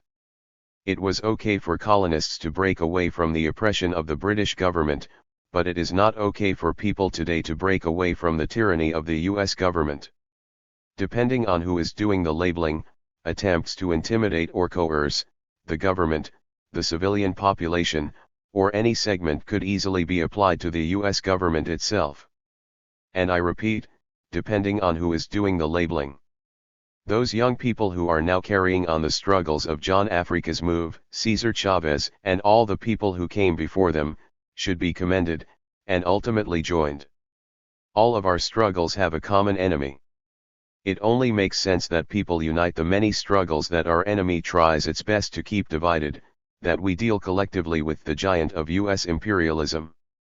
So what happens to be random thoughts for me, hopefully have made some things clearer for you, namely that racism in the United States is alive and well. And for a buck, they will destroy the earth, the very source of life. What to do about it? You'll have to come to that on your own. But rest assured, if you do nothing, your life will not get any better. That is the way things are, folks. One man's freedom fighter is another man's terrorist. Grumpiwarai or Cole. What makes our movements white? Amory Starr. Beginning in the Global South with IMF riots in the 1980s, the anti- or alter-globalization movement is the most recent phase of resistance to 13+ years of colonialism. The movement has taken aim at the institutions, legal frameworks, and justificatory popular ideologies which implement and enforce the privatization and marketization of the ecological and social commons. Around the world, indigenous people, farmers, fisherfolk, youth, workers, and unemployeds are collectively asserting one no to this neoliberalism/multinational capitalism/imperialism and generating many yeses, based in ecological and community-oriented livelihoods and political processes. The U.S. alter globalization movement is built on the foundations of Latin American solidarity, internationalist unions, progressive populism, Green Party and other sustainability work, anti-fascist, and do-it-yourself organizations centered in punk rock communities, connections with European autonomism, new agrarian/sustainable cuisine movements including anti-biotech, political pagans, anti-nuclear movements, environmental justice, forest wars, and other forms of radical eco-defense. The most intense and visible manifestations of the movement use the term direct action. Repopularized between 1999 and 2001, direct action has become hegemonic in the U.S. alter globalization movement. The conjunction of activist punk, political paganism, and radical eco-defense have produced a political framework and culture which emphasizes anti-hierarchy, consensus-based decision-making, open organizing, mutual support among all groups, invitations to cultural diversity, low-budget operations which creatively maximize use of marginal and discarded resources, physical spaces that prioritize low throughput/sustainability, free services for all participants, vegan food, affirmation of marginal youth cultures including travelers, direct action tactics, carnivalesque imagery, and heroic personal risk. As Francesca Poletta shows in her important book Democracy is an Endless Meeting, these methods of organizing and action have roots in liar movements such as the Student Nonviolent Coordinating Committee, Students for a Democratic Society, and the feminist movement. At the same time, direct action organizing is a jarring departure from much of what has become familiar in labor and community organizing since the 1960s, particularly in its embrace of what many would call undignified low or no budget physical spaces, unwillingness to impose fees or dues, hostile rejection of any leadership, and the moral priority given to direct confrontation with law enforcement.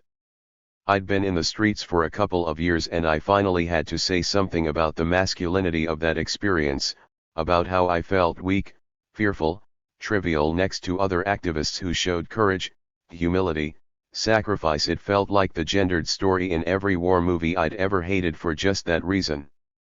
Suspended by the agonizing disappointment that I would have to be a street warrior to really contribute to my beloved movement, I hid the halting poem under my bed. We have come to recognize ourselves by the glint of riot helmets. I didn't know that for radical women in the New Left, the romanticized pressure to become street fighters during Defense of People's Park in 1969 was the final straw that drove them away from the male left and into the women's liberation movement. I didn't know that their earlier straws were straining our own organizing, forceful public speaking as the mark of leadership and the prioritization of intellectual theory and verbal debate over organizing. I didn't know that women involved with SDS, looked back heartbroken for doubting their intellectual talents, for accepting men's definition of the world. While I was suffering from repeated history, I was also struggling mightily with the horrifying news that people of color were describing the alter globalization movement as racist. I was shocked. This is the movement that does get beyond capitalism in its analysis. It's anti-corporate, targeting the enemies of the environmental justice movement. It's challenging the economic policies that are forcing people into brutal migrations. It's discrediting the development theories that tell urban communities they should be grateful for enterprise zones and toxic jobs. It's making the connections between redlining and horrific dam projects and high-interest loans at trade schools. And we're doing the Black Power thing, taking leadership from people of color. This was the movement I'd been dreaming of because it was about the assaults on communities of color here, indigenous communities everywhere, ordinary people in the global south, and farmers.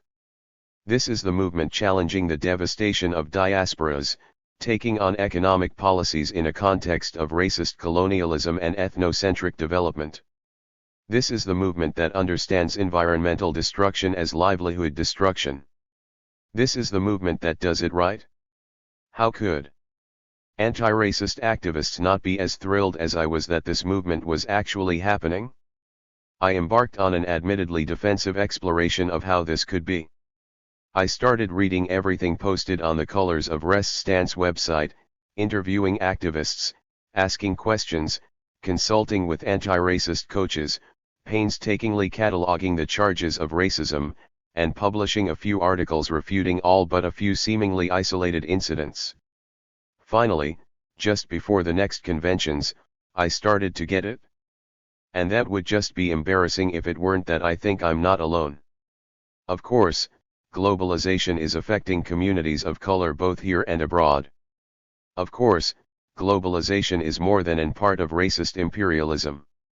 Lots of white people are in anti-imperialist movement in the US. But it's not what we work on that makes our politics anti-racist, it's how we do it that matters. And in fact, a lot of the alter globalization how is even pretty good. Consistent with principles of anti-racist organizing, we do carefully design campaigns to make connections between distant global institutions and our neighborhoods, we do emphasize building community as part of our activism, and we do work to empower marginalized people. What I have finally begun to understand is that the how is deep and subtle. This essay does explores what it is about the way that we do seemingly anti-racist work that alienates activists and communities of color groups we'd like to be working with. Before I go any further though, it's important to note that white activists have better and worse moments in struggle with whiteness, so this paper does NPT generalize about white activists. It seeks to describe the problems with what I call white organizing. Also, I need to note that this essay weaves together the scholarship and the lyrical insights that work here and there to help folks see what is invisible. And several colleagues must be credited for the ideas presented in this multivocal text. This essay does assume that activists see themselves as organizers, by which I mean that they want to expand participation in the movement, rather than operating only as small cells or vanguards. It also assumes that activists are already aware of and working to address the destructive, exclusionary and alienating effects of security culture. This essay addresses activists who are interested in examining, self-critically, the impacts of the whiteness of our organizing out of concern for building a participatory and multicultural revolution. Smuggling My friend Jane is a feminist scholar, active in multiracial queer communities, and she's white. She's radical but not an alter globalization activist. One day she cleared her throat and said, "You activists spend so much time dealing with your fear of the cops and jostling each other to be more brave. Why is pushing yourself around those issues really important? But it's not important to push yourself around dancing as long as you're wearing a tutu and all." And Amy, droopy in her tutu, stirred and exclaimed, "Oh, dancing is wimpy and girly. Cops are macho. We don't recognize warriors as macho when they're women." Foucault reminded us to be very careful about what parts of the old regime we are smuggling into our revolutions. What I was calling courage, humility, sacrifice is the internalized piece of masculinity. Recognizing how feminists might be smuggling masculinity, helped me see how revolutionary anti-racists might be smuggling whiteness. Where is the smuggler's hold? In feminism, these warriors hide out under the protection of diverse feminisms.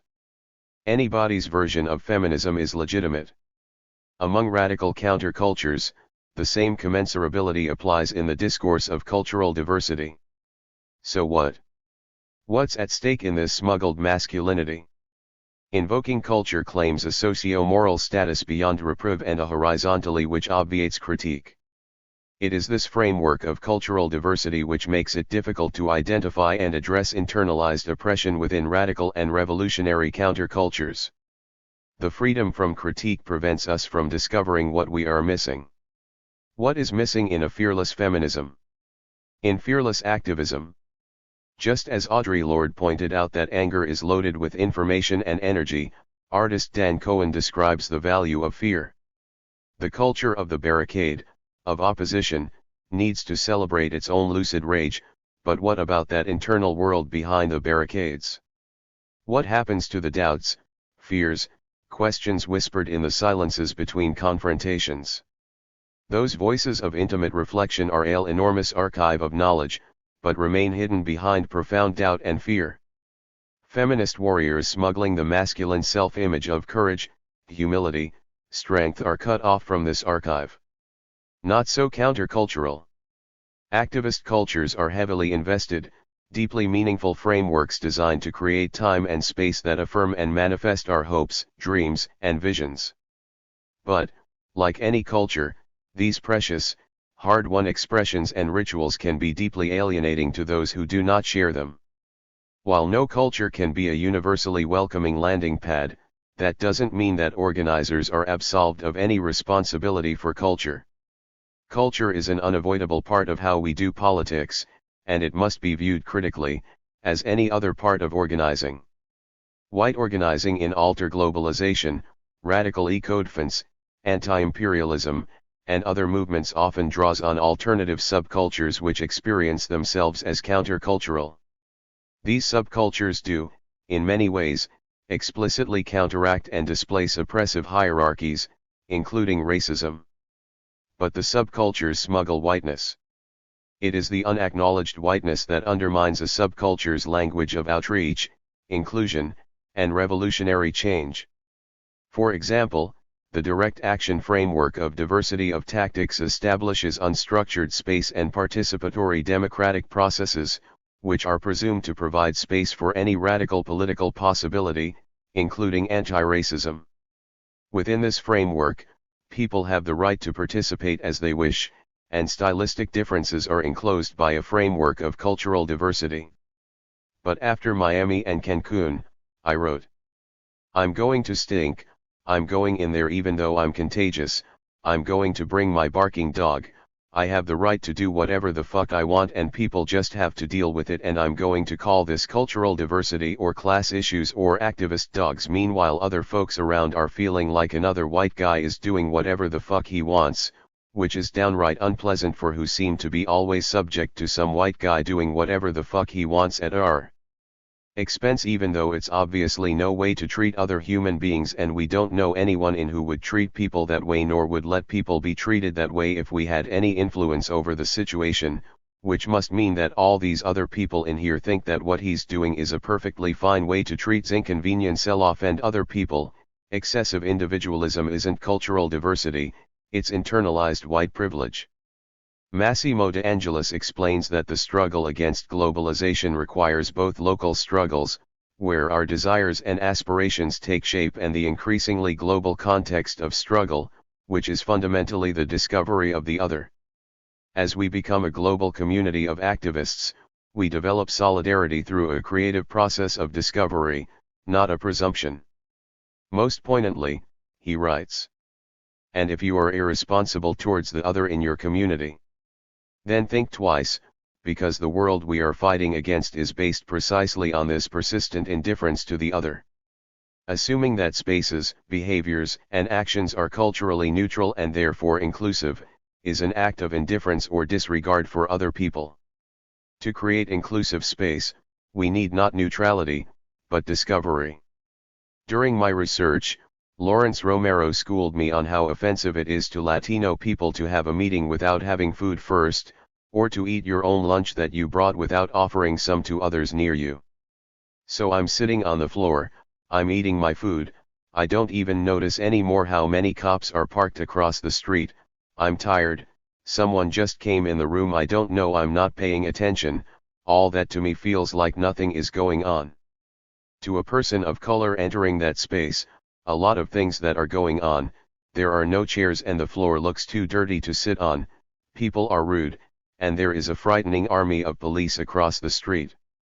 The discovery Massimo urges means not only getting to know each other, but also interrogating the structural contents of political concepts and space we take for granted, which, as it turns out, have a huge impact on the shape of our political work. Take, for example, dignity. For privileged activists, dignity is about washing the blood off their hands by disidentifying with professionalism, managerialism, and status symbols. For people who wear uniforms to work and don't get to be clean there, dignity, particularly in political space, involves having the aspects of self that capitalism and racism withhold. If I'm willing to be super uncomfortable and not shower for a week so that I can fight for change, maybe I need to understand that spending our precious organizing money on some chairs will enable a whole bunch of really cool people to feel like our meeting is a place they can be comfortable. People who just can't sit on the floor because their legs or back ache, or have come straight from work, or can't afford to get their clothes dirty, or just find sitting on the floor really fucking weird, and there isn't a way to explain it to them before they are going to feel like this space isn't a space for them. Individualism and its communities. A hallmark of white countercultures is the vision of individualistic self-creation in which oppressive childhood values and institutions are cast off, and political compassion embraces what might best be theorized as imagined community. This process involves finding community and chosen family with those who share political perspectives. Since white activists often face ridicule, threats, or abuse from parents for participating in activism, many find it hard to imagine parents participating in radical political action. People with parents who are supportive, or who might even participate in marches, are considered lucky in white activist communities. Experiences of critical mass are powerful for white activists, in part because of the isolation that accompanies politicization. Meanwhile, activists of color envision social movements in intimate terms. Fighting racism is protecting their mothers, fathers, brothers, sisters, children. Survival and struggle are principles learned at home, from family and elders, at church. Activists evolving political principles and work need to make sense in the context of their histories, their families, and the spiritual/religious traditions of their communities. While white activists are also under pressure to conform, revolt is encouraged by white traditions which valorize defiant and expressive individualism. Individualism enables white radicals to reject home and family, and to define themselves anew. Radicals of color are sometimes taken aback by white activists' distance from family, history, and community. People without families and communities may seem like unaccountable, untrustworthy free agents. It is also hard to assess the extent to which activists who have separated from their birth families for political reasons, are indeed totally cut off from their families' resources, a confusion that leads to seething tensions about class privilege. This individualistic mode of politics also says that the intellectual content of political actions is more important than their social content. When activists focus energy on clever communications and or disruptions which even the mainstream media will cover, they imagine that the cleverness and surprising courage of these actions will excite people to participate in various capacities, or if they missed out, hearing about these actions or seeing them on TV will inspire people to participate in the next one. White organizing sees a good action as organizing because joining a movement is understood as an individual intellectual act, not a social one. Individualism predates politics, community follows. For whites who have left home, subcultures are precious. By necessity, these subcultures celebrate individualism at the same time as they awkwardly endeavor to create the community that many have never previously experienced. These communities' foundation and basis of connection is a commitment to carefully chosen principles, more so than the social relationships themselves. Strange commitments. Activist countercultures often emphasize prefigurative practices which embody revolutionary vision as if it were already achieved, thereby calling it into being. Some aspects of prefiguration are rarely contested, such as the need to address multiple oppressions even while organizing urgent campaigns. But other aspects of prefiguration have become controversial flashpoints. Two controversial prefigurative practices are radical democracy and responsible consumption. In radical participatory democracy, everyone has an equal voice and is welcome to participate without having to establish a reputation or credentials. Leadership, when it exists, is supposed to be temporary, rotating, and random, affirming that all participants have equal authority. Far from a theoretical ideal, participatory democracy has been refined by Quakers, civil rights organizations, the New Left, feminists, as well as community organizing and direct action movements. Paul Etta argues that deliberative strategies are developing steadily, as activists try to formalize equality, build the relationships on which collective deliberation depends, and communicate democratic rituals. Popular in radical environmental and alter globalization movements, responsible consumption is a personal and collective practice which builds awareness of dependency on third world resources, and then works to reduce that dependency. Independence involves relearning subsistence production and creating alternative forms of identity and celebration. Even activists who feel that consumption politics are inadequate in themselves, often practice responsible consumption as a practice of commitment to global justice. These activities are similar to anti-racist practices in that they are local, build community, and empower marginalized people. Despite these similarities, other aspects of the culture are off-putting. Participatory democracy's legacy from the civil rights movement was as an idealistic and youthful drama disconnected from more serious struggles. The hegemonic civil rights/anti-racist organizational style rests on the presence of well-known, established activists. Meetings and actions are dignified and tidy, prefiguring a very different future than responsible consumption, one without the material scarcity imposed by racial inequality. White organizing assumes that activists arrive at meetings having decided already to be committed and to do inconvenient, uncomfortable things in service of their convictions. It's not necessary to make meetings themselves comfortable or empowering. Participants who are committed will not be daunted by discomfort. If people aren't willing to be uncomfortable, they're not ready for activism. In contrast, anti-racist organizing endeavors to establish legitimacy, comfort, and confidence by affirming values, traditions, culture, ideas, and leadership of people of color, and ensuring that the space is non-dominated by white culture, procedures, and ideas. Imagining empowerment. White organizing has specific assessments of what is empowering for strangers. Conceptualizing new activists as isolated individuals, an empowering space is one that will provide something for everyone through diversity of tactics. In contrast, anti-racist organizing sees new activists as people embedded in oppressed communities. An empowering space is dignified and welcoming for people more accustomed to exclusion and invisibility. It must acknowledge and show commitment to transforming the experience of the marginalized group. And it must be safe from daily experiences of racism and violence. These crucial aspects of anti-racist organizing are ill-protected by diversity of tactics. Negotiating the order of the line at the taco stand. I was committed to fairness and accuracy to the order of arrivals, then I realized that the uniformed Latino men I was negotiating with were negotiating something else, something more and other than fairness. Perhaps when life is abjectly, incessantly, unfair, getting some fairness isn't very powerful. It's going to take more than vigilant neutrality to heal these wounds. Generosity, kindness, yielding, compassion, and joy are the comfort, the balm, the sanctuary, and the alternative. My orientation to fairness reflected an arbitrary, individualistic orientation to the mechanics of social justice. This orientation drives white organizing.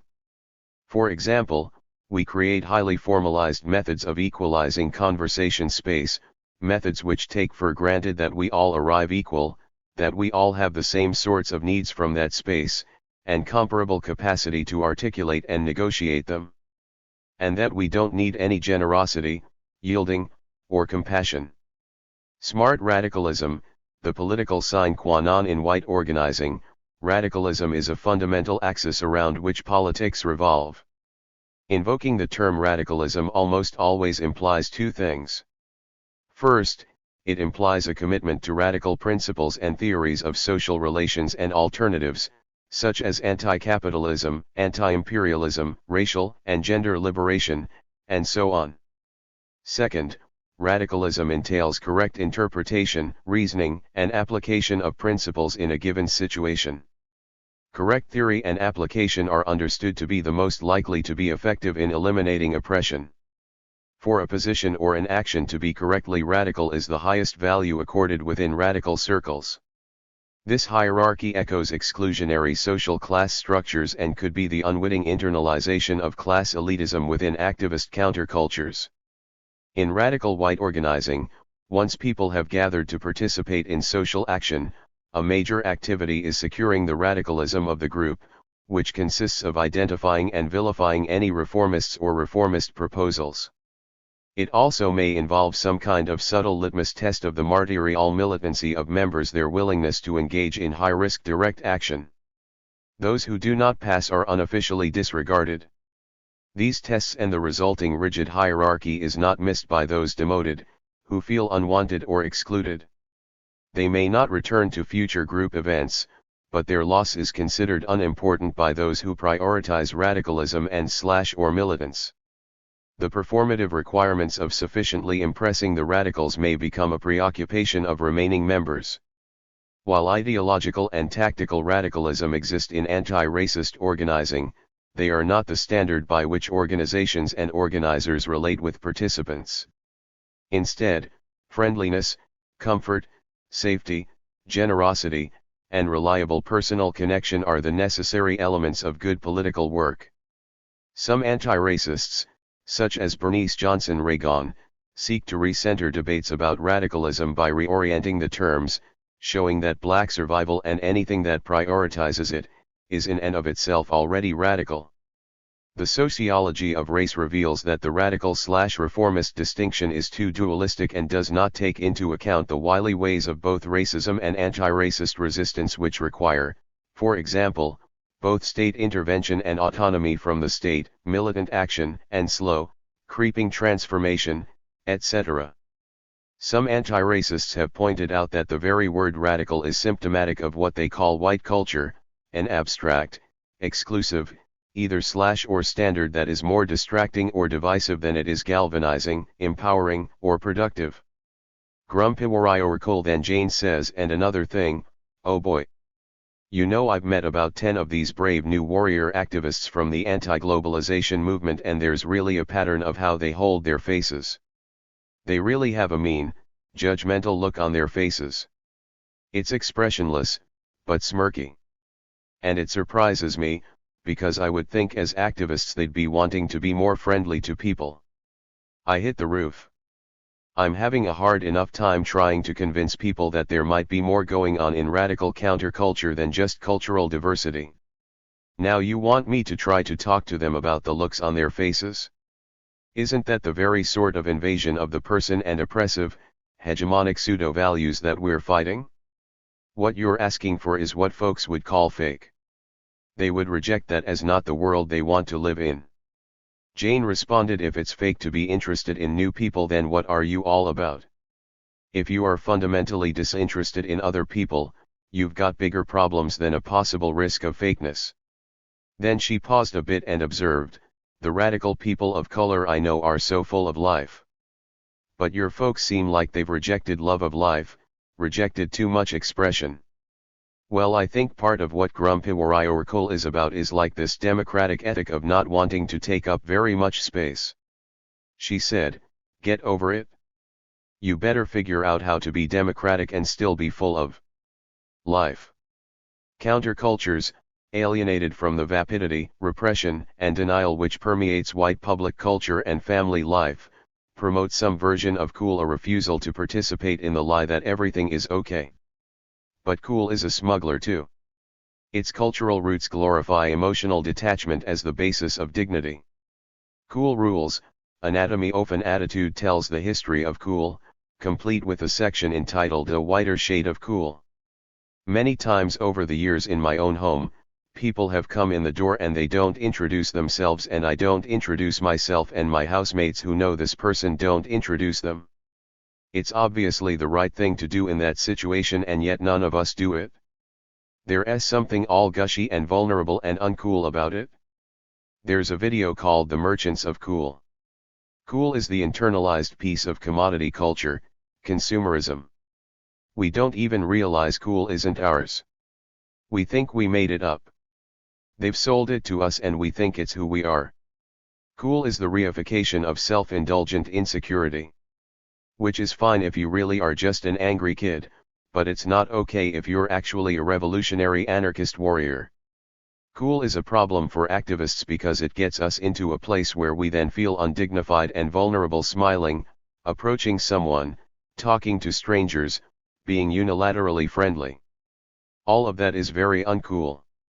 Whether cool is a habit or a fragile bulwark for someone who feels they can barely keep it together, the result is very little friendliness, and, ultimately not even what most people would call civility, like greeting people when they come into a common space.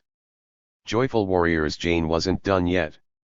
She asked, "What do you think the face of a powerful activist looks like? What is the face of a joyful warrior?" As participatory democratic radicals start to think through unintentionally smuggled hierarchies, the possible necessity of temporary leadership, and other complexities of power, it would be useful to discuss together the kinds of power we believe in, how power manifests, and then what is the face, the gesture, the relationship with strangers, and the greeting? In order to get past our emphasis on smartness, we might want to collectively remember precisely how people became involved in our groups, and compare the importance of cleverness and friendliness in our organizing experiences. In critically reflecting on our relations with people and groups outside our own, we may want to analyze to what extent we are driven by discovering the other in a responsible way, and to what extent are we driven by indifference and contempt masked as politics. In taking responsibility for our decisions about resources, we might review honestly and systematically what resources we have access to, and how best to utilize those to make movements welcoming to more and more diverse participants. In discussing race, class, and gender in activist communities, I have noticed that while we have ready access to language and techniques to recognize, confront, and discuss sexism and racism, we are at a loss when we try to discuss class. Frameworks for addressing classism are underdeveloped and, to the extent they exist, have yet to permeate progressive culture. These suggestions are tentative and preliminary. I hope it provides a map for bravely discussing these issues, sifting through cultural cargo, and creating new countercultures which are more multicultural. In a powerful invitation, the Black Power exhortation to white allies, so eloquently updated for our movements by De Angelis. Let us see as central to our politics the replacement of indifference with discovery. Identity politics and poetic solidarity. Roots of alliance between feminism and animal/earth liberation. Home fries. What do women have in common with other species, and the earth as a whole? This is one of the first questions that come to mind when we feminists think about how our liberation struggles might be tied to revolutionary environmentalism. Ecofeminism's most basic precept is that the movements for feminism, earth liberation, and animal liberation must go hand in hand. Some argue for this alliance out of a belief that there is something in the essence of being a woman that connects women to the earth and other animals. Others argue for an alliance that's rooted in shared experiences of specific types of domination and forms of resistance, instead of essential similarities. Crafting a poetic tension between these identities, one that draws from our common experiences of oppression and liberation, is a third way of grounding an ecofeminist alliance. Analogizing experiences of sexism, anthropocentrism, and ecological destruction through metaphorical language both resonates and leaves us hanging. This offers a kind of shifting ground that's sometimes solid, but often obscured by dim light or darkness. It gets scary not knowing exactly where you're standing, even thinking that the floor has dropped into oblivion, but then sometimes it can feel like dancing on air. I'm a white female who grew up in Atlanta in the 80s, and now I live in Boston. I have always been financially stable. I'm regarded as able-bodied in most ways, and I've benefited from a strong springboard and network of support in obtaining academic degrees. In so many ways, these experiences give rise to the specific perspective on ecofeminism I'll talk about here. Rooting alliance in identity. Some ecofeminists have suggested that the correlation between women and the non-human world is inborn, intrinsic to femininity. By virtue of certain biological traits, such as the capacity to give birth and the monthly cycle of menses, they argue that women are actually closer to the earth than men. For example, Constantina Salomon, an early animal liberation ecofeminist, writes, she has the genetic mechanics and suppressed knowledge of simple animal ecology, impressed within the ingrams of her brain, just as she has the surging of the moon-drawn tides circulating within her blood. Linda Vance, another early ecofeminist, explains that she's compelled to be vegetarian by freeing an intuitive kinship between herself as a woman and other animals. According to this perspective, women's relationship with the non-human is a form of kinship, much like a mother-daughter union. In order for these ecofeminists to identify femininity with the non-human world, they have to be able to specify a universal and basically intransigent set of characteristics that adhere to women and signify femininity, but the kaleidoscopic and socio-historically constructed plurality of feminine forms casts doubt about the possibility of universally inherent female traits. Some feminists point out, for instance, that there is male-to-female transgender femininity, corporate executive femininity, Latina femininity, North American white housewife femininity, and femme or butch lesbian femininities, among many, many others that exist currently or have existed historically throughout many cultures. Taking this line of thought deeper, other feminists question the coherence of abstract or unified gender categories altogether, arguing that what constitutes a person's girl or womanhood almost always draws from an overlapping multitude of these various feminine identities. Also, what we feel and imagine when we talk about femininity may be defined by even more local contexts: our nations, our communities, our families, our schools, our particular constellation of friends, for instance. What does the word mean to you? Perhaps in talking about women these ecofeminists intend to speak only about people with female reproductive capacities. But why are people with female reproductive capacities any more akin to other animals and the earth than those without these capacities? Only a small fraction of the other living beings on this planet experience menses and give birth in the way that human females do. If femininity isn't so easy to define, neither is nature or non-human. The environmental movement often uses nature and humanity as opposing concepts without offering a clear definition of either. According to standard Western dualistic thinking that frames the vision of many environmental defense activists, humanity is defined as not nature, as nature is defined as not humanity. Kate Soper points out that ecological writing very frequently works implicitly with an idea of nature as a kind of pristine otherness to human culture, whose value is depreciated proportionately to its human admixture.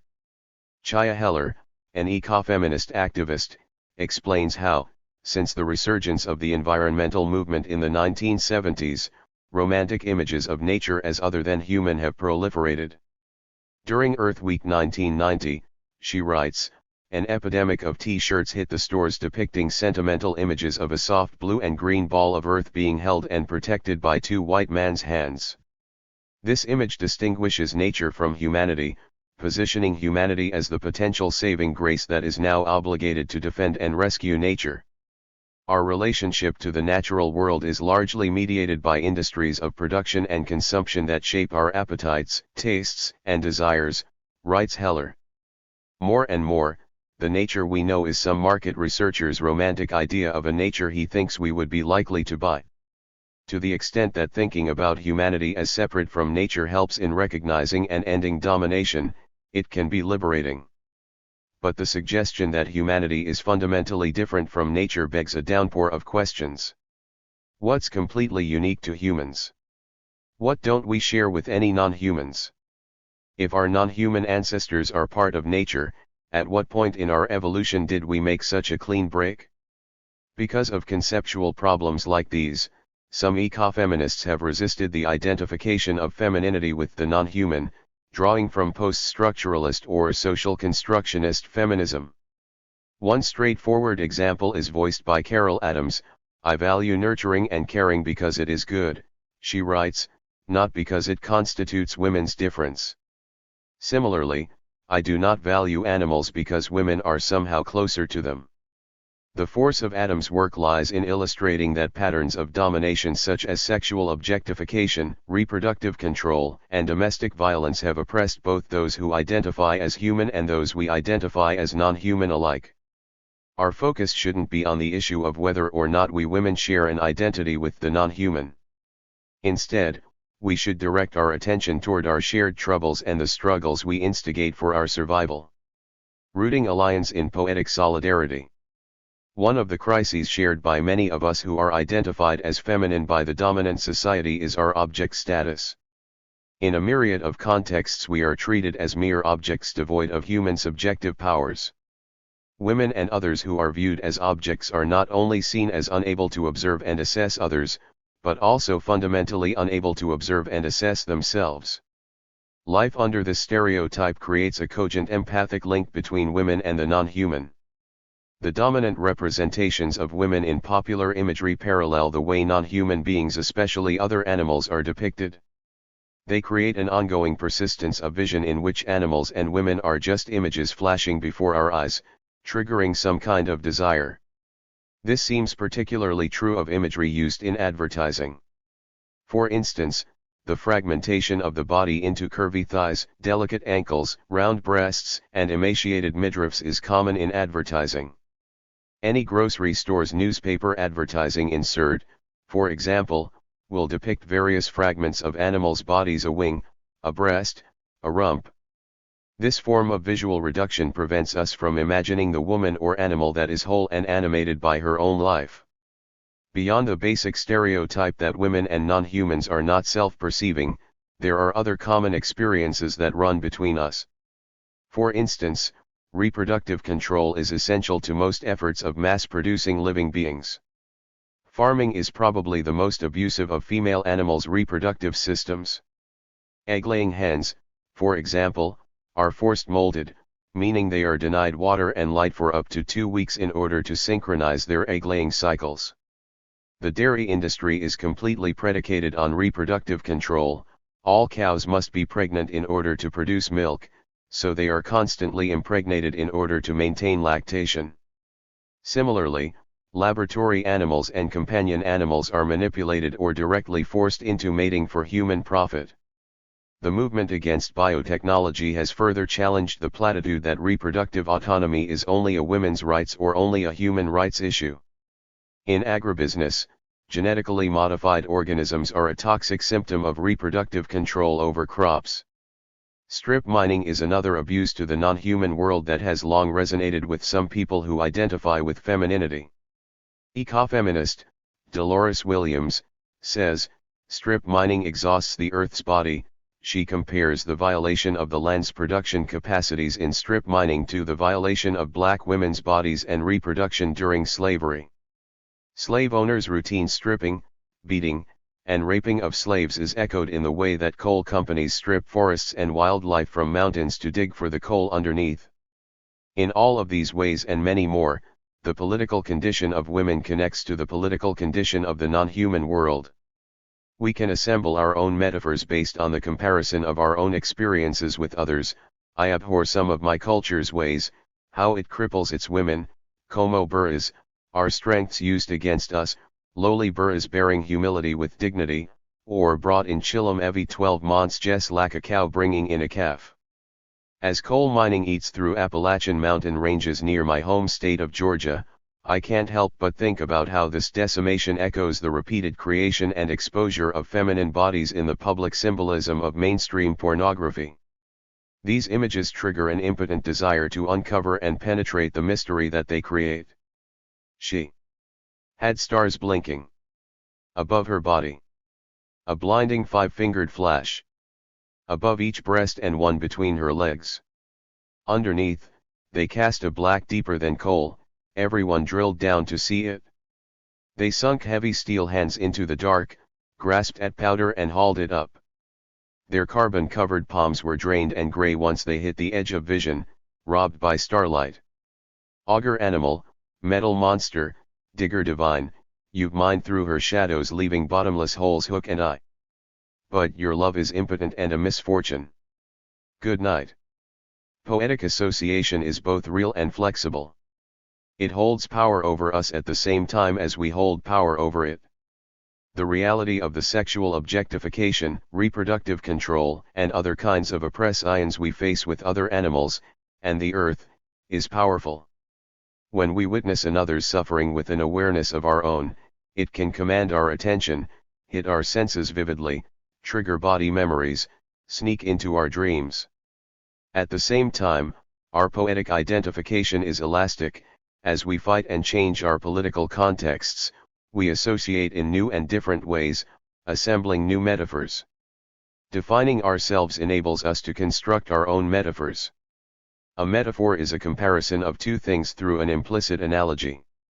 Metaphors suggest, instead of describe, they're often vivid and intense as well as loose, obscure, and bewildering.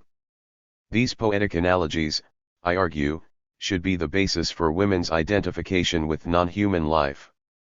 Sometimes I really can imaginatively identify with a mountain being strip-mined, an egg-laying hen immobilized in a crowded cage, a cat in a laboratory cage, a lowly Buddha, although we are not the same, and I'll never know exactly what hens and lab animals and mountain ranges go through. In these moments I'm most inspired to respond with direct aid. These flashes of metaphorical insight are at the root of what motivates many women to resist control over our bodies, as well as the lives of other species and the earth.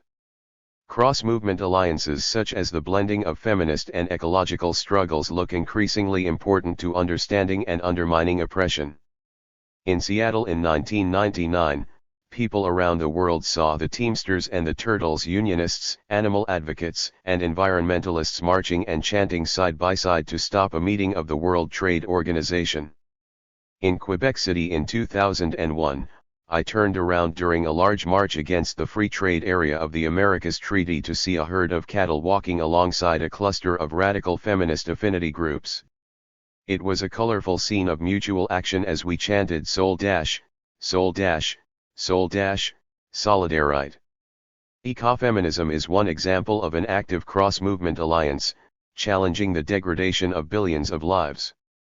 As feminists, we can picture our connections to other animals and the earth as a whole, through the lens of metaphors about our shared oppressors.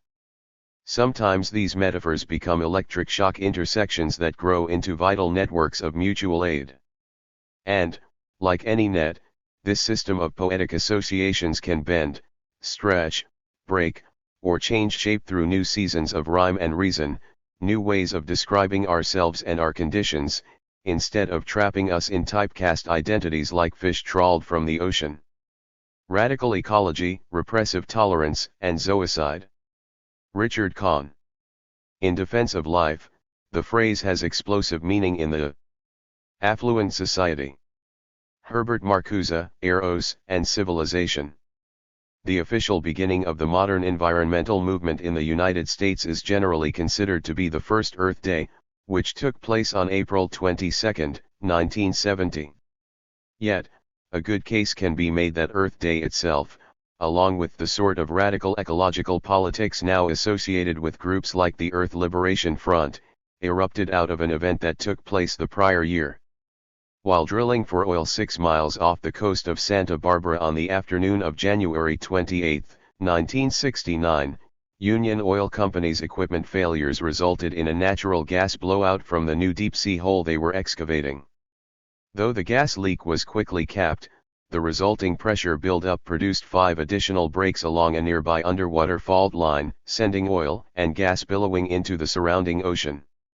Ultimately, it took the better part of 12 days to stop the main leaks, and some 3 million gallons of crude oil were released into an 800-square-mile slick that contaminated the coastal waters, ruined 35 miles of shoreline, and damaged island ecologies.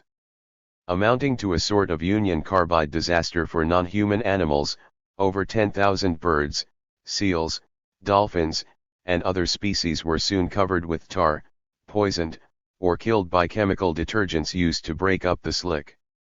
Many more animals that did not die were adversely affected through destruction of their habitat, as the region became seriously polluted and took on the smell of the worst regulated oil refinery plant. Fred L. Hartley, then president of Union Oil Company, responded with all the concern of a profit-hungry corporate executive. "I don't like to call it a disaster. I am amazed at the publicity for the loss of a few birds," he confessed. Despite Hartley's disinterest, Santa Barbara's ecological catastrophe became a national media spectacle beamed into every American's television on the nightly news. Drawing on the nascent environmental consciousness sparked during the 1950s by Aldo Leopold's Sand Country Almanac and the 1960s by Rachel Carson's bestseller Silent Spring, Public outrage erupted at the sort of governmental decision-making that allowed big oil to cavalierly despoil the country for profit. It was revealed that oil companies had corrupted the U.S. Geological Survey, whose job it was to oversee the granting of offshore land leases, and that such leases were routinely granted with little investigation, save for that conducted by petroleum corporations themselves. Further, corruption also flowed from President Johnson's administration on down. As the Vietnam War was proving overly costly for Johnson, he enacted a policy of producing additional federal revenues from the sale of natural resources, in order to manufacture the illusion of budgetary economic soundness. As a result, the Santa Barbara Channel had been auctioned off at the tidy sum of $602 million, providing the green light for oil companies to do with it as they willed, while a former proposal to turn the area into a wildlife sanctuary was quietly dropped from the agenda. Clearly, no one in power had ever stopped to question what the political effects of a giant slick in the Santa Barbara Channel would be. Since the 19th century, the community of Santa Barbara had been fighting against the battleship-sized drill platforms stationed obtrusively on the horizon, and so was already mobilized on the issue. In the days following the spill, GU was created and it served as an organization to lead activist campaigns for reducing driving time, staging gas station boycotts, and burning oil company credit cards. Santa Barbara was a city of wealth and intelligence, a home to many people with insider connections to alter the usual workings of the status quo. Citizen pressure led to two major national policy changes: the enacting of a federal moratorium on leases for new offshore drilling and the passage of the National Environmental Policy Act of 1970, the Magna Carta of environmental legislation in the United States. Finally, Santa Barbara was also a university town that was a hotbed of 1960s youth activism and counterculture. The community of Isla Vista, in particular, was known for its radicalism opposing police repression, staging war resistance, and defending leftist UCSB professors who were being denied tenure and removed from their posts. In 1970, Isla Vista militants responded to the corporate energy-cum-military state by breaking into and burning the local branch of the Bank of America to the ground. The bank made a perfect target for many reasons. On the one hand, the bank was the community representative of capitalist business. Whether in its opposition to Cesar Chavez's grape boycott or its support for American imperialism through the opening of branches in Saigon and Bangkok, Bank of America was seen as corrosive to the community's social justice values. But there is a less well-known, though truly vital, reason that the bank was targeted. Bank of America directors sat on the board of Union Oil and so were themselves seen as responsible for the terrible oil spill of 1969. In this context, though the Earth Liberation Front's first arson campaigns are dated only to 1997, the torching of Isla Vista's Bank of America stands as one of the very first acts of uncompromising direct action to be found in United States environmentalism, and thereby shows that radical ecological approaches to politics co-originated with the mainstream movement. However, unlike the mainstream, Isla Vista New Left radicals tethered their ecological sensibility to an anti-capitalist and anti-imperialist stance that demanded a qualitative and revolutionary change in social relations. Union Oil Company exists today as Unocal Corporation.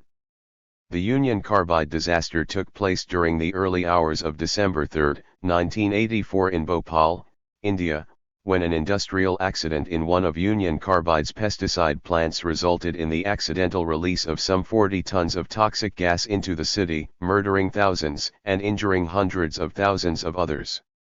It is generally considered the worst industrial disaster to have occurred, with ongoing contamination, death, and injury to this day. Returning to the question of social intolerance. Civil disobedience has many permutations. You can block the streets in front of the United Nations. You can lay down on the tracks, keep the nuke trains out of town. Or you can pour gas on the condo and you can burn it down.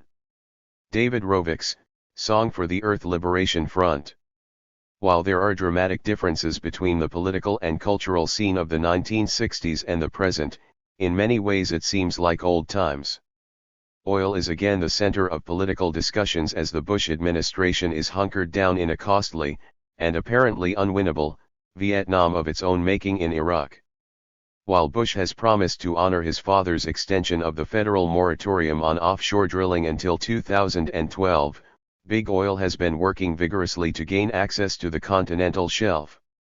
Amongst other potential exploration sites such as the Arctic National Wildlife Refuge in Alaska. In 2005, utilizing high domestic gas prices and the threat of blocked oil supplies due to war or natural disaster, oil lobbyists grafted an inclusion onto Bush's 2006 energy plan that will end the 25-year bipartisan congressional moratorium on outer continental shelf leasing.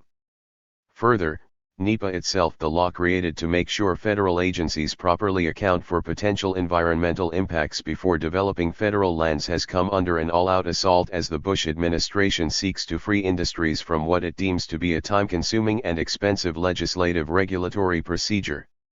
This, as a January 2005 mystery spill, unclaimed by any oil company, once again painted Santa Barbara beaches black, killing some 5,000 birds and other animals.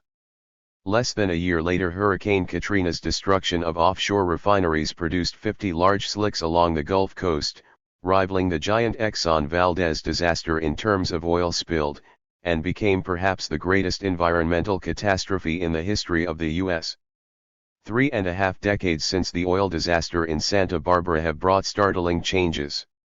Whereas 1969's spill radicalized students into taking direct action against anti-ecological capitalism and galvanized a national environmental movement in the mainstream, 2005's oil slicks have passed relatively unnoticed. One might argue that, in the present age of mega-spectacle, nothing short of global warming as fictitiously pictured in the absurd movie, The Day After Tomorrow, has enough emotional punch to break through the exhausted sensibilities of the oblivious masses. In this sense, the relatively rare devastation wrought by a killer tsunami rouses widespread attention today, while the public passes by news about the toxic burdens brought to bear upon life by corporate and state malfeasance with little more than a bored shrug and occasional blog post. For sure, since the battle for Seattle, the United States has seen a reinvention of public protest, and while people continue to link images of the 60s with notions of social discontent, recent mass mobilizations such as the unprecedented worldwide anti-war/alter globalization protest on February 15, 2003 and the demonstration against the 2004 Republican convention that shut down New York City represented dissent on a scale far beyond that ever mustered by the flower power youth of yesteryear. Why then did the counterculture of the 1960s accomplish so much, while the contemporary left has largely suffered being overrun, consolidated, and ignored despite its large numbers? The answer requires reconsidering the past. As Stephen Best has noted, the post-9/11 U.S. government has been engaged in a McCarthy-esque crackdown on activists, by brandishing them as terrorists, while corporations and the government intone treasured words like freedom and democracy. The state portrays itself as a security apparatus in charge of preserving the liberal ideal of tolerance, while it uses the extremism of groups like the Taliban to smear all of its enemies with charges of tyrannical fundamentalism or terrorism. Thus, animal activists like the SHAC-7 are reviled as anti-democratic enemies of the state because of their willingness to directly challenge and attempt to shut down the self-imposed rights of corporations to cavalierly murder animals in the name of science and business. SHAC's corporate and political opponents, conversely, disingenuously promote themselves as good citizens who recognize the right to voice even the most unpopular opinions as long as those opinions do not step beyond the bounds of free speech into, as they see it, intimidation. Herbert Marcuse, the so-called father of the New Left, during the 1960s, wrote an important essay called, Repressive Tolerance. In it, he examines this process by which the liberal state and its corporate members claim that they are fit models of democratic tolerance, while radical activists are subversive of the very ideals on which our society is based. In fact, Marcuse notes that the claim that democratic tolerance means activists need to restrict their protests to legal street demonstrations and intragovernmental attempts to change policy, is highly spurious. Tolerance, he says, arose as a political concept to protect the oppressed and minority viewpoints from being met with repressive violence from the ruling classes.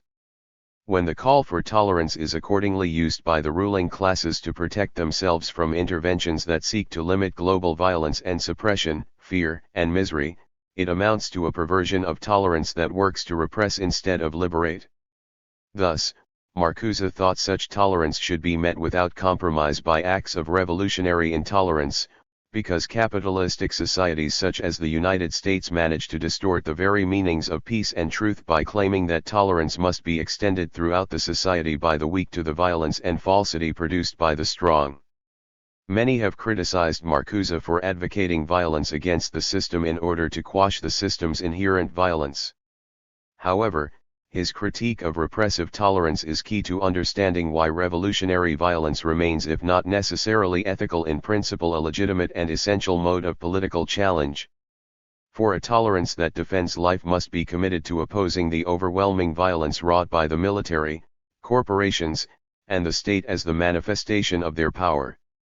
Conversely, passive tolerance, by failing to take adequate action to stop violence, is itself a pro-violence stand. Therefore, Marcuse felt that revolutionary violence may in fact be necessary to move beyond political acts that either consciously or unconsciously side with, and thereby strengthen, the social agenda of the ruling classes. Further, he noted that the tremendous amount of concern over whether revolutionary violence is a just tactic fails to correlate to how often violence is actually applied and practiced by radical leftists or social progressives. Meanwhile, systemic violence constantly goes on everywhere, either unnoticed and unchecked, or is sometimes even celebrated. This goes to show, Marcuse felt, how hard it is to even think beyond the parameters set by repressive tolerance in a society such as our own, and serves as yet another reason why such tolerance must, by any means necessary, be met with social intolerance. Marcuse also recognized a wide range of tactics such as marching long-term through the institutions, and grabbing positions of power wherever possible, if such tactics were undertaken with a revolutionary thrust towards a more ecologically sound, peaceful, and free planet.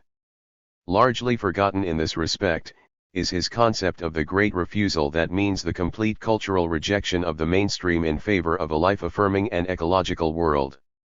This idea gripped the counterculture of the 1960s, who created a plethora of new cultural forms and institutions across the whole spectrum of society. Certainly, there are also bold new cultural forays in today's radical ecological politics. Increasingly, individuals and countercultural collectives are attempting to reject the mega-war machine of the mainstream, as they take up veganism, permaculture, and other alternative lifestyles such as the straight-edge movement that mixes urban punk stylings with a commitment to self-control, clean living, and political expressions like animal rights.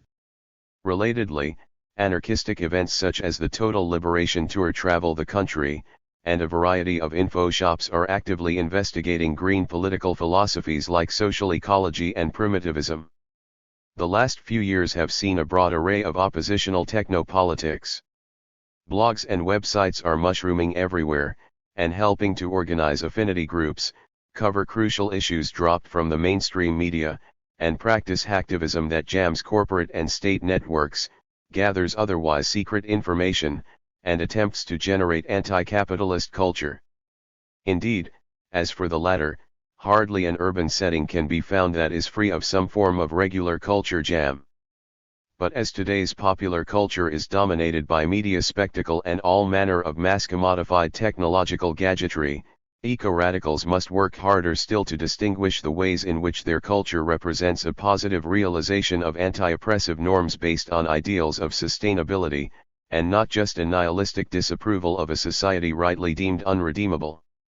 That is, a politics of burning down that lacks a correlative social and cultural reconstructive focus should not itself be tolerated. This is not to say that ecotage is a poor tactic, far from it. Though ecological radicals have thus far demonstrated an impressive capacity to fight fire with fire, sometimes quite literally, they need to more strongly develop and promote the sorts of political and cultural alternatives to mainstream American life that are inherently ecological and rooted in a new ethic and sensibility toward nature. Rearguard, piecemeal, scattershot monkey-wrenching actions must ultimately swarm into a revolutionary movement that shakes the foundations of the militaristic and capitalistic system itself. Reinventing a pro-life politics. Be just and deal kindly with my people, for the dead are not powerless. Dead, did I say? There is no death, only a change of worlds. Chief Seattle. George W. Bush has been characterized as a pro-life leader for his desire to overturn Roe v.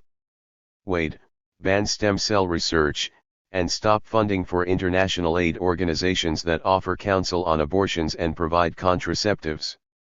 Of course, in his role as outright war maker in Afghanistan and Iraq, indirect war maker through his global neoliberal structural adjustment policies, and ecological war maker as the worst environmental president in United States history, Bush is anything but pro-life.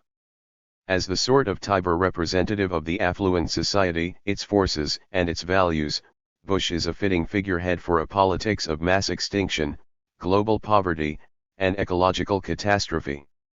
Let us make no mistake about it, death-dealing politics such as Bush's, extend far beyond the ideological confines of his neoconservative administration, and so, from a perspective of radical ecology, strategies such as the anybody but Bush that progressives attempted to use during the 2004 election cycle could not be more misguided.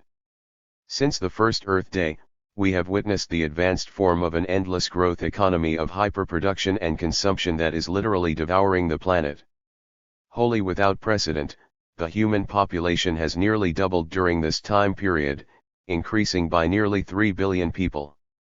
Similarly, markets have continued to worship the gods of speed and quantity, and refuse to conserve. The use and extraction of non-renewable energy resources like oil, coal, and natural gas has followed and exceeded the trends set by the population curve despite many years of warnings about the consequences inherent in their overuse and extraction. This has led to a corresponding increase in the carbon emissions known to be responsible for global warming. Likewise, living beings and organic habitats are being culled and destroyed at staggering rates, all in the name of human consumption. Tree consumption for paper products has doubled over the last 30 years, resulting in about half of the planet's forests disappearing.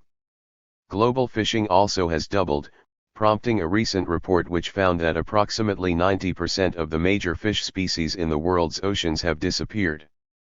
Mile-long nets used to trawl the ocean bottoms for commercial fishing enterprises are drowning and killing about 1,000 whales, dolphins, and porpoises daily, some of the species near extinction from centuries of commercial hunting. Since the end of the 1960s, half of the planet's wetlands have either been filled or drained for development, and nearly half of the Earth's soils have been so agriculturally degraded that they cannot support life. As giant corporate agribusinesses have consumed the family farm, and as fast food has exploded when compared with the larger socio-political context against which PETA struggles, however, the McDonaldization of the planet is obviously moving in the opposite direction. Most beings today, including the great Earth and the sustaining cosmos beyond, are instead increasingly reduced to one-dimensional objects for exploitation. In stark contrast to the objectification of life that typifies mainstream culture in the United States, as well as to the sense of life as characterized that is represented by the idea of bios, the ancient Greeks held that life was fundamentally zoe, a multidimensional and multiplicitous realm of indestructible being that pervaded both organic and inorganic matter. Thus, in ancient Greek culture, primeval and natural places were consecrated to the pagan deity Pan, and these were held to be sacred groves where zoe was especially concentrated in its power. The final point, then, is that today's ruling elite politics is also zoocidal, though not in the sense that it destroys zoe. Rather, in instituting a transnational network of murderous profanity over the sacred in paving paradise in order to put up a parking lot, capitalist life is zoocidal in that it seeks to colonize any and all spaces in which cultures based on understandings and reverence for zoe can thrive. The call to future radicals is clear. They must, if they are not doing so already, integrate the ecological critique into their politics and culture and begin to forge deep alliances with uncompromising non-anthropocentric social movements, such as those in favor of earth and animal liberation. If these dialogues are to achieve real and lasting solidarity, human rights-based groups will need to demonstrate their readiness to move beyond limited non-ecological identity positions and experiment more frequently with modes of living that are without clear precedent in their cultural histories. In kind, animal liberationists and ecological radicals must increasingly move to develop cultural relationships to nature and non-human animals that exhibit the sort of non-classist, anti-racist, non-patriarchal, and anti-hierarchical values that have emerged out of a long history of social struggle.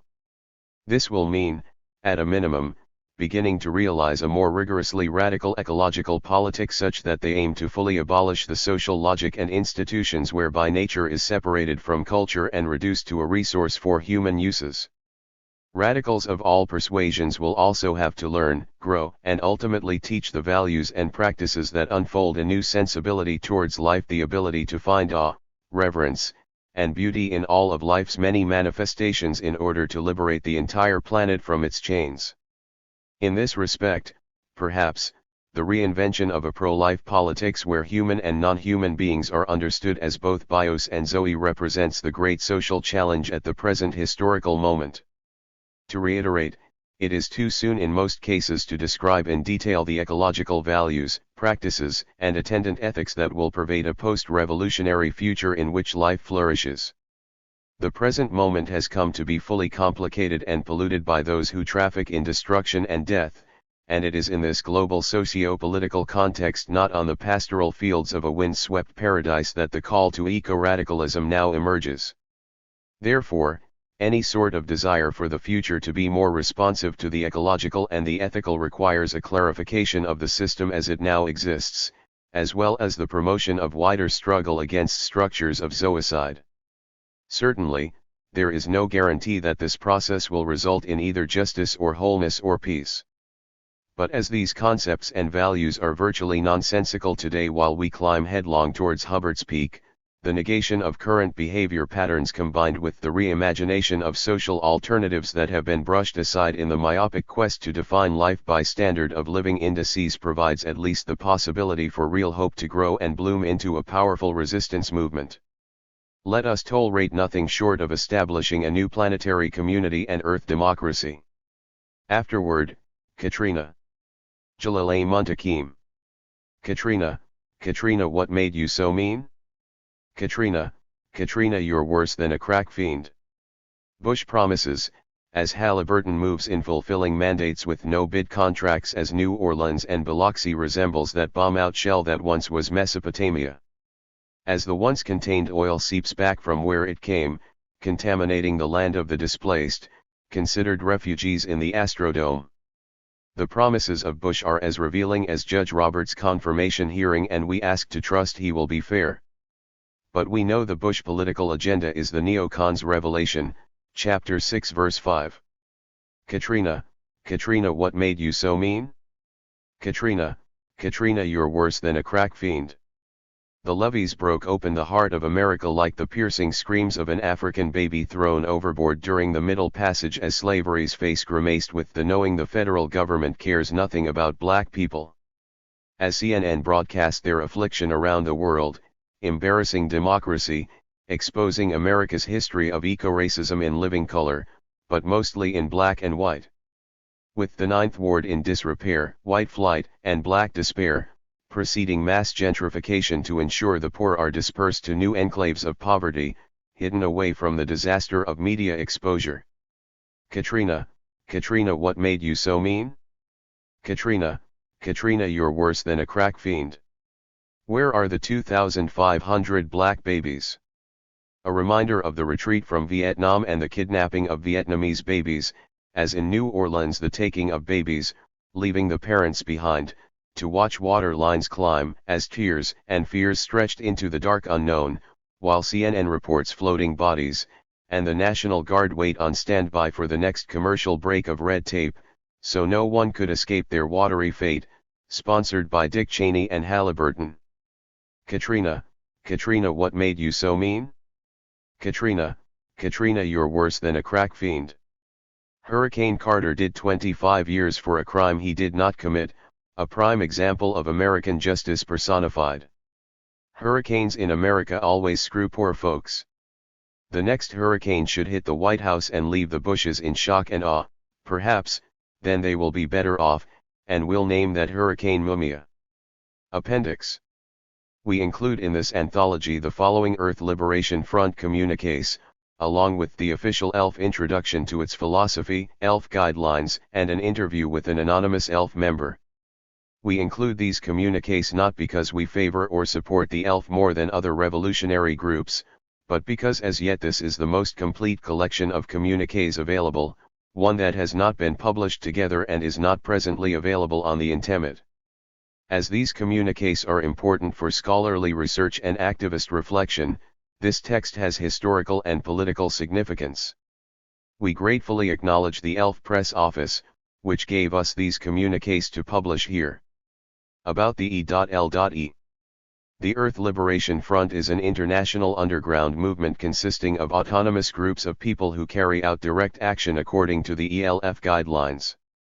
Since 1997, ELF cells have carried out dozens of actions resulting in close to $100 million in damages.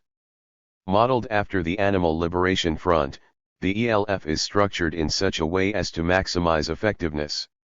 By operating in cells, the security of group members is maintained. Each cell is anonymous not only to the public but also to one another. This decentralized structure helps keep activists out of jail and free to continue conducting actions. As the ELF structure is non-hierarchical, individuals involved control their own activities. There is no centralized organization or leadership tying the anonymous cells together. Likewise, there is no official membership. Individuals who choose to do actions under the banner of the ELF are driven only by their personal conscience or decisions taken by their cell while adhering to the stated guidelines. Who are the people carrying out these activities? Because involved individuals are anonymous, they could be anyone from any community. Parents, teachers, church volunteers, your neighbor, or even your partner could be involved. The exploitation and destruction of the environment affects all of us, some people enough to take direct action in defense of the earth. Any direct action to halt the destruction of the environment and adhering to the strict nonviolence guidelines, listed below, can be considered an ELF action. Economic sabotage and property destruction fall within these guidelines. Earth Liberation Front Guidelines.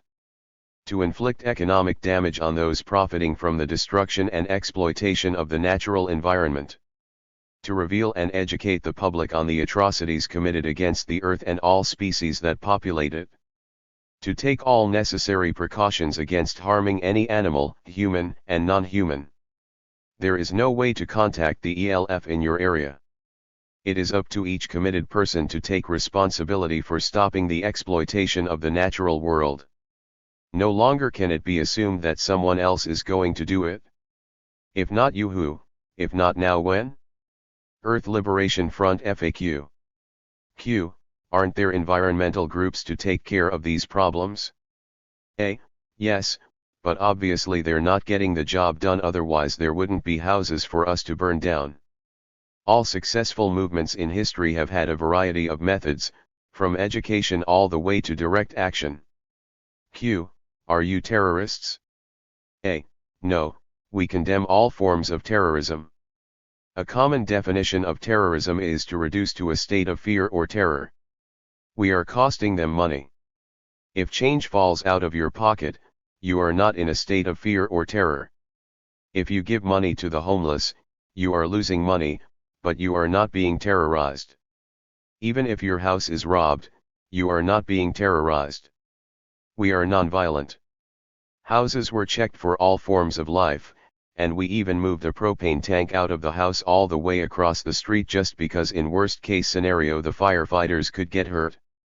We show solidarity with our firefighters, and we are sorry to wake you up in the middle of the night. Don't be mad at us, be mad at urban sprawl. We encourage all citizens to donate generous contributions this year to your local volunteer firefighters. Q. Don't companies have the right to property? A. We are just trying to cause the rich sprawl corporations enough money so they stop destroying the planet, and thus the health, well-being, and existence of humankind. Corporations do not have rights. Humans do. Corporations lost their right to property the second the Earth's inhabitants lost their freedom to life and happiness. Cancer is not happiness. Dead animals are not life. Polluted air and mudslides affect people's lives. Property is theft. Q. Why don't you use legal methods? A. They don't work as well. Mahatma Gandhi disobeyed the law to free his people. Harriet Tubman used illegal methods to free slaves on the Underground Railroad. Nelson Mandela even used violent methods to end the apartheid. John Brown killed slave owners and raided a federal arsenal to try to start a slave revolt. How many successful movements in history can you think of off the top of your head that came about only by education? How do you protest against slavery? Holding signs and handing out flyers on southern plantations. Today, these unlawful people are all seen as martyrs, and someday we will too. Try to realize this now. Not all laws are just. Malcolm X says by any means necessary in order to obtain freedom. But, we do not hurt people, we never have in our long history, and we never will. We respect all life, even our worst enemies that give us cancerous drinking water. The earth isn't dying, it's being killed, and those who are killing it have names and addresses. What are you doing for the earth tonight? No compromise in defense of our earth. Stop urban sprawl or we will. March 14, 1997 Mackenzie River Watershed, or tree spiking at Robinson Scott Timber Harvest Site in the Mackenzie River Watershed, Willamette National Forest. Joint ALF/ELF claim. Beltane, 1997. Welcome to the struggle of all species to be free. We are the burning rage of this dying planet. The war of greed ravages the earth and species die out every day. ELF works to speed up the collapse of industry, to scare the rich, and to undermine the foundations of the state. We embrace social and deep ecology as a practical resistance movement. We have to show the enemy that we are serious about defending what is sacred. Together we have teeth and claws to match our dreams. Our greatest weapons are imagination and the ability to strike when least expected. Since 1992 a series of Earth Nights and Halloween smashes has mushroomed around the world. Thousands of bulldozers, power lines, computer systems, buildings, and valuable equipment have been composted. Many ELF actions have been censored to prevent our bravery from inciting others to take action. We take inspiration from Luddites, levelers, diggers, the autonome squatter movement, the ALF, the Zapatistas, and the little people, those mischievous elves of lore. Authorities can't see us because they don't believe in elves. We are practically invisible. We have no command structure, no spokespersons, no office, just many small groups working separately, seeking vulnerable targets and practicing our craft. Many elves are moving to the Pacific Northwest and other sacred areas. Some elves will leave surprises as they go. Find your family. And let's dance as we make ruins of the corporate money system. Form stormy night action groups, encourage friends you trust. A tight community of love is a powerful force. Recon. Check out targets that fit your plan and go over what you will do. Attack power lines, cut supporting cables, unbolt towers, and base supports, saw wooden poles. Transformers, shoot out, bonfires, throw metal chains on top, or blow them up. Computers, smash, burn or flood buildings. Please copy and improve for local use. October 21, 1998 Vailco.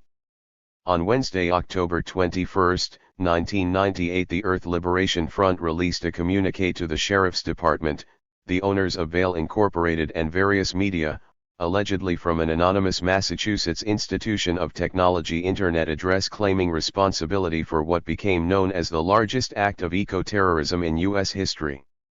Attention, News Director, on behalf of the links, 5 buildings and 4 ski lifts at Vale were reduced to ashes on the night of Sunday, October 18. The 12 miles of roads and 885 acres of clear-cuts will ruin the last, best lynx habitat in the state. Putting profits ahead of Colorado's wildlife will not be tolerated. This action is just a warning. We will be back if this greedy corporation continues to trespass into wild and unroaded areas. For your safety and convenience, we strongly advise skiers to choose other destinations until Vale cancels its inexcusable plans for expansions. Earth Liberation Front. December 19, 2000. Greetings from the front.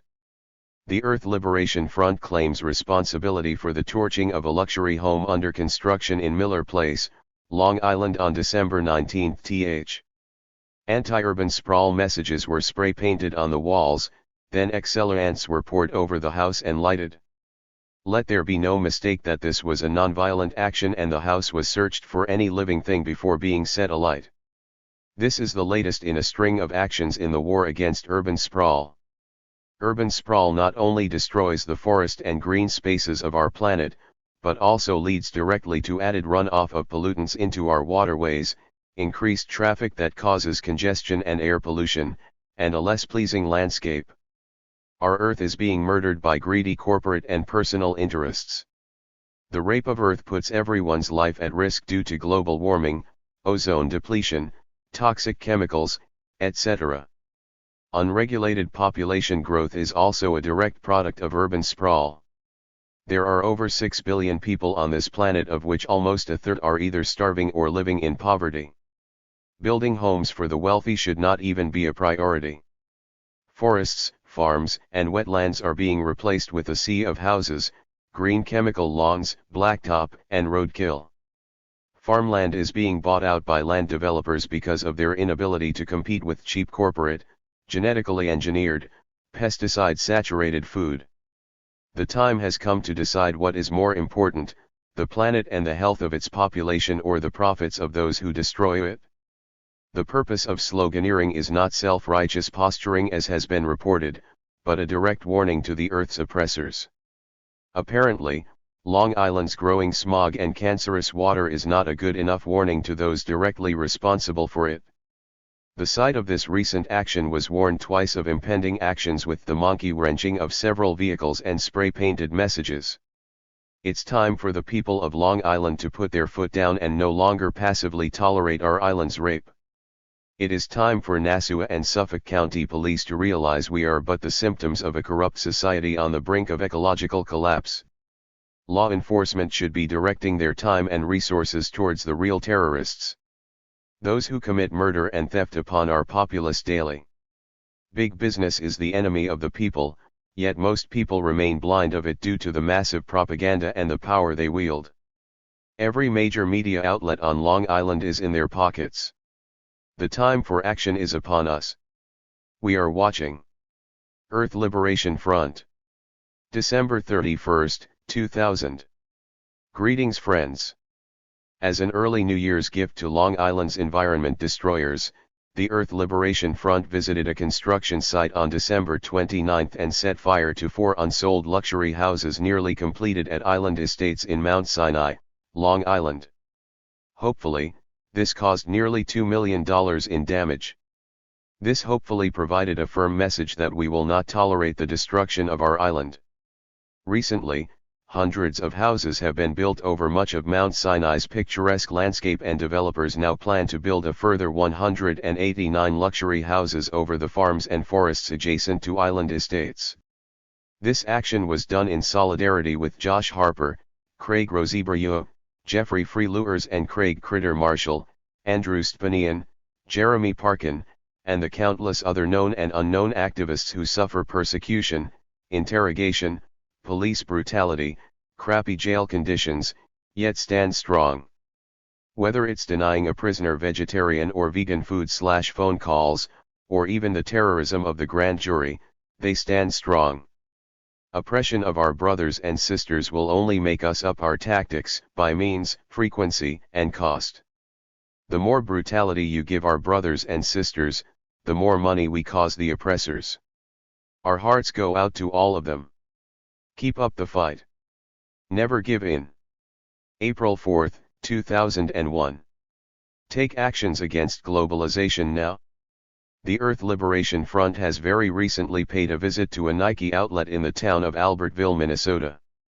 This visit was in solidarity with all people of all nations to fight globalization, and to support the growing anti-global sentiment. This is also a call for direct action against globalization in solidarity with all of the anti-FTAA actions scheduled in Canada later this month. After witnessing firsthand the treacherous conditions that Nike workers experience daily in sweatshops around the world, it was decided that no NGO organization could have the immediate impact necessary to end conditions that exist currently at any sweatshop. Instead, direct action is a more efficient tactic to stop Nike in their footsteps. Unfortunately, due to weather conditions, the visit was short, and although the plan was to destroy the roof, only minor damages were sustained. Although the roof of this Nike outlet did not go up in flames as planned, this action is still a message to Nike they cannot ignore.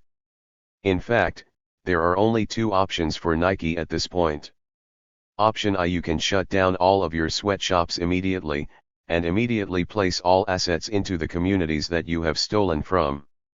Along with this, you must close down all Nike outlets, starting with the Albertville, Minnesota location. Or, option 2: people across the globe will individually attack Nike outlets, as well as retailers that sell Nike until Nike closes down, or adheres to demand number 1. It is important to point out to Nike that the violence they use against the poor, and especially those that do all the work for them, will only be met with violence towards what they hold dearest, their pocketbooks. All ELF actions are non-violent towards humans and animals. But if a building exists which perpetuates and sponsors violence towards people or animals, then by God, it's got to be burned to the ground. The ELF wholeheartedly condones the use of violence towards inanimate objects to prevent oppression, violence, and most of all to protect freedom. Direct action is a wonderful tool to embrace on the road to liberation. Sincerely, Philip H. Knight, Chairman and CEO, Nike Incorporated. 1 Bowerman Drive, Beaverton, or 97,003 to 6,433, fax 671 to 6,300. May 21, 2001, Seattle, Washington. ELF burns an office and a fleet of 13 trucks at Jefferson Poplar Farms in Clatskanie, Oregon. The ELF simultaneously burned down the office of Toby Bradshaw at the University of Washington. Total damages for both sites exceeded $5 million. This marks the first time in North American history that the ELF has targeted two separate locations in differing states at the same time. Part 1. At 3:15 a.m. on Monday, May 21, the research of Toby Bradshaw was reduced to smoke and ashes. We attacked his office at the University of Washington while at the same time another group set fire to a related target in Clatskanie, Oregon, 150 miles away. Bradshaw, the driving force in GE tree research, continues to unleash mutant genes into the environment that are certain to cause irreversible harm to forest ecosystems. After breaking into Bradshaw's office at the Center for Urban Horticulture, we inspected the building for occupants and set up incendiary devices with a modest amount of accelerant. Although we placed these devices specifically to target his office, a large portion of the building was damaged. This extensive damage was due to a surprisingly slow and poorly coordinated response from the fire department, which was evident by their radio transmissions. As long as universities continue to pursue this reckless science, they run the risk of suffering severe losses. Our message remains clear: we are determined to stop genetic engineering. From the torching of Catherine Ives' office at Michigan State University to the total incineration of GE seeds at the D&PL warehouse in Visalia, CA, the Earth Liberation Front is growing and spreading. As the culture of domination forces itself into our very genes, wildfires of outrage will continue to blaze. Part 2. Early Monday morning, May 21, we dealt a blow to one of the many institutions responsible for massive hybrid tree farming in the Northwest. Incendiary devices at Jefferson Poplar in Clatskanie, Oregon, burned an office and a fleet of 13 trucks. Unfortunately, due to a design flaw, one targeted structure was left standing. We torched Jefferson Poplar because hybrid poplars are an ecological nightmare threatening native biodiversity in the ecosystem. Our forests are being liquidated and replaced with monocultured tree farms, so greedy, earth-raping corporations can make more money. Pending legislation in Oregon and Washington further criminalizing direct action in defense of the wild will not stop us and only highlights the fragility of the ecocide empire. As we wrote in Clatskanie, you cannot control what is wild. Elf Earth Liberation Front. August 11, 2002 in PA. The ELF claims attack on the United States Forest Service Northeast Research Station in Irvine, Pennsylvania, causing over $700,000 in damages and destroying 70 years' worth of research. The Earth Liberation Front is claiming responsibility for the August 11, 2002 arson attack on the United States Forest Service Northeast Research Station in Irvine, Pennsylvania. The laboratory was set ablaze during the early morning hours, causing over $700,000 damage, and destroying part of 70 years' worth of research. This lesson in prescribed fire was a natural, necessary response to the threats posed to life in the Allegheny Forest by proposed timber sales, oil drilling, and greed-driven manipulation of nature. This facility was strategically targeted, and if rebuilt, will be targeted again for complete destruction. Furthermore, all other U.S. Forest Service administration and research facilities, as well as all DCNR buildings nationwide, should now be considered likely targets. These agencies continue to ignore and mislead the public, at the bidding of their corporate masters, leaving us with no alternative to underground direct action.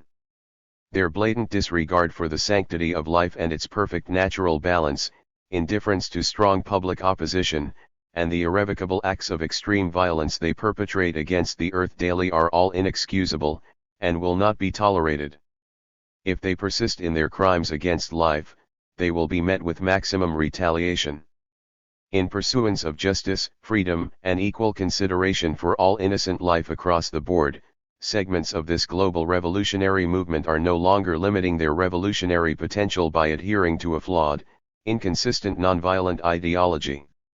While innocent life will never be harmed in any action we undertake, where it is necessary, we will no longer hesitate to pick up the gun to implement justice, and provide the needed protection for our planet that decades of legal battles, pleading, protest, and economic sabotage have failed so drastically to achieve.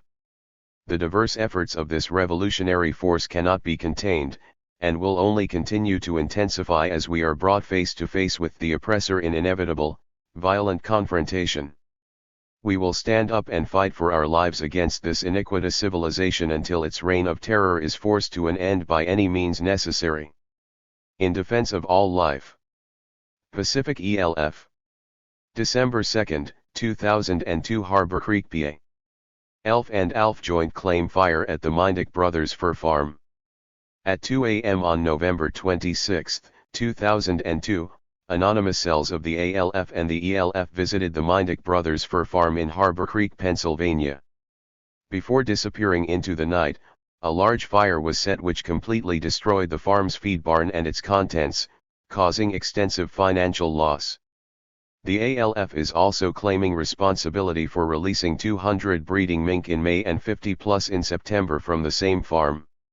Working together, cells from ALF and ELF demolished this feed facility due to its role in the systematic torture and killing of thousands of innocent creatures yearly, animals which possess the same complex emotional/physiological traits as loved household pets, yet are denied all reasonable consideration and confined to a miserable existence in tiny wire cages hardly large enough to turn around in.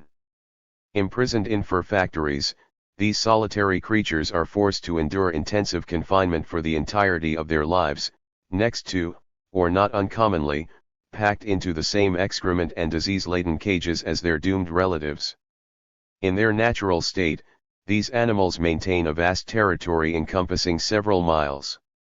However, on fur farms such as this one, Most of these semi-aquatic animals enjoy less than 24 inches of space, living on chicken wire, exposed to incredible levels of disease, cannibalism, and weather extremes. With what is essentially still a wild animal, these squalid conditions produce a perpetual state of chronic distress, unimaginable to human beings. This stress leads to severe psychosomatic illness, causing disturbing behaviors like self-mutilation, cannibalism, and incessant pacing and scratching in attempts to escape from their prison. After experiencing the blistering heat, filth, intensive confinement, and other amenities of the mink shed for half of a year, they are either gassed, electrocuted, or have their necks snapped. If they are genetically superior, they often stay on the ranch indefinitely in such conditions, only to be killed in the same manner when they lose their usefulness. These cells have witnessed all of these things and more just as disturbing, firsthand at this farm, and feel that they must pose this question to the public. Would this deplorable situation be allowed to continue if the animals happen to be cats, or puppies perhaps, rather than their canine relative the North American mink? Clearly, it would not. Brutality is brutality. These animals are no less deserving of basic rights than the animals we call our friends, and the law protects as such. Thus it is, in the face of this glaring hypocrisy, with their very real suffering in mind, that we take the justice and mercy that the law fails to provide into our own hands, and provide it for those who cannot act in their own defense. The economic value of a dead body or a frivolous luxury item cannot be compared to the inherent value of a life, thus unnecessary killing is absolutely unjust. This has been recognized by much of the rest of the world, and in multiple cases, fur farming has been completely banned by other first world governments. It is time for the world's most accomplished and proven terrorist, the United States, to respond and follow suit. If it does not, this inexorable struggle on behalf of innocent life will continue. December 28, 2002, Philadelphia, PA. ELF claims vandalism against new housing development in Philadelphia suburb. Letter to editor/media release. Greetings. Recently, we visited a housing construction site in Northeast Philadelphia, along Ron St., to give a Christmas present to the developers. There, what was natural land and a home for birds, squirrels, deer, etc. is now a sprawling pit of mud. Others' attempts at stopping this devastation failed. We felt the only thing we could do, and the thing that felt right, was to fight back for those who can't. So we went to the site and attacked construction vehicles. However, we were able to glued locks, sugared gas tanks, disconnected hoses, spray-painted vehicles, broke windows. Also, we attacked the sample house on Ron St., the first house built to attract buyers. We covered the walls in spray paint, glued locks, and broke many windows. We are not terrorists. We are not teenage vandals. We are middle-aged, long-time residents of Philadelphia/the suburbs who are tired of seeing the earth destroyed for money. New housing units are not needed. Tens of thousands of housing units in Philadelphia are vacant, or for sale. There is no excuse for the terrorism of developers, destroying the little bit of natural land left for money. We will not sign our names, but we want to. If construction is stopped and the woods allowed to grow back, we will turn ourselves in gladly. We pray the destruction of developers in Philadelphia/the suburbs is stopped and that our kids don't grow up in a concrete world, built over ashes of the destroyed earth. Sally and Peter, Philadelphia/suburbs. January 1, 2003, Erie, PA. ELF torches Bob Ferrando Ford Lincoln Mercury dealership, causing $90,000 in damages. Specifically targeted were SUVs in the lot. Communique follows. At 5:30 a.m. on January 1, 2003, the Earth Liberation Front attacked several SUVs at Bob Ferrando Ford Lincoln Mercury in Erie, Pennsylvania. At least 4 vehicles were entirely destroyed and several others sustained heavy damage, costing an estimated $90,000. Despite decades of popular environmental activism, the mainstream environmental movement, which began arguably in the early 1960s, has failed in its attempts to bring about the protection needed to stop the destruction of life on this planet. In many ways, it has served only to accelerate this destruction. Its occasional victories, reforms, or small concessions, have fostered hope in a means of social change that has proven unable to produce tangible protection of life, time after time. By focusing its energy on temporary solutions, they have altogether ignored the roots of the problem at hand. Western civilization, with its throwaway conveniences, its status symbols, and its unfathomable hoards of financial wealth, is unsustainable, and comes at a price. Its pathological decadence, fueled by brutality and oceans of bloodshed, is quickly devouring all life and undermining the very life support systems we all need to survive. The quality of our air, water, and soil continues to decrease as more and more life forms on the planet suffer and die as a result. We are in the midst of a global environmental crisis that adversely affects and directly threatens every human, every animal, every plant, and every other life form on the face of the earth. There is absolutely no excuse for any one of us, out of greed, to knowingly allow this to continue. There is a direct relationship between our irresponsible overconsumption and lust for luxury products, and the poverty and destruction of other people and the natural world. By refusing to acknowledge this simple fact, supporting this paradigm with our excessive lifestyles, and failing to offer direct resistance, we make ourselves accomplices in the greatest crime ever committed. Time is running out, change must come, or eventually all will be lost. A belief in state-sanctioned legal means of social change is a sign of faith in the legal system of that same state. We have absolutely no faith in the legal system of the state when it comes to protecting life, as it has repeatedly shown itself to care far more for the protection of commerce and profits than for its people and the natural environment. Clearly, the state itself causes and profits from many of the various atrocities against life that we must struggle against. To place faith in that same state as though it will act in the interests of justice and life is utter foolishness and a grave mistake. Therefore, the ELF will continue to fight to remove the profit motive from the killing of the natural environment, and to draw public attention to that which is deliberately concealed from them by the forces that control our lives and destroy our home. We urge our sisters and brothers, let us strive to become the revolutionary force we've always spoken of being, and begin to take the control of our lives out of the hands of those who would destroy us. No compromise. Happy New Year, Bob Ferrando. Contributors' biographies. Ashanti Alston. Ashanti, 49, former member of the Black Panther Party, and a Black Liberation Army, political prisoner for over 12 years, is a New York City-based activist, organizer, writer, and storyteller. He is the Northeast Regional Coordinator of Critical Resistance, an abolition movement in opposition to the prison industrial complex. He is a member of Estación Libre, a people of color US-based organization that organizes solidarity visits to Zapatista-controlled Chiapas for other people of color. He is also a member of Blacks Against the War. Ashanti has been an anarchist for over a decade, and self-publishes an occasional zine called Anarchist Panther. Michael Becker. According to the files, Michael Becker was born in Alton, Illinois in 1964. He spent the best part of his time growing up in the woods on the bluffs of the Mississippi River and on his maternal grandfather's farm in Missouri. He graduated from Aurora College with a BA in political science. He completed his MA and PhD in political science at Purdue University. His dissertation addressed critical interpretations of technology and freedom in the later works of Michel Foucault and Martin Heidegger.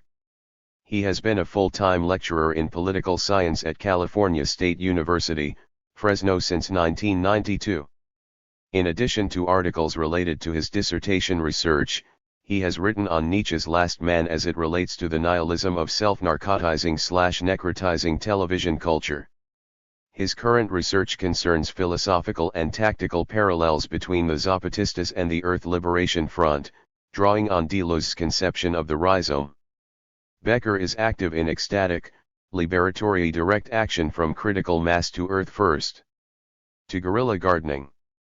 He, Liza, Ayana, and Jack the dog live with several other families on 3 shared acres near the geographic center of one of America's most polluted and otherwise gnarly cities, Fresno, California.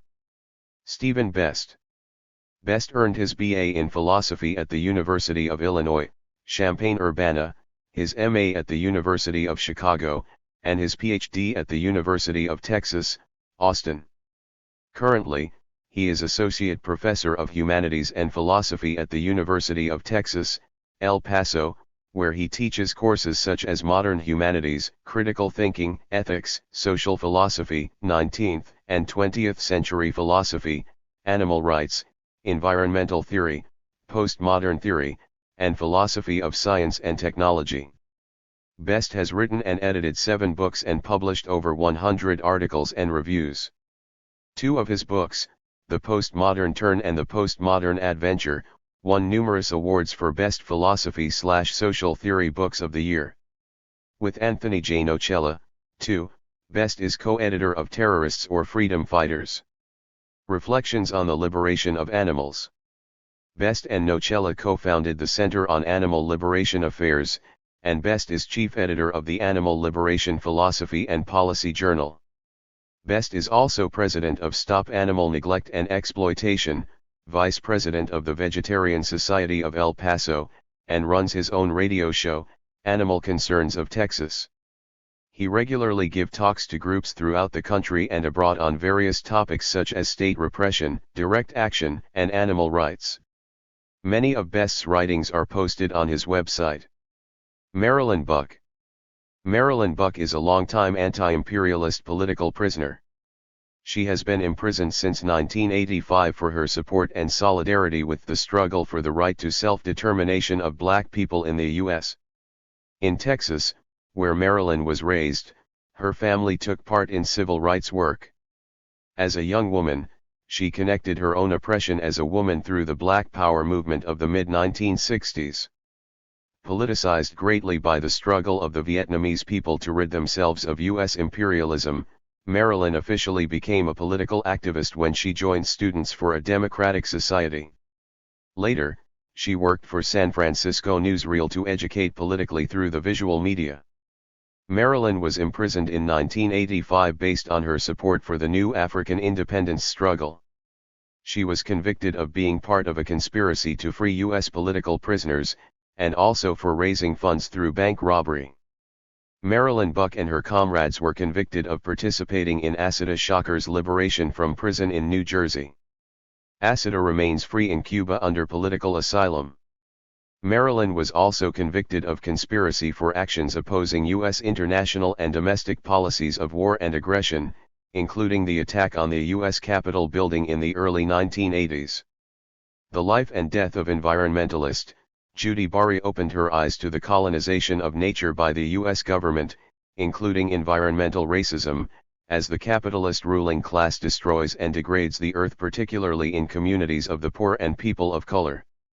Since entering prison, Marilyn has become an oft-published poet and writer, seeing it as an avenue to participate in the struggles to change the conditions in the empire, to educate and inspire.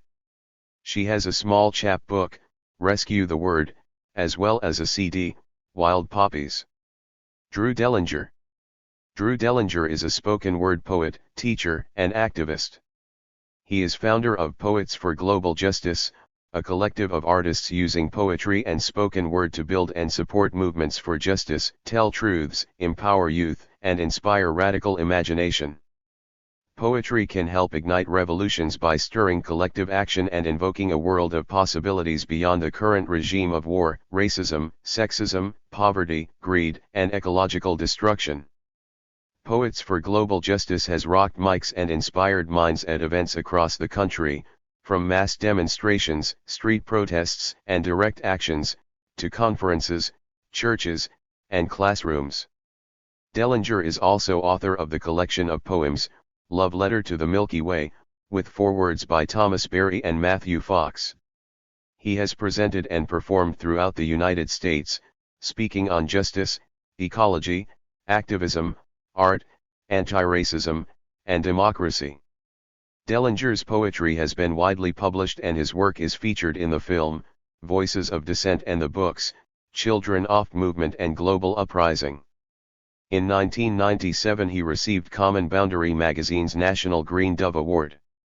He has studied cosmology and ecological thought with Thomas Berry since 1990.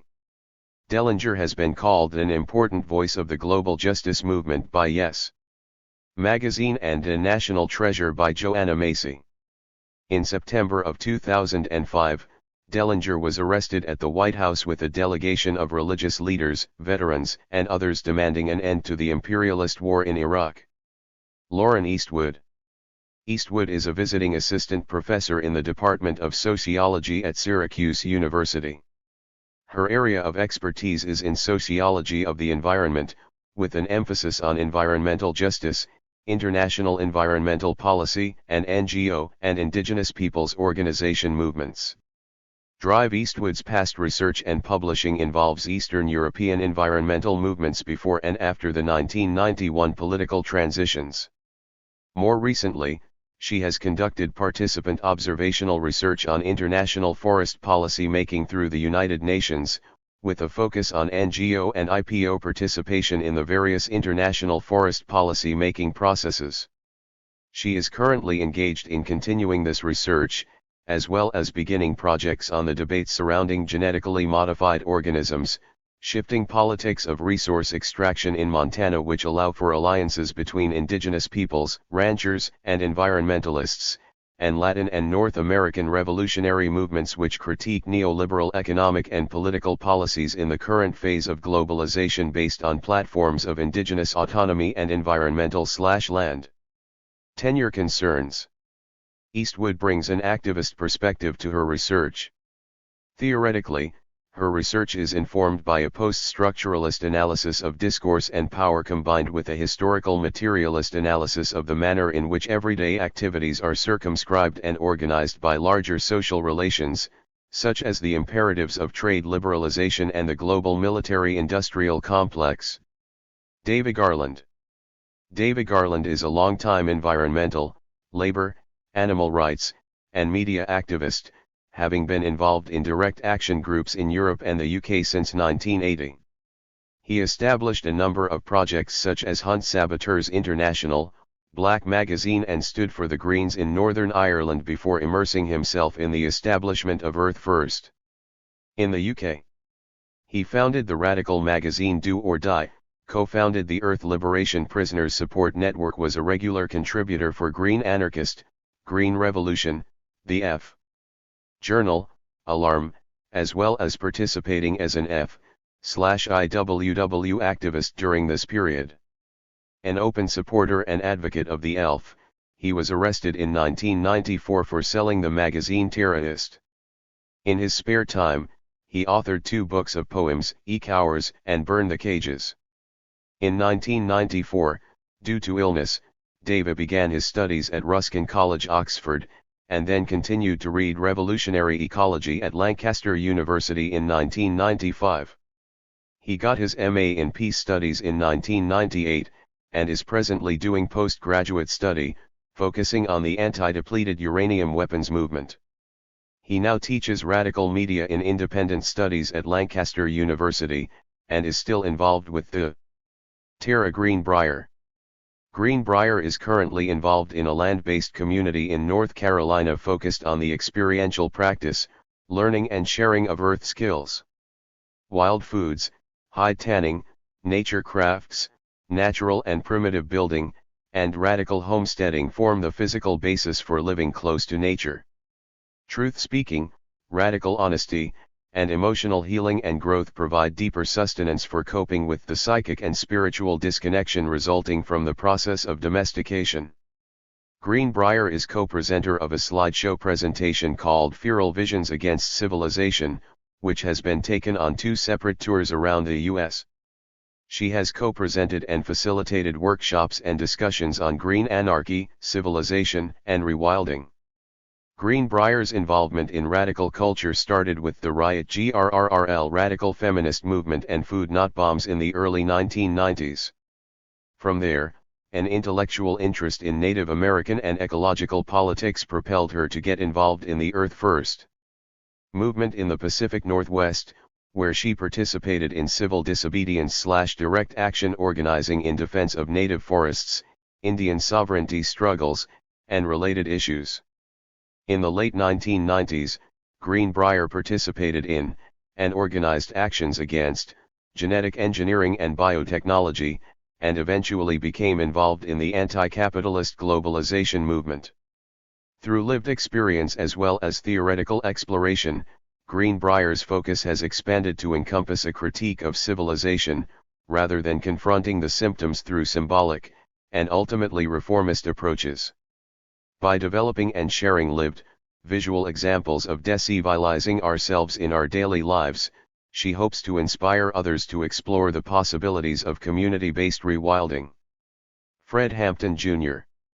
Fred Hampton Jr. is an unleashed political prisoner who has served a little under 9 years in various state prisons.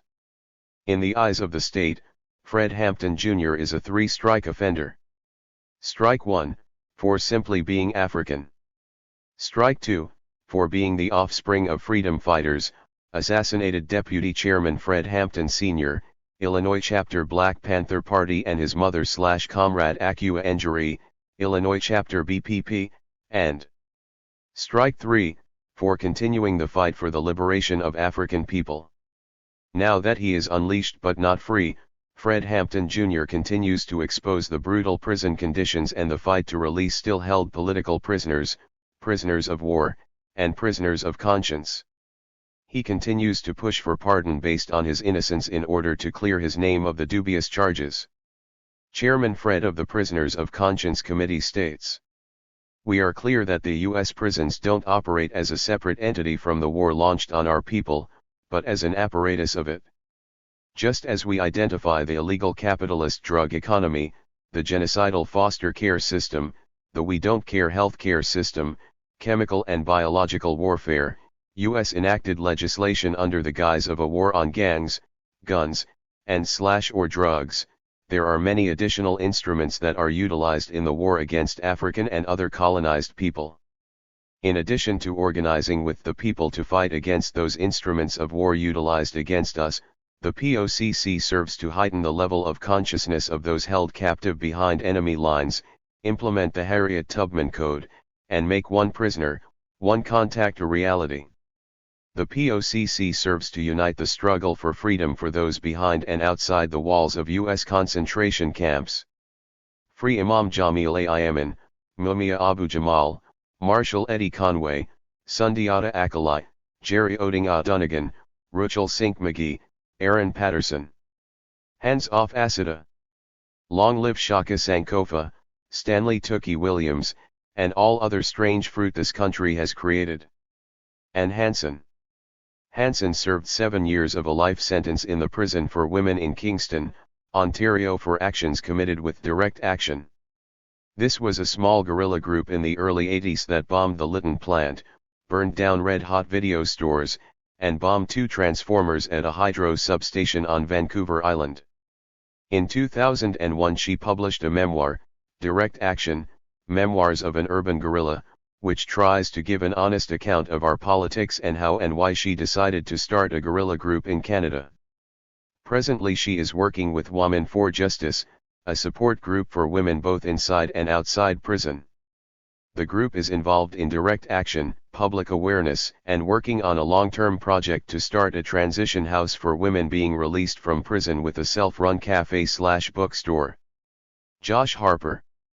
Harper is currently under indictment on terrorism charges for his role in advocating direct action through his speaking engagements, video productions, and writings. Since 1997, the U.S. government has attempted to silence him with grand jury subpoenas, wiretaps, raids on his home, round-the-clock physical surveillance, police beatings, and an array of trumped-up charges and bogus evidence.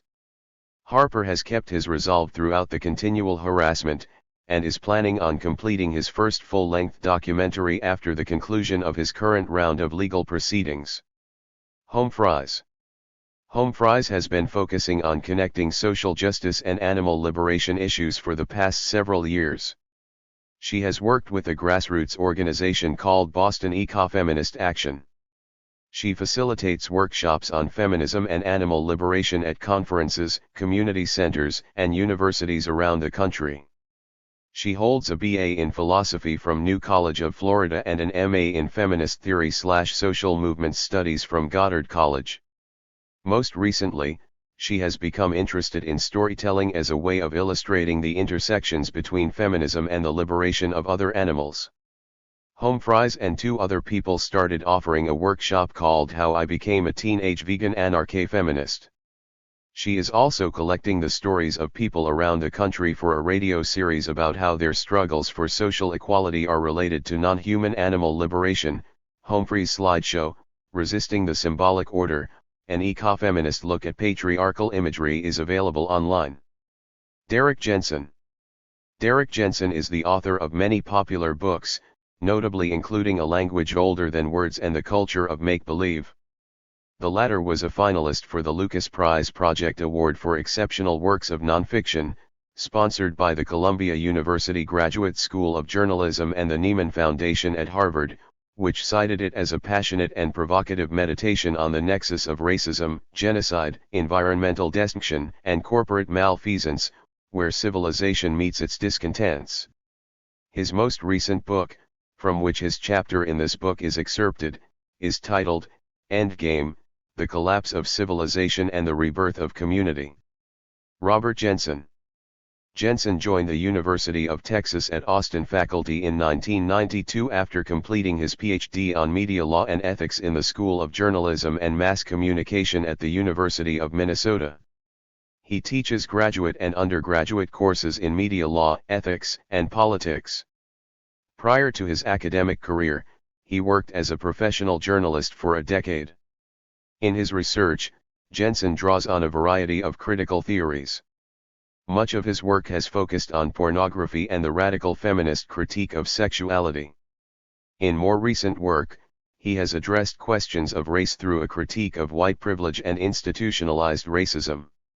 Jensen is the author of Citizens of Empire, The Struggle to Claim Our Humanity, and Writing Dissent, Taking Radical Ideas from the Margins to the Mainstream. He is the author of Pornography, The Production and Consumption of Inequality, and editor of Freeing the First Amendment, Critical Perspectives on Freedom of Expression. In addition to teaching and research, Jensen writes for popular media, both alternative and mainstream. His opinion and analytic pieces on such subjects as foreign policy, politics, and race have appeared in papers around the country. He also is involved in a number of activist groups working against U.S. military and economic domination of the rest of the world. Pat Rice-Jones. As co-founder of the Eastern Shore Sanctuary and Education Center, Pat Rice-Jones cares for chickens while promoting agriculture reform in a rural region dominated by the poultry industry. Jones also coordinates the Global Hunger Alliance, which unites animal, environmental, and social justice organizations to promote plant-based solutions to the worldwide hunger and water crises. She has spoken up for animals in venues as diverse as the World Food Summit in Rome, the World Social Forum in Porto Alegre, and the Sustainable Development Conference in Islamabad. An activist since age 15, when she gave up meat and joined the gay liberation movement, Jones has organized rent strikes, kiss-ins, street theater, and extremely unlikely coalitions. At the Baker Mandela Center for Anti-Racist Education, she designed programs concerning racism, sexism, and economic exploitation. She taught a University of Michigan course on social change activism until the course was canceled in retaliation for her own activism.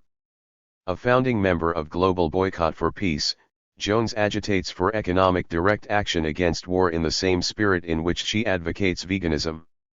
Her articles linking animal and social justice issues have appeared in Bangladesh, Italy, Pakistan, and South Africa, as well as in the US and Canada.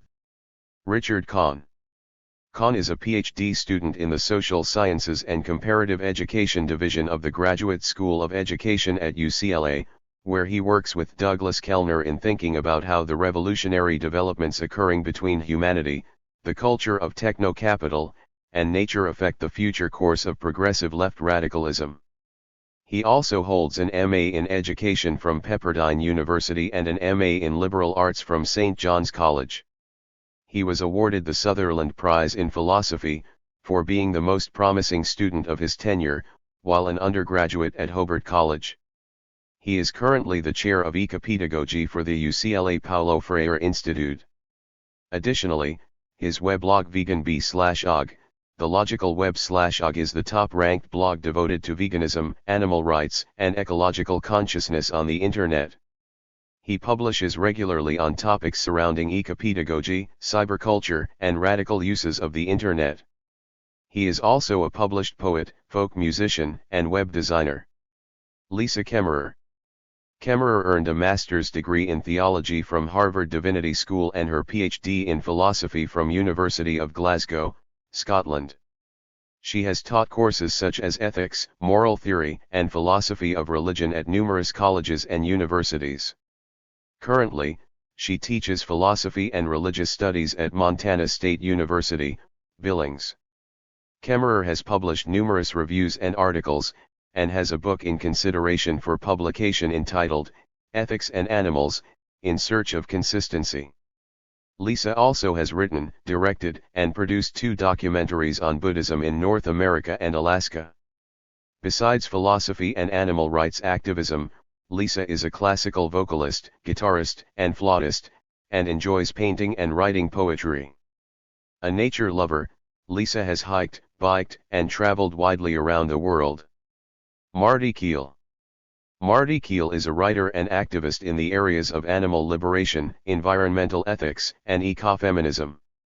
Her articles have been translated into several languages and have appeared in numerous journals such as Environmental Ethics, Between the Species, and the Journal of the Philosophy of Sport. She has also contributed essays to numerous anthologies, including Healing the Wounds, The Promise of Ecofeminism, Rewebbing the World, The Emergence of Ecofeminism, Ecofeminism, Women, Animals, and Nature, Animal Rights and Human Obligation, and Covenant for a New Creation. Keel developed an early feminist critique of the philosophical dualisms between environmental ethics and animal liberation in a 1984 article, entitled The Liberation of Nature, A Circular Affair. Originally published in Environmental Ethics, the article has since been widely cited and republished in several anthologies. Over the years, her primary goal has been to develop an ecofeminist philosophy that is capable of bridging the seemingly disparate movements and philosophies of feminism, animal liberation, environmental ethics, and holistic health. In 1982, Keel co-founded Feminists for Animal Rights in the hopes of bridging the divisions between the feminist and animal advocacy movements. She has master's degrees in women's studies and sociology, and received her doctorate in religious studies from the Graduate Theological Union in Berkeley. Charlotte Laws. In spring 2004, Charlotte Laws was elected to her first political office as a council person for Valley Glen, California.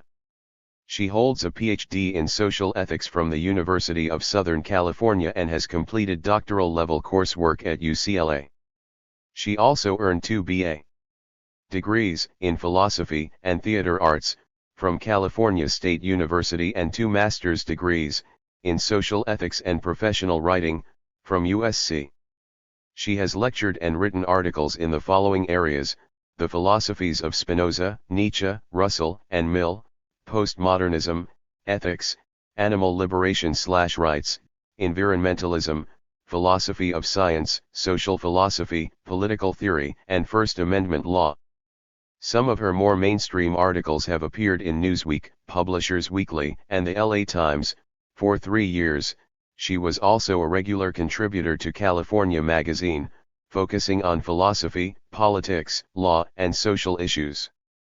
Her first book was published in 1988, and her second book, entitled Armed for Ideological Warfare, which explores Spinoza's philosophy and the animal rights movement, will be released in spring 2005. She has been interviewed on a number of television shows, including Lainey King Live, Fox News, The Late Show, and Oprah Winfrey. Charlotte has been a vegetarian since 1981 and is the founder and president of the League for Earth and Animal Protection, which advocates and educates on behalf of non-humans and the environment. The website is Tony Logrande. Despite being a native Clevelander and an elder of the Wabigoon Lake Ojibwe Nation of northwestern Ontario, Logrande is relatively new to the realms of social and political activism. He did, in fact, spend the first 33 years of his working life as a factory employee, and was little involved with his native heritage. Tony first started to become interested in his heritage in the middle 1990s, and he began spending time as a volunteer at the American Indian Education Center in Cleveland, assisting the center primarily with activities related to its annual Father's Day powwow.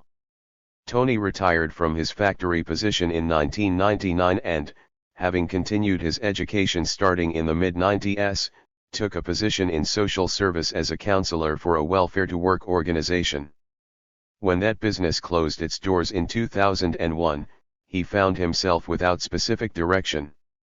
On the advice of a friend, he moved to the Wabigoon Lake Ojibwe Nation to assist an elderly medicine man there. He was subsequently recruited by the chief and tribal council to organize and run adult education programs on the reserve, which he did for about 2 years. In recognition of his service to the Wabigoon Lake Anishinaabe, he was adopted and named by the council and elders of the reserve. He has since been designated as a tribal elder. Upon returning home to Cleveland, he began volunteering once again at the American Indian Education Center. He was hired by the center in October of 2004, and is the assistant director and educator, editing the center's quarterly newspaper, Smoke Signals, in his spare time. He has recently become involved in the work of the American Indian movement, and is dedicated to securing the rights, political and social, of Native peoples. Tony is completing work on his PhD in Educational Leadership and Adult Education at Cleveland State University. Jeffrey Free Luers. My name is Jeffrey Luers. Most of my friends call me Free. I have been active since 1996 fighting for a range of issues such as animal rights, gender equality, anti-fascism, eco-defense, and others. These issues are not separate, they are one struggle, one fight. My story is only a small part of a greater whole. In my lifetime I have witnessed an onslaught against the inhabitants of this world led by the greed of industrialized nations. It is my belief that the oppression of people is rooted in the oppression and exploitation of nature, a fundamental disrespect for life that began with the conquest of Mother Nature and has led to the conquest of humankind. I struck back in an act of resistance designed to raise awareness and draw attention to a problem that affects every human being, every animal, every plant, and every form of life on this planet. I am speaking of global warming, air, soil, and water pollution. We are in the midst of a global environmental crisis. On June 16, 2000, I ignited a fire that would forever change my life. I torched 3 SUVs. I took extra care and used specific fuels to ensure no one would be injured. Approximately 30 minutes after the fire was lit and extinguished, I was taken into custody by 3 undercover agents who had been following me, one of whom I would later learn to be a member of an anti-domestic terrorist unit. I was arrested on criminal mischief 1, a charge that carries about 1 year. In the course of 1 week that charge would multiply into 10 felony counts, including 3 counts of arson 1. Getting to trial took the course of a year. By trial, I had accumulated 13 felony counts, now including conspiracy with persons unknown. I was looking at a little over 100 years. I refused to take a deal. My trial was a joke. We proved that evidence had been tampered with, that officers had lied, and that the prosecutor had manipulated evidence to get a legal search. On top of that, the judge refused to allow me to separate the trial, such that I was charged with 2 different fires. Law requires that upon request separate offenses must be tried separately. The final blow came when the judge threw out the testimony of my expert witness. In the end, I was convicted of 11 felony charges. I was sentenced to 22 years and 8 months. I have no possibility OT parole. Craig Critter Marshall.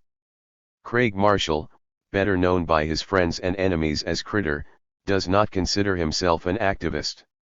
He feels he is just doing his part to stop the techno-industrial state from destroying the only planet he has ever known and loved. Critter was recently released after serving a 5-year sentence at the Snake River Correctional Institution for torching some SUVs in June of 2000 in Eugene, Oregon, with the hopes of raising attention to the environmentally destructive nature of these vehicles. For a couple of months before being taken hostage by the state, he participated in numerous community projects, including cooking breakfast every morning for Café Anarquista, serving free food and coffee to those in need, and helping with Food Not Bombs. Prior to that, he spent most of his time defending the Fall Creek timber sales by doing tree sits and road blockades. His experience in that forest, and others before it, made him realize what we are losing when we don't fight to protect the natural world from civilization's greedy encroachment. Jim Mason. Mason is an author, speaker, journalist, environmentalist, and attorney who focuses on human/animal concerns. His latest book, An Unnatural Order: The Roots of Our Destruction of Nature, from which his essay is edited, looks at the historical and cultural roots of the Western belief in God-given dominion over the living world. Mason is best known for his 1980 book, Animal Factories, written with philosopher Peter Singer. Mason's writings have appeared in a wide variety of publications. He is a contributor to In Defense of Animals, edited by Peter Singer. His magazine article, A Plague of Gypsy Moths, was chosen for the book, Cases for Composition. His articles have appeared in the New York Times, New Scientist, Newsday, Country Journal, Orion Nature Quarterly, and other publications. His 1993 story in Audubon about the growing trade in exotic pets was nominated for the National Magazine Award for Excellence in Reporting. The article sparked national interest and was chosen for the anthology, Preserving Wildlife, An International Perspective.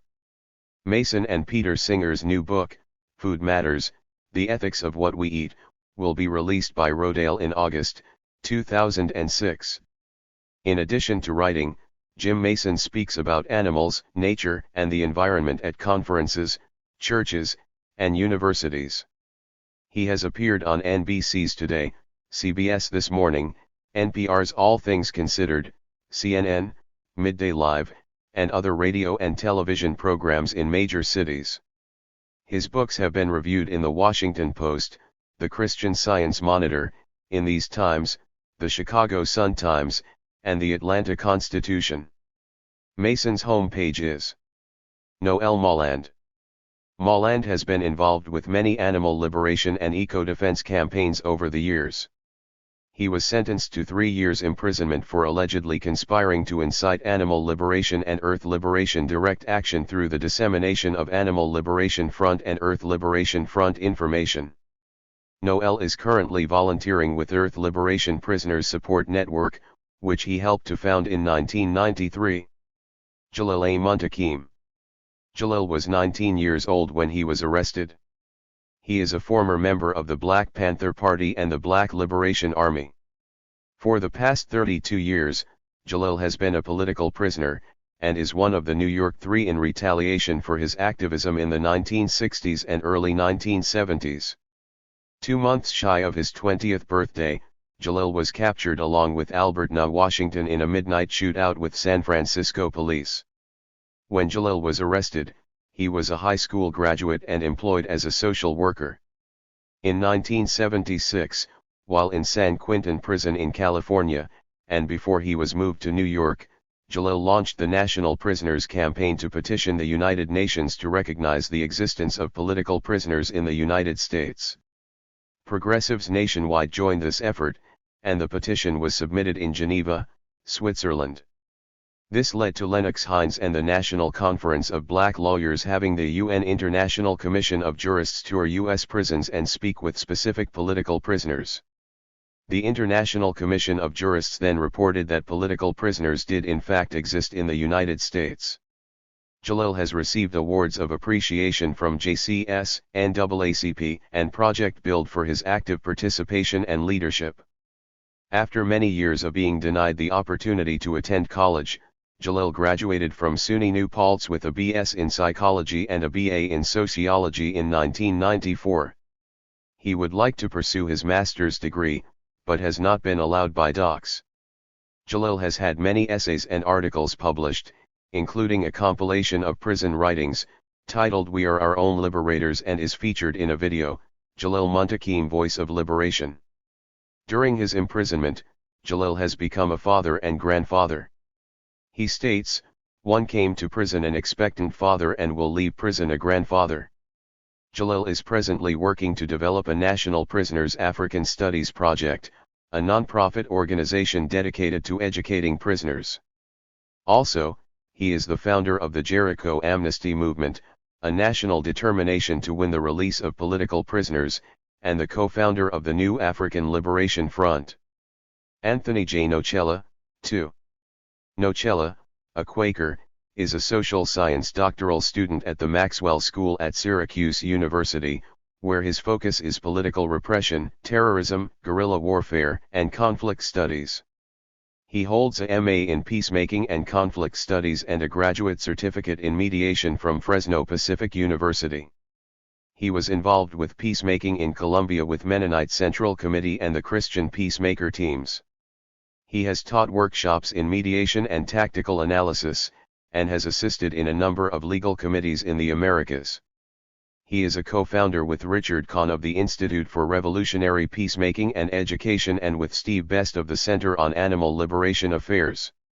Currently, he is involved with Jericho Amnesty Movement in Syracuse, New York, Syracuse Animal Rights Organization, Central New York Earth First, is a facilitator of Alternatives to Violence program at Auburn Prison, and is a member of the Syracuse Quaker Meeting. Nocella has written in more than 24 publications and is author of Introducing Restorative Justice to Activists, A Peacemaker's Guide for Building Peace with a Revolutionary Group, and co-editor, with Dr. Steve Best, of Terrorists or Freedom Fighters. Reflections on the Liberation of Animals.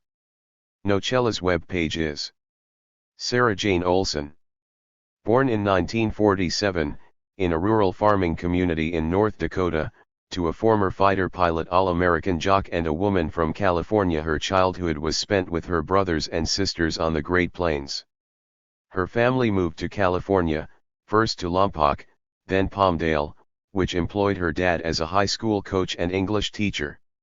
She studied English and theater at UC Santa Barbara, then moved to Berkeley, where she studied anti-war and anti-racist politics during the Vietnam War.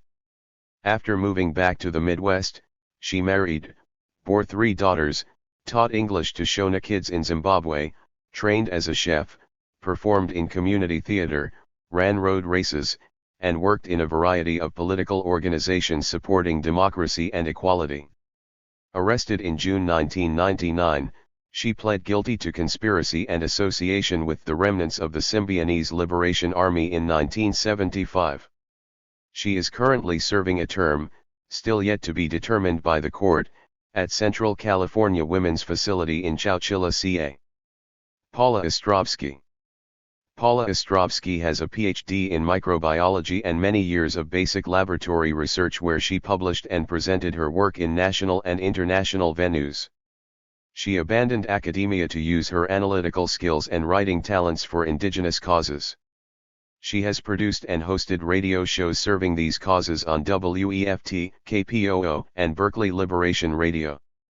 She has done media and public relations work for the Tashunka Witko Brigade, the American Indian Arbitration Institute, the National Coalition on Racism in Sports and the Media, Chicago Rock Against Racism, and presently, the Leonard Peltier Defense Committee.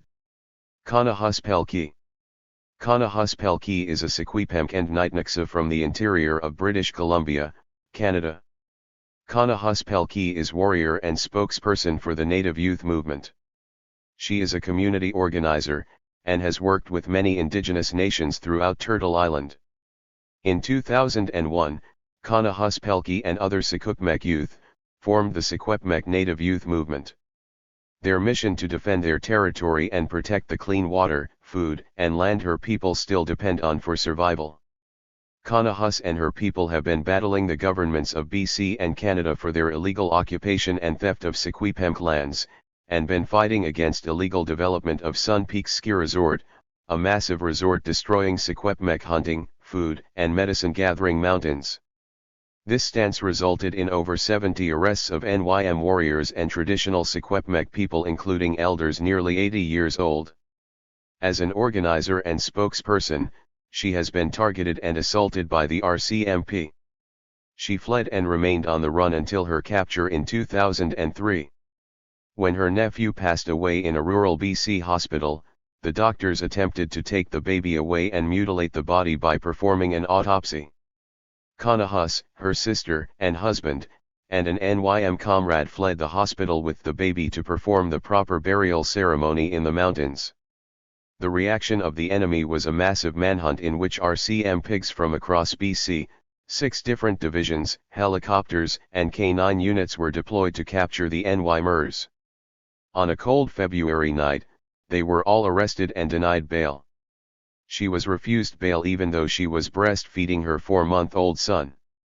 The Canadian government held her for ransom away from her child because of her beliefs and defense of their land and ways of life.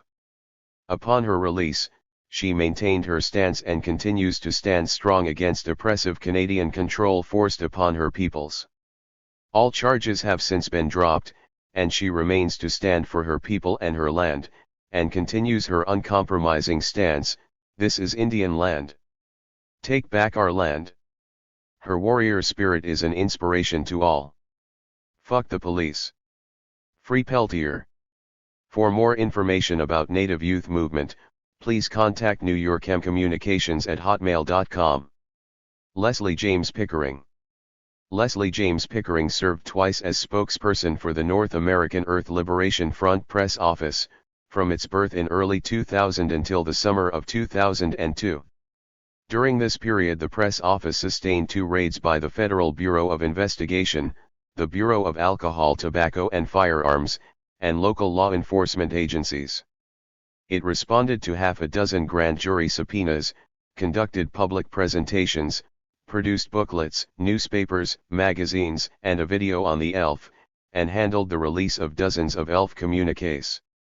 Pickering was the editor of Resistance, the journal of the North American Earth Liberation Front press office, and many other independently produced materials regarding the Earth Liberation Front, and has since edited the book Earth Liberation Front 1997 to 2002.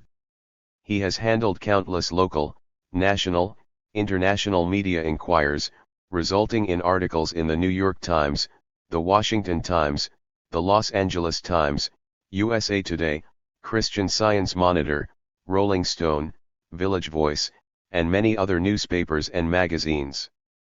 He has conducted interviews with ABC, NBC, CNN, Fox, CBC, BBC, National Geographic TV, and various other outlets. Pickering has also given lectures at colleges and universities such as Lewis and Clark College, St. Michael's University, Furman University, Bard College, New York University, Fresno State College, Macalester College, University of West Los Angeles, Princeton University, Messihist College, and Syracuse University.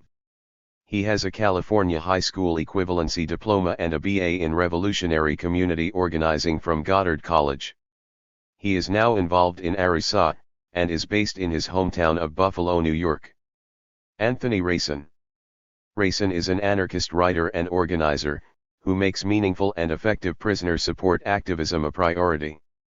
He co-founded grassroots groups Stand, Southside Citizens Coalition, and Chicago Anarchist Black Cross. He runs South Chicago ABC Distribution, crafts and distributes dozens of powerful publications and pamphlets.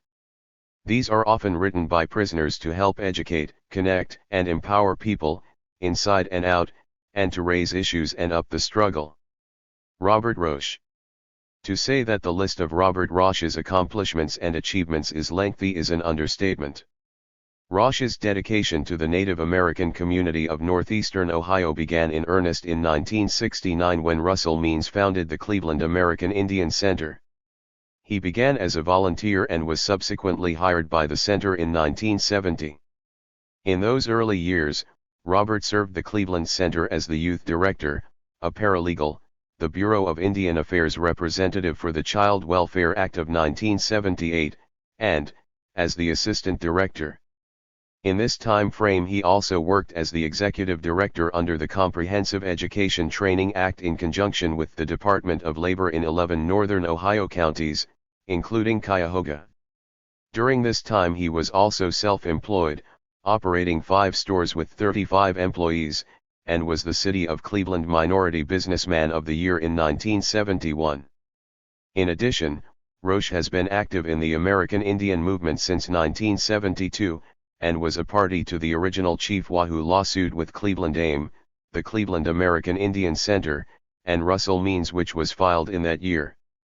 Another lawsuit was subsequently filed by the Cleveland American Indian Movement against Gateway/Cleveland Indians in response to their policy of prohibiting protesters and demonstrations at Joe Cobb's Field in 1995. Roche and others filed a civil rights action in 1998. Roche left the center in the mid-80s to pursue other interests. When he returned in 1992, with the help of Candy Cruz, he revived the then-defunct Calc under its current name, the American Indian Education Center. In the ensuing years Roche has been incredibly busy in his efforts to bring clarity to Native American education, culture, and history to the people of the Cleveland community, both native and non-native. In his capacity as the executive director of the American Indian Education Center, as well as the executive director of the Cleveland office of the American Indian Movement, he has been involved in countless projects and undertakings designed to further the goals of those two groups and, more importantly, the welfare of the Northern Ohio Native American community. These endeavors included the many cultural workshops he has conducted, his ramrodding of the annual Alec Edgewater Powwow, his hosting of his own radio and television talk shows, his involvement as project director of the Red Spirit Circle, an alcohol abuse treatment program, his speaking at over 80 colleges and universities throughout the United States and Ireland, his administration of a federally funded tobacco grant for smoking cessation, and, his most recent venture, the founding of a Native-focused newspaper, Smoke Signals. Roche has participated, and continues to participate in, diverse community service efforts, from the Earth Day Coalition to the Lorain County Children's Services. When asked what he feels has been his most significant achievement, however, he will tell you that it has been his work in the areas of promoting the education of our children to the point where they have professional, marketable skills, and assisting them in their efforts to find and maintain meaningful employment. In addition to his other activities, he is currently teaching a course on the American Indian movement at Oberlin College. Kalamu Yasalam. New Orleans editor, writer, filmmaker, and teacher, Kalamu Yasalam is founder of the Neo-Griot Workshop, a black writers' workshop focusing on text, recordings, and videos. He is co-founder of Runegate Multimedia Publishing Company, leader of the Word Band, a poetry performance ensemble, and moderator of eDrum, a listserv for black writers and diverse supporters of their literature. Salam is also the digital video instructor and the co-director of students at the center, and executive director of Listen to the People, a New Orleans oral history project. His latest book is the anthology, 360 Degrees, A Revolution of Black Poets, IB1 Ackwords Press. Salam's latest spoken word CD is My Story, My Song, and his most recent movie is Baby Love. Salam can be reached at kalamu@aol.com. Lavanna Saxon. Saxon began voicing her disgust of the way humans treat each other and other species at age 5 when she became a vegetarian. At age 9, she began doing invisible theater in McDonald's, demanding to know where the beef came from. Now she is mostly an educator who uses theater, puppets, and ecopedagogy, a radical approach to education for the earth. She has worked with various groups including Youth for Environmental Sanity, Jayton Sasha, the Praxis Peace Institute, the Institute for Deep Ecology, the Paulo Freire Institute, and the Sao Paulo World Education Forum. In each setting, Saxon has organized and facilitated workshops and conferences, using the arts for children, youth, and adults. In addition, she served for 2 years as the U.S. advisor to the United Nations Environment Program Youth Advisory Council and co-founded INIA, the Indigenous and Non-Indigenous Youth Alliance. She now organizes outside of the NGO realm with peace and other groups, focusing on ending the war and occupation of Iraq, leading people power strategy trainings, and bringing theater and Brazilian percussion into the streets. She also recently worked on the design team to create a new small autonomous public elementary school in Oakland, where she teaches giant puppet making and drama. She graduated from the Friends World program of Long Island University that brought her to work and study in Latin America, East Africa, and Europe. She is currently working on a master's in education, with a concentration in participatory theater and a credential in adult education at San Francisco State University. Rick Scarce. Scarce is a sociology professor at Skidmore College, where he teaches sociological perspectives, development of sociological thought, contemporary social theory, environmental sociology, social movements and collective behavior, and other courses. Scarce's books include Eco-Warriors, Understanding the Radical Environmental Movement, Updated Edition, Contempt of Court, A Scholar's Battle for Free Speech from Behind Bars, and Fishy Business, Salmon, Biology, and the Social Construction of Nature. He is also the editor of syllabi and instructional materials for environmental sociology, 4th and 5th editions, for the American Sociological Association. His scholarly journal articles have been published in Symbolic Interaction, Society and Natural Resources, Teaching Sociology, Journal of Contemporary Ethnography, Law and Social Inquiry, The American Sociologist, Animals and Society, and elsewhere. Among the more unusual events in his life, Rick was jailed for 5 months in 1993 for refusing to cooperate fully with a federal grand jury. His contempt of court citation resulted from his assertion of a researcher's right to safeguard confidential communications and his steadfast stance in defense of the American Sociological Association's Code of Ethics. Never accused of wrongdoing, arrested, or tried, he was released when a judge recognized that he would not cooperate further with the grand jury. Rick's current research is a socio-ecological history of the Hudson River. Maxwell Schneurer. Schneurer received his Ph.D. in rhetoric from the University of Pittsburgh. He is currently an assistant professor of communication at Humboldt State University in Arcata, California. A longtime animal rights activist, Schneurer's work focuses on social movements, cultural change, and activist strategies. He is the co-author of Many Sides, Debate Across the Curriculum, and a contributor to Terrorists or Freedom Fighters, Reflections on the Liberation of Animals. Jesus Sepulveda. Sepulveda is one of the most multifaceted poets from Latin America. He was born in Santiago, Chile in 1967.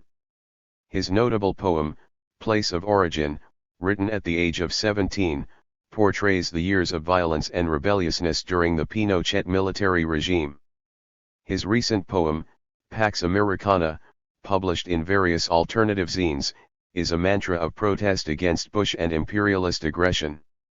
In 2002, his eco-anarchist essay, The Garden of Peculiarities, was published in Buenos Aires, 2 months after the Argentine revolt.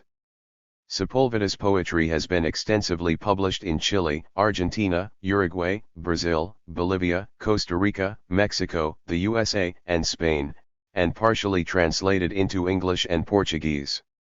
While in Chile, he directed the magazine Piled Leopardo, and in Eugene, Oregon he co-directed the bilingual magazine Helicoptero in collaboration with Paul Drisman. In 2001, his book of poetry Correo Negro was published in Argentina, and in 2003 his collection of poems, Escribania, was published in Mexico. The English translation of The Garden of Peculiarities is soon to be released by Feral House, and the second edition of Hotel Marconi will be published by Quarto Proprio in a bilingual edition to be distributed in the USA. Sepulveda holds a Ph.D. in Romance languages and teaches at the University of Oregon in Eugene, where he lives with his companera, Janine, and his 2-year son, Indigo. Mark Sama. Sama is a professor of political science at California State University, Fresno. He has worked on environmental and related issues for many years. Dr. Sama has published work on political ecology, water politics, environmental public policy and public opinion, and revolutionary environmentalism. He believes that environmental conflict and environmental issues will soon overshadow other issues and dominate social, economic, and political decisions. He strongly advocates decentralized technology and the rapid development of alternative energy so that each house, workplace, and transportation system creates its own energy.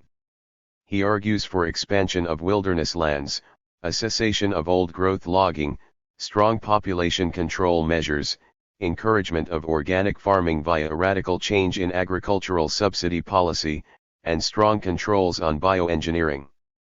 In 2005, with Mike Becker and numerous others, Sama recently started the online journal, Journal of Green Theory and Praxis. Sama believes that human society needs a spiritual evolution to sanctify nature and life as a moral and ethical guide.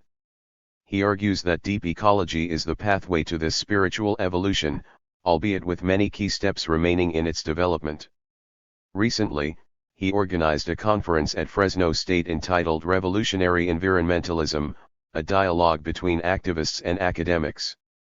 Conference panels and discussion drew a packed house of students and faculty. It also drew the attention of angry right-wing ideologues, agribusiness, and law enforcement, including the FBI. Sama welcomes comments, questions, or suggestions about revolutionary environmentalism addressed to him at markso@csufresno.edu. Amory Starr. Stan is an activist in and scholar of the anti-globalization movement. Her book, Naming the Enemy, Anti-Corporate Movements Confront Globalization, written well before the Seattle protests, was the first systematic and international documentation of the emergence of what is often called the anti-globalization movement. She participates in a rank-and-file affinity group in all the major North American manifestations, and has worked on many local projects such as community currency, permaculture, union organizing, activist legal work, info shop, Transform Columbus Day, and many campus campaigns. Her second book, Don't Be a Tourist, Guidebook to a Global Uprising, is an accessible introduction to points of consensus, debates in the movement, and tactics. Braun Taylor. Taylor is Samuel S. Hill Professor of Religion and Social Ethics at the University of Florida, where he is developing the first graduate program in religion focusing on the intersections among people's religious beliefs and practices, and their natural habitats. He is the author of many books and dozens of articles on nature religions, grassroots environmental movements, environmental ethics, and affirmative action policies. His books include a 2-volume international Encyclopedia of Religion and Nature and Ecological Resistance Movements, The Global Emergence of Radical and Popular Environmentalism. A gateway to the encyclopedia and other published work and initiatives can be found at Robert Thaxton, aka Rob Los Ricos. Robert Thaxton, aka Rob Los Ricos, was born in the Texas Panhandle on the eve of the 1960s. By the righteous age of 12, Rob began to work with various revolutionary organizations. He eventually left Pampa for the streets of Dallas, Texas, where he joined CISPs, worked with ACT UP, and KNON-FM, a people's radio station where he served as program director. In the early 90s, as Rob Thaxton began to fade into a memory, Rob Los Ricos relocated to Austin, Texas, to engage in anarcho-specific activities such as Food Not Bombs and Earth First. In the late 90s, he lived in Portland, Oregon where he worked with the anarchist Info Shop. On June 16, 1999, Rob Los Ricos traveled to Eugene, Oregon to attend an anarchist conference and a Reclaim the Streets festival. Honest by police during the June 18 Reclaim the Streets demonstration turned police riot, Rob was accused of throwing a rock at a cop, and was subsequently beaten by police. He was ultimately charged with rioting, first-degree assault, and second-degree assault. Used as a Latino out-of-towner anarchist scapegoat example of what can happen to those who dare to rebel, Rob was given a nearly 8-year prison sentence. Rosalie Little Thunder. Rosalie was born on the Rosebud Reservation in South Dakota. She is Sicangu Lakota, a descendant of Chief Little Thunder and matriarch of one of the Little Thunder Teospes. Lakota is her first language, which she has been teaching for more than 30 years. She is currently an adjunct professor at Black Hills State University. Although Rosalie's livelihood has been as an artist, she is most known for her wildlife activism. Her most recent effort was to appeal to the United Nations Permanent Forum on Indigenous Issues for a global campaign to protect sacred species. She chairs the 7th Generation Fund and South Dakota Peace and Justice Center, and is a board member of Predator Conservation Alliance and the Alston Bannerman Fellowship Program for Activists of Color. Rosalie has developed cultural mapping, which is a description of the Lakota worldview and the refined disciplines that help Lakota people to survive in a very responsible manner. Cultural mapping is being used as a means of cultural healing for people affected by oppression and poverty. Kazi Turi. A former political prisoner, Turi is the first person of African descent in the U.S. to be convicted of seditious conspiracy charges, of conspiring to overthrow the U.S. government. He was captured in February 1982 and released October 1991. A long-standing member of the African Liberation Movement, he is an outspoken critic of the injustice, oppression, and exploitation of U.S. government. Turi was an employee and representative for the American Friends Service Committee in Geneva, as well as in South Africa, at the World Conference on Racism, Xenophobia, and Other Related Isms. In 2001, he was a recipient of the 2004 National Lawyers Guild Award. He has published poetry and articles in many newsletters and other publications, including in the book Hauling Up the Morning, Izando la Mañana, Writing and Art by Political Prisoners and Prisoners of War in the U.S. Currently, Turi is working with the Jericho Amnesty Movement in Boston, Massachusetts and speaks around the country on prison abolition and political prisoner support. John Wade.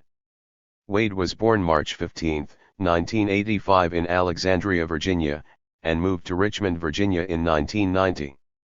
He is the third oldest son in a mixed family of 6 children. His mother died when he was young, and he was raised by his stepmother. His primary political interests concern the abolishment of the death penalty, ending institutional racism, securing civil liberties, providing opportunities for the poor, and of course, saving the environment. Political consciousness came to him in early high school and radical environmental action came in late high school. He is currently serving 3 years in federal prison for a series of actions against suburban sprawl, the fast food industry, and Ford Motor Company. Wade recently turned 20 and celebrated his 1-year anniversary in prison.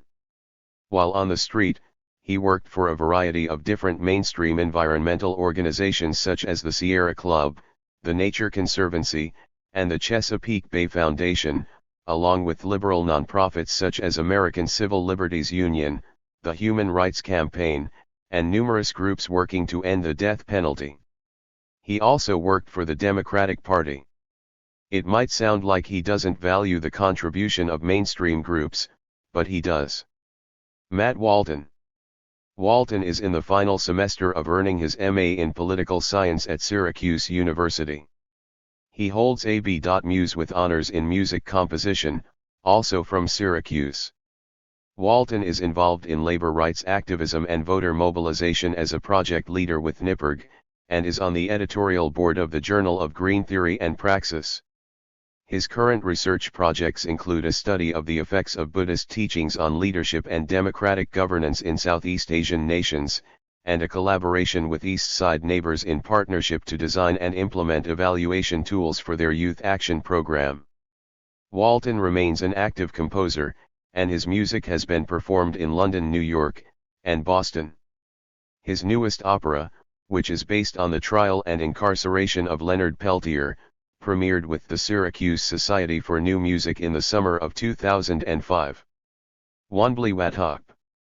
Wanbli Watop is first and foremost an Akasita, and as such has vowed to stand before the people in times of war and behind the people in times of peace. He founded the Northern California chapter of the American Indian Movement in 1969 and was the squad leader for the Little California bunker in the Wounded Knee Siege in 1973. He then joined the fishing rights struggle in Washington state. He formed Northwest AIM with Leonard Peltier, Jim and Steve Robideau, and Joe Stuntz. He was arrested with Kenny Loudhawk, Anna Mae Aquash, and Kamuk Banks in 1975, and together with Peltier and Banks he faced the longest pre-trial case in U.S. history. He is a founder of the Leonard Peltier Defense Committee and has served as its executive director several times, including the present. Wanbli Watok has also worked to preserve indigenous ceremonies, sacred sites, and Mother Earth. He served the people as educator and social worker, focusing on the preservation of the indigenous family and the development of an indigenous framework to address historical trauma. He has lectured at San Francisco State University, University of California Berkeley, and San Francisco City College. Jessica Whitty Day is a joint M.A./PhD student at the Maxwell School of Syracuse University.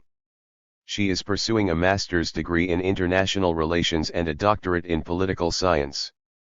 At Syracuse University, Whitty has served as a graduate assistant in the Moynihan Institute for Global Affairs, where she worked on the Transboundary Crisis Management Project, helping to develop a coding scheme and database for over 200 transboundary crisis case studies.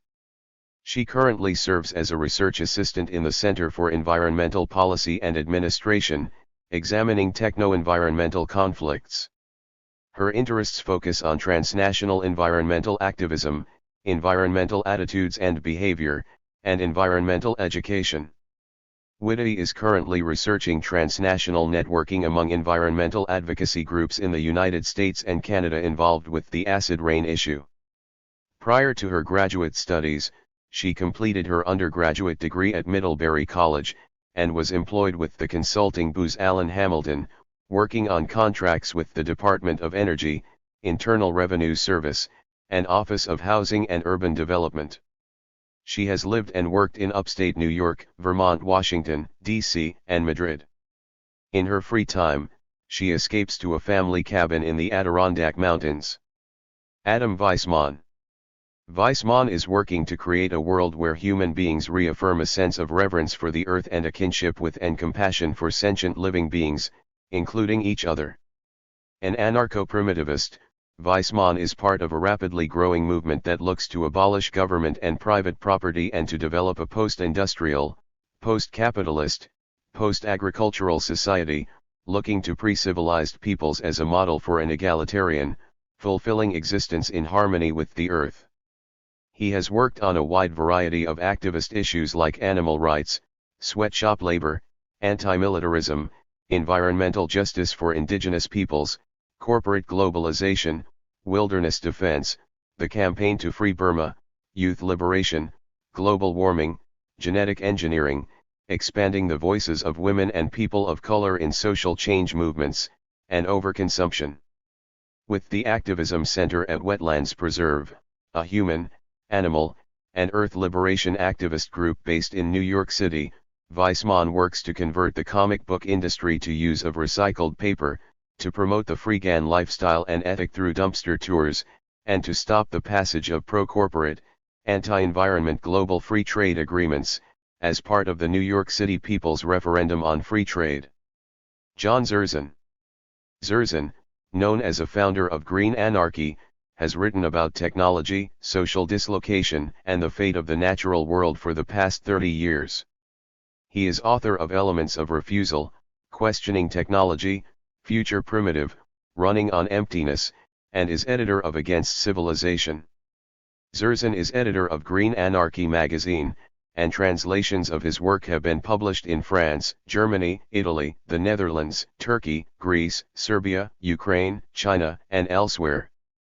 Zerzan's parents came to Oregon from Nebraska in 1940. He was born in Salem in 1943, and grew up in the Willamette Valley. His father was a mechanic, small business owner, and janitor. his mother chiefly attended to raising his two siblings and himself. Zerzan was an organizer and officer of the Independent Social Services Employees Union in San Francisco, where he came to see organized labor as a bureaucratic and alienated structure. Afterwards, other major institutions, with their external authority modes, struck him as very problematic and not healthy to individual freedom. Thus, he slowly became an anarchist, more from his experiences than from theory. Zerzan has traveled and spoken widely in recent years. Since 1981, Zerzan has made his home in Eugene. He was a member of the East Blair housing coup from 1987 through 2003, has been a volunteer at the YMCA since 1990, and frequently provides childcare on a part-time basis. Zerzan is married, with 2 daughters and a granddaughter.